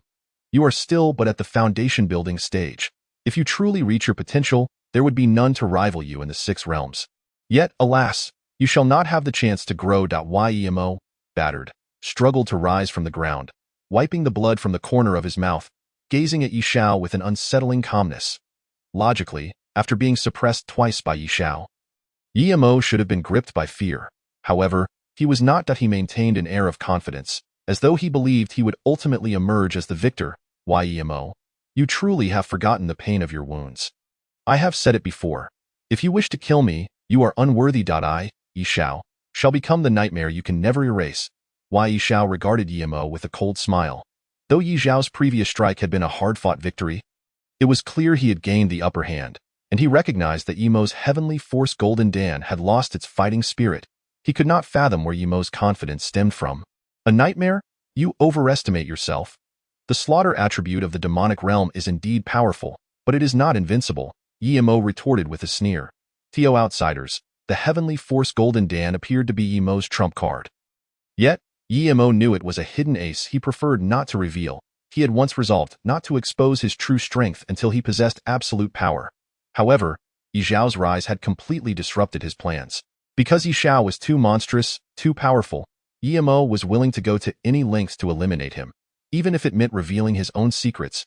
Ye Xiao, moved by Ye Mo's words, realized that Ye Mo was aware of the slaughter talent from the demonic realm. It was important to note that Ye Xiao was not a mere novice. He had the experience of a past life and understood that few in the human realm possessed knowledge of supreme attributes. Xiao Zhanaying had traveled extensively across the 6 realms and thus was aware. The upper echelons of the Xintian sect had gleaned insights from ancient texts left behind by Xiao Zhanaying, which accounted for their knowledge. Aside from those instances, Ye Xiao had yet to encounter anyone capable of recognizing his attributes. Yet now, Ye Mo had acknowledged it. How unexpected it must be for you to have your true nature unveiled. Ye Xiao, although I remain oblivious to the origin of your demonic attributes and your cultivation of the demonic arts, one certainty remains. The demonic arts possess their nemeses, such as the divine arts. Ye Mo seemed to peer into Ye Xiao's essence as he continued. The bitter sea forms the golden body. Immediately, Ye Mo made his move again, his hands weaving intricate gestures, sending golden rays soaring into the heavens. A magnificent tapestry of golden light interwoven midair, coalescing into a striking vision. In this vision, there lay a golden ocean, waves frothing and shimmering with golden brilliance. At the very center of this resplendent sea stood a figure, towering and godlike, bathed in golden radiance, receiving the ocean's purification. An aura of divine might emanated from either the golden ocean or the majestic figure, spreading across the land.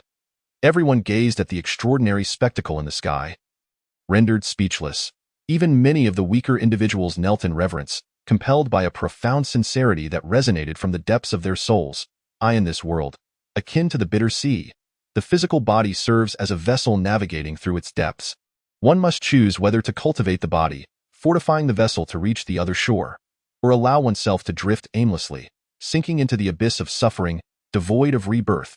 Ye Mo's hands danced through the gestures, his lips whispering incantations, as if engaging in communion with the godlike figure. Though his voice was barely audible, the majestic presence could hear him clearly. The bitter sea forms the golden body. The godlike figure at the center of the golden ocean spoke, its voice resonating with the authority of the heavens, simultaneously responding to Ye Mo clearly. The answer was to cultivate the body, to strengthen the vessel, and to reach the other shore. Suddenly, the vision erupted with dazzling brilliance. Waves crashing and roaring, an endless cascade of golden light surged forth, all merging into the majestic figure. In the wake of this transformation, a miraculous scene unfolded. After absorbing a sufficient amount of golden radiance, the figure gradually became distinct. Initially, when the vision emerged, the figure was indistinct, its outline blurred, even its size an enigma. Yet, one could faintly sense the presence of a titan, akin to a mountain, as it absorbed the abundant golden light. The figure became clearer, revealing its size and contours. It was an amplified version of Ye Mo, yet this being resembled a deity rather than a mere mortal. Upon witnessing the figure of Ye Mo within the vision, all were left in utter astonishment, including the 5 sect leaders. Though they had not knelt in worship, a genuine respect welled up within them, for they had not anticipated that this godlike visage was. In fact, Ye Mo as a deity descends, the divine arts manifest, murmured Xiao Muqing, her face a portrait of shock as she beheld Ye Mo in the vision. Although she was unfamiliar with the bitter sea forms the golden body and had never encountered this particular path, she recognized it to be of divine origin. Since learning of the young master's attributes, the Xintian sect had tirelessly sought corresponding arts, yet to no avail. Even the heaven-defying 9-demon blade had been procured by the Xiaoye kingdom. Yet now, during this grand competition among the 5 sects, a foundation-building practitioner was unveiling the divine arts. Ye Xiao. This technique is called the bitter sea forms the golden body. The realms of gods and demons cannot coexist. I shall defeat your demonic blade with divine might. Ye Mo gazed at the golden body within the vision, recognizing it as another facet of himself, or perhaps one could say, his divine embodiment. With a cold smile, Ye Mo turned his gaze towards Ye Xiao and declared loudly, slap. At that moment, the colossal golden body within the vision, as if responding to Ye Mo's command, reached forth with a hand, aiming to strike Ye Xiao. Witnessing this scene, everyone was utterly petrified, their fear surpassing even that of facing the towering demonic blade moments before. This spectacle resembled the wrath of a deity, punishing mere mortals. In the presence of divinity, all felt powerless, terrified, lost, and despairing, unable to summon even the slightest urge to resist. Only Ye Xiao, gazing at the bitter sea forms the golden body suspended in the air, wore an expression of excitement. The divine arts, the very divine arts I have longed for. Ye Mo truly possesses the divine arts. Ye Xiao's excitement was palpable, and even the way he looked at Ye Mo transformed. He no longer regarded him as an enemy, but as a living embodiment of divine power. Not good, Yet, upon witnessing the golden hand descending upon him, akin to a colossal mountain crashing down, Ye Xiao's countenance shifted dramatically. He understood that the demonic blade he wielded was no match for the bitter sea forms the golden body. In that fleeting moment, he contemplated invoking the heavenly punishment sword or the Tsangming Dao robe. However, the next instant, he abandoned that thought. Having encountered the divine arts, it would be a grave loss not to fully experience its power. Yemo, you must not disappoint me. Ye Xiao's expression hardened as he spoke. Thousand-fathom demonic blade. Subsequently, the thousand-fathom demonic blade erupted once more, resonating with the lament of heaven and earth, clashing directly against Yemo's bitter sea forms the golden body. A resounding boom echoed from the heavens above. A hand as colossal as a mountain came crashing down upon the thousand-fathom demonic blade, causing its essence to dim instantaneously. Blood spewed forth from Ye Xiao's mouth, yet he managed to withstand the onslaught. In midair, a breathtaking tableau unfolded. A hand, resembling a mountain, descended, while the thousand-fathom demonic blade valiantly resisted. Though the golden hand's momentum seemed unyielding, the demonic blade, too, stood firm, refusing to yield. All gazed in awe at this dramatic confrontation, many believing it transcended the battles of formidable powers, for even those at the Golden Core stage might not endure such a clash. The 5 sect leaders, too, felt their scalps tingle, although they were powerful spirit entities. They could scarcely believe that a foundation-building practitioner could unleash such combat prowess. Indeed, few formidable beings possessed such strength. Ye Xiao, commanding the thousand-fathom demonic blade to withstand the golden hand, though bloodied and injured, displayed not a trace of pain. Rather, his countenance radiated exhilaration. Yemo, is this what you deem divine power? It is but a trifle. To think you could vanquish my demonic blade with this, dream on. Ye Xiao wiped the blood from his lips and grinned, his gaze towards Yemo filled with derision, as if to say, what can you do to me? Ye Xiao, do not celebrate too soon. The divine arts have merely begun. This is but the emergence of an arm. When the golden body fully descends, you shall be annihilated. Yemo's fury ignited. He had anticipated that the bitter sea forms the golden body would swiftly vanquish Ye Xiao. Yet he had underestimated the resilience of the demonic blade. However, Yemo remained undaunted. The golden body had merely extended its arm, and once it fully manifested, it would undoubtedly subdue Ye Xiao. The golden body surged with fervor once more. And now, it was not just an arm that emerged from the vision but half of its form. Simultaneously, the pressure emanating from the golden body intensified, and the thousand-fathom demonic blade began to show signs of faltering. Ye Xiao felt the surge of power from the golden body and spat forth another mouthful of blood. Despite his worsening injuries, his face was alight with excitement. He must persist, for he was determined to fully grasp the might of the bitter sea forms the golden body to avoid being deceived when he sought to seize the divine arts. Gritting his teeth, he gazed at the golden body that had now emerged halfway from the heavens. In truth, from the moment Yemo unleashed the bitter sea forms the golden body, Ye Xiao had recognized that his thousand-fathom demonic blade was no match. The second blade of defiance was not a contender against the golden body. He could easily wield his ultimate weapon to slay Yemo. However, upon witnessing Yemo's divine arts, he had changed his mind. Yemo was no longer merely an enemy but a living embodiment of divine power. Even if he wished to slay Yemo, he first had to seize the divine arts. Yet, even if Yemo were willing to impart his teachings, Ye Xiao dared not cultivate them. What if Yemo taught him false techniques or flawed methods? Thus, he resolved to experience the power firsthand, to comprehend the bitter sea forms the golden body, ensuring that when the time came to seize the divine arts, he would be well informed and not fall prey to deception. Is this all the might your golden body possesses? It seems the divine arts are no more than this. Ye Xiao taunted with a wide grin. Don't think you could kill me. Dream on. This display utterly infuriated Ye Xiao. Since you are so eager for your demise, I shall grant you that wish. Prepare to die. Yemo roared as the bitter sea forms the golden body surged into motion. It fully emerged from the vision. This was a golden body of unfathomable size, dwarfing even the most ancient of mountains. As if it intended to shatter this realm, the thousand-fathom demonic blade, already immense, appeared as a mere toothpick in comparison. All present were left in sheer terror at the sight of the golden body, including the 5 sect leaders. A titan, this level of power was akin to that of a giant, a mere foundation-building practitioner wielding such might. Truly, the offspring of the Yi clan was deserving of admiration. Is this the end? The leaders of the Dongxian sect, Wuzhuang, and Xiaoyao sect felt their scalps tingle. Giants, in any sect, were pillars of strength, often serving as elders.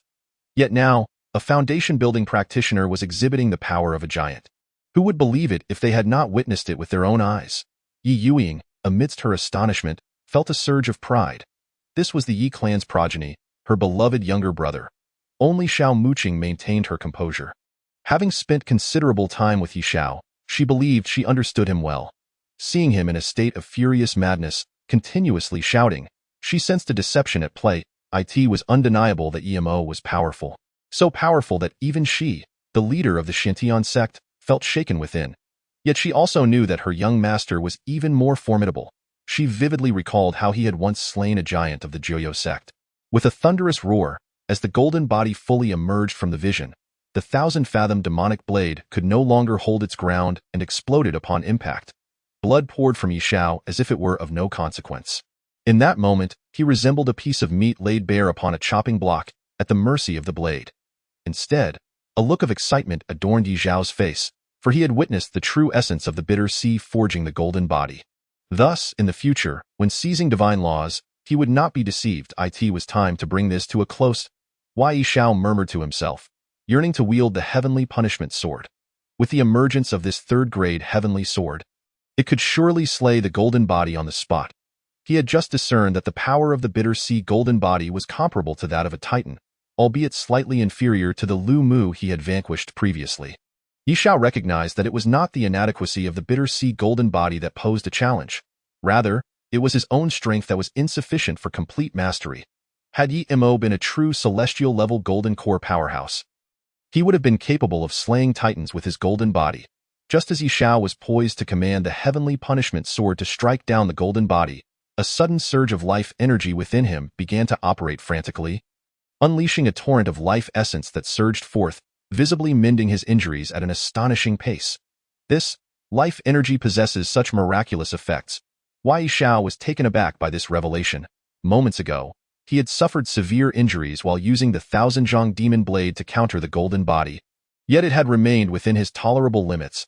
He had not anticipated that the injuries within him would trigger an automatic operation of the life path, enabling the life essence to heal his wounds. In a mere instant, Ye Xiao's injuries were largely restored. All along, he had neglected the life path and space path due to the absence of divine realm techniques and time-space attributes. Unbeknownst to him, life energy could autonomously heal injuries. Moreover, this restoration was not as sluggish as that of medicinal pills. It was a raw and vigorous recovery, sweeping away all wounds like a tempest scattering leaves. The internal injuries he sustained from the pressure of the golden body were instantly healed. Heaven has aided me. With the assistance of the life path, I can forcibly unleash the third blade of rebellion. Condensing the 10,000-zhang demon blade to confront the bitter sea golden body head on. Ye Xiao's face glowed with joy. Chapter 51. Like a deity descending, transforming into a demon, although the 9 demon blades of rebellion refer to 9 distinct blades. They also record a secret technique, the heavenly demon disintegration blade method. This method allows the practitioner to unleash a more formidable strike. For instance, mastering the first blade of rebellion enables the forced execution of the second blade. And mastering the second blade allows for the third blade to be unleashed, and so forth. However, the heavenly demon disintegration blade method is exceedingly injurious, to the extent that it can be said to damage the foundation of one's path as a prerequisite. Therefore, the 9 demon blades of rebellion explicitly state that this technique should not be employed unless one is at the brink of death. The creator of the demon blades left behind the heavenly demon disintegration blade method with the intention of mutual destruction, pulling the enemy down with oneself in the face of overwhelming odds. Consequently, despite the 9 demon blades of rebellion recording the heavenly demon disintegration blade method, few have dared to utilize it. After cultivating the 9 demon blades of rebellion, Ye Xiao had naturally grasped the heavenly demon disintegration blade method, yet he had never intended to employ it, as he would not resort to damaging his own killing path as a prerequisite for unleashing this strike. However, upon recognizing the efficacy of the life path, Ye Xiao's heart was stirred. With the life path releasing life essence as support, the heavenly demon disintegration blade method would not be a self-destructive strike. Rather, it could become a true trump card. Now, having only mastered the second blade of rebellion, known as the 1,000-zhang demon blade, he could, after invoking the heavenly demon disintegration blade method, unleashed the third blade of rebellion, condensing the 10,000 zhang demon blade. While Yemo's bitter sea golden body was indeed formidable, should Ye Xiao succeed in condensing the 10,000 zhang demon blade, he would undoubtedly possess the confidence to engage in battle. His reason for confronting Yemo head-on was to ascertain just how much hidden strength Yemo possessed. Should he employ the Heavenly Punishment Sword or the Tsangming Dao Robe, the battle would be effectively over. Heavenly Demon Disintegration Blade Method. Upon experiencing the miraculous effects of the life essence, Ye Xiao did not hesitate but directly invoked the secret technique from the 9 demon blades of rebellion. At that moment, a violent aura of slaughter surged forth from within him, transforming him into an embodiment of death. At this juncture, Ye Xiao's aura shifted. He no longer resembled a human but rather an otherworldly demon. If Yemo was akin to a deity, Ye Xiao had now transformed into a demon. This was no longer a battle between two foundation-building cultivators, but rather a clash of gods and demons. The third blade of rebellion, simultaneously, a torrent of murderous intent erupted once more, coalescing into a demon blade. The previous demon blade had already been shattered, but now a new and even more powerful demon blade was taking shape. 1,000 zhang, 2,000 zhang, 3,000 zhang, 4,000 zhang, 9,000 zhang, 10,000 zhang. The 10,000 zhang demon blade finally emerged, towering over the heavens and earth, seemingly piercing through the entire human realm, rivaling Yemo's bitter sea golden body. The 10,000 zhang demon blade stood in opposition to the golden body, marking the commencement of a duel between demon and divine. In the square, all those present were rendered speechless by the spectacle before them. Previously, when Yemo had unleashed the divine realm technique, it had seemed as though a deity had descended, and everyone believed victory was assured, especially since the 1,000 zhang demon blade had been obliterated. Yet, unexpectedly, Ye Xiao had transformed into a demon, directly condensing the 10,000 zhang demon blade to confront the bitter sea golden body once more. This was a battle of gods and demons. The waves of the Yangtze River pushed forth the waves behind. Two foundation-building juniors, one resembling a deity and the other transforming into a demon, leaving the older generations feeling aged. Masters of the two sects, what do you believe? Who among these two is superior? The leaders of Nanshan Sect, Wushuang, and Ye Youying wore expressions of wry amusement. The shock they had experienced today was overwhelming. Was this truly a battle of foundation building? Good heavens, even Titan battles could not compare. While they were pondering, the leader of Nanshan Sect, curious, wondered who would emerge victorious. Just moments ago, he would have unhesitatingly supported Yemo, despite Yemo's previous setbacks, for with the divine law in play, the outcome seemed certain. However, he never anticipated that while Yemo appeared as a deity, Ye Xiao would transform into a demon, elevating the battle to a divine-demon conflict. It is well known that the realms of gods and demons are natural enemies, and the conflict between them has persisted for ages without resolution. By Lishan, the leader of Nanshan Sect, observed Lin Xiao of Wuzhang and Chu Feng of Ye Youying, eager to hear their thoughts. As for Xiao Muqing and Ye Youying, they dared not inquire, as it was their juniors engaging in battle. Lin Xiao and Chu Feng exchanged glances upon hearing Bai Lishan's words, and then spoke in unison. The Qilin child, Yemo, Lin Xiao and Chu Feng answered almost simultaneously. Though the divine law of the Qilin child may seem godlike, the demon blade of the Shenon Sect has also transformed into a demon. How do you perceive this? Bai Lishan inquired. While Nanshan Sect is one of the 5 major sects, in terms of heritage, it does not compare to the others. Wuzhang hails from the northern region, backed by the Lin clan of the immortal race, while Ye Youying comes from the western region, supported by the Chu clan of the immortal race, not to mention the Ye Sect. The rise of Nanshan Sect can be attributed to 2 factors: the decline of the Shenon Sect and the local forces seizing the advantages of time, location, and people. Ye Xiao's 10,000 zhang demon blade is indeed terrifying. It seems capable of contending with Yemo. However, in reality, it likely employs a technique similar to the Heavenly Demon Disintegration Blade method, a secret art with significant side effects. Prone to depletion of strength, if Yemo can endure, victory will be assured, Lin Xiao stated.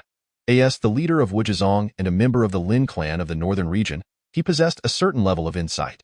Chu Feng, though silent, nodded in agreement, clearly endorsing Lin Xiao's perspective.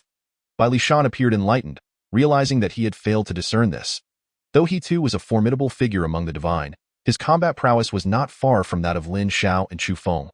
Yet their perspectives differed significantly. Ye Xiao will not be defeated. Xiao Muqing glanced at the 3 individuals beside her and spoke. Lin Xiao, Chu Feng, and Bai Lishan all turned to her, their faces displaying hints of skepticism, uncertain of her source of confidence. Masters of the three sects, if you are unconvinced, we may engage in a wager. How about my Xintian sect stakes 50 billion spirit stones against each of your three sects? Xiao Muqing gazed at the three with a playful expression. On the surface, it seemed that Ye Xiao had little chance of victory. After all, he was relying on secret arts to elevate his strength, while Ye Mo was fighting with genuine capabilities. Nevertheless, Xiao Muqing had faith that her young lord would not falter, even though she herself did not know how he would prevail very well. I, Nanshan Sect, concede. Let the wager be. Bai Li Shan was taken aback, for even if he sold Nanshan Sect, he could not muster 50 billion spirit stones. Moreover, he was not insane enough to gamble 50 billion spirit stones. Agreed. Agreed. Lin Xiao and Chu Feng both wore awkward smiles. They were unwilling to concede but dared not confront Xiao Muqing, who was notorious for her unpredictability. Should they show any reluctance, she would certainly leap at the chance to wager against them without hesitation.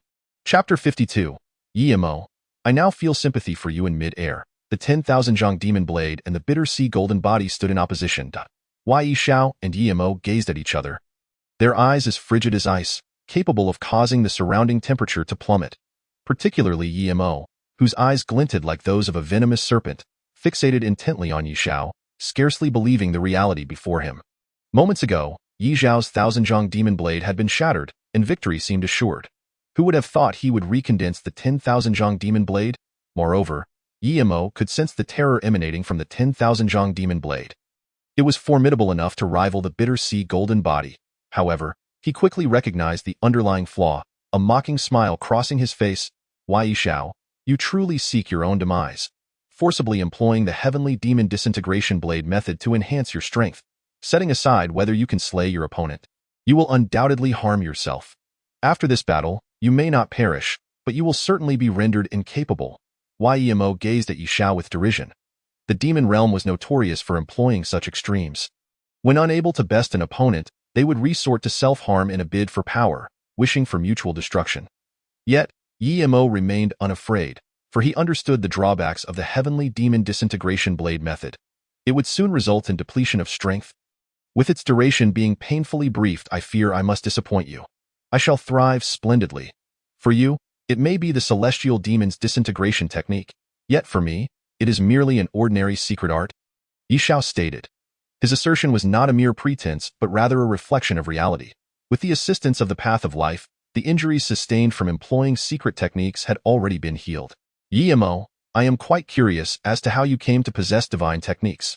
To my knowledge, the Ye clan of immortals lack such abilities, Ye Xiao inquired, gazing at Ye Mo upon realizing that Ye Mo wielded divine magic. Ye Xiao connected many dots in a previous life.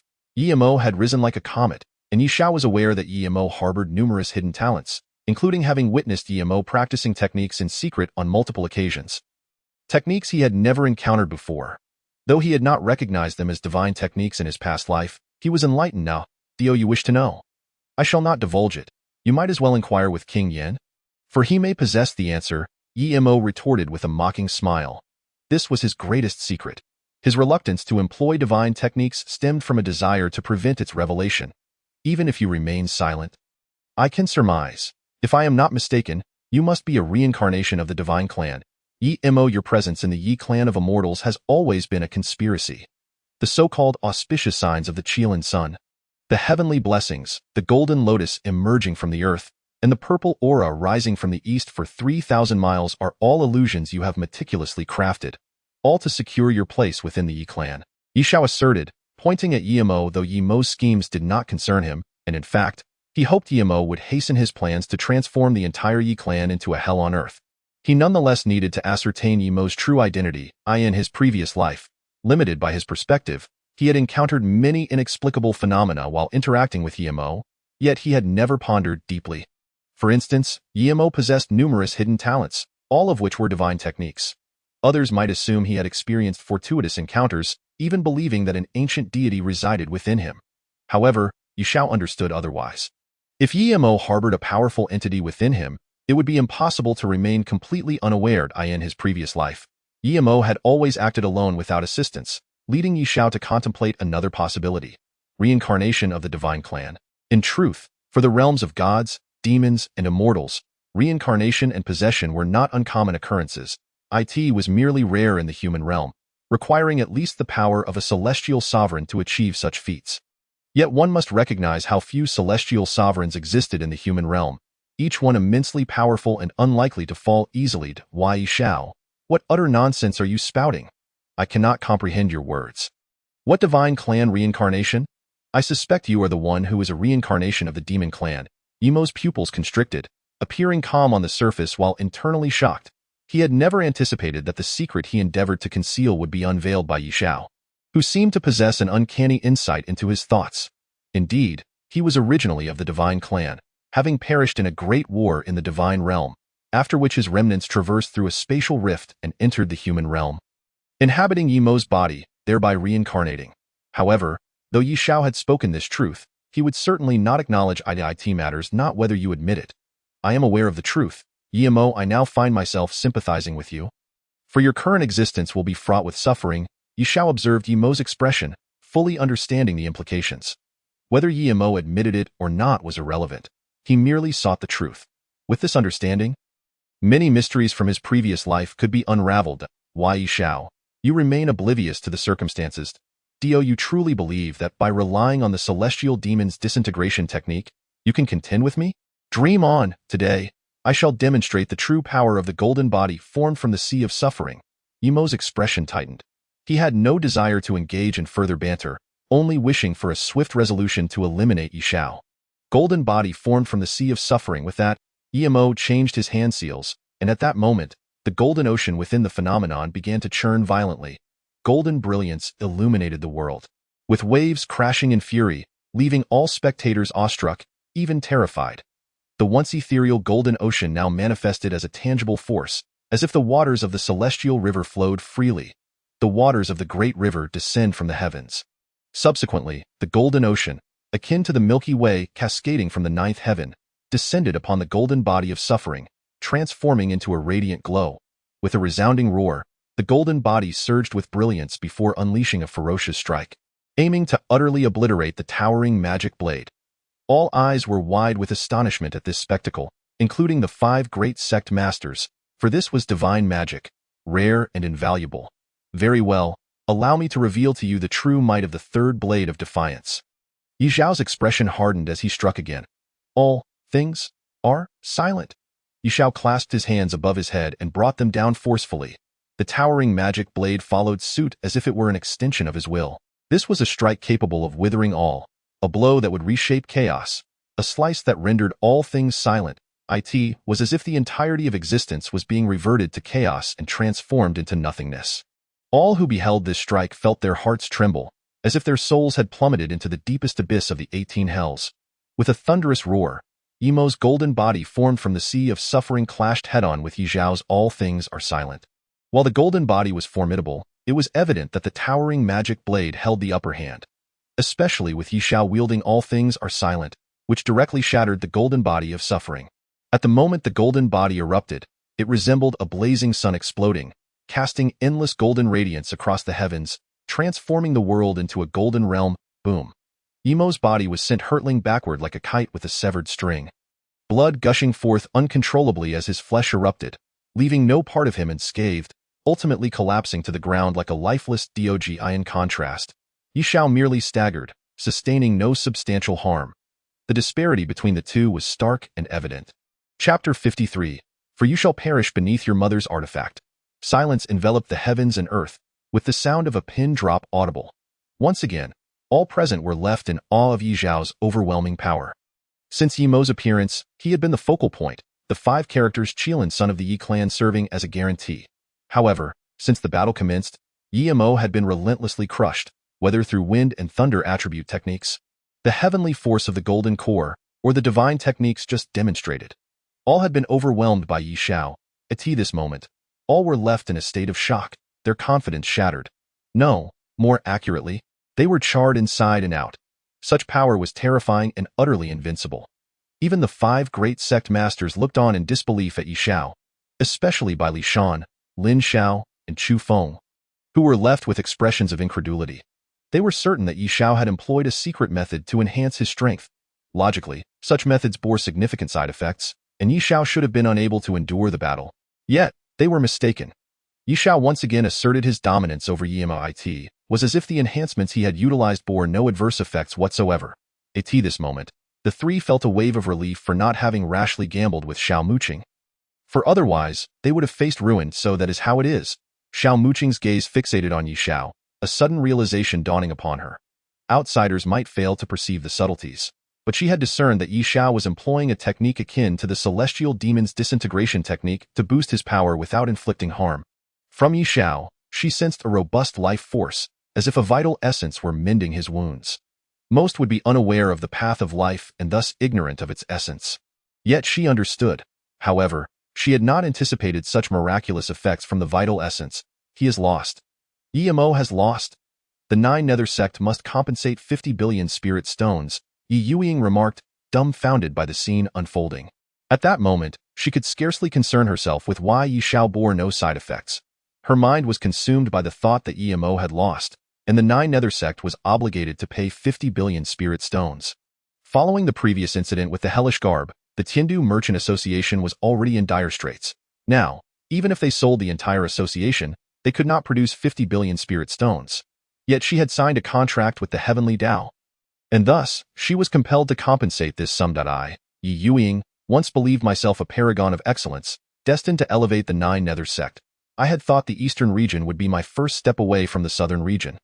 But now I find myself retreating in disgrace. Ye Youying appeared as if struck by a tremendous blow, utterly deflated. She understood all too well what it meant for the Nine Nether Sect to produce 50 billion spirit stones. In the arena, Ye Xiao stood quietly, while Ye Mo lay on the ground like a lifeless dog. This scene had occurred thrice now, yet this time it felt especially severe. In truth, while Ye Xiao stood there, he was not unscathed. The path of life, at this moment, the path of life surged within him, an overwhelming flow of vital essence pouring forth to mend the injuries inflicted by employing all things are silent. All things are silent was a technique described within the third blade of defiance. Ye Xiao had initially believed that by harnessing the celestial demon's disintegration technique to condense the towering magic blade, he could wield the techniques contained within the third blade. However, after unleashing it, he realized he had been overly ambitious. The towering magic blade was forcibly condensed, inflicting significant harm upon his body, though it remained within the limits of the vital essence's healing capacity. Yet once he activated the technique, the damage would exponentially increase, potentially surpassing the healing speed of the vital essence. Buzzing at this moment, Ye Xiao appeared calm, yet within him, turmoil raged. The path of life operated frantically, with a torrent of vital essence surging forth to heal his wounds. Fortunately, the towering magic blade had shattered the golden body of suffering. Had Ye Mo held the advantage, he would have struggled to find time for recovery. Ye Xiao contemplated Ye Mo, who lay on the ground at Ye Mo. It seems divine techniques are not all that remarkable. What other hidden talents do you possess? Feel free to employ them. Otherwise, do not claim I have not given you the opportunity. Ye Xiao addressed Ye Mo. His continued engagement with Ye Mo stemmed from a desire to ascertain the extent of Ye Mo's hidden capabilities. He secretly hoped Ye Mo had even more formidable divine techniques. At this moment, Ye Mo lay prone like a dead dog, his previous calmness replaced by a grimace. He paid no heed to his own injuries, rising once more from the ground, his eyes glinting like venomous serpents. Fixated upon Ye Xiao, if mere gazes could slay, Ye Xiao would have met his demise 1,000 times over. Very well, Ye Xiao, you are the first in the mortal realm to instill fear within me. I shall stop at nothing to extinguish your life. Ye Xiao, not only will you perish, but you shall suffer greatly, for you will meet your end beneath the artifact of your own mother. Behold, what is this? Ye Mo roared like a rabid dog, losing all semblance of composure, even identifying himself as the true self. At this moment, he cared for nothing but the singular thought that Ye Xiao must die. Ye Xiao must die. The Hades demon-slaying map, with a sweeping motion of his hand, a scroll tore through the air, unfurling mid-flight. It depicted a vividly illustrated path leading into the unknown, known as the Hades Road. The violent celestial might emanating from the Hades demon-slaying map enveloped the surroundings, instilling terror in all who beheld it. A heavenly-grade artifact. Ye Mo possesses a heavenly-grade artifact. The audience gasped in astonishment. He was the Kirin son of the Yi family. It was hardly surprising he wielded such power. This was the grand competition of the 5 sects, a contest among Foundation establishment practitioners, and the battle between these two had already been extraordinary. Yet now, a heavenly-grade artifact was introduced. There were no rules prohibiting the use of heavenly-grade artifacts in this competition, was there? How astonishing! A Foundation establishment practitioner wielding a heavenly-grade artifact could intimidate even those of the nascent Soul Realm. Just when they thought Ye Xiao had secured victory, who would have anticipated that Ye Mo possessed a heavenly-grade artifact? The crowd erupted into fervent discussion, the commotion surpassing even that of the previous battle between gods and demons. After all, Ye Xiao and Ye Mo were not true gods or demons. They merely commanded the powers of such. Yet, a heavenly-grade artifact was an entirely different matter, crafted by the Heavenly Sovereign himself. The Heavenly Sovereign, in any domain, could shake the heavens with but a stamp of his foot. Even the 5 sect masters were taken aback upon witnessing the Hades demon-slaying map by Li Shan. Lin Xiao and Chu Feng, the 3 masters, immediately activated their powers to avoid collateral damage. Xiaomuqing and Ye Youying's expressions changed dramatically. Ye Youying had long been aware that her mother had bestowed a heavenly-grade artifact upon Ye Mo. But that was intended to confront unforeseen dangers, not to be used against Ye Xiao in the grand competition. As the two engaged in a fierce battle, no one doubted that Ye Mo would wield the heavenly-grade artifact to obliterate Ye Xiao. Little Mo. Ye Youying instinctively wanted to intervene, but the words caught in her throat. A single thought held her back. If Ye Mo refrained from using the heavenly-grade artifact, he would lose, and the Jiu sect would owe 50 billion spirit stones. Years of hard work in the eastern domain would vanish into thin air. Yet, if she did not intervene, Ye Xiao would undoubtedly perish. This was her guilt-ridden brother, and the unparalleled genius of the Ye family. Ye Youying wrestled with her dilemma. Xiaomuqing's complexion shifted dramatically. And without a moment's hesitation, she rushed forward. Though she could not withstand a heavenly-grade artifact, she could certainly whisk Ye Xiao away. After all, Ye Mo was not capable of stopping her, it matters not.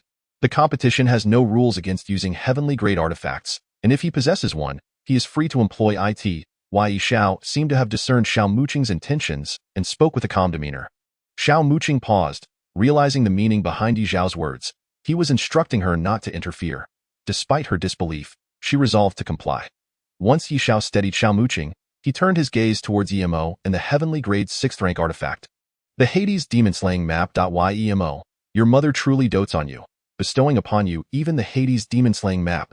A chill spread across Ye Xiao's face. In the Ye celestial clan, he possessed no celestial palace, no celestial garments, nor any spirit stones. As for artifacts, that was a distant dream. Yet Ye Mo, merely participating in a contest for Foundation establishment disciples, was granted a heavenly-grade artifact, the Hades demon-slaying map. Though Ye Xiao had long since despaired of Yue Qianxue, wishing her dead at this moment, additional hatred welled within him. Ye Xiao, you are formidable, but what of it? You are destined to be shunned by all. You have no family. The Kirin son of the Ye family is I, the one favored by my mother, with 7 sisters and a father. Have you ever felt a modicum of warmth? The love they bestow is all upon me, while you are fated to be an abandoned pawn. Ye Mo laughed maniacally, for it was said that to kill a man was to strike at his heart. He not only desired Ye Xiao's demise, but aimed to ensure he suffered in his final moments. Congratulations, Ye Mo. You have successfully provoked my ire. I am the abandoned pawn. You are the Kirin's son, yet today, this pawn shall trample you beneath my feet, allowing the world to witness the true face of the so-called Kirin son of the Ye family. How exceptional and powerful he truly is. Ye Xiao's eyes blazed with fury, as if he wished to rend Ye Mo into 1,000 pieces. Just as Ye Mo had intended, his words wounded Ye Xiao deeply. As the saying goes, without love, how can there be hate? It was precisely because of their heartfelt connection in their past life that such profound hatred had taken root in this one. Although Ye Xiao now regarded the Ye celestial clan as foes, the painful memories of the past ignited a murderous impulse within him. How foolish he felt for once seeking the approval of those cold-blooded creatures. Ha ha ha, Ye Xiao. I concede that in terms of personal strength, I may fall short of you, but that does not include artifacts. Do you see? This is my mother's bestowed heavenly-grade 6th-rank artifact. The Hades demon-slaying map. It is not merely a powerful artifact. It is a testament to my mother's boundless love. If you should perish beneath the Hades demon-slaying map, could it not be interpreted as dying at the hands of your own mother? Ye Mo seemed to revel in Ye Xiao's fury as he spoke again, particularly relishing the phrase, dying at the hands of your own mother. The thought thrilled him. To strike at Ye Xiao's heart was to ensure he would die with unfulfilled rage. Ye Mo, you rejoiced too soon. It is not only you who possesses a heavenly grade artifact. I do as well. Should you wish to kill me, let us see whether your heavenly grade artifact is more formidable or mine. Ye Xiao replied with a cold smirk. Heavenly punishment sword. With a swift motion of his hand, a 3-foot-long sword materialized, and with a powerful swing, a blade of light erupted, seemingly capable of cleaving through the myriad worlds. The distant void was split asunder, revealing a chasm that appeared bottomless.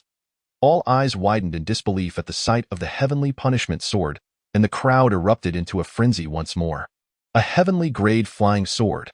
It is indeed a heavenly grade artifact. The astonishment was palpable. Was it now common for Foundation establishment practitioners to possess such powerful artifacts? The Elder, at the peak of the Golden Core realm, had never even glimpsed a heavenly grade artifact. As being at the peak of the Golden Core realm truly that remarkable? I have never seen one myself. Ye was a Kirin son of the Ye family. It was expected he would wield a heavenly grade artifact, but Ye Xiao, merely the chief of the Nine Sect, how could he possess one? It seemed this chief of the Nine Sect had an extraordinary background. Now that both parties wielded heavenly grade artifacts, it was a matter of which was mightier. The crowd erupted into fervent discussions, particularly among the powerful figures and titans present, their expressions a mix of envy and resentment.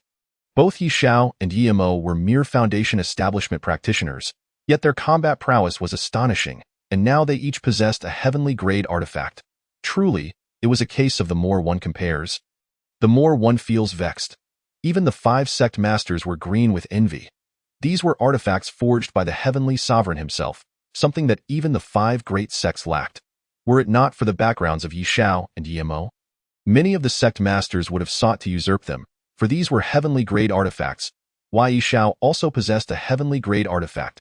Ye Youying stared at the heavenly punishment sword, utterly stunned. She was still conflicted about whether to save Ye Xiao when, to her astonishment, he also revealed a heavenly grade artifact. While she could not discern the exact rank of the heavenly punishment sword, a sense of foreboding washed over her. This was no ordinary flying sword. The heavenly punishment sword. Xiao Muqing's face lit up with joy upon seeing it.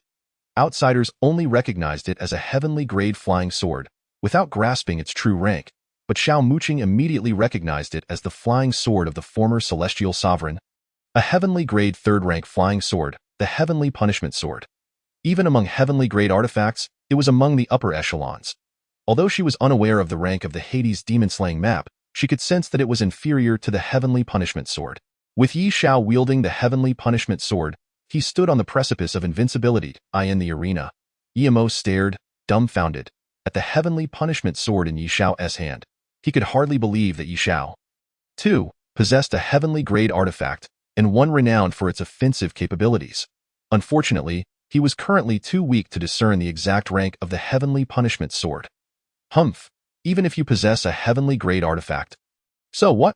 There are hierarchies among heavenly grade artifacts. While the Hades demon-slaying map is a heavenly grade 6th rank artifact, it is certainly on the threshold of the middle 3rd rank. Ye Xiao, as the chief of the Nine Sect, is likely to possess at most a lower 3rd rank artifact, between heavenly grade 9th and 7th ranks, which is hardly to be feared. Ye scrutinized the heavenly punishment sword, attempting to ascertain its rank. But alas, he could not penetrate its mystery. Then, he ceased his examination and began to ponder. The Hades demon-slaying map originated from the Ye celestial clan, a middle 3rd rank heavenly grade artifact, and in his eyes, Ye Xiao's heavenly punishment sword was likely only a lower 3rd rank artifact, not on the same level. In the arena, Ye Xiao and Ye stood in opposition, the heavenly punishment sword and the Hades demon-slaying map each exuding celestial might, as though 2 heavenly sovereigns were colliding. The celestial grade artifact, forged by the celestial sovereign, possesses the formidable power of its creator. Even a lowly cultivator, wielding such a treasure, could compel even a formidable soul master to retreat. Yet, this remains a hypothetical scenario. The reality is that a novice cultivator cannot possibly master a celestial grade artifact unless they expend a vast amount of spirit stones, forcibly harnessing their power. Furthermore, while soul masters may find themselves at a disadvantage against celestial grade artifacts, they can easily evade them. In fact, not only soul masters but even the most powerful figures can swiftly avoid confrontation. On that fateful day, Ye Xiao had deceived the elder Lu Mu of the Jiuyou sect into lowering his guard, employing cunning tactics and shattering spirit stones to manipulate the sword of heavenly punishment. Now, both Ye Xiao and Ye Mo find themselves in a similar predicament. Despite possessing celestial-grade artifacts, neither has the strength to wield them. Thus, they must resort to shattering spirit stones to control the sword of heavenly punishment and the diagram of Huangquan subduing demons. Boom, boom, boom.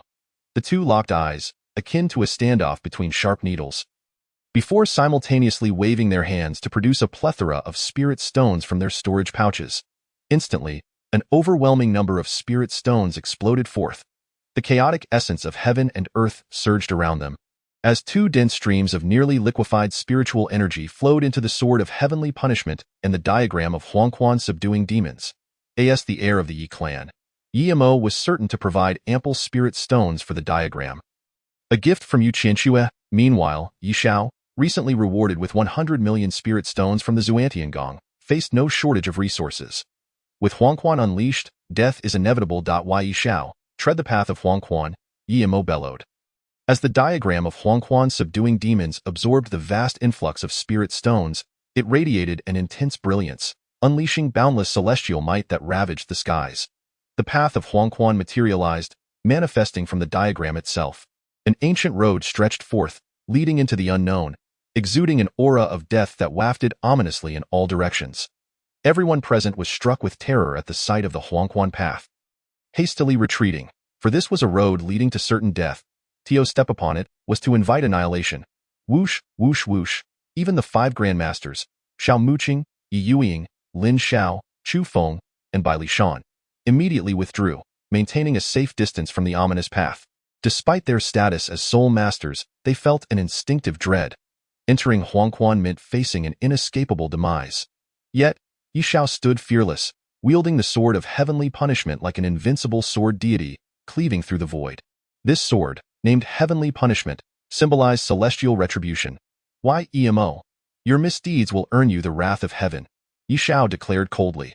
While he possessed sufficient confidence in the sword of heavenly punishment after 3 days of preparation, he understood that it was still a celestial-grade artifact, rife with uncertainties, necessitating his utmost effort.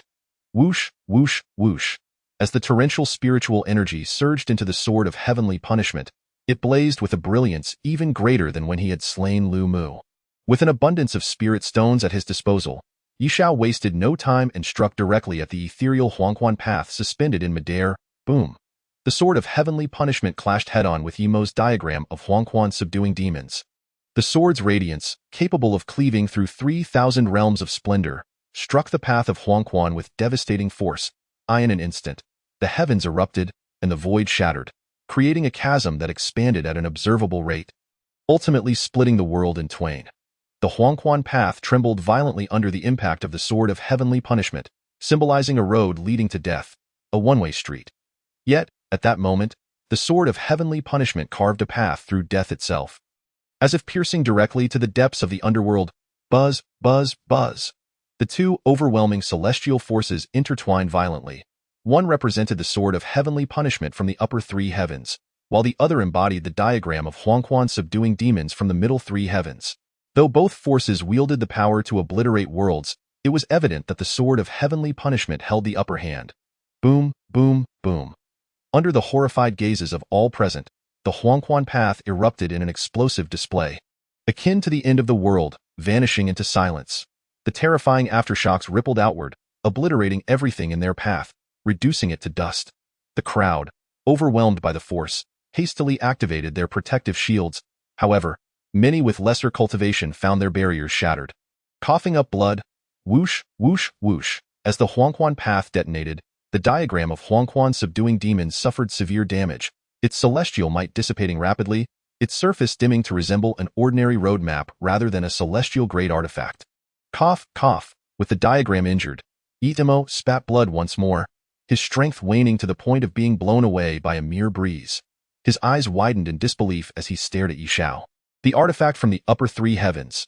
This is truly an artifact from the upper 3 heavens, Ye Mo exclaimed, his countenance a mask of incredulity. His Huangquan diagram, bestowed by Yue Qianxue, was merely a 6th-tier celestial-grade artifact. A guardian of the middle 3 heavens, he had anticipated that Ye Xiao, being the top disciple of the Xuantiangong, would be no more than a 7th to 9th-tier celestial-grade artifact, hardly a concern. Yet, He never fathomed that Ye Xiao's sword of heavenly punishment was, in fact, from the upper three heavens. It is well known that the disparities between celestial-grade artifacts are vast, particularly between the upper and middle three heavens, an insurmountable chasm. Ye Imo glared at Ye Xiao with a mixture of resentment and disbelief, knowing he could neither match him in combat nor in artifacts. This battle was undoubtedly a lost cause, even as a powerful reincarnated being of the divine race. He found himself at a loss. Before departing the Ye clan, Ye Imo had believed himself invincible among his peers, capable of battling those above his rank, as he had countless trump cards up his sleeve. While others recognized him as a prodigy of wind and thunder, they remained unaware of his hidden strengths in those attributes. The techniques of wind fury and thunder roar led them to assume he had only mastered the first two forms. In reality, he had perfected the third, his first trump card. Everyone thought he was in the late stages of foundation building, yet he had actually reached the false core stage, condensing his heavenly momentum to the golden core stage. His second trump card, the divine path of the celestial realm, sculpting a golden body from the sea of suffering, constituted his third trump card. After obtaining the diagram of Xuanxuan subduing demons, he acquired a fourth. Ye Imo had once believed that even as a foundation-building cultivator, he could unleash his full power to contend with giants. Though the nascent soul giants might not be the pinnacle of human strength, they were far from weak. Ye Imo could never have imagined that he would one day be defeated by an equal, especially by Ye Xiao, whom he had long oppressed, framed, and slandered. Though secure his position as the Kirin son of the Ye clan, he had to suppress Ye Xiao, knowing full well that Ye Xiao was the true descendant of the celestial race. What he elegantly termed the Kirin son of the Ye clan was, in less flattering terms, a foster son. Coincidentally, the great divination revealed that Ye Xiao was destined to be his arch-nemesis, further fueling Ye Imo's ruthless actions. Thus, he unleashed the most malevolent curse from the divine realm. The soul destruction nail, penetrating Ye Xiao's body. Chapter 56. Where did you go wrong? As the soul and earth nails pierced Ye Xiao's body, this fated adversary was rendered a mere waste, with Ye Imo poised to insert the heavenly nail, ensuring Ye Xiao's complete demise and eliminating any future threats.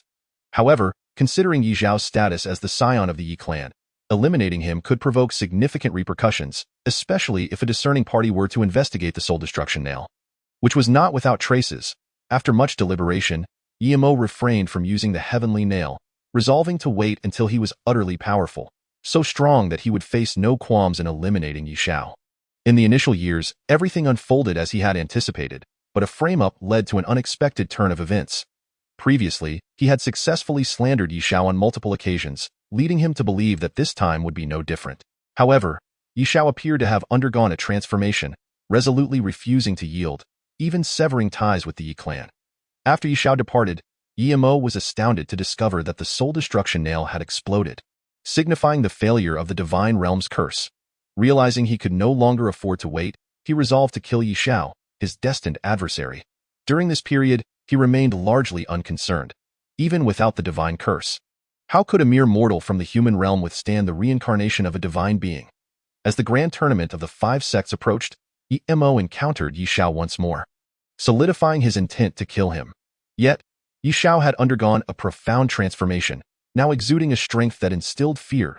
Ye Imo, a reincarnated divine being known in his past life as a renowned divine king, had once regarded even the human realm's celestial sovereigns as insignificant, yet now found himself trembling before a foundation-building cultivator.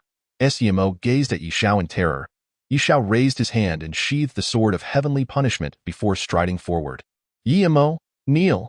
Ye Xiao thundered. Whoosh, whoosh, whoosh. At that moment, an overwhelming pressure emanated from Ye Xiao. Under normal circumstances, Ye Imo would have remained unfazed, but now, he found himself utterly broken, collapsing to his knees. Everyone was taken aback by the scene. The battle had concluded, the sword of heavenly punishment decisively overpowering the diagram of Xuanxuan subduing demons, and Ye Xiao emerged victorious, leaving them uncertain of his next intentions.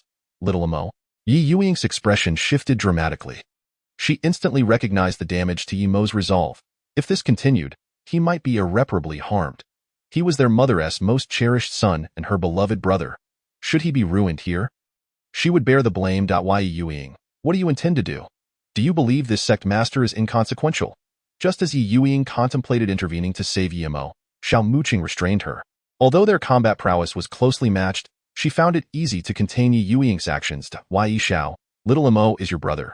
Do not harm him, Ye Youying shouted anxiously, her focus solely on Ye Xiao. She has already discerned that Ye Imo has completely lost his fighting spirit. Even if Ye Xiao were to kill Ye Imo, it would be a mere trifle. Why, Ye Youying? You truly possess a tongue of honey and a heart of a sword. You incessantly lament your guilt and indebtedness to me.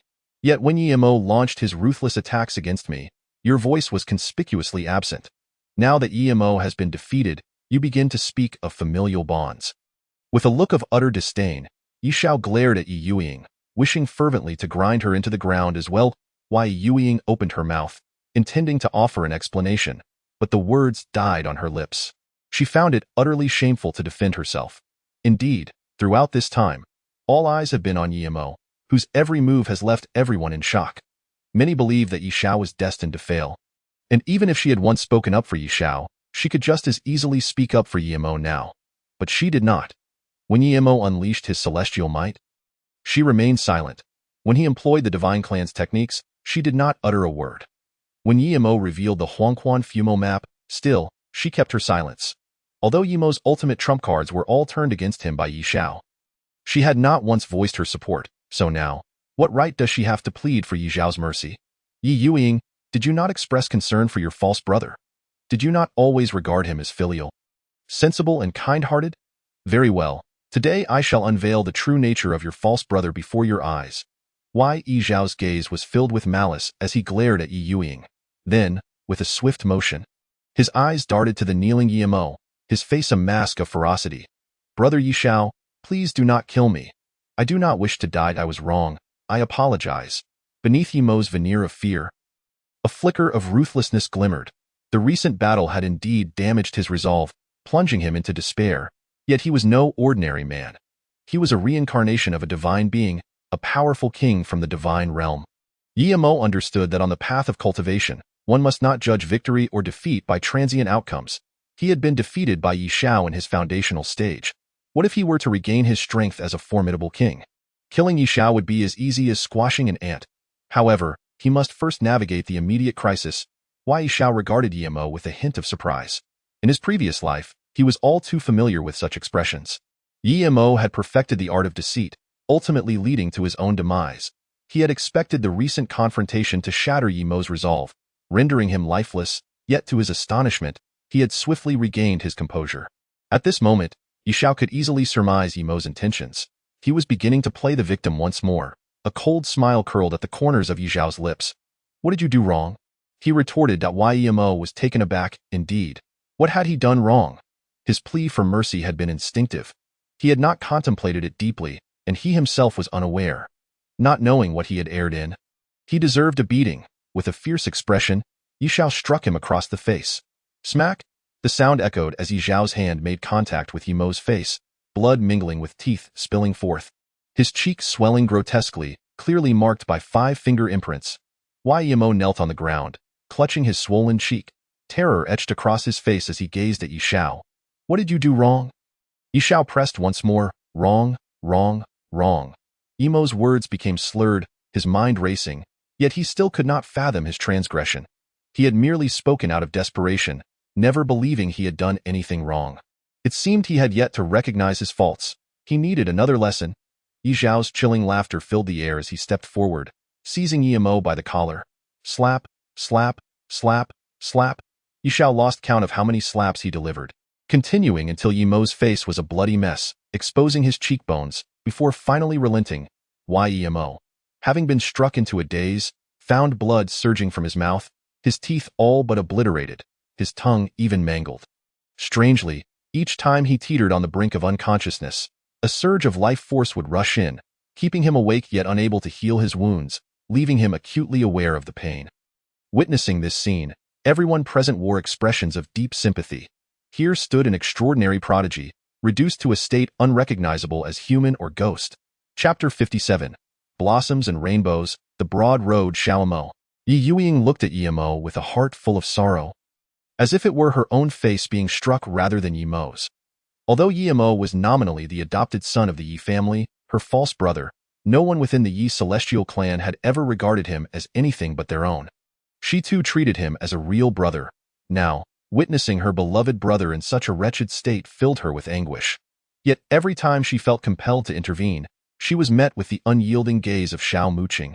Fully aware that escape from his scrutiny was impossible, "Brother Ye Xiao, I am sorry. I was wrong. I truly understand my mistake." Yemo, kneeling with a face resembling that of a swollen pig, mumbled incoherently. Though in excruciating pain, he knew these were merely external injuries that could be easily healed. "Yemo, I ask you, you claim to have seen me at the foot of Lingyun Mountain's village. Indeed, I was merely passing by, but did I truly engage in blood-sucking practice?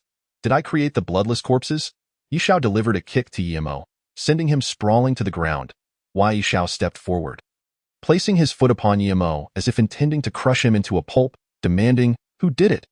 "No, I know it wasn't you, Brother Ye Xiao." Yemo, enduring the intense pain coursing through his body, met the murderous gaze of Ye Xiao. He dared not conceal anything, immediately confessing, at this moment, his life was firmly in Ye Xiao's grasp, and with Ye Youying obstructed by Xiao Muqing, Yemo had no doubt that Ye Xiao would end him. "Now, be honest. Tell me, who did it?" Ye Xiao smiled coldly and delivered a brutal kick that ruptured Yemo's abdomen, exposing his entrails. Yemo cried out in agony, losing consciousness, but just then, another surge of life force flooded in, reviving him. Ye Xiao questioned him again. It was Yemo curled on the ground, resembling a puddle of muck, or rather, bloodied muck. His cheek was a mangled mess, his stomach torn open, exposing his intestines. At this moment, he teetered on the edge of life and death, not daring to withhold the truth. He answered candidly. Ye Youying, witnessing this, was left utterly stunned. The appearance of bloodless corpses at the foot of Lingyun Mountain had led everyone to unanimously believe that Ye Xiao had been practicing blood-sucking techniques. For two reasons. First, Ye Xiao had once been a demonic cultivator from a wicked realm. Second, Yemo had claimed to have seen Ye Xiao in the vicinity. No one would doubt Yemo's words. Within the hearts of the Ye Celestial clan, Yemo was kind, obedient, and sensible, a true treasure for the Ye family. Yet, no one could have anticipated that the actual culprit was Yemo himself. And even Ye Youying could hardly fathom the scene of Yemo engaging in blood-sucking cultivation. Ye Xiao, standing over Yemo, cast a triumphant glance at Ye Youying, as if to say, "See, this is your beloved brother." But he quickly shifted his gaze back, coldly fixing it upon the prostrate Yemo years ago. "You advised the 7 sisters of the Ye family to test the character of the demonic cultivators, placing the wind spirit pearl bestowed upon you by Yue Qianxue secretly on me. Then, your maid informed Yue Qianxue that the wind spirit pearl had vanished, insinuating that I had stolen it. Whose idea was it?" Ye Xiao's expression hardened as he delivered another vicious kick, the sound of bones shattering echoing as he crushed Yemo's chest, exposing his internal organs to severe damage. Yemo let out a heart-wrenching scream, one foot already crossing into the gates of death. Yet just at that moment, another surge of life force emerged, dragging him back from the brink, feeling a pain worse than death. Ye Xiao, reveling in the moment, pressed on with his inquiry. Was I instructed the maid to inform my mother and imply that you had taken it." Yemo, his face contorted in agony, responded with a voice filled with despair. In that moment, he was no longer human, but even less than a ghost. "Xiaomo?" Ye Youying, witnessing Ye Xiao's foot come crashing down again, seemed to forget that Yemo had once betrayed Ye Xiao. Her face filled with worry. She feared that Yemo might perish on the spot, but fortunately, his vitality was tenacious. Even in such a state, he clung to life. Still, she found solace in the thought that as long as he did not die. The Tai immortal lotus of the Ye family possessed miraculous healing properties, able to restore even the most shattered body, provided only a remnant of the soul remained. However, upon hearing Ye Xiao's questions and Yemo's responses, Ye Youying was left utterly speechless. As a participant in that past event, she was well aware of the circumstances. Afterward, the 7 sisters had collectively concluded that the maid had favored her own master, leading to the betrayal and thus had nothing to do with Yemo, for after all, Yemo was so kind-hearted. Yet no one could have imagined that it was also Yemo who had orchestrated it all. Moreover, now that she reflected upon it, Ye Youying realized that everything had been a scheme by Yemo to frame Ye Xiao. Clearly, the plan had succeeded. Ye Xiao had endured 7 days and nights of punishment from their mother, with whip marks permanently etched into his bones. Ye Youying understood the pain, but she also knew that Ye Xiao's heart ached even more, for he had been wrongfully accused. "Xiaomo, why have you done this?" Ye Youying could not comprehend. Years ago, within the Ye family's medicinal garden, a primordial divine herb known as the Nine Suns Essence grass had sprouted, bringing great excitement to Ye Qingcang, for it was a divine medicine capable of enabling a celestial being to undergo transformation. Yet, on the eve of the Nine Suns Essence grass reaching maturity, it mysteriously vanished. Ye Qingcang, enraged, ordered the entire clan to search tirelessly, even turning Lingyun Mountain upside down. Yet it was never found. It was because I had been seen near the medicinal garden. And having consumed it during the qi refining stage, I was unable to control its effects, rendering it entirely ineffective and leaving no trace, leading to the assumption that I had stolen it. But I knew I had not, and there were others in the Ye Celestial clan at the qi refining stage. I ask you, who was it that stole it? Ye Xiao gazed upon Ye Mo, who lay as if he were a mass of blood and mud, a surge of fury swelling within him. Abruptly, he lifted his foot and began to stomp relentlessly, the sound of bones shattering echoing in the air. Ye Mo's limbs were crushed beyond recognition, his entire body suffering from catastrophic fractures, his skin losing all elasticity. During this brutal trampling, Ye Mo's life hung by a thread. Just when he believed his demise was inevitable, a violent surge of life energy erupted forth, preserving his existence. Ye Mo howled in agony, while Ye Xiao pressed him with renewed fervor. Was it me? Or was it me? The Nine Suns spirit grass was taken by me and refined by me. Ye Mo, now reduced to a puddle of muck, replied. Logically, one whose bones had been shattered throughout should be doomed to die, yet due to the overwhelming vitality of Ye Xiao, even when Ye Mo approached the gates of death, he was forcibly brought back, clinging to his last breath. Ye Youying, witnessing this scene, shook her head in disbelief, unable to accept the reality before her. Seeing Ye Mo's tragic state, her heart ached. After all, he was her younger brother whom she had cherished since childhood. Yet, she never imagined that Ye Mo had committed so many transgressions behind her back. The Nine Suns spirit grass was a legendary divine herb. Its full efficacy could only be harnessed by a celestial sovereign. Below that level, its effects diminished significantly. For instance, a soul master could refine it, but with far lesser results. Similarly, great powers could do so, yet the effectiveness would wane. Only those in the qi refinement stage would find it utterly devoid of effect, as they could not withstand its potency. After the disappearance of the Nine Suns spirit grass, Ye Qingcang was enraged and sealed off the Ye clan's celestial lineage, yet he never found it. This left only one possibility. It had been refined by someone else. However, even so, Ye Qingcang had means to uncover the culprit. Anyone who refined the Nine Suns spirit grass would experience a substantial increase in their soul power, making them easily traceable.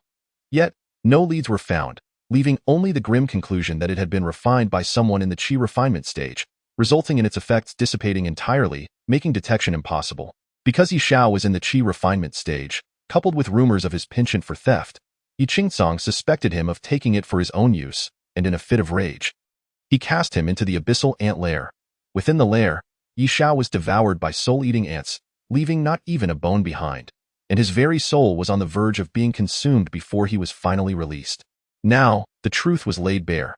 It was not Ye Xiao who had stolen it, but Ye Mo, little Mo. Just how many wrongs have you committed? Ye Youying trembled, murmuring to herself. Silence enveloped the heavens and earth, with no sound to be heard. Everyone present stood transfixed, especially at the sight of Ye Mo, now a mere mass of mud on the ground. With his bones shattered, he could not even rise. A true embodiment of what it meant to be reduced to nothing.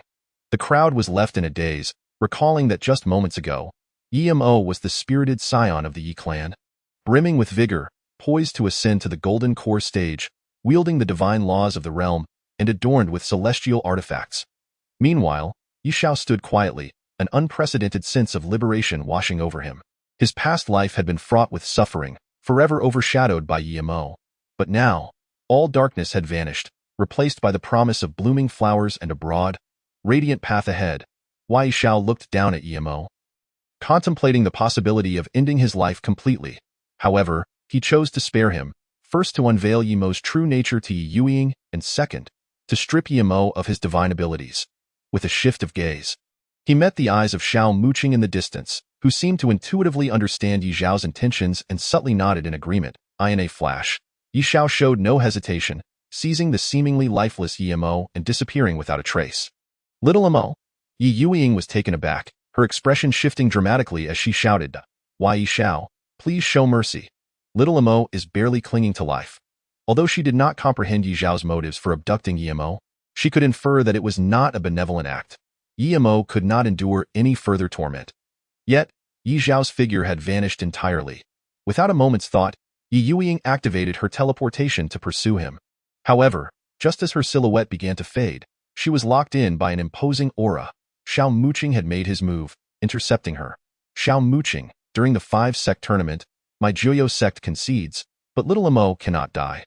He is the scion of the Yi clan. Ye Youying's fury peaked. Why, Ye Youying, spare me the empty words. Unless you wish to step over my corpse today, do not even think of pursuing the chief of my Shenon Sect. As for whether the Yi clan scion lives or dies, it is of no concern to me, Xiao Muqing retorted coldly. His sole purpose was to buy time for his master to strip the divine abilities from the Yi clan scion. Very well, Xiao Muqing, I see you are determined to tempt fate. Do you truly believe I, Ye Youying, fear you? Ye Youying was utterly urgent. With a thunderous roar, the two soul masters engaged in a fierce battle. Chapter 58. Since you are unwilling, 1,000 cuts. In the desolate wilderness of the ancient Dao province, atop an abandoned mountain, a figure descended from the heavens like sludge, crashing onto a barren patch of earth. Though this was a person, they bore no semblance of humanity. Their bones were shattered, organs exposed, intestines visible, and their face devoid of features, reduced to a mere mass of flesh. In a swift motion, another figure landed, this time. A youth clad in green. These two were none other than Ye Xiao and Ye Mo. Ye Xiao stared at Ye Mo, who resembled a puddle of mud, remaining silent, while Ye Mo was utterly paralyzed by fear. Logically, one in such a state should be on the brink of death. Yet for reasons unknown, he clung desperately to life, his consciousness intact. Brother Ye Xiao, I am truly sorry. I now understand my mistakes. I do not wish to die, Ye Mo weakly apologized, with only his voice remaining capable of speech. Ye Xiao regarded Ye Mo without a word, and with a thought, a glimmer of cold light appeared as the celestial punishment sword materialized in his hand. Pointing the blade at Ye Mo, its tip grazed his body. While it did not inflict direct harm, the fierce sword energy sliced through Ye Mo's skin. No, please, brother Ye Xiao, I beg you, spare my life. I will never dare again. Ye Mo's eyes widened in terror. Despite the immense physical suffering he endured, he had ways to recover, but death was an irrevocable fate. Why, Ye Mo, during your time in the Yi clan, you slandered me, bullied me, conspired against me, and sought to kill me with the soul destruction nail. I yearn to rend you into 1,000 pieces. The celestial punishment sword glided gently over Ye Mo's skin, the fierce sword energy threatening to carve him asunder. This was a 3rd-grade celestial artifact, and with Ye Mo's life force waning, he could not withstand the torment in sheer terror. Ye Mo shook his head repeatedly, ultimately succumbing to fear and fainting. Yet, in the next moment, he regained consciousness, empowered once more by that life energy. However, considering you once called me Brother Ye Xiao, I shall grant you a chance to atone. If you perform well, I may consider sparing your life, Ye Xiao continued. Brother Ye Xiao, you can count on me. I will do whatever it takes. Ye Mo's face lit up with joy, relieved that Ye Xiao had offered him an opportunity. Fearing that he might be killed outright, it is simple. You can certainly manage it. I am curious about the divine laws of the realm, and you happen to possess them if you are willing. Ye Xiao began that I am willing. It would be my honor to impart the divine laws to Brother Ye Xiao. Ye Mo interjected hastily, eager not to let Ye Xiao change his mind. Ye Xiao remained silent, observing him intently. Brother Ye Xiao, I am currently incapacitated. Please provide me with a jade slip. I will enter it with my consciousness and inscribe the divine laws within, making it easier for you to cultivate. Ye Mo continued. Ye Xiao nodded, then retrieved a jade slip from his storage pouch, which flew into Ye Mo's hands. Without delay, Ye Mo immersed his consciousness into the slip and inscribed a divine law. Brother Ye Xiao, this divine law is the sculpting the golden body from the sea of suffering. Remarkably powerful technique. I have only grasped a fraction of its essence, but I believe that in your hands, it will surely flourish. After inscribing the divine law into the jade slip, Ye Mo eagerly awaited Ye Xiao's reaction. Sculpting the golden body from the sea of suffering, Ye Xiao remained silent, taking the slip and probing it with his consciousness. Simultaneously, he activated his life path, allowing strands of life energy to flow into the slip, absorbing the essence of the divine law. After a brief moment, Ye Xiao completed his assessment. Just as Ye Mo had claimed, it was indeed a formidable divine law, with Ye Mo only managing to grasp the surface. Regarding the authenticity of the law, Ye Xiao had no concerns. First, He had previously experienced the technique and could easily discern its truth. Second, as a precaution, he deliberately utilized his life path, which possessed a unique sensitivity to divine laws, making it simple to discern authenticity. It was akin to his previous encounters with the aura of slaughter, which easily resonated with the fabled 9 demonic blades. Well done. It seems you are genuinely seeking redemption. Continue. Ye Xiao nodded in satisfaction, placing the jade slip containing the sculpting the golden body from the sea of suffering into his storage pouch, and then produced another jade slip. Continue. Emo was momentarily taken aback by the sight of the slip. Had he not already imparted the sculpting the golden body? Was there more to teach? It was well known that divine and demonic laws were powerful yet difficult to master, with many dedicating their entire lives to a single technique. Emo pondered. Ye Xiao erupted in fury. Emo, what do you mean? Do you think that a single divine law can absolve your sins? Very well, since you are unwilling, I shall consider our previous conversation null, and you shall face 1,000 cuts. Ye Xiao's rage was palpable. With a sudden flourish, the sword of divine retribution was lifted, and with a fierce stroke, it severed Emo's left arm. A spray of crimson blood erupted as Emo's left arm fell to the ground. Although the bones of his left arm had long since been crushed, as the saying goes, a broken bone connects to sinews, it still appeared whole. Now, however, his arm had been completely cleaved by the sword of divine retribution. Emo, witnessing the blade of Ye Xiao descending upon him, felt his pupils dilate with terror. Ye Xiao's speed was so swift that it left no opportunity for him to speak. With his left arm severed, a desperate howl escaped his lips. After delivering the first strike, Ye Xiao raised the sword of divine retribution once more, preparing to unleash a second blow. I am willing. Brother Ye Xiao, I am willing. I never said I was unwilling. This is for you, Brother Ye Xiao, to inscribe the divine law. Realizing the gravity of the moment, shouted at once. The second strike of Ye Xiao paused mid-air. Upon hearing Emo's words, he sheathed his sword. Emo gazed at Ye Xiao with a look of grievance, then once more plunged his consciousness into the jade tablet, inscribing a divine technique anew. Brother Ye Xiao, this divine technique is called Heavenly Step, a formidable method, and when perfected, its power rivals that of the golden body forged in the sea of suffering. I believe it will surely please you. After inscribing Heavenly Step into the jade tablet, Emo looked at Ye Xiao with an obsequious expression. Heavenly Step. Ye Xiao accepted the jade tablet and delved into its contents, simultaneously operating the path of life to sense the technique. Indeed, as Emo had claimed, it was a potent divine method. In truth, as a king of the divine realm, Emo possessed numerous divine techniques, yet could not freely impart them. During his previous battle with Ye Xiao, he had already employed the golden body forged in the sea of suffering, hence this divine method was imperative to teach. The golden body forged in the sea of suffering was among the most powerful techniques Emo knew. Having already set a benchmark, he could not risk teaching an ordinary technique afterward, lest he provoke Ye Xiao, the consequences of which would be dire, considering his life hung in the balance. Thus, he opted to impart the equally formidable Heavenly Step.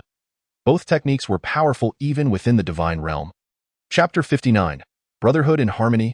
Indeed, Emo, I can see your sincerity. From now on, you shall remain my dear younger brother.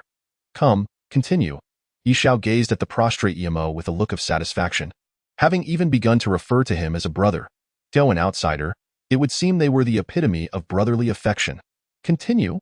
Emo stared at Ye Xiao in astonishment. This was a divine technique. Indeed, 2 formidable methods, typically possessed only by those of the divine king rank. Common deities would lack such privileges. Moreover, Emo himself had only practiced the golden body forged in the sea of suffering. Not yet the Heavenly Step. He had thought 2 techniques would suffice, yet unexpectedly, Ye Xiao desired more. What did this mean? You do not wish to comply, do you? Very well, Emo. I truly misjudged you. I regarded you as a dear brother, offering you a chance for redemption, yet you failed to cherish it. Such trivial divine techniques, if you do not want them, then by all means, I shall take my leave. Ye Xiao's fury surged once more. With a swift motion, he swung the sword of divine retribution downwards, striking with lightning speed once again. A fresh spray of blood erupted as Emo's right arm was severed, falling to the side just like the left. Emo let out another desperate roar. Ye Xiao's speed was so overwhelming that he had no chance to plead for mercy. Ye Xiao raised the sword of divine retribution once more. Emo, stifling the agony of his severed arms, cried out, Wait, brother Ye Xiao. You misunderstand me. How could I ever be unwilling? It is a blessing to impart divine techniques to you. I am overjoyed at the opportunity to atone. Ah? Is that so? Why didn't you say so sooner? My apologies, I became a bit too agitated. Good brother, rest assured, as long as you genuinely repent, your brother Ye Xiao will certainly not hold grudges. Let bygones be bygones. Henceforth, you shall be my dear younger brother, and I shall be your good elder brother, and we shall be brothers in harmony. At these words, Ye Xiao displayed an expression of regret and hurriedly moved aside to retrieve the severed arm. Attempting to reattach it to Ye Mo as if the severed limb could be restored, as if nothing had transpired moments before. Listening to Ye Xiao's words and witnessing his actions, Ye Mo's eyes gleamed with malice. He realized Ye Xiao's true intention was to extract all the divine techniques from him. Although he was a divine king, his repertoire of truly powerful techniques was limited. An idea struck Ye Mo. He resolved to impart an ordinary divine technique, knowing that Ye Xiao, not belonging to the divine lineage, would be unable to discern the difference. With this thought in mind, he plunged his consciousness back into the jade tablet and inscribed yet another divine law. Brother Ye Xiao, this divine technique is called Celestial Mooncleave, another powerful method, rivaling the golden body forged in the sea of suffering and the heavenly step. After inscribing the divine technique, Ye Mo again regarded Ye Xiao with a sycophantic look. Celestial Mooncleave, although merely an ordinary divine technique in the divine realm, was the most fundamental of its kind. Celestial Mooncleave. Ye Xiao nodded, then immersed his consciousness into the jade tablet to examine it. As he activated the path of life, he immediately discerned the disparity. It was not of the same caliber as the golden body forged in the sea of suffering and heavenly step. However, Ye Xiao did not show any signs of realization. He feigned ignorance, demanding all techniques, whether ordinary or powerful, to deplete Ye Mo's arsenal of divine techniques. Truly, my dear brother, I sense your sincerity. Come, continue, and hand over all your divine techniques. Ye Xiao nodded with satisfaction. With a sweeping gesture, this time there was not just one jade tablet, but a multitude of them appeared. Ye Mo's eyes widened at the sight, having been repeatedly severed of his arms. He had learned to be clever. Brother Ye Xiao, I am more than willing to impart all the divine techniques I know, but I must remind you of one thing. Ye Mo's mind raced as he spoke. Ye Xiao looked at him with a puzzled expression. You see, Brother Ye Xiao, you may not be aware that the divine techniques of gods and demons differ from the path of mortals. Mortal cultivators often practice numerous techniques, including divine abilities and arcane arts, yet gods and demons typically focus on a single divine method, for such techniques are exceedingly challenging to master, and one easily risks spreading oneself too thin. Ye Mo dared not mention that he had already imparted 3 divine techniques, 2 of which were formidable. Instead, he subtly warned him against being overly ambitious, and no worries. I do not intend to practice them all. Merely selecting one that appeals to me and is suitable for my cultivation. Ye Xiao nodded in agreement, acknowledging the truth in this statement.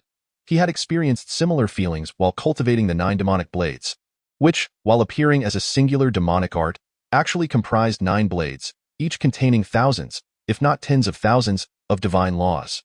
Brother Ye Xiao, I am acutely aware of my grave sins and sincerely wish to atone. I simply do not know how many divine techniques are necessary to remedy my transgressions. Ye Mo was desperate to ascertain how many divine techniques Ye Xiao sought. Alternatively, how many must he impart before Ye Xiao would cease his demands? It could not continue indefinitely. Even a divine king would not possess an abundance of divine techniques. Very well, considering you are my dear brother, 1 divine technique counts as 1 strike. 1,000 strikes equate to 1,000 divine techniques. If you surrender 1,000 divine techniques, I shall pretend nothing has transpired. Ye Xiao contemplated before responding. 1,000 divine techniques. Ye Mo's eyes widened at this proclamation, nearly causing him to spit blood. These were divine techniques, the laws of the divine realm. Not only could he not procure 1,000, even 100 divine techniques were beyond his grasp. Brother Ye Xiao, I do not possess that many divine techniques. Ye Mo lamented, his face a mask of despair. Ye Mo, despite your past transgressions against me, I can forgive you. Yet when asked to yield some divine techniques, you hesitate. Life is a fleeting breath. Is it merely divine techniques you seek? If you do not wish to part with them, then face 1,000 strikes. 1,000 strikes. Ye Xiao's anger flared again. A look of utter exasperation etched across his face, especially as he repeated the phrase 1,000 strikes thrice. With a swift motion, the sword of divine retribution crashed down once more, offering Ye Mo no chance to plead for mercy. A fresh spray of blood erupted as Yemo's left leg was severed. Ah! Yemo let forth another desperate howl, yet he lacked even the strength to roll away. With his left arm, and left leg now severed, only his right leg remained intact. Brother Ye Xiao, even if you were to kill me, I still do not possess that many divine techniques, Yemo uttered in despair. He gazed at his severed limbs and battered body, his heart heavy with sorrow, lamenting the fall of a once mighty divine king, now reduced to such a state. Chapter 60. The uncle can endure, but the aunt cannot. Must face 1,000 strikes. So it seems you have not deceived me. Good brother, I acted impulsively again. Since you cannot produce 1,000 divine techniques, simply record all the techniques you know. As long as you are sincere, rest assured, these minor injuries are inconsequential, for you are aware of the miraculous effects of the Tai immortal lotus. However, should I discover that you are concealing anything, even the Tai immortal lotus may not save you. Ye Xiao regarded Yemo as he spoke. He could not allow Yemo to fall into utter despair, for that would hinder his ability to extract divine techniques. The Tai immortal lotus, upon hearing Ye Xiao's words, a glimmer of hope lit up Yemo's face. Yes, the Tai immortal lotus.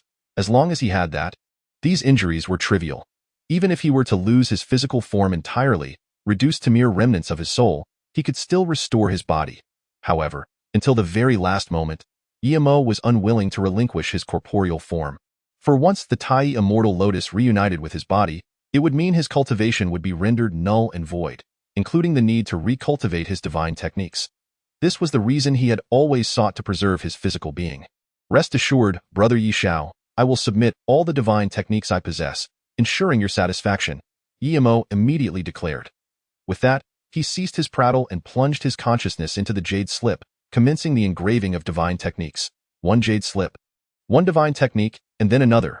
The divine map of all gods, the divine kingdom in the palm, the 8 styles of reversal, the 7 kills of chaos, the sword technique of heaven's severance, as each divine technique materialized before Ye Xiao. He promptly examined them. Although Yemo dared not play tricks at that moment, Ye Xiao remained vigilant, employing the path of life to verify each divine technique, ensuring their authenticity. Before long, 42 jade slips lay before Ye Xiao, containing a total of 42 divine techniques. Combined with the 3 he had previously collected, Ye Xiao now possessed a total of 45 divine techniques. Brother Ye Xiao, I have submitted all the divine techniques in my possession. There are truly none left. Yemo said, looking pitifully at Ye Xiao, hoping for clemency in return for his complete submission. Ye Xiao remained impassive, sweeping his hand to collect all 42 jade slips. Are you certain there are no more? Ye Xiao inquired. Indeed, there are none left. Brother Ye Xiao, I swear by the name of the heavenly Tao that this is all my divine techniques. I hope you will honor your promise and spare my life. Yemo declared loudly, swearing on the heavenly Tao. Logically, Yemo's oath to the heavenly Tao should have assuaged Ye Xiao's concerns. However, Ye Xiao erupted in fury once more. Why, Yemo? You truly cannot change your nature. I have given you repeated chances, yet you squander them, even swearing a false oath to deceive me. Such audacity is intolerable. I could endure my uncle's wrath, but not my aunt's. You must face 1,000 cuts. Ye Xiao's expression hardened. With a swift motion, the sword of divine punishment in his hand descended once more, severing Yemo's right leg. Blood spurted forth. Yemo howled in a frenzy, now reduced to a torso and a face, with his internal organs and intestines visible, and only his cheekbones remaining. An appearance so ghastly it would terrify even the most hardened souls.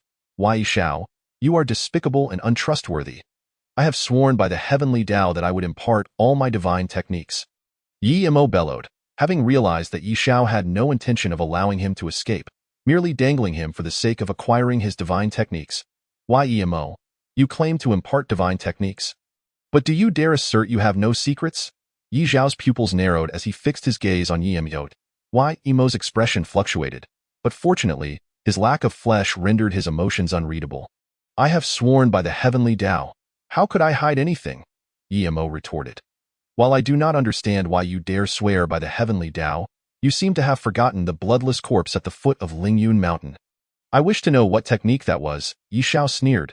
He had examined all 45 divine techniques, finding them to be authentic, none requiring blood to cultivate. Yet Yemo had taken the risk of blood cultivation right beneath the eyes of the Ye clan. Furthermore, upon realizing that Yemo was a reincarnation of a divine being, Ye Xiao was intrigued. How could a divine being resemble a demon? Yes, Ye stammered. He had indeed submitted all the divine techniques. But he still retained one, the divine fetus demon body. This technique was not purely divine but rather a fusion of divine and demonic laws, thus exempt from the constraints of the heavenly Tao. Moreover, he had withheld it as his trump card, having once instigated a divine-demonic war in the divine realm, from which he had both benefited and suffered. Brother Ye Xiao, to be honest, I possess a body refinement technique known as the divine fetus demon body.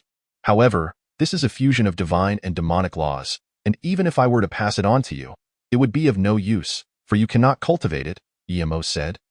His heart stirring as he spoke. The divine fetus demon body? Ye Xiao's face displayed a hint of curiosity. He understood that both divine and demonic bodies were formidable attributes, yet he wondered what this divine fetus demon body entailed. 30,000 years ago, the first divine king of the divine realm, the king of Haotian, and the first empress of the demon realm, Empress Liuli, had mysteriously vanished during a battle representing their realms. No one knew the outcome, and everyone assumed they had perished together. However, in subsequent years, divine and demonic cultivators encountered them while wandering in the outer heaven, discovering that they had, in that battle, forged a bond of mutual admiration and love over 300 years of conflict.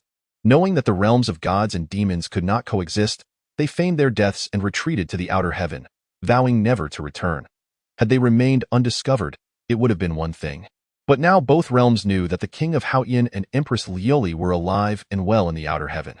Consequently, their respective ancient clans dispatched people to search for them, and the truth of their affair was soon uncovered. Once their story spread, it sent shockwaves through the realms of gods and demons. Historically, the two factions had been like fire and water, having slaughtered each other's kin for eons. Yet now, the king of Haotian and Empress Liuli were together, igniting fury among both realms, leading to their capture and a predictable fate, the fall of the unparalleled divine king and the proud demon empress. Yemo's gaze deepened, as if he were lost in distant memories. As a divine king himself, he held no reverence for any divine king, save for the king of Haotian. Ye Xiao listened quietly, knowing there was more to come, for the tale of the divine fetus demon body had yet to unfold. In truth, had the king of Haotian and Empress Liuli truly rebelled with their formidable powers, the realms of gods and demons would have been drenched in blood. However, both were sentimental, unable to turn against their ancient kin. Thus, when faced with the onslaught of the divine and demonic realms, they chose to perish together. Ye sighed. Originally, the death of the king of Haotian and Empress Liuli could have marked the end of the matter, merely a loss of two powerful beings. Yet not long after, an explosive revelation spread throughout the realms. During their time together, they had researched the divine and demonic bodies, creating a body refinement technique known as the divine fetus demon body, which fused the essences of both bodies, boasting power 100-fold greater than either alone. Before their demise, they had concealed this technique in a hidden place for a worthy successor. Ye spoke of the divine fetus demon body. His eyes sparkled with fervor. Ye Xiao observed him, remaining inscrutable, patiently awaiting the continuation of the tale. Following the dissemination of this news, it sparked a sensation that reignited the divine-demonic wars, with numerous divine kings and demon lords vying for the technique. The battles raged fiercely, darkening the skies and obscuring the sun, until an inconspicuous divine king, through his cunning, emerged victorious amidst the chaos, seizing the body refinement technique. Although that divine king eventually perished, cough, Ye suddenly sensed something amiss and coughed twice to cover up his slip. Ye Xiao pretended not to hear, but in his heart, he had already deduced that Ye must be the reincarnation of that inconspicuous divine king, as for the divine fetus demon body. It was a body refinement technique that harmoniously fused divine and demonic qualities. The king of Haotian and Empress Liuli had integrated the essences of both bodies, and logically, divine and demonic entities were as incompatible as water and fire.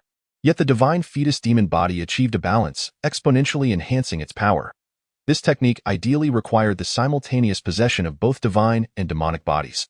However, such a combination was virtually impossible in the world. Thus, the two factions could only rely on external means. For instance, I possess a divine fetus within me, yet lack a demonic body.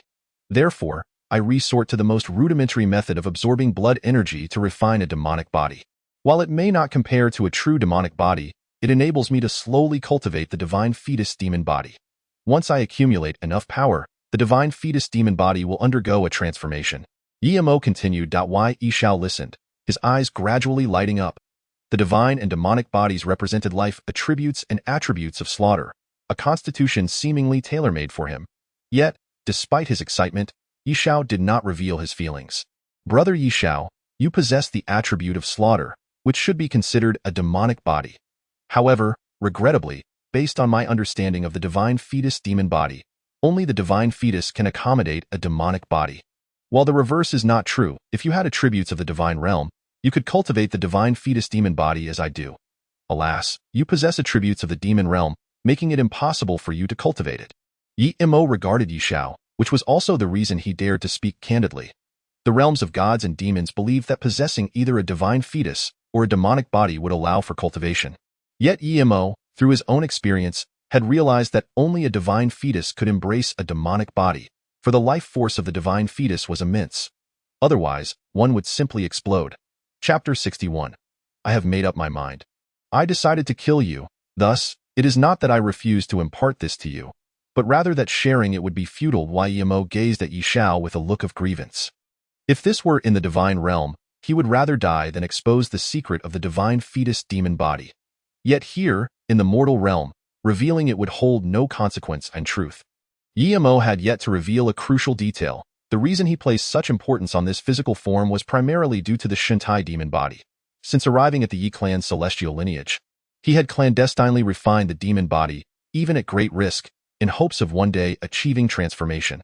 After years of cultivation, he sensed that the Shintai demon body was approaching a critical juncture and would soon undergo a complete metamorphosis, at which point he would be able to unleash the might of both divinity and demonhood. Should he lose this physical form now, all his efforts would be rendered futile. The Shintai demon body. Ye Xiao appeared outwardly composed while his heart surged with tumultuous emotion. This was a cultivation method tailor-made for him. Not only did he possess attributes of slaughter, but also of life itself. In the terminology of the divine realm, it meant he embodied both the divine body and the demon body simultaneously. Good brother, impart the Shintai demon body to me. Though I may not be able to cultivate it, I would still appreciate the opportunity to admire the divine and demonic techniques. Ye Xiao expressed with restrained excitement, concealing his inner turmoil. Upon hearing this, Yemo's face revealed a hint of hesitation. He was willing to impart all of his divine techniques, yet the Shintai demon body was an exception. After all, he was originally a divine king from the celestial realm, and it was for the sake of the Shintai demon body that he had perished and reincarnated. The cost had been immense. Just as Ye hesitated, he caught sight of Ye Xiao's impending fury, causing his countenance to change drastically. Having already lost his limbs, Ye could not bear to see this physical form he had labored over for so long destroyed. Very well, I shall inscribe the jade tablet for brother Ye Xiao right away, Ye quickly stated before Ye Xiao could erupt. Upon witnessing this, Ye Xiao managed to calm himself before he could unleash his anger. Brother Ye Xiao, if I impart the Shintai demon body to you, will you spare my life? Yemo's heart stirred, and before inscribing the technique onto the jade tablet, he posed the question, Good brother, I can see your sincerity. I have promised to consider sparing your life, and I shall not go back on my word, Ye Xiao replied earnestly. Consider. Ye found himself speechless. What he sought was assurance, not mere contemplation. What, do you not trust me, brother? Ye Xiao retorted, glaring with a fierce expression, even shaking the heavenly punishment sword in his hand. I trust you. Of course, brother Ye Xiao. Your word is as solid as gold. I shall inscribe the jade tablet for you immediately, Ye exclaimed, his eyes nearly bulging from his head. He was at the mercy of another, akin to a fish on a chopping block, with no room for negotiation. The crux of the matter was that, in his view, even if he imparted the technique to Ye Xiao, it would be of little use, as Ye Xiao could not cultivate it. Without further ado, Ye inscribed the Shintai demon body onto the jade tablet. After the inscription was complete, Ye Xiao eagerly seized the tablet, probing its contents with his consciousness. Simultaneously, both the foundations of slaughter and life within him began to churn, allowing the energies of carnage and vitality to surge into the jade tablet, enabling him to clearly sense the cultivation method of the Shintai demon body. At that moment, Ye Xiao's face was awash with uncontrollable astonishment. Possessing both the foundations of slaughter and life, and having cultivated the formidable 9 demon blade while witnessing numerous potent divine techniques, his horizons were exceedingly broad, and he immediately discerned that the Shintai demon body was a body refinement technique that fused the laws of divinity and demonhood. In other words, It harmonized the paths of slaughter and life into one, yielding results that were not merely additive but exponentially powerful. After meticulously examining the Shintai demon body, Ye Xiao carefully stored it away, deeming it more valuable than the combined worth of the 45 divine techniques. He then turned his gaze to the pitifully mangled Ye Mo, who was gazing back at him with a forlorn expression. Ye Mo had exhausted himself trying to appease Ye Xiao. He had provided divine techniques when requested, and even shared the divine demonic methods. Now, he felt completely drained. Good brother, I have made up my mind. I shall kill you, Ye Xiao declared after contemplating Ye Mo's plight for a moment. Why, Ye Xiao, you are shameless. I have given you everything you asked for, satisfying your every demand, and you have promised to spare my life. Ye Mo's fury erupted as he glared at Ye Xiao, his eyes nearly popping out of their sockets. Why, Ye Mo? I merely severed your limbs. I did not take your head, I only stated that I would consider sparing your life. Now that I have given it due consideration, I have decided to kill you. Besides, you, a divine king reincarnate, surely do not believe I would let go of someone who has cursed me, do you? The soul-snaring nail, the most insidious curse of the divine realm, stifles talent and devours vitality. If it were not for my fortuitous fate, you would be well aware of my grim outcome, Ye Xiao replied with a cold smirk. Were it not for his desire to obtain Ye Mo's divine techniques, the heavenly punishment sword would have struck down without mercy during the 5 sects competition. You, Ye Mo's wrath surged, causing his exposed heart to pound violently. Had he known, he would never have imparted a single divine technique. Why, Ye Xiao, you are ruthless. You have won this round. But this is far from over. The might of a divine king is beyond your imagination. One day, I shall reclaim everything tenfold, 100-fold. Ye Mo bellowed.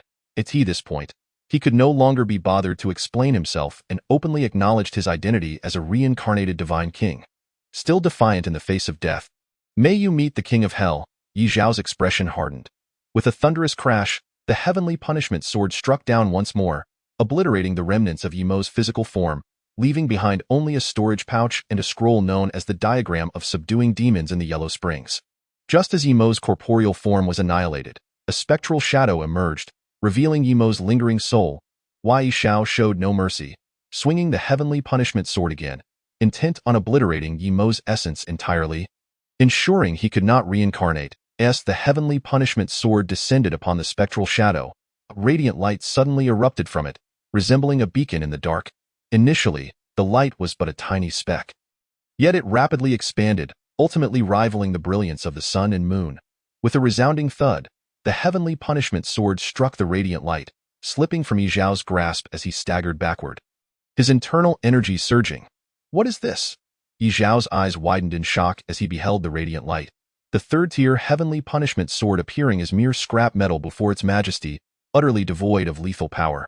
A terrifying divine might emanated from the white light, as if it sought to collapse the very heavens and earth. Ye Xiao, do you truly believe you can slay me? How laughable that I am a reincarnated divine king.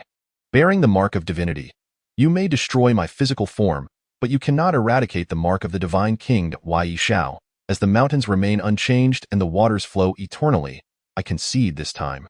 But next time, I shall return tenfold, 100-fold. Ye Mo's voice resonated from within the white light, as the blinding light gradually dimmed. It eventually vanished completely, along with Ye Mo's lingering soul. Ye Xiao watched in trepidation as Ye Mo's essence dissipated. His mind racing with thoughts of the divine king's mark, it lingered in his mind, especially since he possessed the foundation of life, making the experience all the more profound, a fear that stemmed from the depths of his soul. Regrettably, he had failed to eliminate Ye Mo this time. Ye Xiao shook his head slightly, choosing not to dwell on it further. Chapter 62. I speak of Ye Xiao. Ye Xiao first upon witnessing the escape of Ye Mo's lingering soul. Ye Xiao set aside his thoughts and waved his hand to retrieve the storage pouch. As he delved into it with his consciousness, he was taken aback. Ye Mo's storage pouch resembled a veritable treasure trove, brimming with spirit stones and treasures, including a plethora of celestial herbs and medicines from the Ye clan in the past. He had relied on collecting scraps and herbs to exchange for spirit stones, and he had never dared to gaze upon the celestial herbs within the medicine garden. Truly, Ye Mo was a commendable son of the Ye clan. Ye Xiao's heart seethed with resentment. He had initially believed that after slaying Ye Mo, the Ye clan would escape calamity according to the trajectory of his previous life. But now, With Ye Mo still alive, he awaited the day of reckoning for the Ye clan. Ye Xiao muttered to himself. In his past life, he had been subject to torment within the Ye clan, while Ye Mo began to emerge, albeit lacking the power to obliterate the Ye clan, a feat that would come 2 decades later. Subsequently, Ye Xiao waved his hand to collect Ye Mo's storage pouch and the diagram of subduing demons in the Yellow Springs. He did not hurry to depart, but instead sat cross-legged on the spot, commencing the organization of the 45 divine techniques. Previously, he had only examined them through the lens of life energy. Now, he aimed to distinguish thoroughly between which were worthy of cultivation and which were mere ordinary techniques. Days later, at the Ye clan, whoosh, a graceful figure appeared somewhat flustered as she traversed the teleportation array. Ye Youying died in that moment. Ye Youying bore no semblance to her usual dignified and elegant self. Instead, she appeared quite disheveled. After Ye Xiao had departed with Ye Mo, Ye Youying, in a state of panic, had directly engaged in battle with Xiao Muqing. Although she held an advantage as a third-tier deity, Xiao Muqing's combat prowess was formidable, and even as a second-tier deity, he remained unyielding. The two had fought relentlessly for 3 days and nights. Afterward, concerned for Ye Mo's well-being, Ye Youying ceased her onslaught. Yet she had no idea where to find him, leading her to return to the Ye clan in hopes of discovering his fate through the soul lamp. Just as Ye Youying returned to the Ye clan, Yue Qianxue, Ye Qiushui, and Ye Xianxuan were among the first to learn of her arrival. Eldest sister, where is Xiao Mo? Why have you returned alone? In the celestial palace, Yue Qianxue gazed at Ye Youying with a look of confusion. Was this truly the noble princess of the Ye clan? Was this still the sovereign of the Nine Nether Sect? Ye Youying looked at Yue Qianxue, struggling to find her words, and even the thoughts that hovered on the tip of her tongue were swallowed back down. It was she who had led Ye Mo away to represent the Nine Nether Sect in battle, fully expecting him to easily secure first place. The outcome, however, was a resounding defeat, with his life now shrouded in uncertainty. Especially troubling was the realization that the actions they had attributed to Ye Xiao over the years had actually been those of Ye Mo. At the foot of the mountain lay a bloodless corpse. The Wind Spirit Pearl, the Nine Suns Spirit Herb. All of these were the doing of Ye Mo. What's the matter with you? Speak up. Yue Qianxue gazed at Ye Youying with a peculiar expression. Having never seen her in such a state, Ye Youying looked at Yue Qianxue. The words she had intended to say several times were swallowed back down forcefully. No. I cannot reveal to Mother that Xiao Mo is at fault. He acted out of a moment's confusion, driven by an overwhelming desire to prove himself. After all, he is not a true descendant of the Ye clan and must strive continuously if I divulge this. How will Xiao Mo stand within the Ye clan in the future? The clan has already lost one son. It cannot afford to lose another. As the elder sister, it is my duty to guide him well. Ye Youying pondered. Tio put it grandly. The Ye clan has already lost one son and cannot afford to lose another. Tio put it simply, she has already lost one brother and cannot lose another. Especially when she recalled Xiao Mo's usual obedient, kind, and sensible demeanor. She was even more convinced that it was merely a moment of folly. Elder sister, the competition among the 5 sects has concluded. Right? How did Xiao Mo perform? Ye Qiushui inquired, seemingly oblivious to the turmoil in Ye Youying's heart. Was there even a need to ask? Not to mention the waste of the 5 major sects.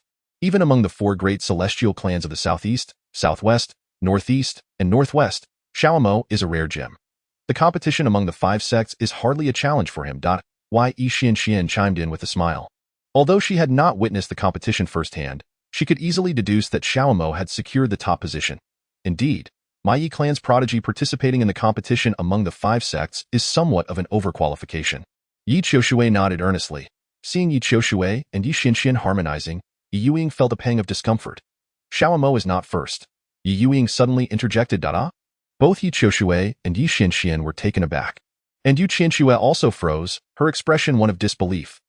The competition among the 5 sects involved those in the foundation establishment stage, while Ye Mo was a practitioner of the way. To say he was not first was simply absurd. Elder sister, what is going on? If Xiao Mo is not first, then who is? Is there anyone in the foundation establishment stage stronger than a practitioner of the way? Yue Qianxue furrowed her brow. A foreboding feeling creeping in.it is Ye Xiao. He is the first. Ye Youying replied. Yue Qianxue, Ye Qiushui, and Ye Xianxuan were all left dumbfounded, especially Ye Qiushui and Ye Xianxuan, who thought they had misheard. Elder sister, who did you say is first? They both asked in unison. I said Ye Xiao. Ye Xiao is first. Did you hear me clearly? Ye Youying gazed at Ye Qiushui and Ye Xianxuan with evident impatience. Elder sister, you must be joking. Ye Xiao is first? Ye Xiao is stronger than Xiaomo? You must be joking with me. Ye Qiushui exclaimed. Elder sister, this jest is not amusing at all. Xiaomo is a practitioner of the way. Has Ye Xiao even reached the foundation establishment stage? Ye Xianxuan said, her expression rife with disdain. As Ye Youying looked at Ye Qiushui and Ye Xianxuan, her annoyance grew, even sparking a desire to teach these two girls a lesson. Am I joking with you? Do I look like I'm joking? And listen clearly. Ye Xiao has not only reached the foundation establishment stage, but is also an unprecedented practitioner of the way. Yes, he is a practitioner of the way, which means he is indeed stronger than Xiaomo and defeated him in the competition among the 5 sects, Ye Youying stated to both Ye Qiushui and Ye Xianxuan. Seeing that Ye Youying was not joking, both Ye Qiushui and Ye Xianxuan displayed expressions of disbelief, especially upon hearing the term practitioner of the way, their mouths agape and shocked. A practitioner of the way. Such words could only come from Ye Youying. No one else would be believed. The existence of a practitioner of the way is already hard to fathom, and now there emerges another one, whom they had always underestimated. Her waste of a brother. Elder sister, what on earth is going on? You mean that wayward child is a practitioner of the way? And what does he have to do with the competition among the 5 sects? Yue Qianxue questioned, having nearly forgotten about that wayward child. Mother, after Ye Xiao left the Ye clan, he went to the eastern region and joined the Shenon Sect, becoming its chief. Moreover, Ye Xiao is not a waste. He is an unprecedented practitioner of the way. In the competition among the 5 sects, Ye Xiao represented the Shenon Sect and defeated Xiaomo, claiming first place. Ye Youying took a deep breath, forcing herself to calm down as she explained. While she had known for some time that Ye Xiao was in the eastern region with the Shenon Sect, she had refrained from informing the Ye clan due to the relationship between her mother and Ye Xiao. Chapter 63.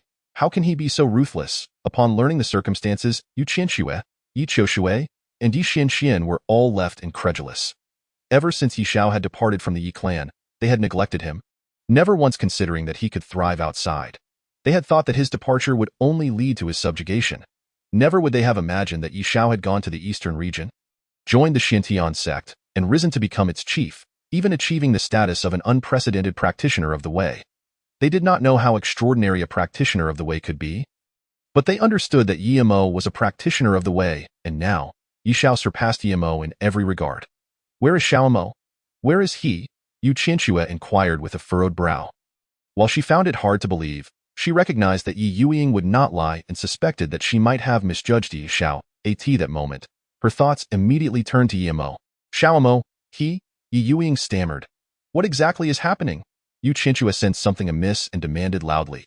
Ye Youying took a deep breath, intending to reveal that Ye Mo had been captured by Ye Xiao. Whoosh! At that moment, a streak of light pierced the sky and appeared within the celestial palace. It materialized as a phantom, or rather, a remnant soul. Yue Qianxue, Ye Youying, Ye Qiushui, and Ye Xianxuan were initially stunned, but upon seeing the remnant soul, their expressions shifted dramatically. For this remnant soul was none other than Ye Mo Xiaomo. Where is your physical body? Yue Qianxue's countenance changed drastically upon seeing Ye Mo's remnant soul. This was her most beloved son, raised with utmost care, and now he was but a remnant soul. Xiaomo, how did you end up like this? Who dares to lay such ruthless hands on the prodigy of the Ye clan?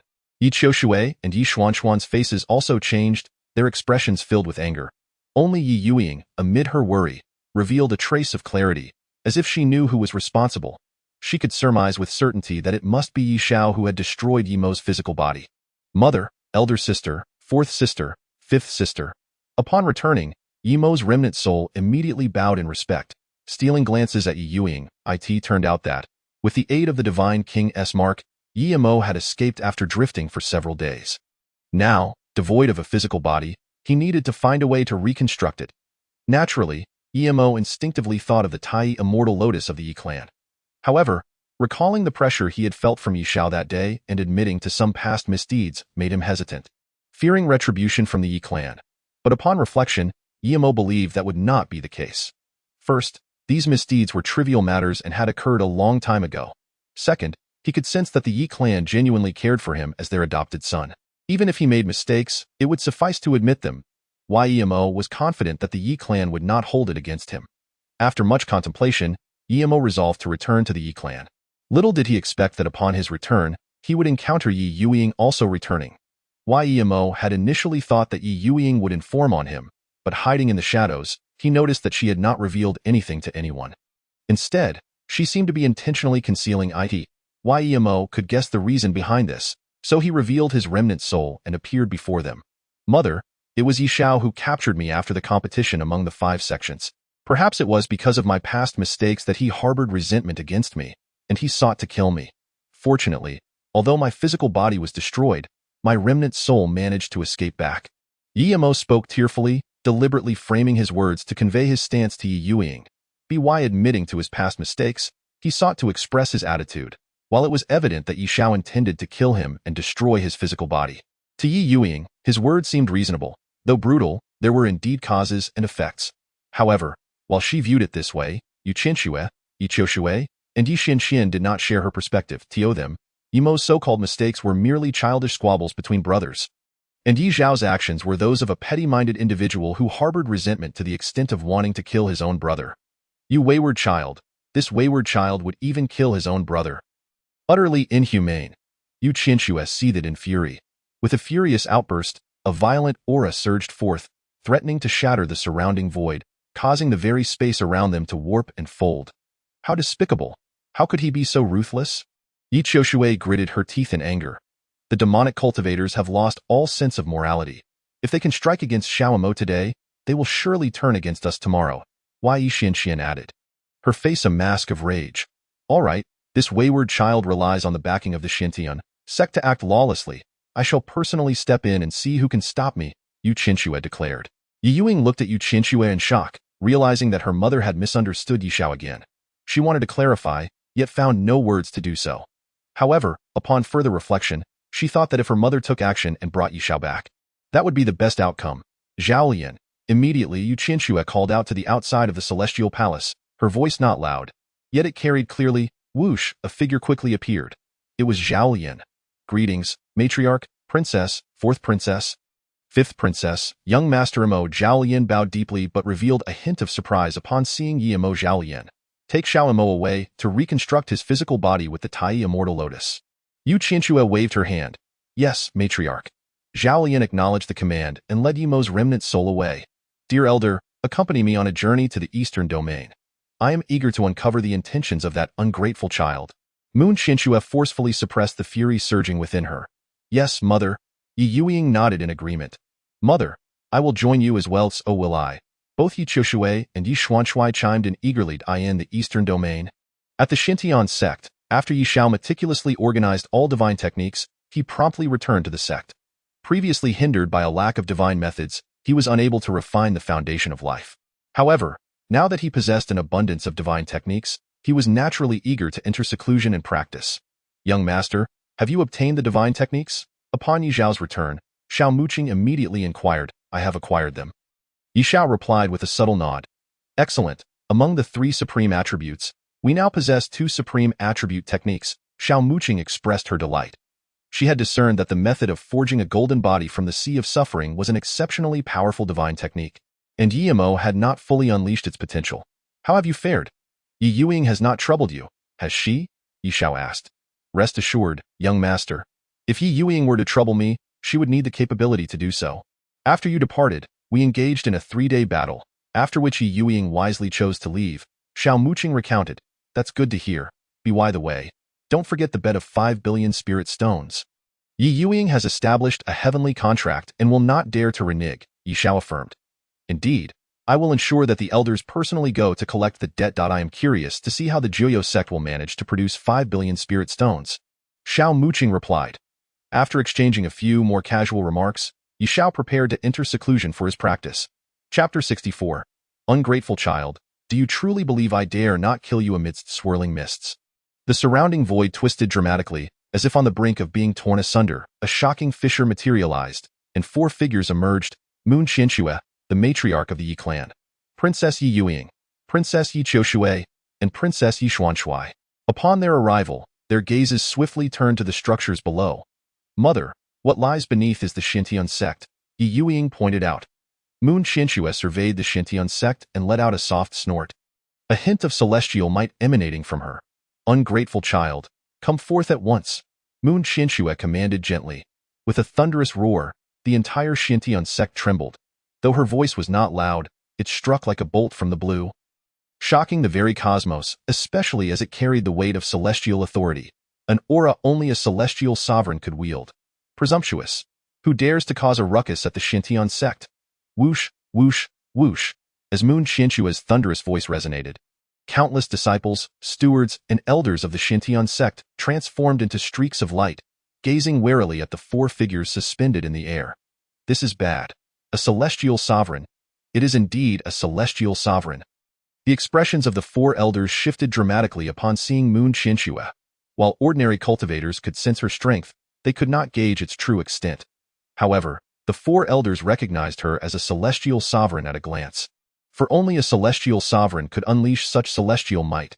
Meanwhile, Ye Xiao, who had just intended to enter seclusion, also heard this voice. His complexion turned ashen in an instant. He was all too familiar with that voice. So much so that he wished he could eliminate it even in his dreams. Moon Qianxue.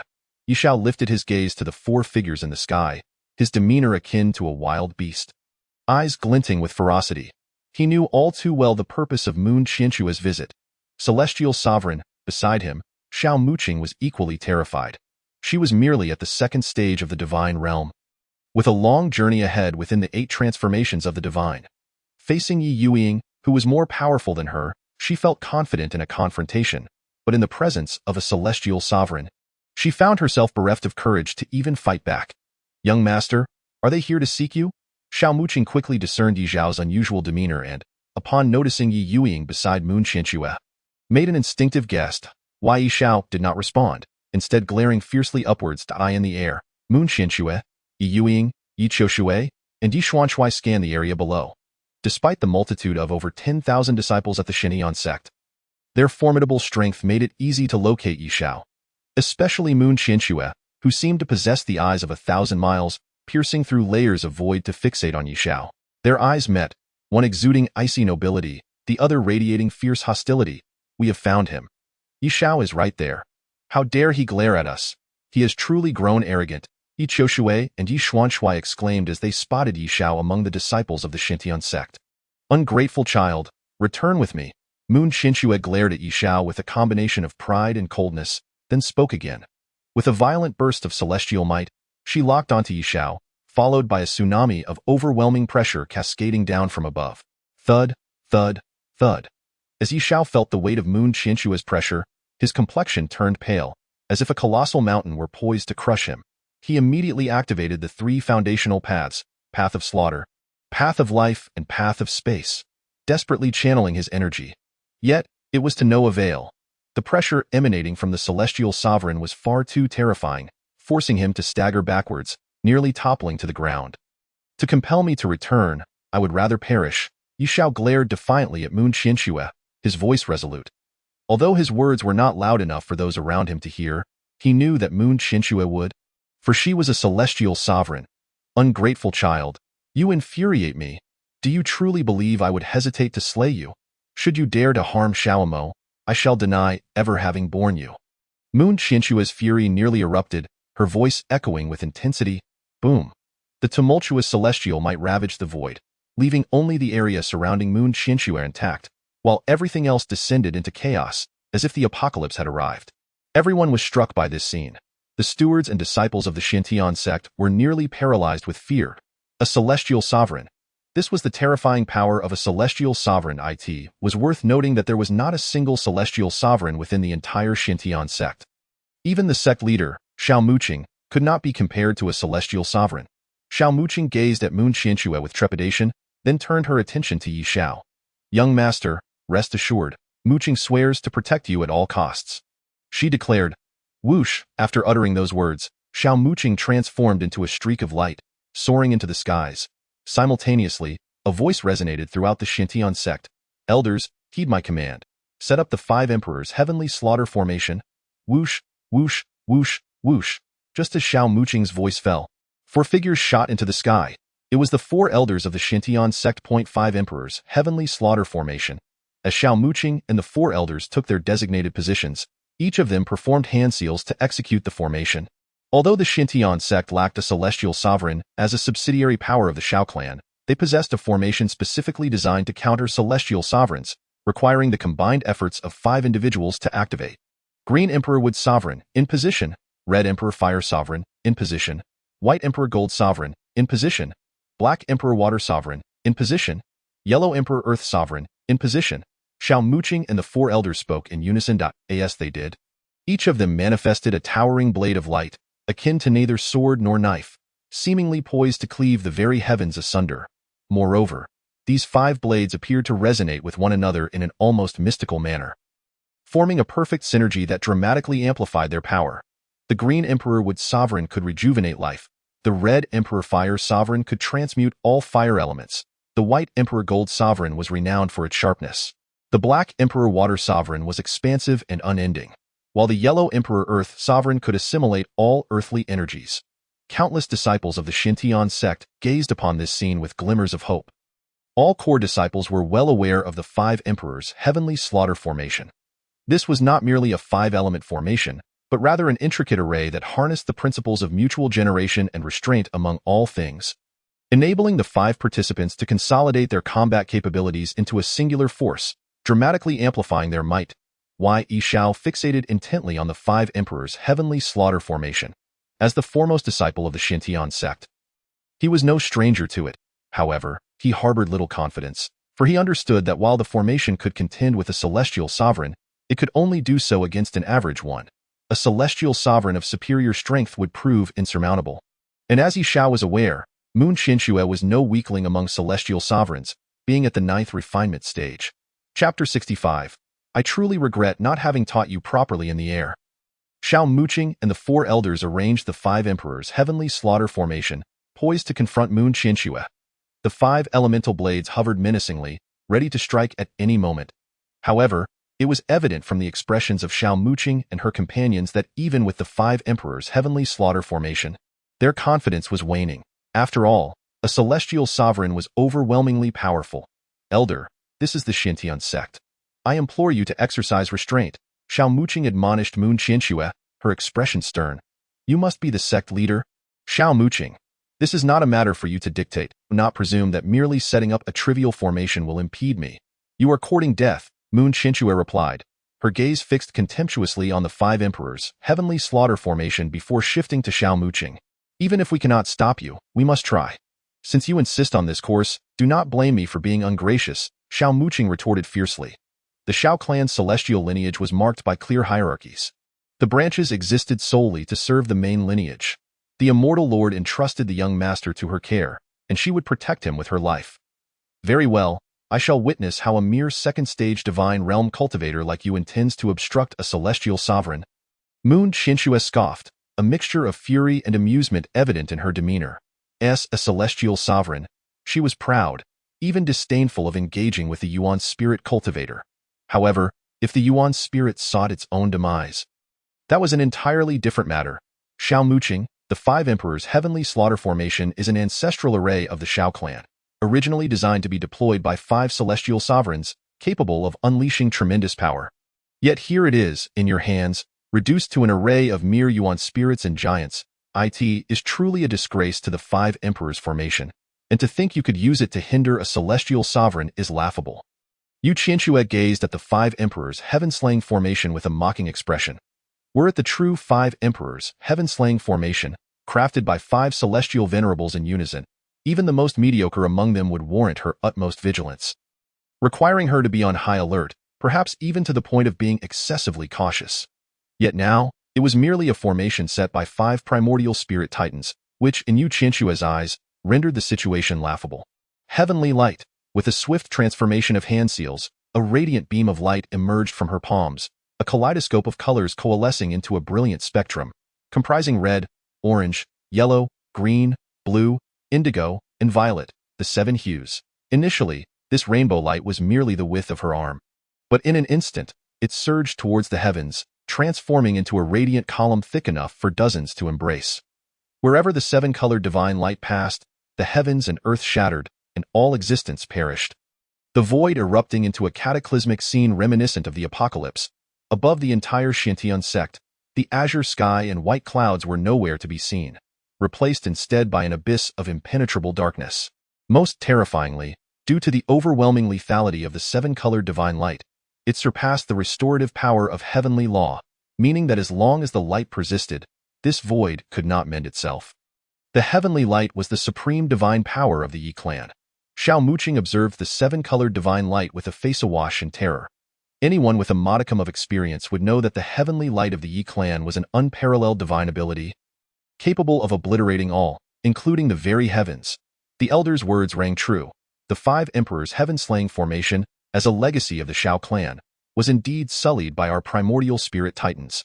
Nonetheless, Shenon Sect must fight with all its might. Xiao Muqing swiftly regained her composure, forcefully suppressing her fear, and declared loudly, "Since the five emperors' heaven-slaying formation is a closed formation, those who set it up may not share a deep connection of intent. Yet they can sense each other to some extent." She could feel the fear emanating from the four elders. If she too succumbed to fear, there would be no point in fighting. Elders, heed my command. The five emperors' heaven-slaying formation, attack. Xiao Muqing's expression tightened as she shouted, "White Emperor's golden slash." As she spoke, the colossal blade under her control cleaved towards Yue Qianxue with a force capable of shattering the very foundations of existence. The White Emperor's golden slash, being the most potent of the five emperors' blades, was wielded by Xiao Muqing. Boom! The world erupted as the void shattered, revealing chaotic spatial currents. Kill, kill, kill. The four elders, overcoming their fears, forcefully manipulated the five emperors' blades to strike at Yue Qianxue. Green Emperor's wood slash, Red Emperor's fire slash, Black Emperor's water slash, Yellow Emperor's earth slash. Each of these formidable blades surged forth, as if intending to cleave the heavens and earth themselves. Directed towards Yue Qianxue. Overreach. Today, I shall let you witness the true power of a celestial venerable, heavenly light. Yue Qianxue chuckled coldly, then with a grand gesture, the seven-colored divine light tore through the fabric of reality. Boom! The heavenly light unleashed by Yue Qianxue collided head-on with the five emperors' heaven-slaying formation of Xiao Muqing and her companions. Though the five emperors' attacks were fearsome, it was evident that they could not unleash their full essence, as they were utterly obliterated by the seven-colored divine light. White Emperor's golden slash, obliterated. Green Emperor's wood slash, obliterated. Red Emperor's fire slash, obliterated. Black Emperor's water slash, obliterated. Yellow Emperor's earth slash, obliterated. The five emperors' heaven-slaying formation was entirely dissipated amidst the chaos of existence. Bang, bang, bang, bang, bang. Xiao Muqing and the four elders plummeted from the skies, their bodies crashing to the ground like lifeless husks, blood gushing from their mouths. Whoosh! At that moment, a figure appeared before the five, none other than Ye Xiao. "Sect Master, elders, are you all right?" Ye Xiao gazed at the five with an expression of concern. "Young master, there's no need to worry, we are unscathed," replied Xiao Muqing, shaking her head as she prepared to continue the fight, only to be halted by Ye Xiao. "It's futile. You are no match for her. There's no need for unwarranted sacrifice." Ye Xiao shook his head, "But she has set her sights on the young master." Xiao Muqing exclaimed anxiously. Why? Ye Xiao remained silent, fixing his gaze on Yue Qianxue in the air, then strode forward. Yue Qianxue looked down at Ye Xiao, her gaze frigid and devoid of emotion. "Rebellious child, relying on the Shenon Sect's backing to act with impunity, to even resort to poisoning your own brother. It is indeed a mother's failure not to educate her child properly. I truly regret not having disciplined you better." Yue Qianxue glared at Ye Xiao. Swish as she spoke, she waved her hand, and a streak of luminous energy surged forth, crashing into Ye Xiao. Bang! Although Ye Xiao was an enlightened one, he remained at the foundation stage. How could a foundation stage cultivator withstand the might of a celestial venerable? Even if the venerable merely waved her hand, Ye Xiao was sent flying like a broken kite, blood spewing from his mouth, ultimately crashing down like a sack of mud. Ye Xiao paid no heed to his injuries. Slowly rising from the ground, his expression fierce as he glared at Yue Qianxue. "Yue Qianxue, what do you amount to? Back when at the Ye clan, I had already severed ties with my parents, sacrificing flesh for mother and bone for father, rendering myself without kin, devoid of any bonds. Do not flatter yourself by claiming to be my mother. You are unworthy," Ye Xiao shouted, pointing at Yue Qianxue, blood continuing to flow from his mouth. Damn it, you rebellious child. Do you mean to say I am unworthy of being your mother? Very well, I shall show you just how worthy I am." Yue Qianxue seethed with rage. The matriarch of the Ye clan, a powerful celestial venerable, with 7 outstanding daughters who take pride in having her as their mother, yet Ye Xiao dares to claim she is unworthy. Chapter 66. I can give you life, and I can take it away. Whirlwind. The violent might of the celestial venerable surged forth from Ye Qianxue, compressing towards Ye Xiao like an overwhelming tide. Thud! Ye Xiao, barely having stood, fell once more to the ground, his body feeling as though it bore an invisible mountain, teetering on the brink of collapse. At that moment, his face turned pale as blood gushed forth uncontrollably. Facing the oppressive aura of the celestial venerable, Ye Xiao desperately circulated the 3 great foundations, path of slaughter, path of life, and path of space, seeking to alleviate the pressure. Alas, the disparity between the foundation stage and a celestial venerable was far too vast, rendering his life force insufficient to mend his wounds. Am I unworthy? Yue Qianshue's face revealed a moment of satisfaction as she questioned loudly. Ye Xiao did not respond immediately. Instead, he raised his head. His face contorted with rage as he glared at Yue Qianxue, then slowly rose from the ground. You are unworthy. Ye Xiao enunciated each word with palpable hatred, as if he wished to devour Yue Qianxue whole. Rebellious child, you are beyond redemption. Do you believe I would hesitate to kill you? Yue Qianxue, in her fury, had lost all patience. Initially, she intended to capture Ye Xiao to discipline him, but who gave him the audacity to harm his brother? Now, filled with rage, she merely wished to extinguish this rebellious child with a single strike, as if he had never been born, for she already had another son. Yemo, the more Yue Qianxue considered it, the angrier she became, preparing to strike. Stop! Ye Youying's countenance changed dramatically upon witnessing this scene. She understood what Yemo had done. Although Ye Xiao's intent to kill Yemo was excessive, there were reasons behind every action. She had hoped her mother would intervene to bring Ye Xiao back, but never anticipated it would escalate to this point. Mother and son at odds. Ye Youying realized this could not continue. Mother, please show mercy. Ye Xiao is, after all, a descendant of the Ye clan, the child you carried for 10 months, and he is also our brother. Ye Youying implored Yue Qianxue. Yue Qianxue was taken aback. Memories of her 10 months of pregnancy flooding her mind, causing her rage to dissipate somewhat. Even as she regained her composure, a sense of disorientation washed over her. Throughout Ye Xiao's life, he had often infuriated her. Yet this was the first time she had ever contemplated taking his life. Ye Xiao, Xiaomo has indeed erred. Elder sister understands your anger, but he has received due punishment. Let this matter be bygones.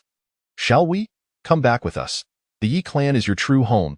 Ye Youying, relieved to see Yue Qianshue's rage diminish, spoke earnestly. Bygone? Ye Youying, how dare you utter such words? I tell you, this matter will never be resolved unless the Ye clan is annihilated. Yemo, Ye Xianxian, Ye Qiushui, Ye Youying, and even Yue Qianxue, along with all of the Ye clan, must perish for this to be forgotten. Ye Xiao glared at Ye Youying with disdain. Since Yue Qianshue's arrival, she had come to question him, blaming him for wanting to kill Yemo, without uttering a word about Yemo's actions. Ye Xiao had deduced that Ye Youying must have concealed the truth all along. She had always doted on Yemo, making it unsurprising that she would shield him. Ye Xiao, you have a wicked heart, cursing our Ye clan. Elder sister, Ye Xiao is beyond redemption. Ye Qiushui and Ye Xianxian exclaimed infuriated. Ye Xiao had audaciously cursed them to death, wishing for the extinction of the Ye clan. Even Yue Qianxue, whose anger had just subsided, erupted once more. She had repeatedly spared Ye Xiao, yet he wished for her demise and the annihilation of the Ye clan. Elder sister, stand aside. This abomination I birthed, I shall personally cleanse. Yue Qianxue glared at Ye Xiao, her eyes devoid of any lingering affection. Mother, no. Ye Youying's face paled at this sight. She knew her mother all too well, understanding that her fury had reached a boiling point, even to the extent of contemplating murder. Get away! Yue Qianxue bellowed. Buzz! The terrifying might of the celestial being swept over, causing Ye Youying to tremble in fear. Her body shaking involuntarily, bang! With a mighty gesture, Yue Qianxue sent Ye Youying flying backward. Rebellious child, considering you are flesh of my flesh, I have forgiven you time and again, regardless of your transgressions. Yet you dare wish for my death and the annihilation of the Ye clan. Very well, I shall act as though you were never born. I can give you life. I can also take it away. Yue Qianshue's gaze bore into Ye Xiao, a chilling murderous intent locking onto him. Yue Qianxue, if you wish to end my life, then do so swiftly. For my desires extend beyond your demise. I yearn to flay your skin, extract your tendons, consume your heart, drink your blood, and obliterate your very essence, ensuring you never attain rebirth. Ye Xiao glared fiercely at Ye Qianxue, his expression a mask of malevolence. At that moment, the three paths of foundation surged with fervor, particularly the path of life, which erupted with a torrent of life energy. Mending his injuries. Although the healing was minimal, it was still preferable to nothing. Upon hearing his words, Ye Qianxue trembled violently. Had she not heard it with her own ears, she would scarcely have believed that her own son harbored such intentions. Closing her eyes, she inhaled deeply, forcibly calming herself, and after a moment, she opened her eyes slowly, her expression resolute. "Ungrateful wretch, this is your own doing," she seethed, casting a furious glare at Ye Xiao, with a sweeping motion of her hand. Ye Qianxue unleashed a surge of true essence, transforming it into a colossal hand, akin to the five-finger mountain, aimed directly at Ye Xiao. Though she did not invoke the celestial divine light, one must remember that she was a heavenly sovereign. Even a casual display of her divine powers bore the weight of cataclysmic destruction. The onlookers, including Xiao Muqing, the four elders, and the members of the Shenon Sect, all paled in horror at the sight. A strike from a heavenly sovereign meant that Ye Xiao would be left with little more than a sliver of life. Even Ye Youying's expression shifted drastically. She had intended for her mother to bring Ye Xiao back, never anticipating such a turn of events. Zhangming Dao Ye Xiao, witnessing this scene, felt his heart sink. He realized that this was no mere heavenly sovereign's pressure, but rather a manifestation of divine law. Even a formidable being or a giant, let alone someone in the foundational stage like him, would be left with naught but a thread of life. Not daring to underestimate the threat, Ye Xiao immediately crushed a plethora of spirit stones from his storage bag. Activating the Zhangming Dao Yi in an instant, his azure garments radiated a shimmering luster, and the air was filled with celestial light, auspicious energy, and ethereal mist. Boom! At that moment, Ye Qianxue's strike collided with Ye Xiao, producing a deafening roar as the five-finger mountain struck the Zhangming Dao Yi, dissipating 90% of its force. After all, the Zhangming Dao Yi was a celestial-grade treasure. Even the remaining 10% of the force sent Ye Xiao flying, blood spewing from his mouth, leaving him in a state of utter exhaustion. Chapter 67. Destroy your foundation, ruin your cultivation, imprison you for life. Ye Xiao lay on the ground, teetering on the brink of life and death. This encounter was unlike the previous ones. Previously, Ye Qianxue had merely unleashed her heavenly sovereign pressure, which had exerted an intangible weight, insufficient to be fatal. However, this time, it was a genuine strike from a heavenly sovereign. Even with the protection of the Zhangming Dao Yi, he had nearly lost his life energy. At that moment, Ye Xiao's life foundation surged into action, perhaps sensing the severity of his injuries, the life energy multiplying tenfold. Celestial-grade treasure. The crowd, including Ye Qianxue, was momentarily taken aback upon seeing the Zhangming Dao Yi. Ye Qianxue recognized it at once. It was a genuine celestial-grade treasure, a prized possession even among the most illustrious clans. The fact that Ye Xiao possessed a celestial-grade treasure was astounding. However, Ye Qianxue soon scoffed coldly. What did it matter? A mere foundational stage cultivator could not wield the power of the celestial. The Zhangming Dao Yi was merely that. Only Xiao Muqing realized the origin of the celestial-grade treasure. It was the heirloom of the Xiao clan. Ye Qianxue, a dignified heavenly sovereign, was this all she was capable of? It seemed her status as a heavenly sovereign was rather overrated. Did you not wish to kill me? Go on, continue. Ye Xiao slowly rose from the ground, feeling the influx of life energy healing his wounds. He regarded Ye Qianxue with a cold smile. Faced with a heavenly sovereign, he had no means of resistance. He could neither fight nor flee, so he chose to provoke her instead. Ye Xiao, you would do well to hold your tongue. Your mother is a heavenly sovereign. Your celestial-grade treasure cannot unleash celestial might, and you will perish. Ye Youying urged. Young master. Xiao Muqing clenched her fists, her nails digging into her flesh, oblivious to the pain as she lamented her own weakness. Unable to protect the young master. Ungrateful wretch. No wonder you dare to act so defiantly, believing that with a celestial-grade treasure, you could act with impunity. Are you not a cultivator? Are you not a genius? Today, I shall destroy your foundation, ruin your cultivation, and imprison you for life, forcing you to spend the rest of your days alongside your celestial garment, helpless to wield it. Ye Qianxue's fury reached its zenith. Celestial divine light. As she spoke, Ye Qianxue struck once more, her hands weaving through the air as she unleashed the celestial divine light, a seven-colored brilliance that swept forth with the might to rend heaven and earth. Aimed directly at Ye Xiao, Xiao and the four elders turned pale at once. They had personally experienced the terror of the celestial divine light. Even the 5 emperors' slaughtering formation had been obliterated by it. Although Ye Xiao's Tsangming Dao Yi was a celestial-grade treasure, one must remember that he remained in the foundational stage, capable only of harnessing the most rudimentary forces of spirit stones. Those with even a modicum of experience knew that he could not unleash the full power of the treasure. Tsangming Dao Yi, as Ye Xiao beheld Yue Qianxue's celestial divine light, he crushed more spirit stones from his storage bag, an overwhelming aura of energy flooding forth, absorbed by the Tsangming Dao Yi. In an instant, the Tsangming Dao Yi shimmered once more, radiating celestial light and auspicious energy. Boom! The overwhelming 7-colored divine light collided with the Tsangming Dao Yi. One was the supreme divine art of the Yi clan, and the other was the celestial grade treasure of the Xiao clan. Had the Tsangming Dao Yi been able to unleash its celestial might, it could have withstood the celestial divine light. Alas, Ye Xiao could not command it. The heavens erupted, the void shattered, and all existence faced annihilation as deep, abyss-like voids emerged around them. With the celestial divine light crashing against the Tsangming Dao Yi, Ye Xiao suffered unprecedented injuries, his internal organs upheaving. And even his foundation was obliterated. Buzz! Ye Xiao's 3 foundations trembled violently. The path of slaughter, the path of life, and the path of space surged chaotically, striving to withstand the pressure of the celestial divine light. Yet, alas, this was a formidable divine art wielded by a heavenly sovereign. Even with his supreme attributes, he could not endure. Slaughter foundation, explode. Life foundation, explode. Space foundation, explode. Under the onslaught of the celestial divine light, the 3 foundations shattered in succession. In that moment, Ye Xiao's cultivation was rendered null and void. He was no longer in the foundational stage, nor was he a cultivator, but rather a mere mortal, a being even less than a mortal. Ye Xiao stood rooted in place, blood gushing from his mouth, the Tsangming Dao Yi dimming, clearly unable to withstand the celestial divine light. Thud. Subsequently, Ye Xiao's body crumpled to the ground like a ragdoll. He had become a powerless invalid. Yet even in this state, he continued to glare fiercely at Yue Qianxue. Young master. Xiao expression shifted dramatically. She attempted to rush forward but was sent flying by a wave of Yue Qianxue's hand.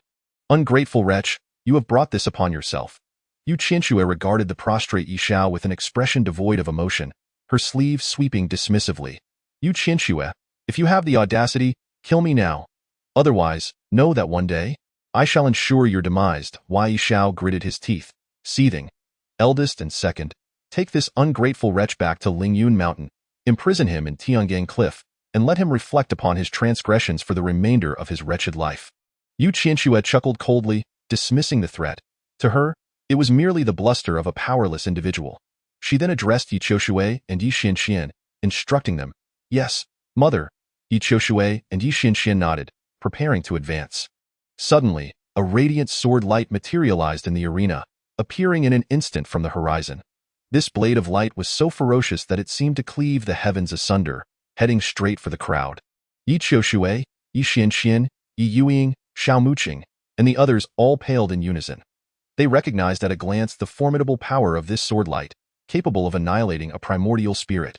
Who dares to harm my child? Do you think the Xiao clan is so easily bullied? A voice, akin to the wrath of heaven, resonated from the horizon alongside the sword light. Whoosh! In the next moment, an elder appeared in the arena.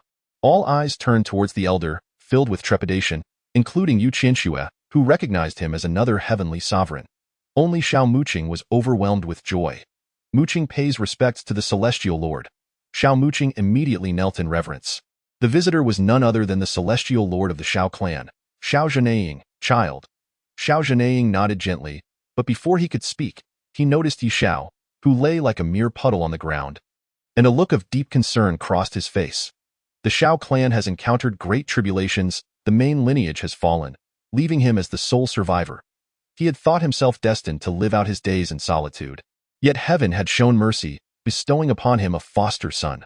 The heartfelt affection Xiao Zhanaying felt for Ye Xiao was profound, but now he was confronted with this scene. What on earth has transpired? Xiao Zhanaying quickly discerned that Ye Xiao's foundation had been destroyed and his cultivation rendered null, and he erupted in fury, a fierce sword aura emanating from him, as if he might tear the heavens apart. Ye Youying, Ye Qiushui, and the others were filled with fear, and even Yue Qianxue displayed a hint of trepidation. Chapter 68. An invincible heavenly sovereign in the four domains, reporting to the celestial lord. It was they, the Ye clan, who intruded upon the Shenon Sect, attempting to abduct the young master. The young master refused to comply, and thus they destroyed his foundation and rendered his cultivation void. Xiao Muqing glared furiously at Ye Qianxue and the others. Previously, they had lacked the strength to resist and had been at their mercy, but now the celestial lord had returned, the Ye clan. Xiao Zhanaying's gaze sharpened like a blade, fixing upon Ye Qianxue and the others. When he had gifted Ye Xiao the Tsangming Dao Yi, Xiao Zhanaying had left behind his own mark. If Ye Xiao ever found himself in danger, and the Tsangming Dao Yi could not protect him, he would sense it immediately. It was precisely for this reason that he had sensed Ye Xiao's peril and rushed to his side.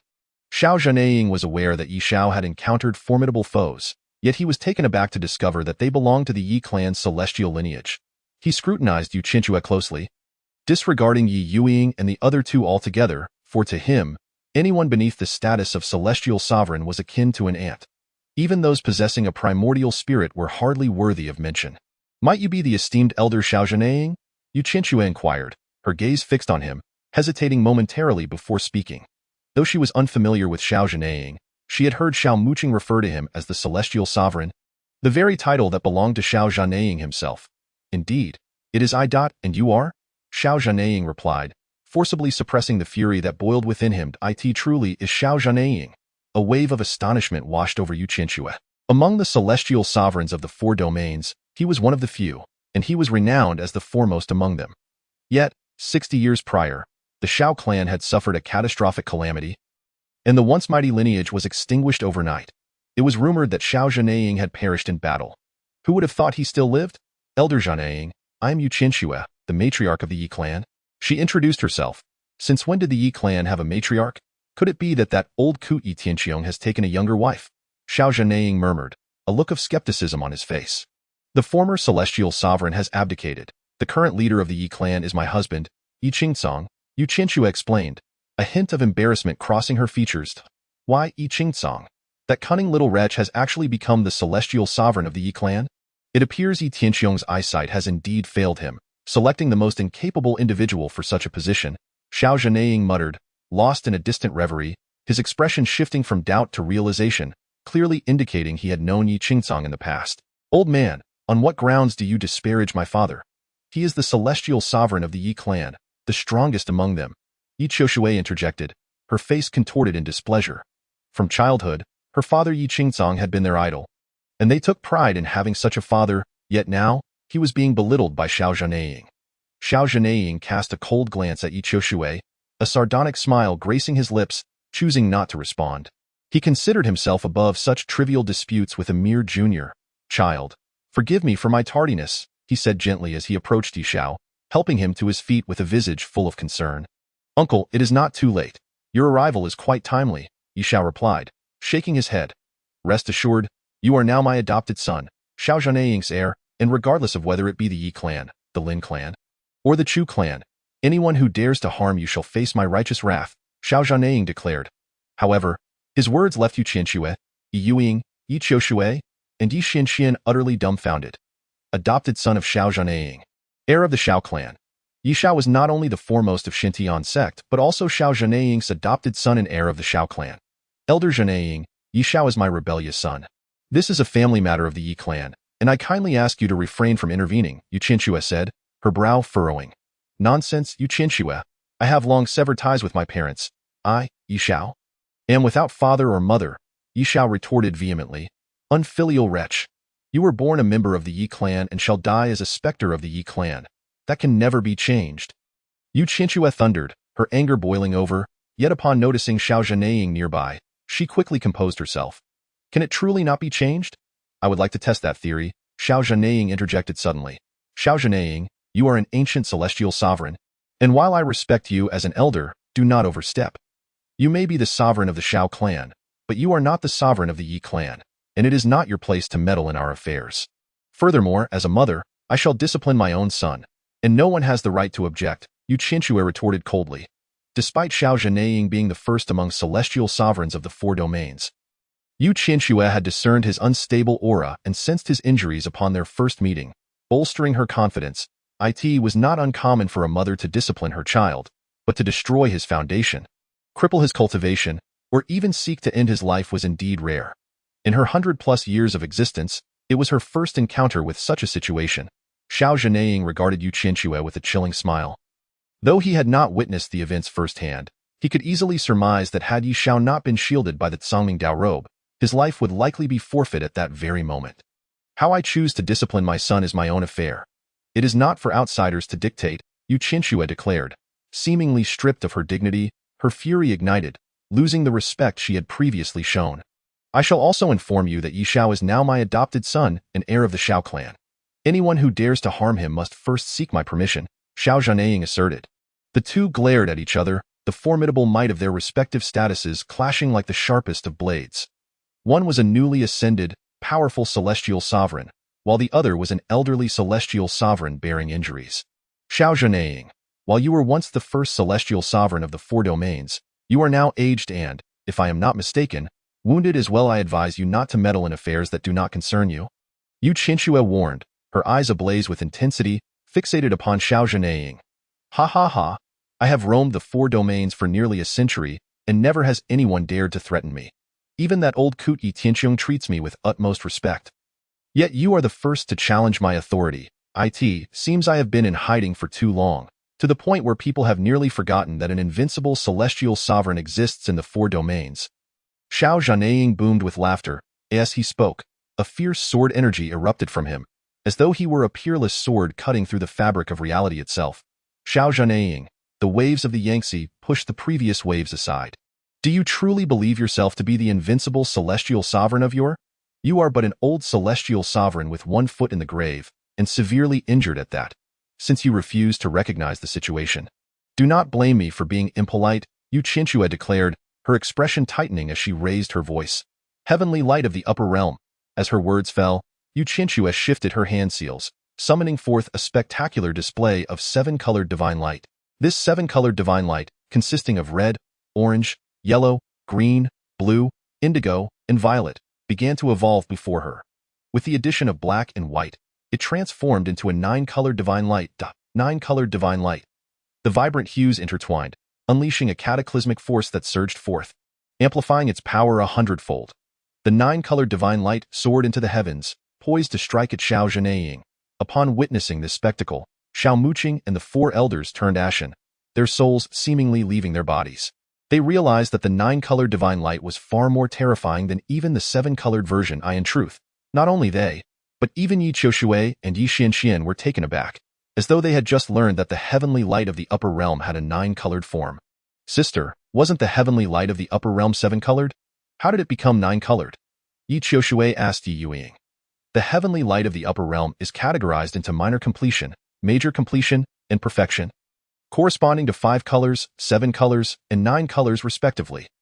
The 7-colored divine light represents major completion, while the 9-colored divine light signifies perfection, though Mother rarely employs it, Ye Youying explained, evidently well-informed. By the way, sister, I've long wanted to ask you. The heavenly hand you cultivate and Mother's heavenly light of the upper realm seem unrelated, yet they share the same origin. Is there a connection between the two? Ye Xianxian inquired. They are indeed derived from the same lineage. The Ye clan possesses an ancient divine technique known as the 4 styles of the upper realm, the first being the heavenly hand and the second the heavenly light of the upper realm. However, I lack the cultivation to practice the latter, Ye Youying elaborated as she observed Ye Qianxue's 9-colored divine light. Why Ye Xianxian and Ye Qiushui exchanged glances, realization dawning upon them.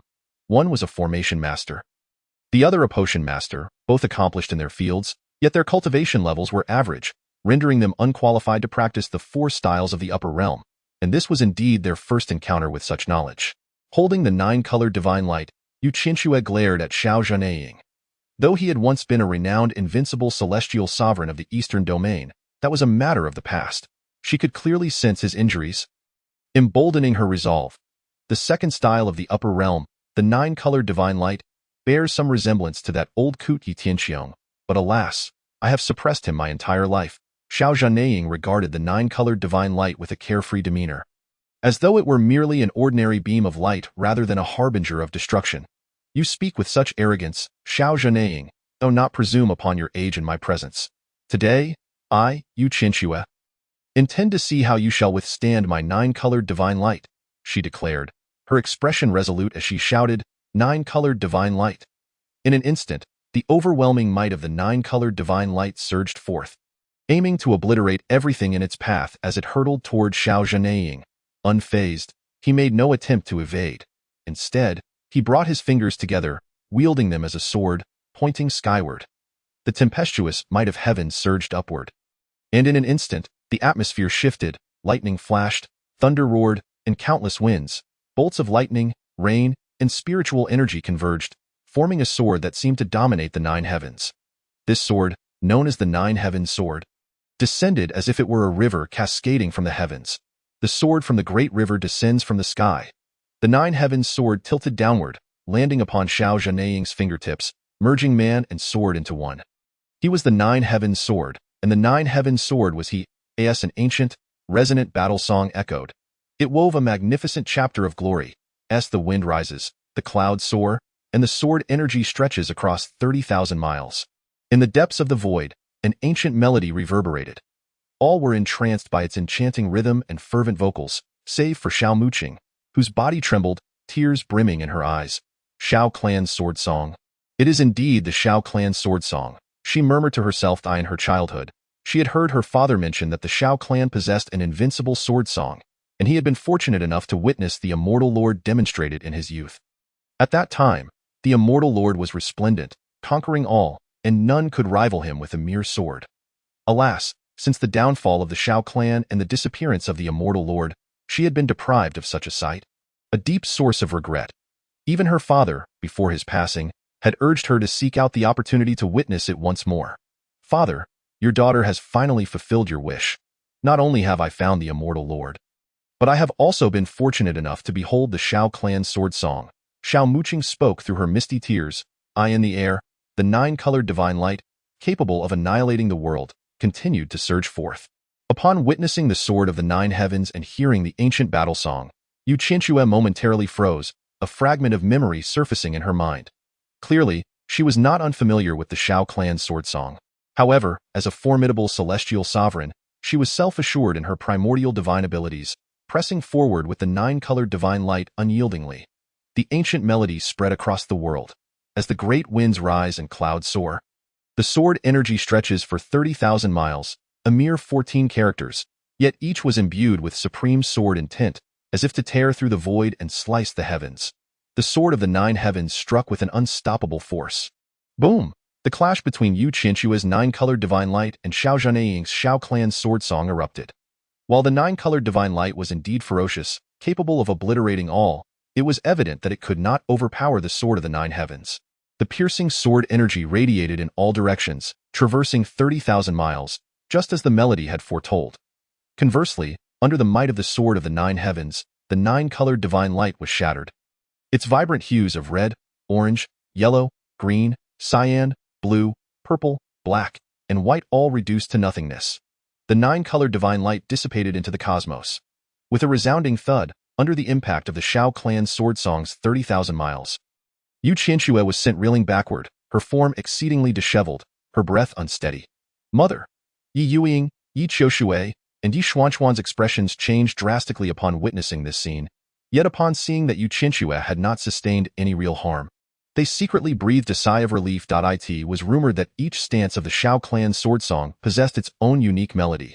This stance must be 30,000 miles. Yue Qianxue felt no despair in defeat. Instead, her battle spirit surged forth as she gazed at Xiao Zhanaying and spoke slowly. "Indeed, it is 30,000 miles. Holding the sword of the nine heavens, Xiao Zhanaying nodded lightly. 60 years ago, the invincible celestial sovereign Xiao Zhanaying, known as the sword immortal of the four domains, had never suffered defeat with his ultimate swordsmanship, the Xiao Clan sword song, instilling fear in the hearts of the celestial sovereigns of the four domains. Yet, in my view, while the Xiao Clan sword song is formidable, it may be a tad exaggerated," Yue Qianxue declared with a fierce expression. To the uninitiated, one might assume that Xiao Zhanaying had fallen behind in their recent clash, rather than Yue Qianxue. "Yue Qianxue, you are not only the first to pose a threat to me, but also the first to underestimate me. Your talent is commendable. At such a young age, you have reached the third refinement of the celestial sovereign realm, creating your own essence. Your future is boundless. Yet you are still unqualified to challenge me. Even in my current injured state, I am not to be trifled with by a mere third refinement. Xiao Zhanaying replied with a soft smile. You seem rather pleased with yourself, Xiao Zhanaying. You celebrate too soon. The battle has merely begun, and you are but slightly ahead if the second stance of the celestial realm fails. What of the third stance, the celestial avatar? Yue Qianxue's expression hardened as she declared loudly. Swish, swish, swish. Immediately, she changed her hand seals and unleashed her technique once more. However, this time, it was not the celestial divine light, but the celestial avatar. Celestial avatar. An endless heavenly might surged forth, coalescing in the air into a colossal avatar that seemed to embody the heavens and earth. The contours of the celestial avatar were indistinct, yet it was evident that it was a magnified version of Yue Qianxue, who at that moment resembled the very embodiment of the celestial realm. Roar. As the celestial avatar took shape, it issued a frenzied roar.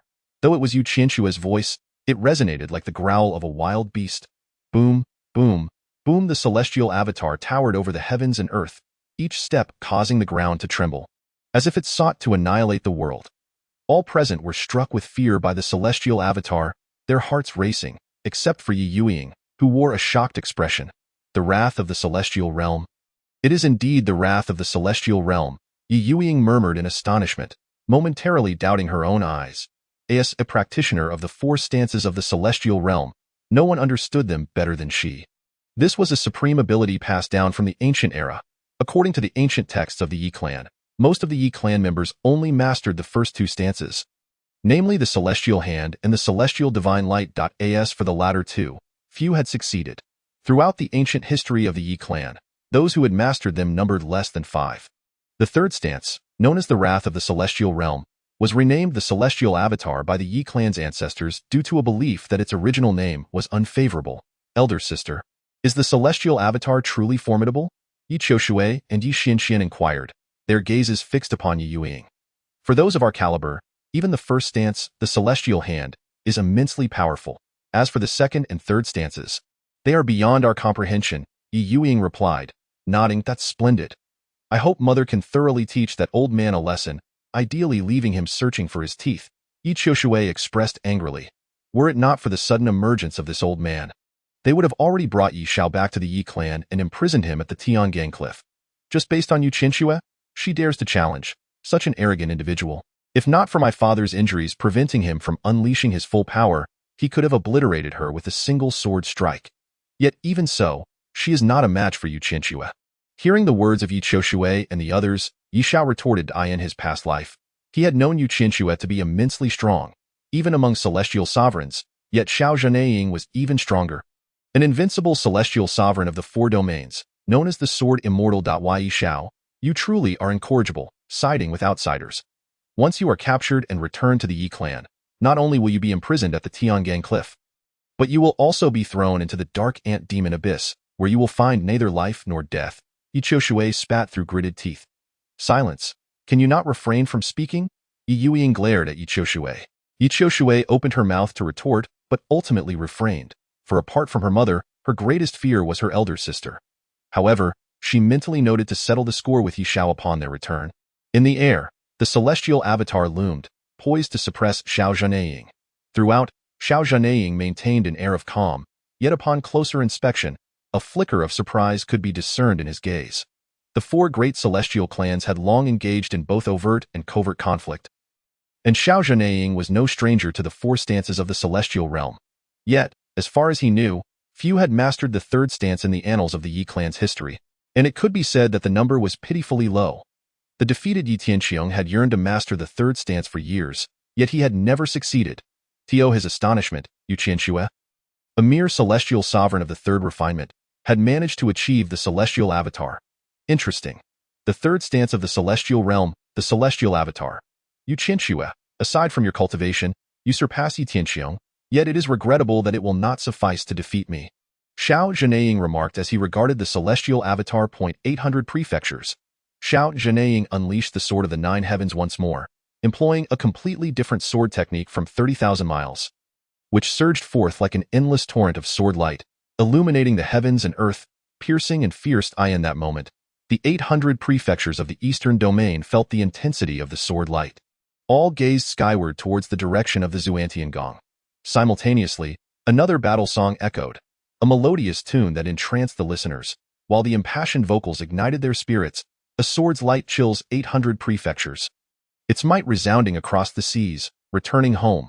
The ancient, deep voice resonated throughout the cosmos, akin to the most exquisite sound in existence, harmonizing with the sword light that enveloped the 800 prefectures. In this melody, there was a sword, and in the sword, there was a melody. This is the Xiao clan sword song. Yes, it is indeed the Xiao clan sword song, 800 prefectures. I never imagined I would witness the strongest sword technique of the 4 domains. The Xiao clan sword song, in my lifetime. It was said that the Xiao clan sword song was the renowned skill of the Xiao clan's immortal lord, Xiao Zhenaying. With the Xiao clan's decline over the years and Xiao Zhenaying's long disappearance, there were even rumors that he had perished long ago. Could it be that he still lived?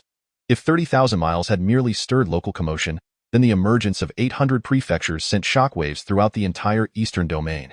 The Xiao clan sword song was hailed as the strongest sword technique of the 4 domains, and Xiao Zhenaying was likewise acclaimed as the mightiest celestial sovereign. The eastern domain had declined due to the downfall of the Xiao clan. But if Xiao Zhenaying were still alive, that would be an entirely different matter.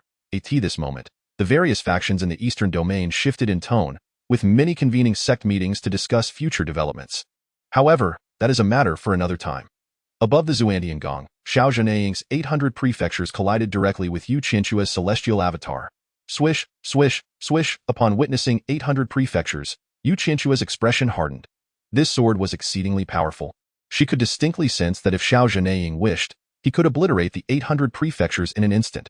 However, Xiao Zhenaying would not do so, for this was the eastern domain, the territory of the Xiao clan. Why would he destroy his own domain?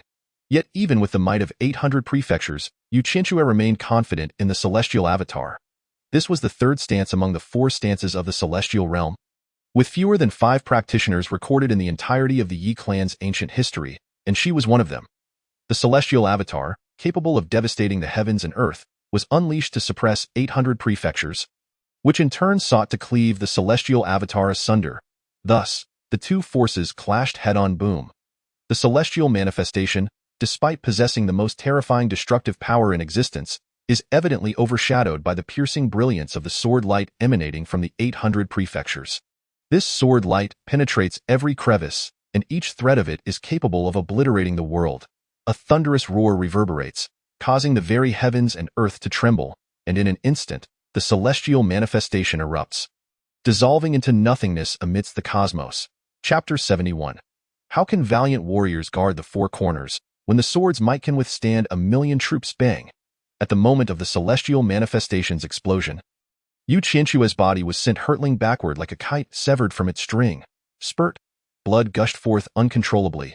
Mother, Ye Youying, Ye Qiushui, and Ye Xianxue were all startled and rushed forward at once. Get away. Yue Qianxue, in a fit of fury, waved her hand to repel Ye Youying and the others, then glared furiously at Xiao Zhenaying. Xiao Zhenaying, renowned as the invincible celestial sovereign of Yue, faced Yue Qianxue, who, though newly ascended as a celestial sovereign, prided herself on her exceptional talent. Even against established celestial sovereigns, she believed she had the strength to contend. You are the first celestial sovereign to wound me, she declared, her icy gaze causing the temperature around her to plummet. You are far too arrogant. Your strength is commendable, but ultimately, you are merely a 3rd refinement celestial sovereign, creating the origin. When faced with a true powerhouse, you will inevitably suffer, Xiao Zhenaying retorted. Suffer? You are in no position to lecture me, Xiao Zhenaying. You may have the upper hand for now, but the battle is far from over. Since you are aware of the 4 styles of the celestial realm, do you know why no one has mastered the 4th style, the one above the celestial realm? Yue Qianxue's eyes blazed with madness as she fixed her gaze on Xiao Zhenaying. The one above the celestial realm? Xiao Zhenaying shook his head slightly, genuinely unaware. He only knew of the 3rd style, the celestial manifestation, which had been mastered by only a handful throughout the ancient history of the Yi clan. As for the 4th style, it seemed to be mere legend, never successfully practiced. Indeed, today I shall enlighten you. The 4 styles of the celestial realm, to be precise, consist of only 3 styles. For as long as one successfully cultivates the 3rd style, they will undoubtedly be capable of achieving the 4th style. The reason no one has wielded it throughout history is due to its grave side effects, inflicting 1,000 points of damage to the enemy while sacrificing 800 of one's own. It transcends the limits of the celestial realm, causing irreversible harm to the wielder's body, hence no one has dared to utilize it. Ye Qianxue seethed with rage as she glared at Xiao Zhanaying. Xiao Zhanaying, were you not intent on protecting me, your rebellious daughter? Did you not wish to adopt him as your son? Were you not planning to declare him the young master of the Xiao clan? Very well, today I, Ye Qianxue, am willing to bear any cost to unleash the fourth style of the celestial realm, the one above the celestial realm. Xiao Zhanaying, 1 year from today will mark your demise. With a fierce glare directed at Ye Xiao, she then turned her fury upon Xiao Zhanaying. In that moment, she bore no trace of her usual grace and elegance. She was a quintessential madwoman, willing to pay any price to vanquish her foes. Above the celestial realm, Ye Qianxue's hands shifted through incantations, unleashing a tempestuous celestial might that surged forth. At that instant, her cultivation of the third refinement of the celestial sovereign erupted into a frenzy. The ninth refinement of the celestial sovereign is immensely powerful, particularly the third refinement, known for creating the origin. It is said that the first refinement signifies the pinnacle of the Tao, and the second refinement opens the supreme path. Only the third refinement, which creates the origin, signifies true entry into the realm. In that moment, Ye Qianxue summoned the power of her own origin to activate the fourth style of the celestial realm. A colossal sphere of light expanded outward from Ye Qianxue, initially no larger than a palm but swiftly growing to dozens, even hundreds of feet in size, visibly expanding at an alarming rate. Within the sphere's reach, the heavens shattered, all existence was annihilated, the void erupted, towering mountains crumbled, and vast oceans evaporated, plunging into chaos. Within the realm above the celestial realm, all things would be destroyed, everything would dissolve into nothingness, rendering all existence void. This was a move that surpassed the limits of the celestial realm, hence it was called the realm above the celestial realm. As Ye Qianxue executed this technique, blood continued to spout from her mouth, clearly indicating the onset of its side effects.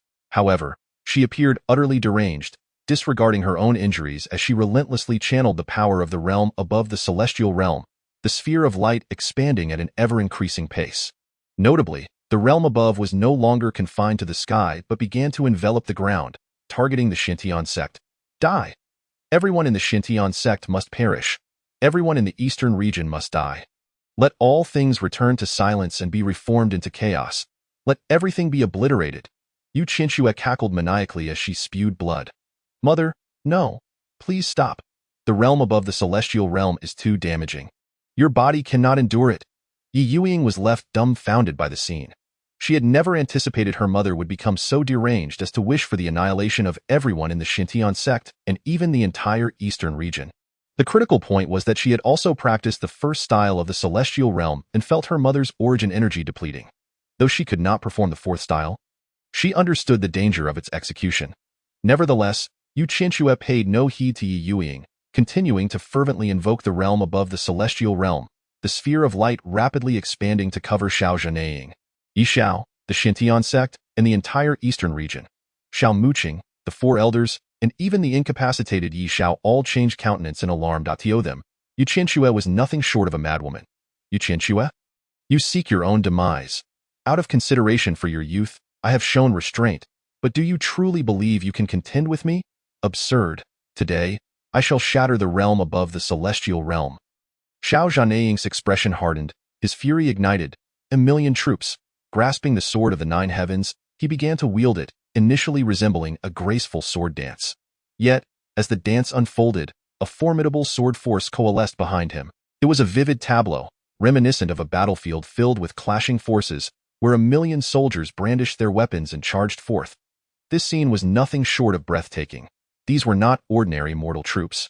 They were a formidable army of cultivators, foundational, mighty, and even those at the nascent soul stage, all present in multitudes. Simultaneously, a grandiose prelude resounded, accompanied by a stirring song. How can valiant warriors guard the four corners? When the sword's might can withstand 1,000,000 troops, the ancient melody reverberated through the heavens and earth, an indomitable battle hymn paired with an unstoppable army. With a thunderous roar, the sword force conjured by the 1,000,000 soldiers transformed into a radiant sword beam. Cleaving toward Ye Qianxue's realm above the celestial realm, boom. As Ye Qianxue's realm continued to spread, the sphere of light appeared poised to engulf all within its reach. Just then, Xiao Zhanaying's 1,000,000 troops struck. The heavens rumbled, fissures appearing that seemed to stretch endlessly, fracturing everything in their wake. The obliterating sphere of light was instantly shattered by the force of 1,000,000 troops, reduced to nothingness. Bang! Ye Qianxue's body was once again hurled backward like a kite severed from its string. Blood gushing forth violently in that moment, she was gripped by a profound sense of fear. Her ultimate technique, the last resort, had been decisively dispelled, leaving her utterly devoid of combat strength. Swish! Ye Qianxue, disregarding her injuries, teleported away, fleeing without a trace.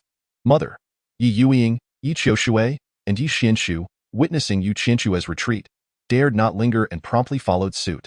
Spurt! Just as Ye Qianxue vanished from sight, Xiao Zhanaying coughed up a mouthful of blood. Chapter 72. Life and revival accompany one another. Time flows like water, passing quietly, and 3 months have swiftly elapsed.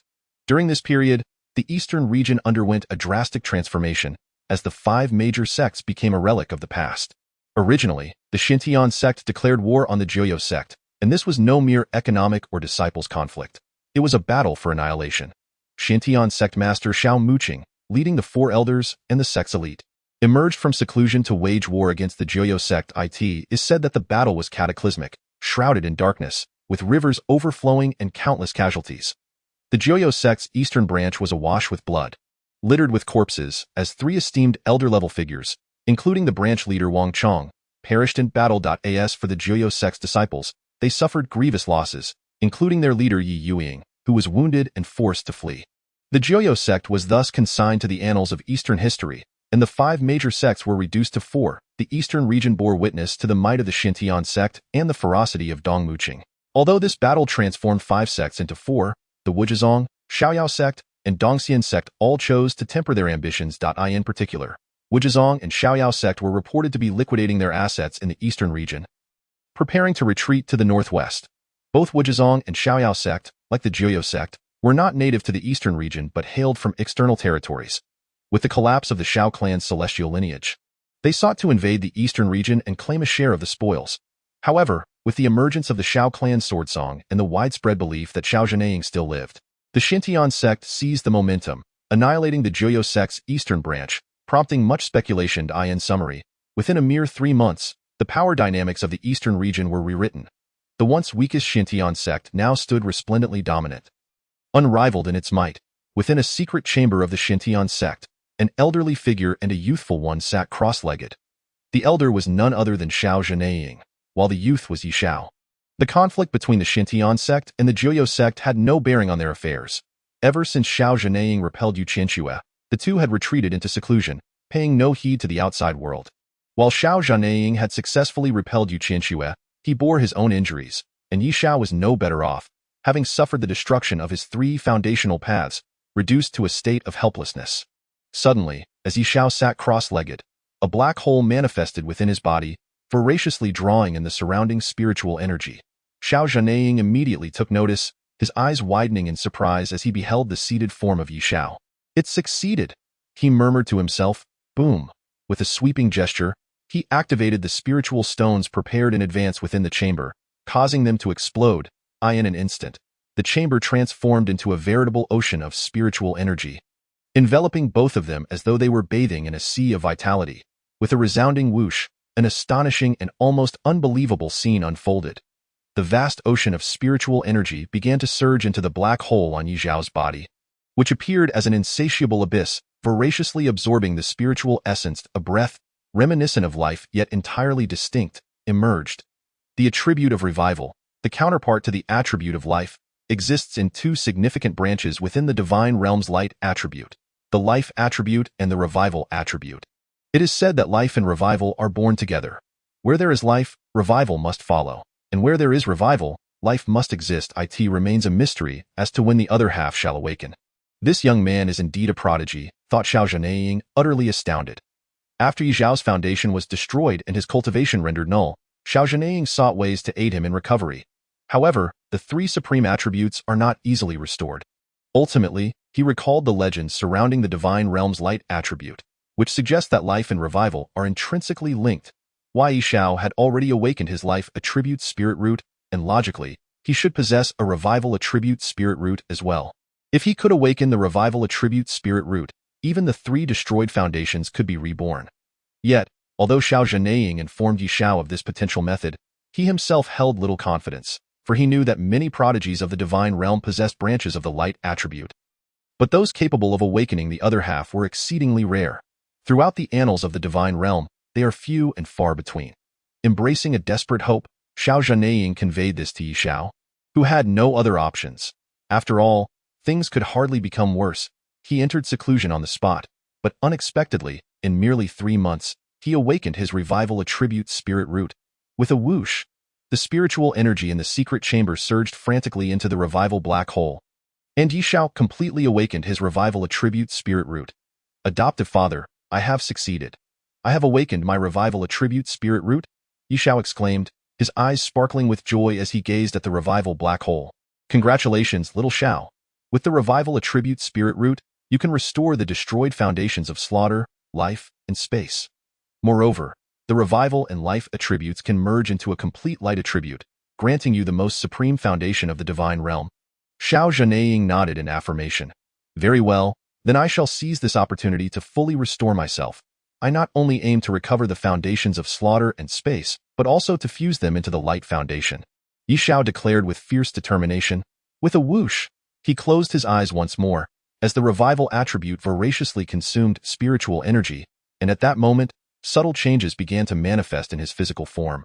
Once, his 3 foundations had been destroyed by Yue Qianxue, reducing Ye Xiao from the late stage of cultivation to that of a mere mortal. However, now, with the emergence of the revival attribute spirit root and the influx of substantial spiritual energy, Ye Xiao's cultivation began to soar dramatically. First layer of qi refining, second layer, third layer, to the pinnacle of qi refining. In the blink of an eye, Ye Xiao regained a 10th layer of qi refining cultivation. Buzz, buzz, buzz. Next came the sprint towards the foundation establishment stage, which involves solidifying the foundational essence. For a novice in foundation establishment, corresponding treasures are required. However, Ye Xiao was not a novice, but rather restoring his existing foundations. Thus he could bypass that step, the path of slaughter, the path of life, the path of space. After approximately an hour, Ye Xiao successfully restored the 3 foundations, slaughter, life, and space. Whoosh, whoosh, whoosh. Not only that, but at the moment the life foundation coalesced, it was no longer a mere life path. It now contained the revival attribute, thus becoming the path of revival. The merging of the life path and the revival path directly transformed into the path of light, the complete supreme attribute of the divine realm, the light foundation. At this moment, Ye Xiao still possessed the 3 foundations, but the life foundation had metamorphosed into the light foundation. A divine radiance spread from Ye Xiao, and in that instant, he appeared not as a mere mortal, but as a deity, a true god descending. Ye Xiao meticulously sensed his own body, the paths of slaughter, light, and space, all 3 great paths now coexisting within him. Not only had he thoroughly restored his foundations, but he had also attained a complete foundation of the divine realm. The pinnacle of cultivation. At this moment, Ye Xiao keenly realized that the foundation of slaughter, upon restoration, had become even purer and more powerful, directly ascending to the pinnacle of cultivation, which is the pinnacle of foundation establishment. Next, the path of slaughter would surge towards the golden core stage. Solidifying the slaughter golden core. Chapter 73. It is only natural for a father to protect his son. How do you feel? Xiao Zhanaying could sense that Ye Xiao had undergone a transformation, yet the specifics remained elusive. Through adversity comes fortune. With the restoration of the 3 foundations, the life foundation had transformed into the light foundation, and the path of slaughter had reached its pinnacle. I am about to solidify the slaughter golden core, Ye Xiao replied. The golden core stage, also known as the great ability stage, is the first significant watershed for cultivators. The qi refining and foundation establishment stages are ultimately just the beginning. Generally, great abilities are mostly of the minor golden core, with only a few exceptional talents achieving the major golden core. However, you are an unprecedented cultivator. It is unknown what kind of golden core you will solidify. Xiao Zhanaying's eyes lit up with anticipation. Ye Xiao remained silent, but his thoughts drifted to Ye Mo. During the grand competition among the 5 sects, Ye Mo had already reached the false golden core stage and had solidified the heavenly major golden core. Ye Xiao could sense the formidable power of the heavenly major golden core. Ye Mo, though your physical body has been destroyed, your remnant soul remains unharmed. The Ye clan will undoubtedly spare no effort to heal you. And as you are the reincarnation of a divine king, you will surely rise quickly once more, Ye Xiao mused. His thoughts then turned to Yue Qianxue. Ye Qianxue, what you have given me, I will return tenfold. 100-fold that I initially intended to keep my distance and watch you perish, but now I have changed my mind. Not only do you deserve to die, but you must also suffer a fate worse than death. Ye Xiao clenched his fists, a surge of murderous intent enveloping him. Following this battle, the Ye clan's celestial lineage would likely refrain from troubling you in the short term. However, you must strive to grow stronger in the shortest possible time. My adoptive father can protect you for a moment, but he cannot safeguard you for a lifetime. Xiao Zhanaying seemed to see through Ye Xiao's thoughts and hesitated before speaking. Adoptive father, I did not intend to deceive you. But, Ye Xiao glanced at Xiao Zhanaying, wanting to explain his identity. Xiao Zhanaying treated him sincerely, and he felt it necessary to clarify, but he was interrupted mid-sentence and no need to explain. Everyone has a past. If you do not wish to speak of it, that is perfectly fine. We have a bond of father and son. You are my adopted son, and it is only natural for a father to protect his child. Xiao Zhanaying shook his head. Although he did not know the specifics, having lived for over a century, he had encountered countless individuals and experiences, and thus, he was not overly concerned. Thank you, adoptive father. A warm current flowed through Ye Xiao's heart. By the way, during your seclusion, many events have transpired within the Shenon Sect. That girl, Xiao Muqing, seems to have been injured. You should go check on her, Xiao Zhanaying remarked. The sect master has been injured? Ye Xiao was taken aback, and without lingering in the secret chamber, he exited his seclusion, in the southern region, within the resplendent palace of the Yunmeng dynasty, the Empress clad in a dragon robe. Ye Wushuang was in seclusion at this moment. Ye Wushuang's complexion was pale, cold sweat beading on her forehead, and a hint of distortion appeared on her face. Should a cultivator be present, they would immediately recognize that she was engulfed in demonic fire. Indeed, Ye Wushuang had fallen into demonic turmoil. To be precise, she had birthed a heart demon. Ever since her return to the Yunmeng dynasty 3 months ago, Ye Wushuang had been in a daze. Her mind plagued by inescapable voices, she often experienced nightmares at night, and finally, during another midnight reverie, her heart demon had manifested. However, she was the unparalleled Empress, a formidable divine soul cultivator. Upon realizing the emergence of her heart demon, she promptly announced her seclusion to eradicate it. After several months of effort, Ye Wushuang successfully suppressed the heart demon and restored her sanity. Who? Ye Wushuang slowly opened her eyes, exhaling a solemn breath. She then waved her hand, retrieving her communication jade slip. Having been in seclusion for several months, she wondered if there were any matters concerning the Yunmeng dynasty or the Ye celestial lineage. Just as she took out the jade slip, Ye Wushuang was taken aback as a flurry of messages flooded her mind. The Yunmeng dynasty was unharmed, but significant events had occurred within the Ye celestial lineage. Little Mo's physical body has been destroyed, leaving only his remnant soul. Mother has been injured. The eastern domain branch of the Ye sect has been annihilated, retreating to the southern region, and my eldest sister has also been injured. Ye Wushuang was utterly stunned upon reading these messages, some of which were intelligence from the Yunmeng dynasty, while others came from Ye Qiushui and Ye Xianxuan, urging her to return to the Ye celestial lineage. However, she had been in seclusion and had not received them. Whoosh, after reviewing the messages, without a moment's hesitation, Ye Wushuang departed the Yunmeng dynasty, using a teleportation array to return to the Ye celestial lineage.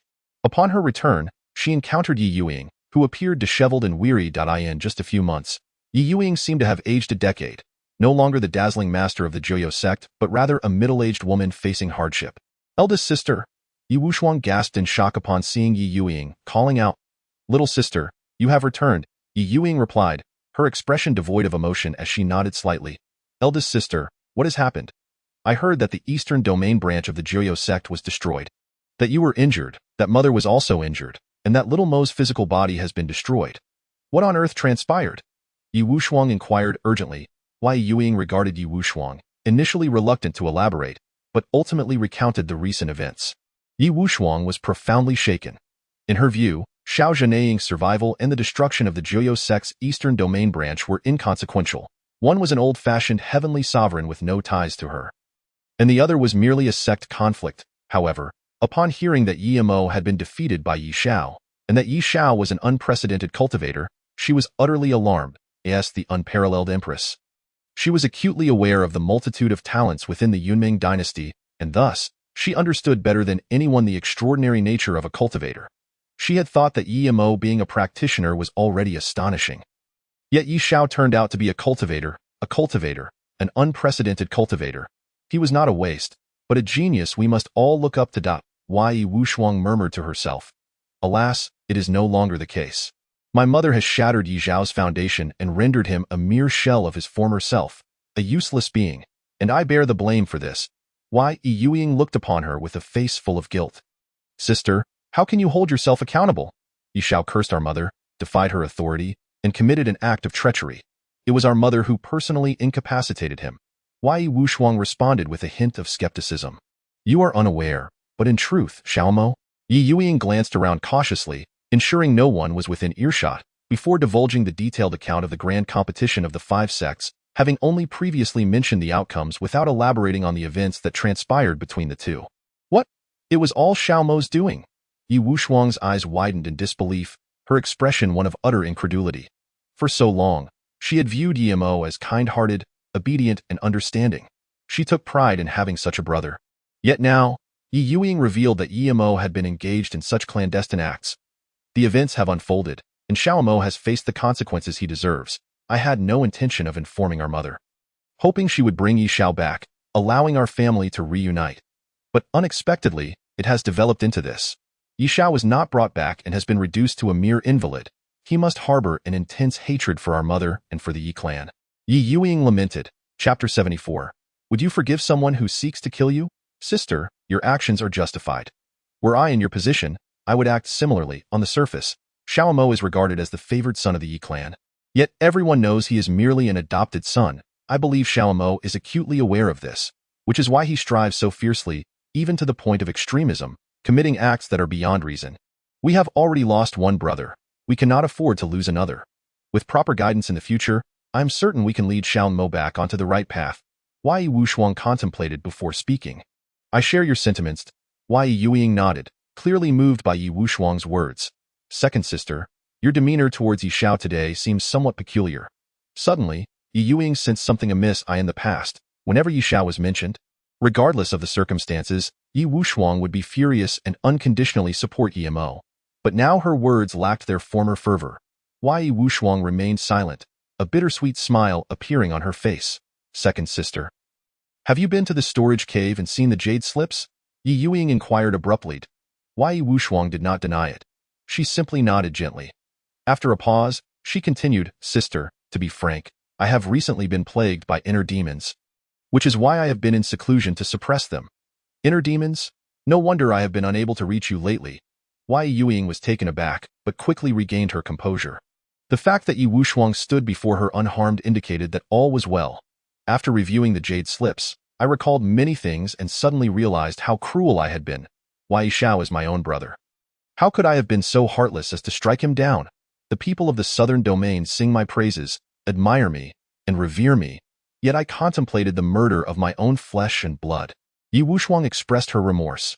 Second sister, acknowledging your wrongs is the first step towards redemption. It is not too late to make amends. Furthermore, what transpired within the Cloud Dream Demon Array was somewhat excusable. You acted quickly afterward to remedy the situation by returning Ye Xiao's lingering soul to the Ye clan, allowing it to be reformed with the Tai Immortal Lotus. Ye Youying consoled her. Remedy? Ye Wushuang's expression turned bitter. In the past, she could have spoken of it with a facade of righteousness, even coming close to believing it herself. Yet now, with Ye Xiao aware of everything, the very term felt mocking. Sister, at this juncture, I no longer wish to conceal the truth. In fact, back then, I had no intention of remedying the situation. I even entertained a sinister thought of obliterating Ye Xiao's very essence. It was only due to the recognition of Ye Xiao's lingering soul by an elder from the Cloud Dream Dynasty that I was compelled to rescue him. I was on the verge of extinguishing his soul entirely, preventing his reincarnation and ensuring he would never attain freedom. Ye Wushuang took a deep breath, revealing the version of events unknown to outsiders. Ye Youying was left speechless, fully aware of the gravity of the situation within the Cloud Dream Dynasty. She had always believed Ye Wushuang's actions were the result of an unintentional misstep, and given the dire circumstances, she had no choice but to act without mercy, rectifying the situation at the first opportunity. However, she had not anticipated that there was more to the story. Second sister, how could you be so reckless? Ye Youying exclaimed, utterly at a loss for words. Sister, feel free to chastise me. I do not seek your forgiveness. I recognize my cruelty, my inhumanity. Otherwise, I would not be plagued by these inner demons. Ye Wushuang offered a wry smile, having resolved to confront the truth head-on. You need not seek my forgiveness, nor do you require it. You must seek Ye Xiao's forgiveness, for it is you who has sown the seeds of this malady. Now that you are afflicted with inner demons, healing must be sought within, even if you can suppress them for now. It is but a temporary solution. Ye Youying shook her head. Seek Ye Xiao's forgiveness, but can he ever forgive me? Ye Wushuang murmured, lost in thought. Since the emergence of her inner demons, she had contemplated the most effective remedy. Yet she had overlooked the simplest solution. If Ye Xiao were unaware of the truth, perhaps there might have been a glimmer of hope. She could have shifted the blame entirely onto the Cloud Dream Demon array. But now, Ye Xiao knew everything. Would you forgive someone who sought to take your life? Ye Wushuang posed the question to herself daily, yet each day the answer remained the same. No. Inner demons. As Ye Wushuang sat in a daze, Ye Youying suddenly recalled a long-buried memory, causing her complexion to pale. Yet in the next moment, she dismissed it entirely. Every cause has its effect. Since she had not committed that act, it remained unknown, and thus, there was no cause and consequently, no effect. Second sister, I am preparing to make another journey to the eastern region, to bring Ye Xiao back from the Nine Sect. Ye Xiao was once a revered figure, held in high esteem as the chief disciple and the young master of the Xiao clan.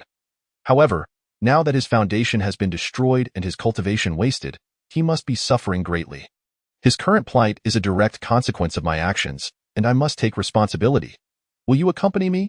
Ye Youying paused before continuing. Very well. Whether he forgives me is his concern, but acknowledging my faults is mine. Sister, I shall accompany you. Ye Wushuang inhaled deeply and responded. Let us depart. Ye Youying nodded, and without further delay, the two made their way to the teleportation array, heading straight for the eastern region. In the eastern region, at the Nine Sect's Grand Hall, the second, third, and fourth elders were present, yet the Grand Elder was conspicuously absent. Naturally, Ye Xiao was also there. Greetings, young master. The three elders exchanged glances before bowing in deference. If Ye Xiao were merely the chief disciple, despite his higher status, he would still be considered a junior, and the elders could forego their bows. However, the situation was different now. They recognized that Ye Xiao was not only the chief disciple but also the young master of the Xiao clan. As the Shenon Sect was an affiliated force of the Xiao clan, the three elders dared not show any signs of indifference and immediately paid their respects. Enough. No need for excessive formalities. Where is the sect master? I have heard he has sustained injuries. Ye Xiao waved dismissively, unconcerned. Reporting to the young master, the sect master is in seclusion to recover from his injuries and is unlikely to emerge in the near future. The second elder replied. What transpired? Ye Xiao inquired. 3 months ago, after the Yi clan departed, the sect master was filled with indignation and ordered me to demand the 50 billion spirit stones from the Jiuyu sect. Ye Youying established a heavenly Dao contract, and the Jiuyu sect dared not default.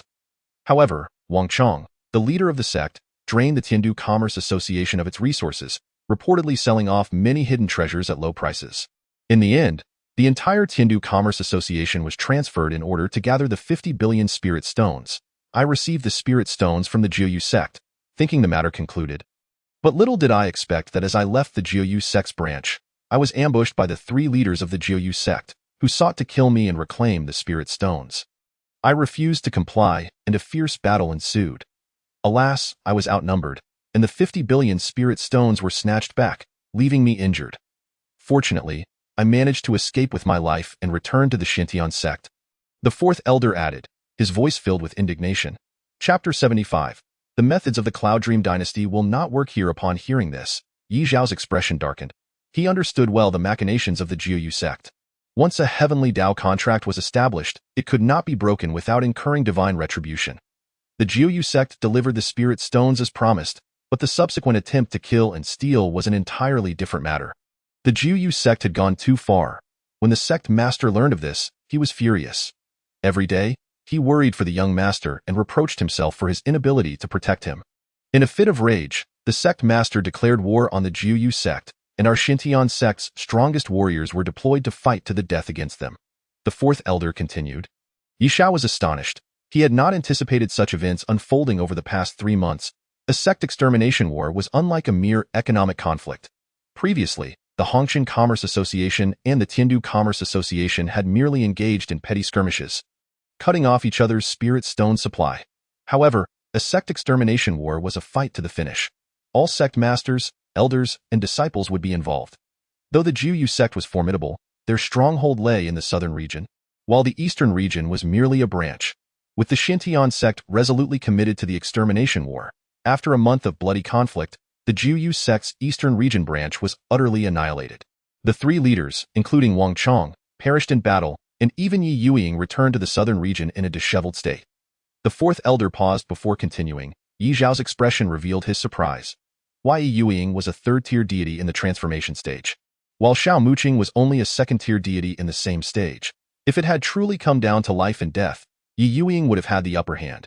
Yet the outcome was the destruction of the Jiuyu sect.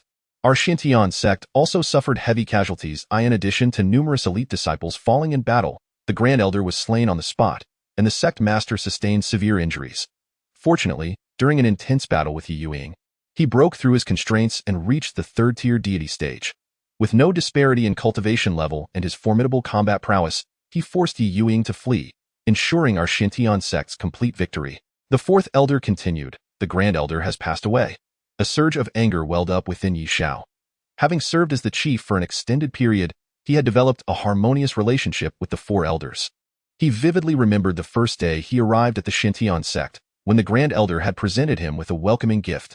Throughout his time at the sect, the Grand Elder had genuinely treated him as his own junior. The Grand Elder has made the ultimate sacrifice. He is a hero of our Xintian sect and will forever hold the title of Grand Elder.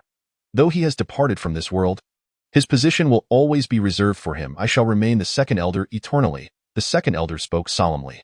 The other elders were expressions of profound sorrow. Normally, with the Grand Elder's demise, the subsequent elder would ascend to his position. Yet the second elder adamantly refused to assume the role, insisting that the Grand Elder's seat must remain vacant. Ye Xiao regarded the three elders without surprise. The Xintian sect was inherently different from ordinary sects, emphasizing the virtues of teacher-student relationships and brotherly affection, with the four elders leading by example. Unexpectedly, Xiao Muqing had shattered her limits during battle and achieved a breakthrough to the divine third realm. However, it was no longer a mystery why Ye Youying was unable to compete with Xiao Muqing at the same level. How is the sect master? Ye Xiao inquired. There is no danger to his life, but he requires careful recuperation, so the sect master has entered seclusion to heal, replied the fourth elder. That is good to hear. Although this battle has resulted in heavy losses, we have also annihilated the branch of the Jiuyu sect, effectively eliminating a significant threat, Ye Xiao remarked. Among the 5 major sects of the eastern region, the Jiuyu sect was undoubtedly the dominant force. Whether it was sect master Ye Youying or the overall strength of the sect, they were formidable. Yet now, they had been vanquished by the Xintian sect, and it was clear to Ye Xiao that the significance of this battle was monumental. Young master, in the aftermath of this battle, both the Wushuang and Xiaoyao sect have fallen into a notable silence. There are even rumors suggesting they are preparing to withdraw from the eastern region. Although unconfirmed, such whispers do not arise without cause. The third elder finally spoke. Within the Grand Hall, Ye Xiao and the 3 elders deliberated on the future of the Xintian sect. Although they had triumphed over the Jiuyu sect, it was a Pyrrhic victory, leaving the entire sect in dire need of revitalization. With Xiao Muqing also recuperating in seclusion, the affairs of the sect naturally fell upon their shoulders. Originally, Ye Xiao, as the chief of the Xintian sect and the young master of the Xiao clan, was the most suitable person to oversee the situation, but he gracefully declined. After all, he had merely taken on the role of a temporary chief and had no intention of developing the sect. It was best left to the 3 elders to manage. Buzzing after departing from the hall, Ye Xiao sensed a wave of soul energy, and his expression darkened. The lingering presence of soul waves was indeed troublesome. Realizing it was Ye Youying summoning him, Ye Xiao understood that following the recent battle between the Xintian and Jiuyu sects, she had come to seek him out. After a moment's contemplation, he headed toward the mountain gate. Outside the Xintian sect, in a vast open area, stood 2 graceful figures, Ye Youying and Ye Wushuang. Sister, the Xintian sect has just concluded its battle with the Jiuyu sect. Although the latter's eastern region branch has been destroyed, the Xintian sect has also suffered heavy casualties. Will Ye Xiao meet with us? Ye Wushuang inquired as she observed Ye Youying communicating with Ye Xiao through soul waves. He will. The last time I summoned him, he came to meet me, and if he does not emerge this time, I shall continue sending soul waves until he does, Ye Youying replied. Why go through such trouble? We could simply barge into the Xintian sect ourselves. The 2 of us together could easily overpower anyone there, including Dong Muqing. As for Xiao Zhaning, the esteemed master of the Xiao clan, he has been renowned for many years and is unlikely to trouble us juniors. Ye Wushuang asserted that as the unmatched empress of the Yunmeng dynasty, Ye Wushuang exuded not only unparalleled grace but also an air of commanding authority, a quality essential for her rise to power. No, second sister, once we see Ye Xiao, you must not act impulsively. Approach him with reason and emotion, and advise him kindly. Remember, you are here to apologize, not to take him hostage. Your methods from the Yunmeng dynasty will not work here. Be cautious, Ye Youying admonished, suddenly recalling something important. The world recognized Ye Youying, the illustrious princess of the Ye family and the grand elder of the Jiuyou sect, for her exceptional beauty. Yet Ye Youying herself understood that the true embodiment of magnificence was Ye Wushuang.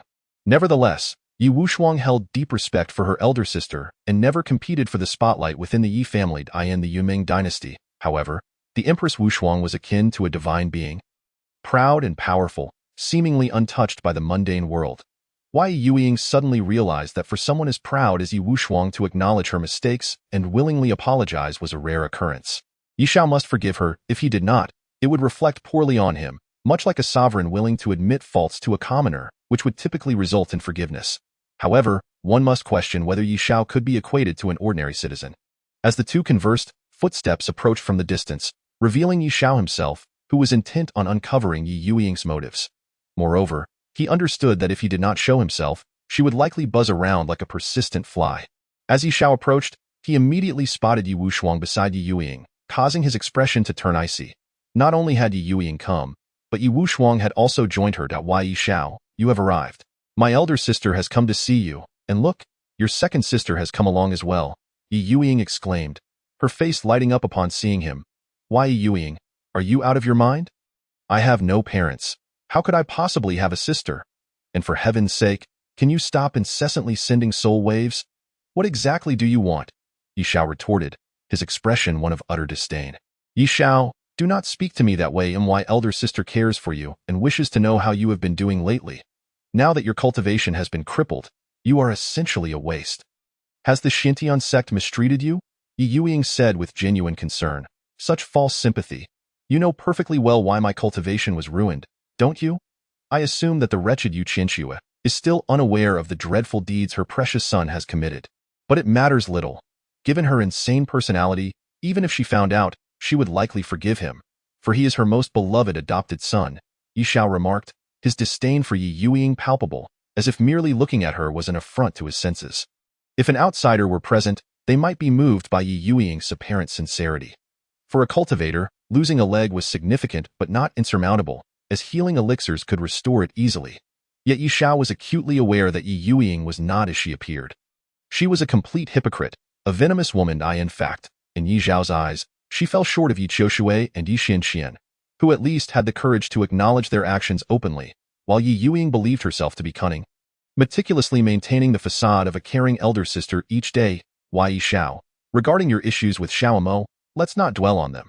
Xiaomo has already faced the consequences of her actions. While your cultivation has been crippled, at least you still possess your physical form, whereas Xiaomo has lost hers entirely and is now remaking her body with the Tai immortal lotus. As for our mother, you should not curse her. After all, she is your mother, the one who gave you life. Ye Youying implored earnestly. Ye Youying, you are truly a fascinating individual. You come here to share these pointless discussions. I shall reiterate. I curse you Qianxue, I curse you, Ye Youying, and I curse everyone from the Ye family to meet an ill fate. Do not seek me out again. Otherwise, I will not hesitate to inform my adoptive father of your nefarious intentions. He is already displeased with you Qianxue. Though he prides himself on his status and would not harm you juniors, should you have ulterior motives, that would be an entirely different matter, Ye Xiao declared. Turning on his heel to leave, his purpose being to convey to Ye Youying that she should cease her attempts to find him. Upon hearing Ye Xiao mention Xiao Zhaning, Ye Youying's expression shifted. She had witnessed firsthand the immense power of the Xiao clan's sword song. A single strike could render her without a burial place. The only reason she dared approach the Nine Sect was the confidence that the esteemed master would not easily resort to violence against juniors. Ye Xiao, you have gone too far. How dare you curse the entire Ye family to an ill fate? Ye Wushuang could no longer contain herself, interjecting. It was her first time witnessing her elder sister act so humbly. So much so that she struggled to believe this was the same woman she had always admired. Who let the dog bark? Ye Xiao halted his steps, not even casting a glance at Ye Wushuang, and retorted, You, how dare you call me a dog? Ye Wushuang's face turned ashen, and she did not refer to herself as I but rather as we did ask the Empress Wushuang of the Yunmeng dynasty. She was accustomed to referring to herself as we, but within the Ye family, she was merely the second princess and would never assume such a title. Now, she was thoroughly enraged by Ye Xiao. Second sister, calm down. Do not forget why you are here, Ye Youying admonished as she noticed Ye Wushuang's rising temper. Indeed, Ye Youying had anticipated this outcome. Why? Ye Wushuang paused, taking a deep breath to suppress her anger. Ye Xiao, in the past, I was wrong. I should not have treated you that way. That I, your second sister, sincerely apologize and hope you can forgive me, Ye Wushuang offered, albeit somewhat stiffly. Why? Ye Xiao displayed a hint of surprise. He had not expected Ye Wushuang to come to him with an apology. He turned to face her, contemplating her words. Are you referring to the Yunmeng demon vanquishing array? Ye Xiao inquired. It was my folly that nearly led to your demise. Ye Xiao, I sincerely apologize for my actions. Rest assured, I will make amends.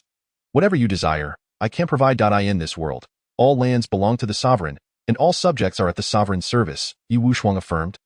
Nodding, while subtly showcasing her status as the unparalleled empress, Ye Xiao gazed at Ye Wushuang, acutely aware that she too had beheld the jade slip.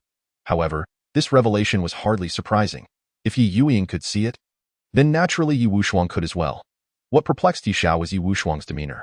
Having spent a lifetime in their past life together, he understood Ye Youying and Ye Wushuang all too well. Ye Youying relished in crafting her persona. Even if her heart brimmed with malice, she would feign benevolence and act pretentiously in stark contrast. Ye Wushuang exhibited brazen arrogance and an overtly domineering nature. She might acknowledge her faults, but she would never admit to being wrong, for she was the unparalleled Empress Wushuang. Is that so? If I wish to use your head as a ball to kick, would you acquiesce? Ye Xiao remarked with a mocking smile directed at Ye Wushuang. Ye Wushuang was momentarily taken aback, a flicker of anger crossing her face. She had anticipated that Ye Xiao would demand treasures of gold and silver, celestial materials, or even high-ranking positions, things she could easily bestow upon him, being the Empress Wushuang. Yet, she was astounded that Ye Xiao desired her very head. She was the Empress Wushuang, after all. Throughout history, how many sovereigns could humbly admit their errors? Her willingness to acknowledge a mistake was already a significant gesture of sincerity, yet Ye Xiao audaciously took advantage of it. Ye Xiao, my second sister knows you harbor resentment. If expressing these sentiments brings you joy, then please do so. As long as you can forgive your second sister, she shall make amends, Ye Wushuang continued, her eyes glimmering with sincerity as she offered her apology. Forgive you? Dream on, that is utterly impossible in this lifetime. Ye Xiao replied, a cold smirk plastered on his face, as he eagerly awaited to see how long Ye Wushuang could endure this. As expected, upon hearing his words, a more pronounced fury swept across Ye Wushuang's face. However, before she could unleash her wrath, she suppressed it once more, as the Empress Wushuang, recognizing her own faults was already a rarity, and to admit them was even more so. Yet Ye Xiao had the audacity to demand her head as a ball to kick and to accuse her of dreaming. Ye Wushuang's inner fire raged, but she could discern the gravity of the situation and managed to restrain her anger. Then what must I do for you to forgive your second sister? I have come today expressly to acknowledge my mistakes. Ye Wushuang took a deep breath, once again donning a mask of sincerity. As long as you are dead, I shall forgive you, Ye Xiao retorted, maintaining his mocking expression throughout, resolutely against the idea of forgiveness. Chapter 77. The eldest sister will compensate you with a leg. Ye Xiao, do not push your luck. I, the Empress Wushuang, the second princess of the Ye clan, deign to apologize to you. This is your privilege. Do not take advantage of my goodwill. Ye Wushuang's fury erupted, her pride, self-esteem, and haughtiness surging forth like a volcanic eruption. In that moment, she was no longer the humble second sister, but the supreme Empress Wushuang, the second princess of the Ye clan. Eldest, remain calm. Be wary of falling into despair, Ye Youying interjected, her expression shifting as she raised her voice. The heart's affliction must be treated with its own remedy. To eradicate the inner demons thoroughly, one must locate the root cause. Ye Wushuang's inner demons stemmed from Ye Xiao. Only by obtaining his forgiveness could she ever hope to quell them. Under normal circumstances, this was manageable, but should they surface during a critical breakthrough, the consequences could be fatal. Upon hearing Ye Youying's words, Ye Wushuang's expression shifted, and soon her anger subsided significantly in the presence of such overwhelming power. One must yield. She could be proud and assertive, but her inner demons were even more formidable. I see. Ye Wushuang. The cycle of heaven's justice is inescapable. I wondered how you suddenly changed your ways. Transforming from a proud swan into a remorseful duckling, seems you are plagued by inner demons. I wish you to fall deeper into madness, to meet a most unfortunate demise, your essence and spirit extinguished. Ye Xiao mused, then burst into raucous laughter, reveling in his delight. Ye Xiao, do not speak so. After all, she is your second sister, and she truly recognizes her missteps, wishing to make amends. You should forgive her. Ye Youying shook her head, clearly distressed at the sight of the siblings turning against one another. Ye Youying, cease your flattery. If it weren't for her inner demons, would the exalted Empress Wushuang stoop so low as to admit fault to someone she deems worthless? She is not apologizing to me. She is merely appeasing her inner demons. Ye Xiao spat vehemently, gazing at Ye Wushuang with palpable disdain. What do you mean by that? Ye Wushuang inquired, perplexed. Ye Youying, allow me to ask you. Am I mistaken? To be candid, compared to the brazen arrogance of Ye Qiushui and Ye Qianxue, I loathe your insidious nature far more. Do you believe that your actions go unnoticed simply because they are concealed? The heavens have eyes and nothing escapes their gaze. I am aware of everything, Ye Xiao declared, dismissing Ye Wushuang and turning his ire on Ye Youying. What do you know? Ye Youying's complexion paled, instinctively retreating 3 steps as she questioned him. Years ago, when I ventured into the Nine Nether Sect, you merely broke my leg, but did you truly intend to stop at that? Speak. Did you only wish to break my leg? Ye Xiao's voice boomed with accusation. Boom! Ye Youying appeared as if struck by lightning, her entire being rendered speechless, her mind spiraling into confusion. Eldest sister, what is the matter? Did you not merely break Ye Xiao's leg? Could there be more to this? Ye Wushuang queried, her brow furrowed in suspicion. That is not it. It is not as it seems. This is merely a misunderstanding. I only intended to break your leg, nothing more. Ye Youying repeatedly shook her head, muttering to herself as if attempting to convince her own mind. Poisonous woman, at this juncture, you still wish to argue. Today, I shall expose your venomous heart and lay it bare for all to see. Years ago, after breaking my leg, you did not intend to cease but sought to eliminate me entirely, wishing to obliterate my very essence. You feared the 7 elders would capture me to threaten you. Though you remained indifferent to my fate, as the leader of the Nine Nether Sect and the eldest princess of the Ye clan, if you did not save me, you would be criticized. Yet, if you did save me,